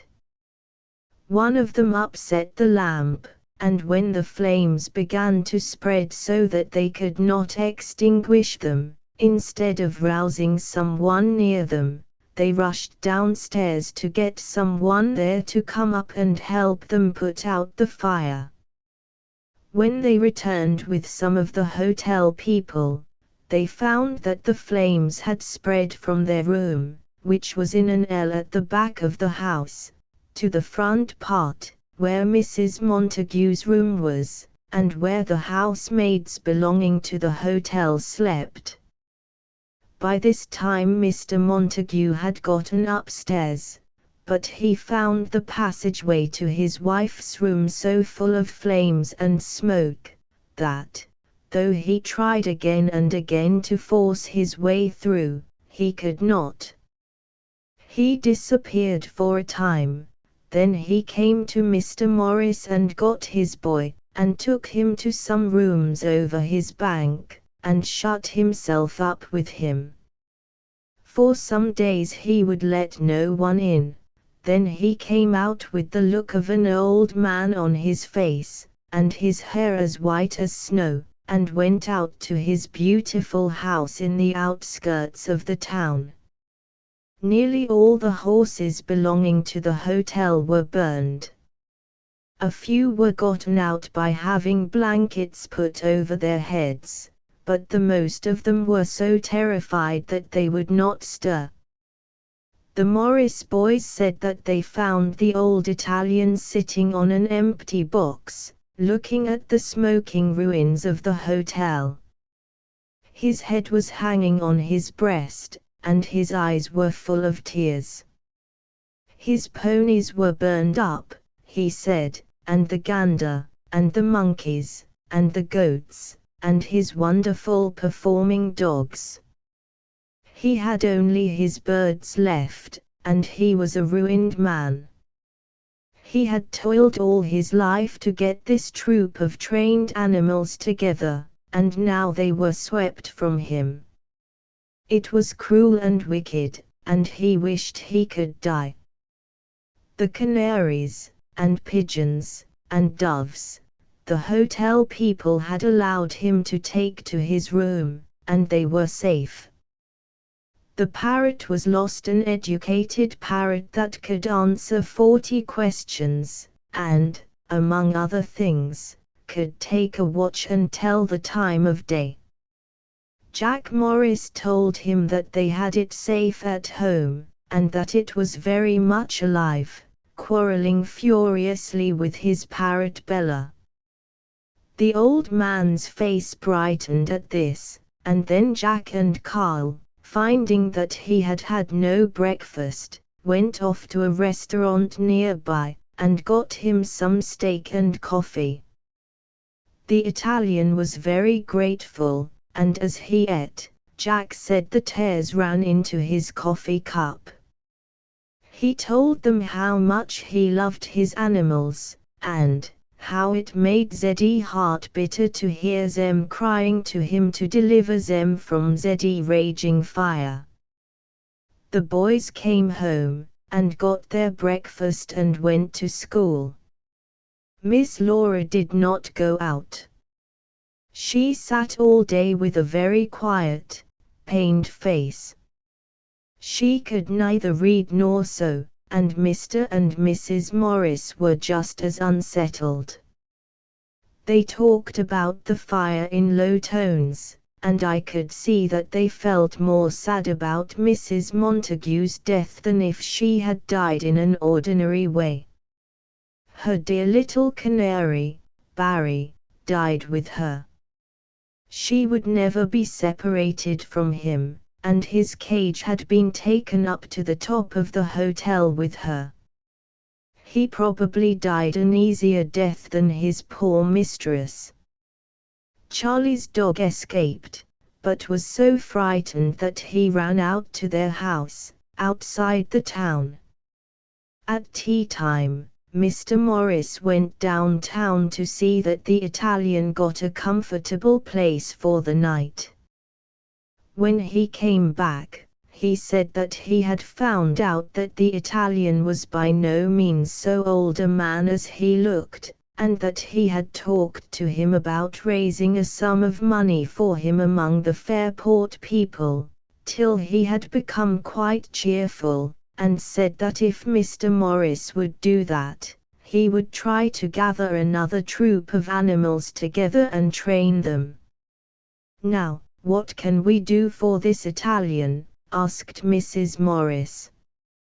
"We can't give him much money, but we might let him have one or two of our pets. There's Billy, he's a bright little dog, and not 2 years old yet. He could teach him anything." There was a blank silence among the Morris children. Billy was such a gentle, lovable little dog, that he was a favorite with everyone in the house.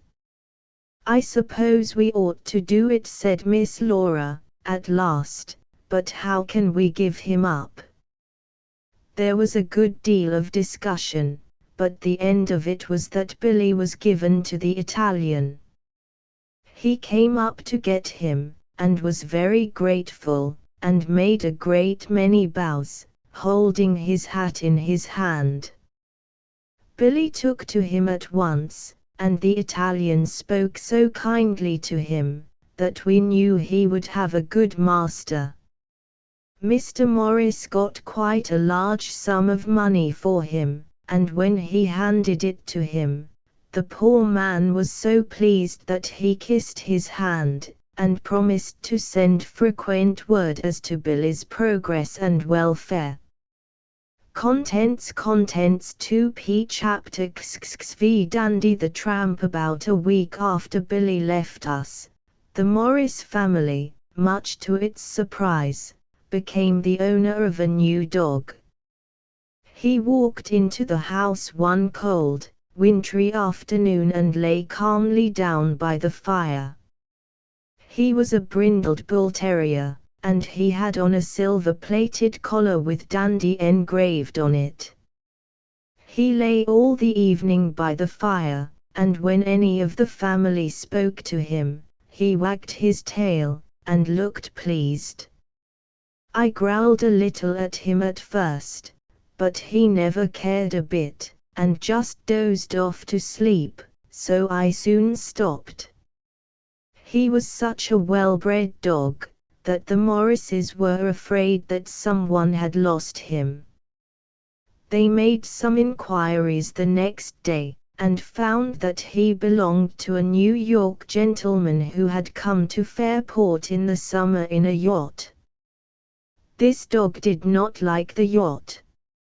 He came ashore in a boat whenever he got a chance, and if he could not come in a boat, he would swim.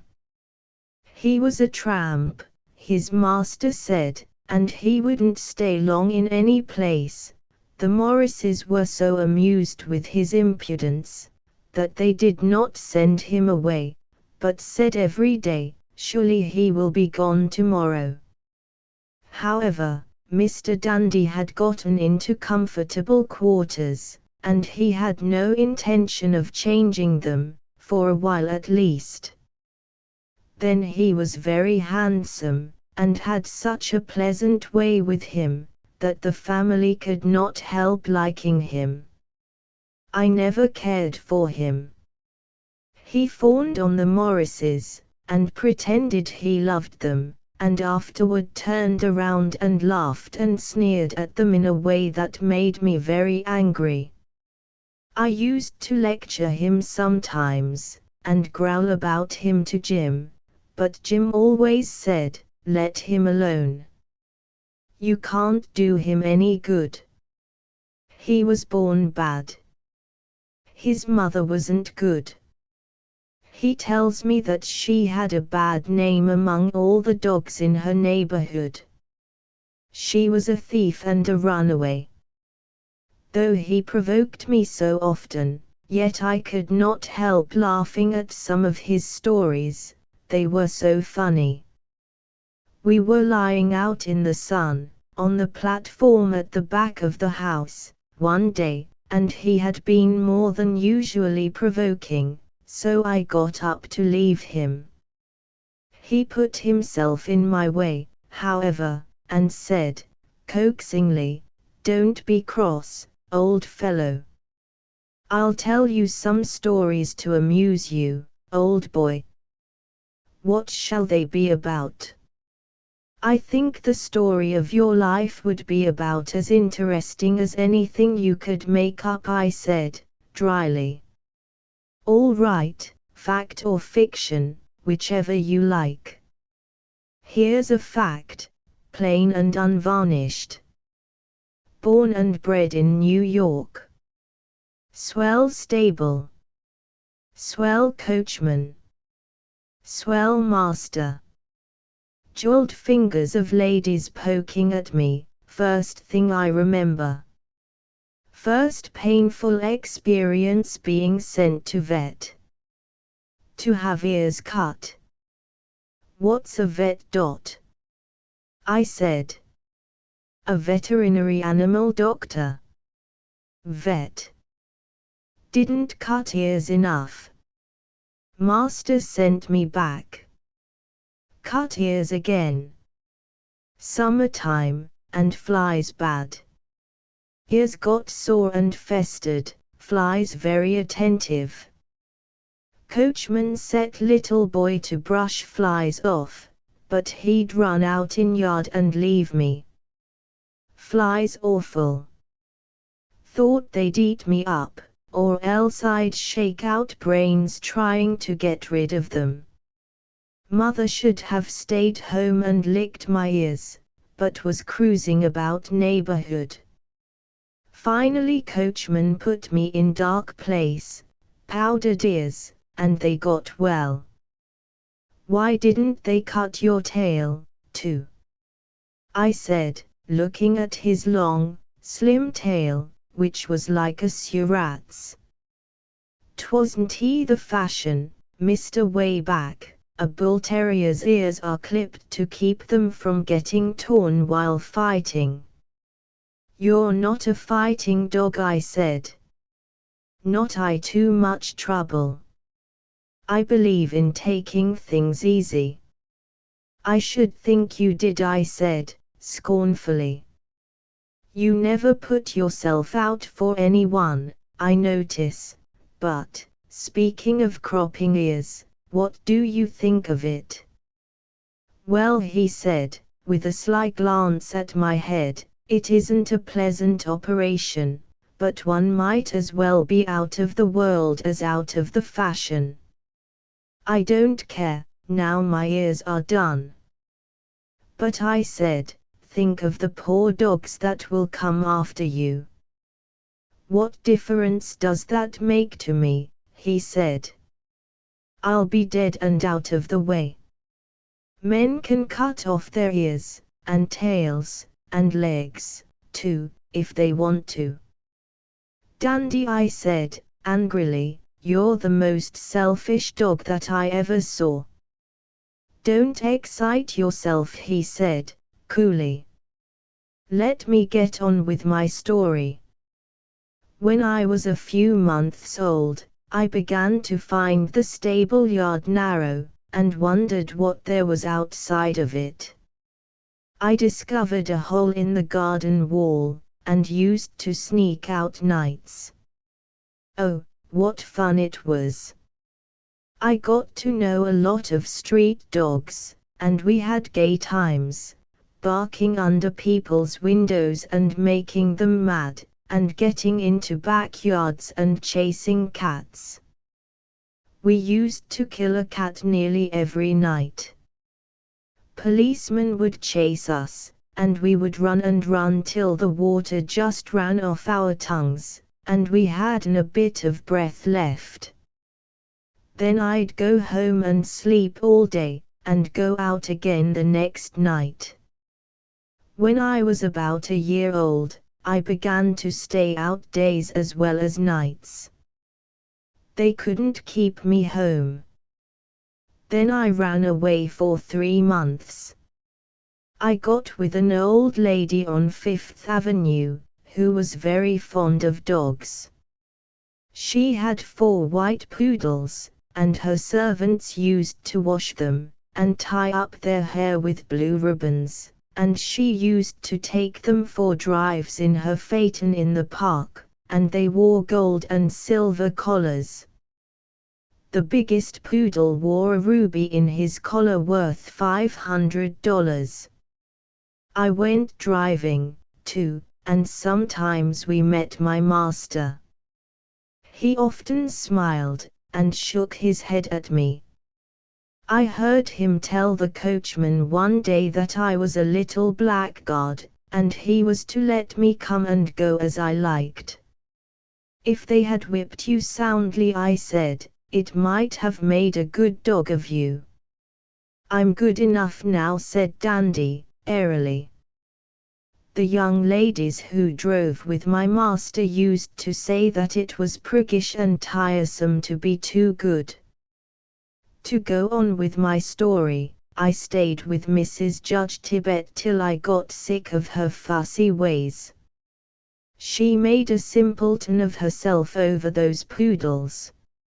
Each one had a high chair at the table, and a plate, and they always sat in these chairs and had meals with her, and the servants all called them Master Bijou, and Master Tot, and Miss Tiny, and Miss Fluff. One day they tried to make me sit in a chair, and I got cross and bit Mrs. Tibbet, and she beat me cruelly, and her servants stoned me away from the house.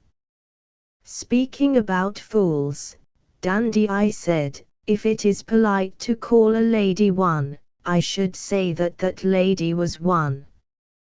Dogs shouldn't be put out of their place. Why didn't she have some poor children at her table, and in her carriage, and let the dogs run behind? Easy to see you don't know New York, said Dandy, with a laugh. Poor children don't live with rich, old ladies. Mrs. Tibbet hated children, anyway. Then dogs like poodles would get lost in the mud, or killed in the crowd if they ran behind a carriage. Only knowing dogs like me can make their way about. I rather doubted this speech, but I said nothing, and he went on, patronizingly, however, Joe, thou'st reason, as the French say. Mrs. Judge Tibbet didn't give her dogs exercise enough. Their claws were as long as Chinamen's nails, and the hair grew over their pads, and they had red eyes and were always sick, and she had to dose them with medicine, and call them her poor, little, weeny-teeny, sicky-wicky doggies. Bah! I got disgusted with her. When I left her, I ran away to her niece's, Miss Ball's. She was a sensible young lady, and she used to scold her aunt for the way in which she brought up her dogs. She was almost too sensible, for her pug and I were rubbed and scrubbed within an inch of our lives, and had to go for such long walks that I got thoroughly sick of them. A woman, whom the servants called Trotsy, came every morning, and took the pug and me by our chains, and sometimes another dog or two, and took us for long tramps in quiet streets. That was Trotsy's business, to walk dogs, and Miss Ball got a great many fashionable young ladies who could not exercise their dogs, to let Trotsy have them, and they said that it made a great difference in the health and appearance of their pets. Trotsy got 15 cents an hour for a dog. Goodness, what appetites those walks gave us, and didn't we make the dog biscuits disappear? But it was a slow life at Miss Ball's. We only saw her for a little while every day. She slept till noon.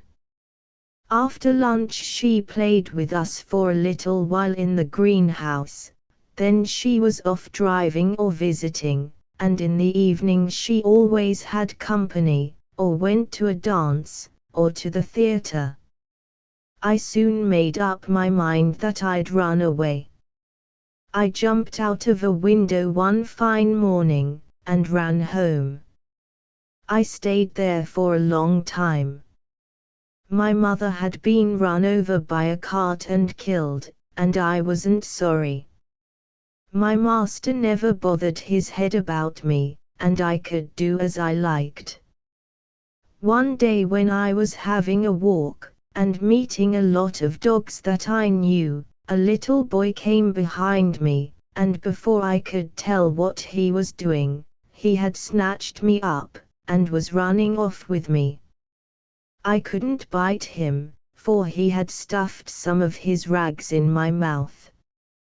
He took me to a tenement house, in a part of the city that I had never been in before. He belonged to a very poor family. My faith, weren't they badly off? 6 children, and a mother and father, all living in 2 tiny rooms. Scarcely a bit of meat did I smell while I was there. I hated their bread and molasses, and the place smelled so badly that I thought I should choke. They kept me shut up in their dirty rooms for several days, and the brat of a boy that caught me slept with his arm around me at night. The weather was hot and sometimes we couldn't sleep, and they had to go up on the roof. After a while, they chained me up in a filthy yard at the back of the house, and there I thought I should go mad. I would have liked to bite them all to death, if I had dared. It's awful to be chained, especially for a dog like me that loves his freedom. The flies worried me, and the noises distracted me, and my flesh would fairly creep from getting no exercise. I was there nearly a month, while they were waiting for a reward to be offered. But none came, and one day, the boy's father, who was a street peddler, took me by my chain and led me about the streets till he sold me. A gentleman got me for his little boy, but I didn't like the look of him, so I sprang up and bit his hand, and he dropped the chain, and I dodged boys and policemen, and finally got home more dead than alive, and looking like a skeleton. I had a good time for several weeks, and then I began to get restless and was off again. But I'm getting tired, I want to go to sleep. You're not very polite, I said, to offer to tell a story, and then go to sleep before you finish it. Look out for number 1, my boy, said Dandy, with a yawn, for if you don't, no one else will, and he shut his eyes and was fast asleep in a few minutes. I sat and looked at him. What a handsome, good-natured, worthless dog he was. A few days later, he told me the rest of his history. After a great many wanderings, he happened home one day just as his master's yacht was going to sail, and they chained him up till they went on board, so that he could be an amusement on the passage to Fairport. It was in November that Dandy came to us, and he stayed all winter. He made fun of the Morrises all the time, and said they had a dull, poky, old house, and he only stayed because Miss Laura was nursing him. He had a little sore on his back that she soon found out was mange. Her father said it was a bad disease for dogs to have, and Dandy had better be shot, but she begged so hard for his life, and said she would cure him in a few weeks, that she was allowed to keep him. Dandy wasn't capable of getting really angry, but he was as disturbed about having this disease as he could be about anything. He said that he had got it from a little, mangy dog that he had played with a few weeks before. He was only with the dog a little while, and didn't think he would take it, but it seemed he knew what an easy thing it was to get. Until he got well he was separated from us. Miss Laura kept him up in the loft with the rabbits, where we could not go, and the boys ran him around the garden for exercise. She tried all kind of cures for him, and I heard her say that though it was a skin disease, his blood must be purified. She gave him some of the pills that she made out of sulfur and butter for Jim, and Billy, and me, to keep our coats silky and smooth. When they didn't cure him, she gave him a few drops of arsenic every day, and washed the sore, and, indeed his whole body, with tobacco water or carbolic soap. It was the tobacco water that cured him. Miss Laura always put on gloves when she went near him, and used a brush to wash him, for if a person takes mange from a dog, they may lose their hair and their eyelashes. But if they are careful, no harm comes from nursing a mangy dog, and I have never known of anyone taking the disease.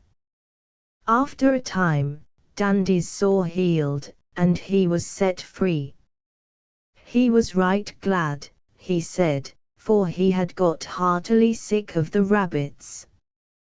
He used to bark at them and make them angry, and they would run around the loft, stamping their hind feet at him, in the funny way that rabbits do. I think they disliked him as much as he disliked them. Jim and I did not get the mange. Dandy was not a strong dog, and I think his irregular way of living made him take diseases readily. He would stuff himself when he was hungry, and he always wanted rich food. If he couldn't get what he wanted at the Morrises, he went out and stole, or visited the dumps at the back of the town. When he did get ill, he was more stupid about doctoring himself than any dog that I have ever seen. He never seemed to know when to eat grass or herbs, or a little earth, that would have kept him in good condition. A dog should never be without grass. When Dandy got ill he just suffered till he got well again, and never tried to cure himself of his small troubles. Some dogs even know enough to amputate their limbs. Jim told me a very interesting story of a dog the Morrises once had, called GYP, whose leg became paralyzed by a kick from a horse. He knew the leg was dead, and gnawed it off nearly to the shoulder, and though he was very sick for a time, yet in the end he got well. To return to Dandy. I knew he was only waiting for the spring to leave us, and I was not sorry. The first fine day he was off, and during the rest of the spring and summer we occasionally met him running about the town with a set of fast dogs. One day I stopped and asked him how he contented himself in such a quiet place as Fairport, and he said he was dying to get back to New York, and was hoping that his master's yacht would come and take him away. Poor Dandy never left Fairport. After all, he was not such a bad dog. There was nothing really vicious about him, and I hate to speak of his end. His master's yacht did not come, and soon the summer was over, and the winter was coming, and no one wanted Dandy, for he had such a bad name. He got hungry and cold, and one day sprang upon a little girl, to take away a piece of bread and butter that she was eating. He did not see the large house dog on the door-sill, and before he could get away, the dog had seized him, and bitten and shaken him till he was nearly dead. When the dog threw him aside, he crawled to the Morrises, and Miss Laura bandaged his wounds, and made him a bed in the stable. One Sunday morning she washed and fed him very tenderly, for she knew he could not live much longer. He was so weak that he could scarcely eat the food that she put in his mouth, so she let him lick some milk from her finger. As she was going to church, I could not go with her, but I ran down the lane and watched her out of sight. When I came back, Dandy was gone. I looked till I found him. He had crawled into the darkest corner of the stable to die, and though he was suffering very much, he never uttered a sound. I sat by him and thought of his master in New York. If he had brought Dandy up properly, he might not now be here in his silent death agony. A young pup should be trained just as a child is, and punished when he goes wrong. Dandy began badly, and not being checked in his evil ways, had come to this. Poor Dandy! Poor, handsome dog of a rich master! He opened his dull eyes, gave me one last glance, then, with a convulsive shudder, his torn limbs were still. He would never suffer any more. When Miss Laura came home, she cried bitterly to know that he was dead. The boys took him away from her, and made him a grave in the corner of the garden. Contents 2p Chapter XXA The end of my story. I have come now to the last chapter of my story. I thought when I began to write, that I would put down the events of each year of my life, but I fear that would make my story too long, and neither Miss Laura nor any boys and girls would care to read it. So I will stop just here, though I would gladly go on, for I have enjoyed so much talking over old times, that I am very sorry to leave off. Every year that I have been at the Morrises, something pleasant has happened to me, but I cannot put all these things down, nor can I tell how Miss Laura and the boys grew and changed, year by year, till now they are quite grown up. I will just bring my tale down to the present time, and then I will stop talking, and go lie down in my basket, for I am an old dog now, and get tired very easily. I was a year old when I went to the Morrises, and I have been with them for 12 years. I am not living in the same house with Mr. and Mrs. Morris now, but I am with my dear Miss Laura, who is Miss Laura no longer, but Mrs. Gray. She married Mr. Harry 4 years ago, and lives with him and Mr. and Mrs. Wood, on Dingley Farm. Mr. and Mrs. Morris live in a cottage nearby. Mr. Morris is not very strong, and can preach no longer. The boys are all scattered. Jack married pretty Miss Bessie Drury, and lives on a large farm near here. Miss Bessie says that she hates to be a farmer's wife, but she always looks very happy and contented, so I think that she must be mistaken. Carl is a merchant in New York, Ned is a clerk in a bank, and Willie is studying at a place called Harvard. He says that after he finishes his studies, he is going to live with his father and mother. The Morrises' old friends often come to see them. Mrs. Drury comes every summer on her way to Newport, and Mr. Montague and Charlie come every other summer. Charlie always brings with him his old dog Brisk, who is getting feeble, like myself.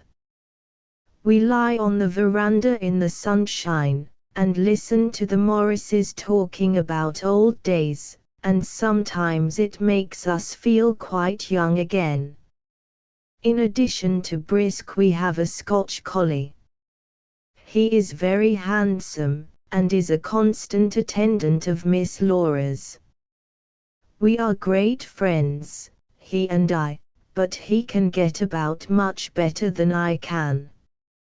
One day a friend of Miss Laura's came with a little boy and girl, and Collie sat between the two children, and their father took their picture with a Kodak.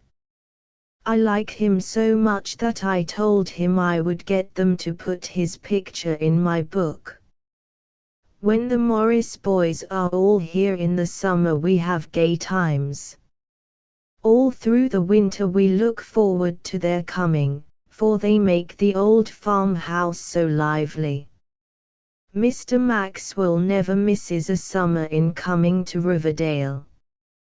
He has such a following of dumb animals now, that he says he can't move them any farther away from Boston than this, and he doesn't know what he will do with them, unless he sets up a menagerie. He asked Miss Laura the other day, if she thought that the old Italian would take him into partnership.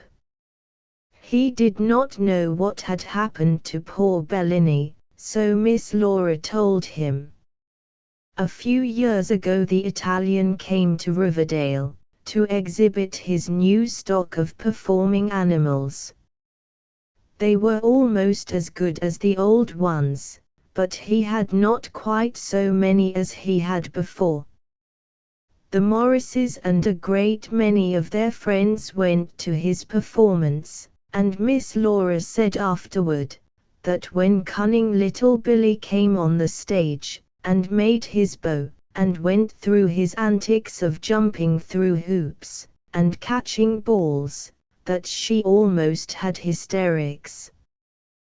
The Italian had made a special pet of him for the Morrises' sake, and treated him more like a human being than a dog.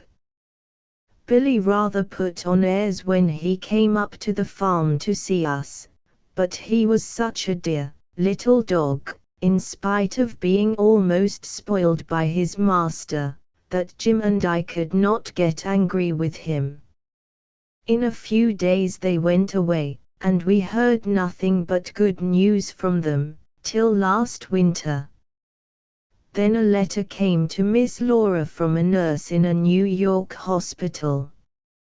She said that the Italian was very near his end, and he wanted her to write to Mrs. Gray to tell her that he had sold all his animals but the little dog that she had so kindly given him.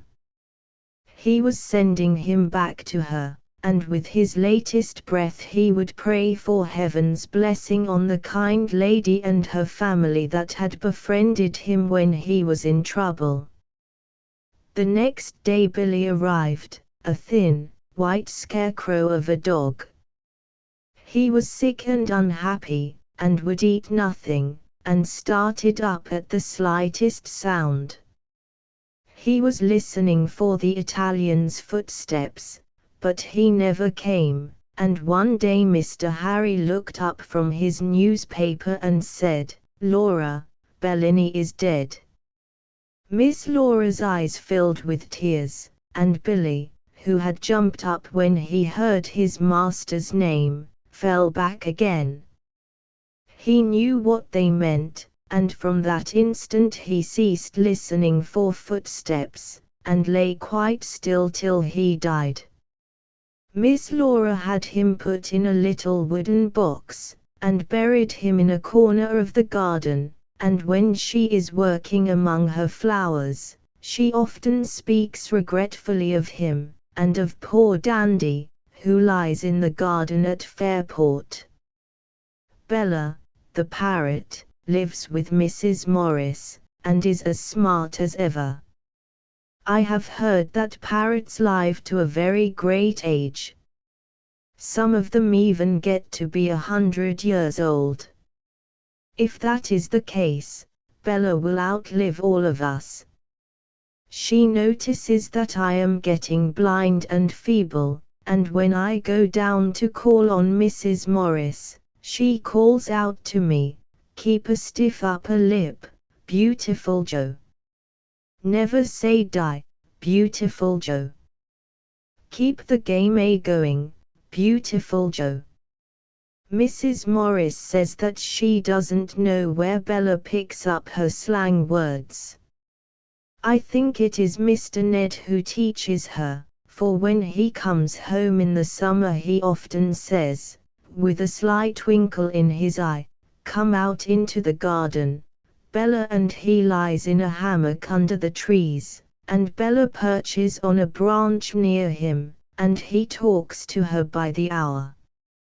Anyway, it is in the autumn after he leaves Riverdale that Bella always shocks Mrs. Morris with her slang talk.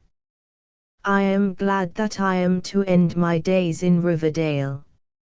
Fairport was a very nice place, but it was not open and free like this farm. I take a walk every morning that the sun shines. I go out among the horses and cows, and stop to watch the hens pecking at their food. This is a happy place, and I hope my dear Miss Laura will live to enjoy it many years after I am gone. I have very few worries. The pigs bother me a little in the spring, by rooting up the bones that I bury in the fields in the fall, but that is a small matter, and I try not to mind it. I get a great many bones here, and I should be glad if I had some poor, city dogs to help me eat them. I don't think bones are good for pigs. Then there is Mr. Harry's tame squirrel out in one of the barns that teases me considerably. He knows that I can't chase him, now that my legs are so stiff with rheumatism, and he takes delight in showing me how spry he can be, darting around me and whisking his tail almost in my face, and trying to get me to run after him, so that he can laugh at me. I don't think that he is a very thoughtful squirrel, but I try not to notice him. The sailor boy who gave Bella to the Morrises has got to be a large, stout man, and is the first mate of a vessel. He sometimes comes here, and when he does, he always brings the Morrises presents of foreign fruits and curiosities of different kinds. Malta, the cat, is still living, and is with Mrs. Morris. Davy, the rat, is gone, so is poor old Jim. He went away one day last summer, and no one ever knew what became of him. The Morrises searched everywhere for him, and offered a large reward to anyone who would find him, but he never turned up again. I think that he felt he was going to die, and went into some out-of-the-way place.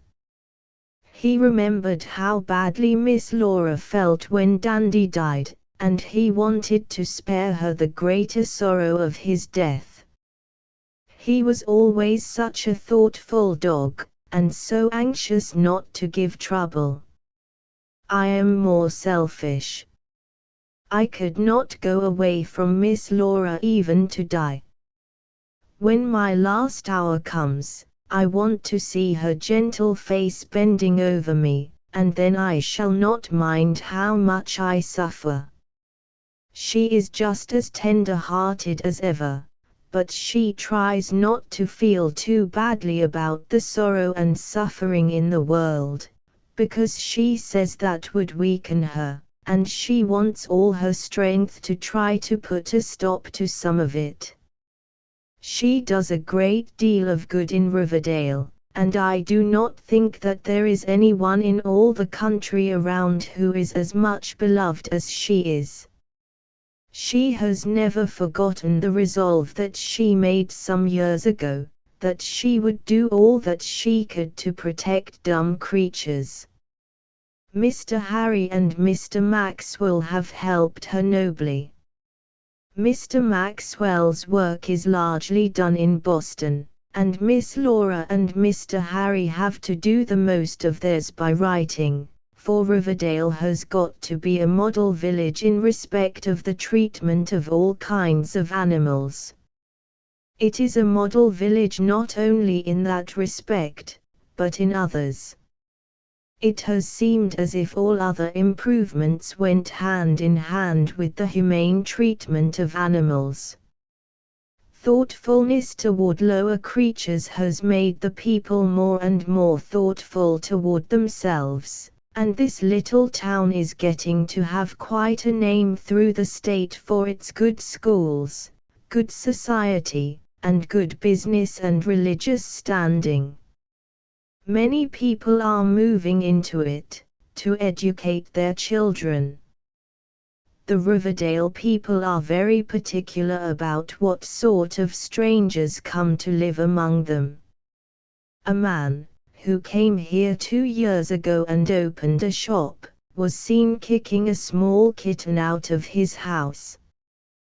The next day a committee of Riverdale citizens waited on him, and said they had had a great deal of trouble to root out cruelty from their village, and they didn't want anyone to come there and introduce it again, and they thought he had better move on to some other place. The man was utterly astonished, and said he'd never heard of such particular people. He had had no thought of being cruel. He didn't think that the kitten cared, but now when he turned the thing over in his mind, he didn't suppose cats liked being kicked about any more than he would like it himself, and he would promise to be kind to them in future. He said, too, that if they had no objection, he would just stay on, for if the people there treated dumb animals with such consideration, they would certainly treat human beings better, and he thought it would be a good place to bring up his children in. Of course they let him stay, and he is now a man who is celebrated for his kindness to every living thing, and he never refuses to help Miss Laura when she goes to him for money to carry out any of her humane schemes. There is one most important saying of Miss Laura's that comes out of her years of service for dumb animals that I must put in before I close, and it is this.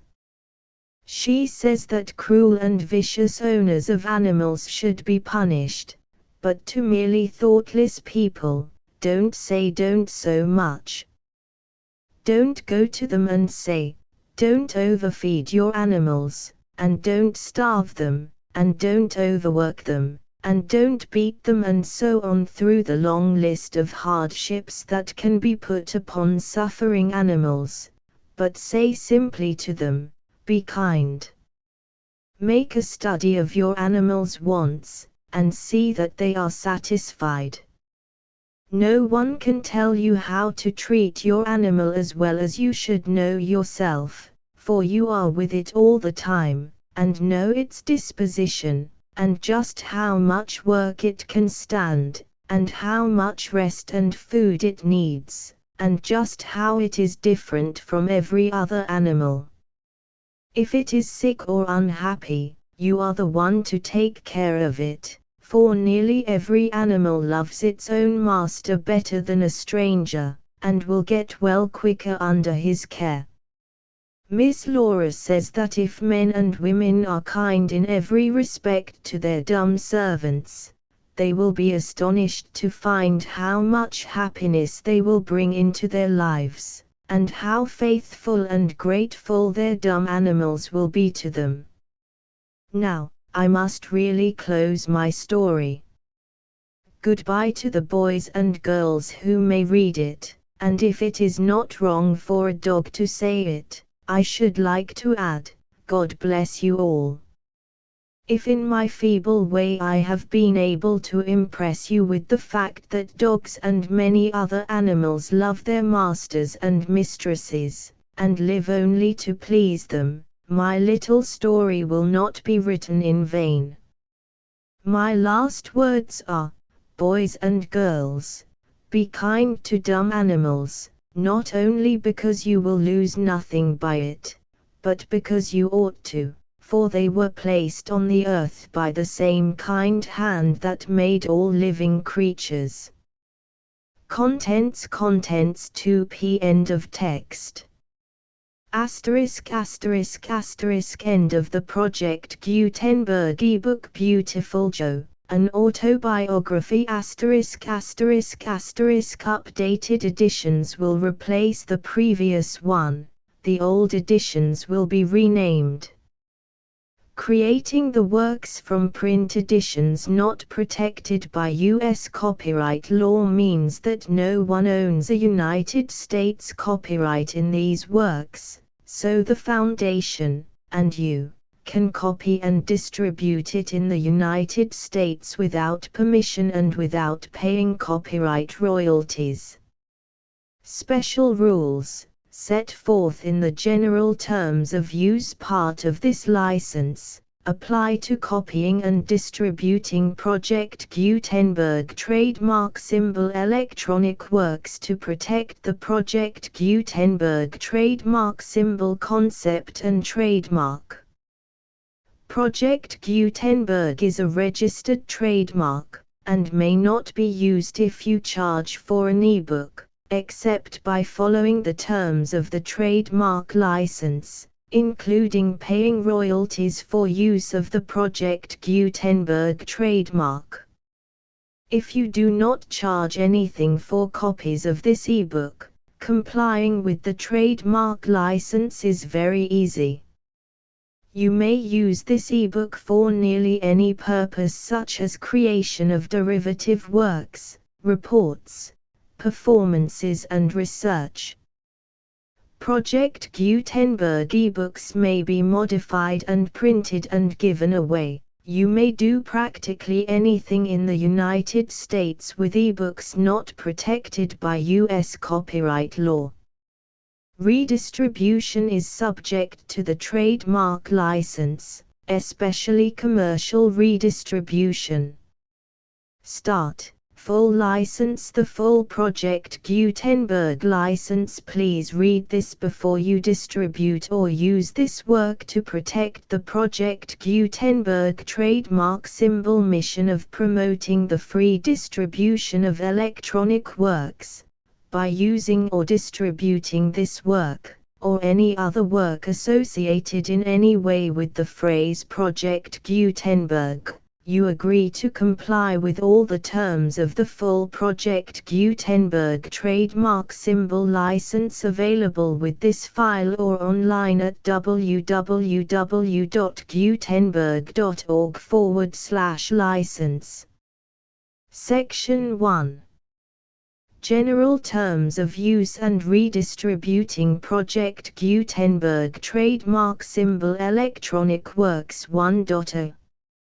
By reading or using any part of this Project Gutenberg trademark symbol electronic work, you indicate that you have read, understand, agree to and accept all the terms of this license and intellectual property, trademark/copyright, agreement.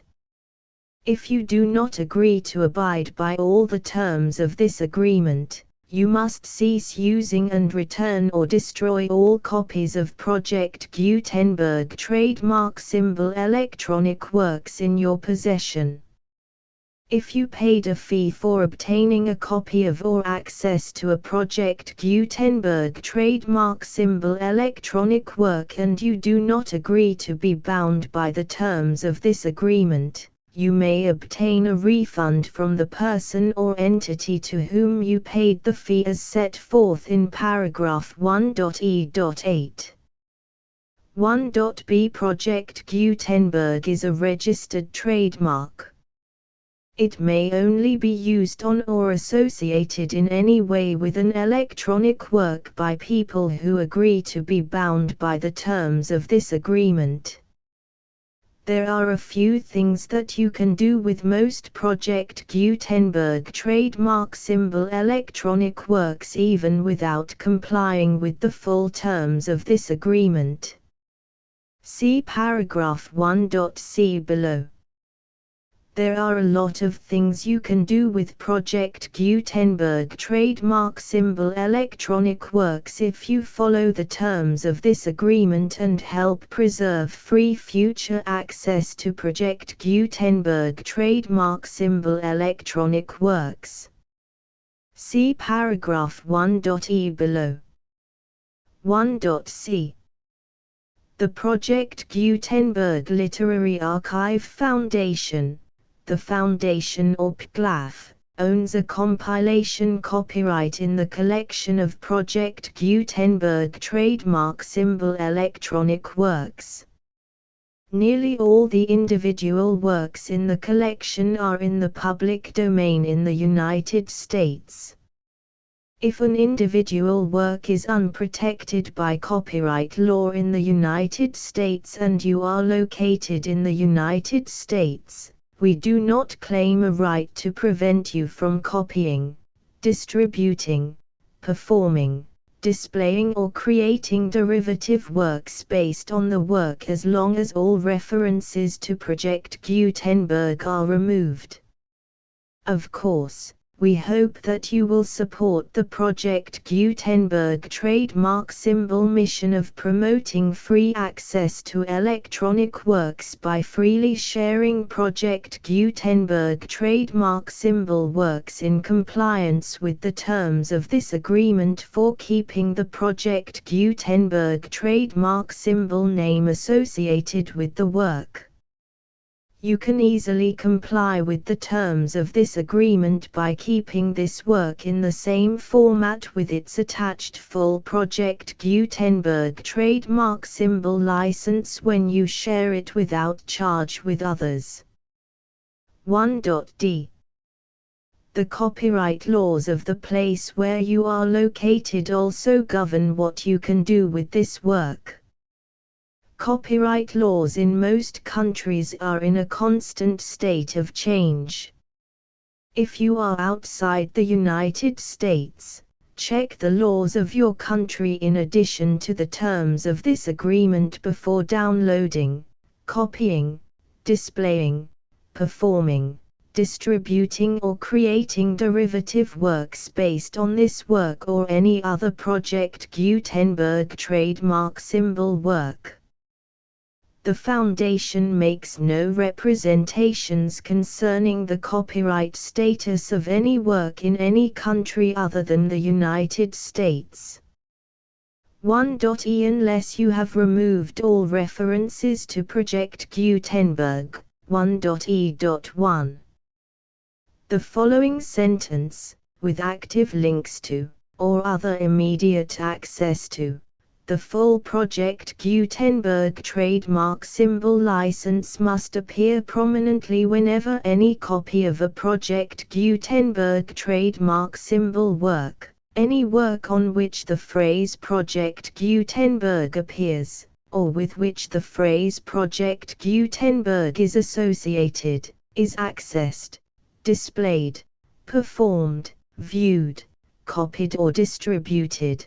This ebook is for the use of anyone anywhere in the United States and most other parts of the world at no cost and with almost no restrictions whatsoever. You may copy it, give it away or reuse it under the terms of the Project Gutenberg license included with this ebook or online at www.gutenberg.org. If you are not located in the United States, You will have to check the laws of the country where you are located before using this ebook.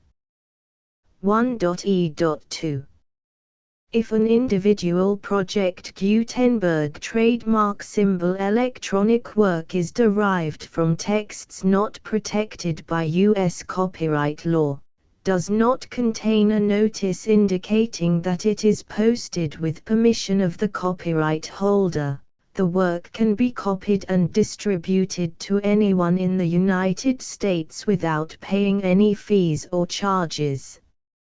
If you are redistributing or providing access to a work with the phrase Project Gutenberg associated with or appearing on the work, you must comply either with the requirements of paragraphs 1.e.1 through 1.e.7 or obtain permission for the use of the work and the Project Gutenberg trademark symbol trademark as set forth in paragraphs 1.e.8 or 1.e.9. 1.e.3 If an individual Project Gutenberg trademark symbol electronic work is posted with the permission of the copyright holder, your use and distribution must comply with both paragraphs 1.e.1 through 1.e.7 and any additional terms imposed by the copyright holder. Additional terms will be linked to the Project Gutenberg trademark symbol license for all works posted with the permission of the copyright holder found at the beginning of this work. 1.e.4 Do not unlink or detach or remove the full Project Gutenberg trademark symbol license terms from this work, or any files containing a part of this work or any other work associated with Project Gutenberg trademark symbol. 1.e.5 Do not copy, display, perform, distribute or redistribute this electronic work, or any part of this electronic work, without prominently displaying the sentence set forth in paragraph 1.e.1 with active links or immediate access to the full terms of the Project Gutenberg trademark symbol license. 1.e.6 You may convert to and distribute this work in any binary, compressed, marked up, non-proprietary or proprietary form, including any word processing or hypertext form. However, if you provide access to or distribute copies of a Project Gutenberg trademark symbol work in a format other than plain vanilla ASCII or other format used in the official version posted on the official Project Gutenberg trademark symbol website, www.gutenberg.org, you must, at no additional cost, fee or expense to the user, provide a copy, a means of exporting a copy, or a means of obtaining a copy upon request, of the work in its original plain vanilla ASCII or other form. Any alternate format must include the full Project Gutenberg trademark symbol license as specified in paragraph 1.e.1. 1.e.7 Do not charge a fee for access to, viewing, displaying, performing, copying or distributing any Project Gutenberg trademark symbol works unless you comply with paragraph 1.e.8 or 1.e.9. 1.e.8 You may charge a reasonable fee for copies of or providing access to or distributing Project Gutenberg trademark symbol electronic works provided that you pay a royalty fee of 20% of the gross profits you derive from the use of Project Gutenberg trademark symbol works calculated using the method you already use to calculate your applicable taxes. The fee is owed to the owner of the Project Gutenberg trademark symbol trademark, but he has agreed to donate royalties under this paragraph to the Project Gutenberg Literary Archive Foundation. Royalty payments must be paid within 60 days following each date on which you prepare, or are legally required to prepare, your periodic tax returns. Royalty payments should be clearly marked as such and sent to the Project Gutenberg Literary Archive Foundation at the address specified in Section 4. Information about donations to the Project Gutenberg Literary Archive Foundation. You provide a full refund of any money paid by a user who notifies you in writing, or by email, within 30 days of receipt that he does not agree to the terms of the full Project Gutenberg trademark symbol license. You must require such a user to return or destroy all copies of the works possessed in a physical medium and discontinue all use of and all access to other copies of Project Gutenberg trademark symbol works. You provide, in accordance with paragraph 1.f.3, a full refund of any money paid for a work or a replacement copy, if a defect in the electronic work is discovered and reported to you within 90 days of receipt of the work. You comply with all other terms of this agreement for free distribution of Project Gutenberg trademark symbol works. 1.e.9. If you wish to charge a fee or distribute a Project Gutenberg trademark symbol electronic work or group of works on different terms than are set forth in this agreement, you must obtain permission in writing from the Project Gutenberg Literary Archive Foundation, the manager of the Project Gutenberg trademark symbol trademark. Contact the Foundation as set forth in Section 3 below. 1.f1.f.1. Project Gutenberg volunteers and employees expend considerable effort to identify, do copyright research on, transcribe and proofread works not protected by U.S. copyright law in creating the Project Gutenberg trademark symbol collection. Despite these efforts, Project Gutenberg trademark symbol electronic works, and the medium on which they may be stored, may contain defects such as, but not limited to, incomplete, inaccurate or corrupt data, transcription errors, a copyright or other intellectual property infringement, a defective or damaged disk or other medium, a computer virus, or computer codes that damage or cannot be read by your equipment. 1.f.2.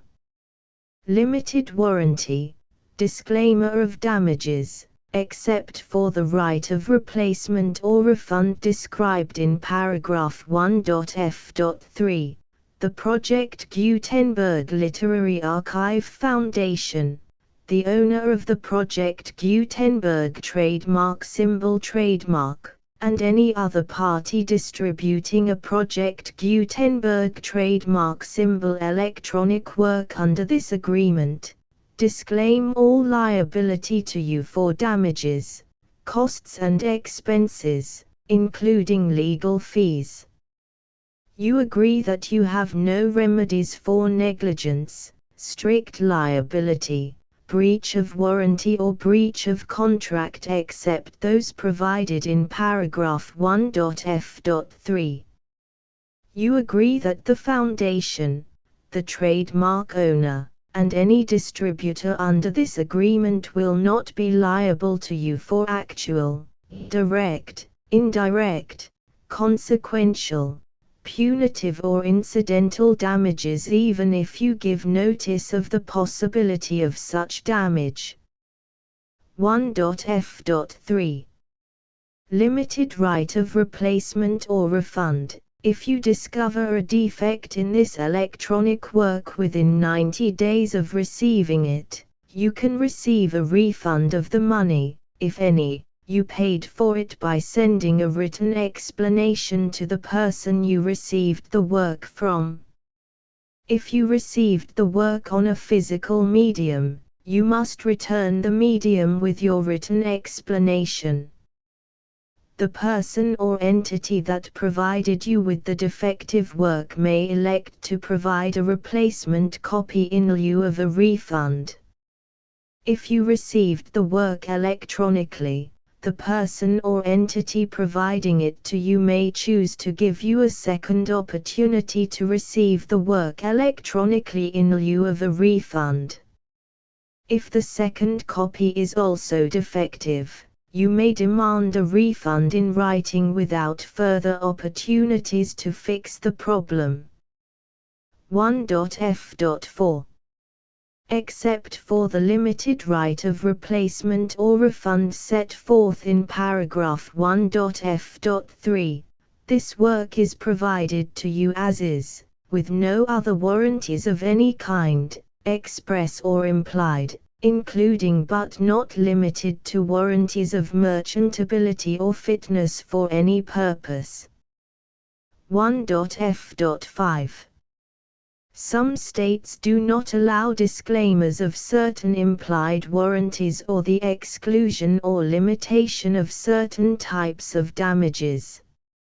If any disclaimer or limitation set forth in this agreement violates the law of the state applicable to this agreement, the agreement shall be interpreted to make the maximum disclaimer or limitation permitted by the applicable state law.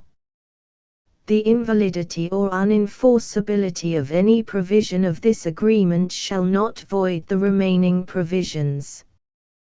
1.f.6 Indemnity. You agree to indemnify and hold the foundation, the trademark owner, any agent or employee of the foundation, anyone providing copies of Project Gutenberg trademark symbol electronic works in accordance with this agreement, and any volunteers associated with the production, promotion and distribution of Project Gutenberg trademark symbol electronic works, harmless from all liability, costs and expenses, including legal fees, that arise directly or indirectly from any of the following which you do or cause to occur.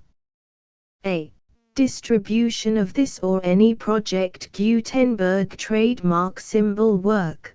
B. Alteration, modification, or additions or deletions to any Project Gutenberg trademark symbol work, and C. Any defect you cause. Section 2. Information about the mission of Project Gutenberg trademark symbol. Project Gutenberg trademark symbol is synonymous with the free distribution of electronic works in formats readable by the widest variety of computers, including obsolete, old, middle-aged and new computers. It exists because of the efforts of hundreds of volunteers and donations from people in all walks of life. Volunteers and financial support to provide volunteers with the assistance they need are critical to reaching Project Gutenberg trademark symbol's goals and ensuring that the Project Gutenberg trademark symbol collection will remain freely available for generations to come. In 2001, the Project Gutenberg Literary Archive Foundation was created to provide a secure and permanent future for Project Gutenberg trademark symbol and future generations. To learn more about the Project Gutenberg Literary Archive Foundation and how your efforts and donations can help, See sections 3 and 4 and the Foundation information page at www.gutenberg.org. Section 3.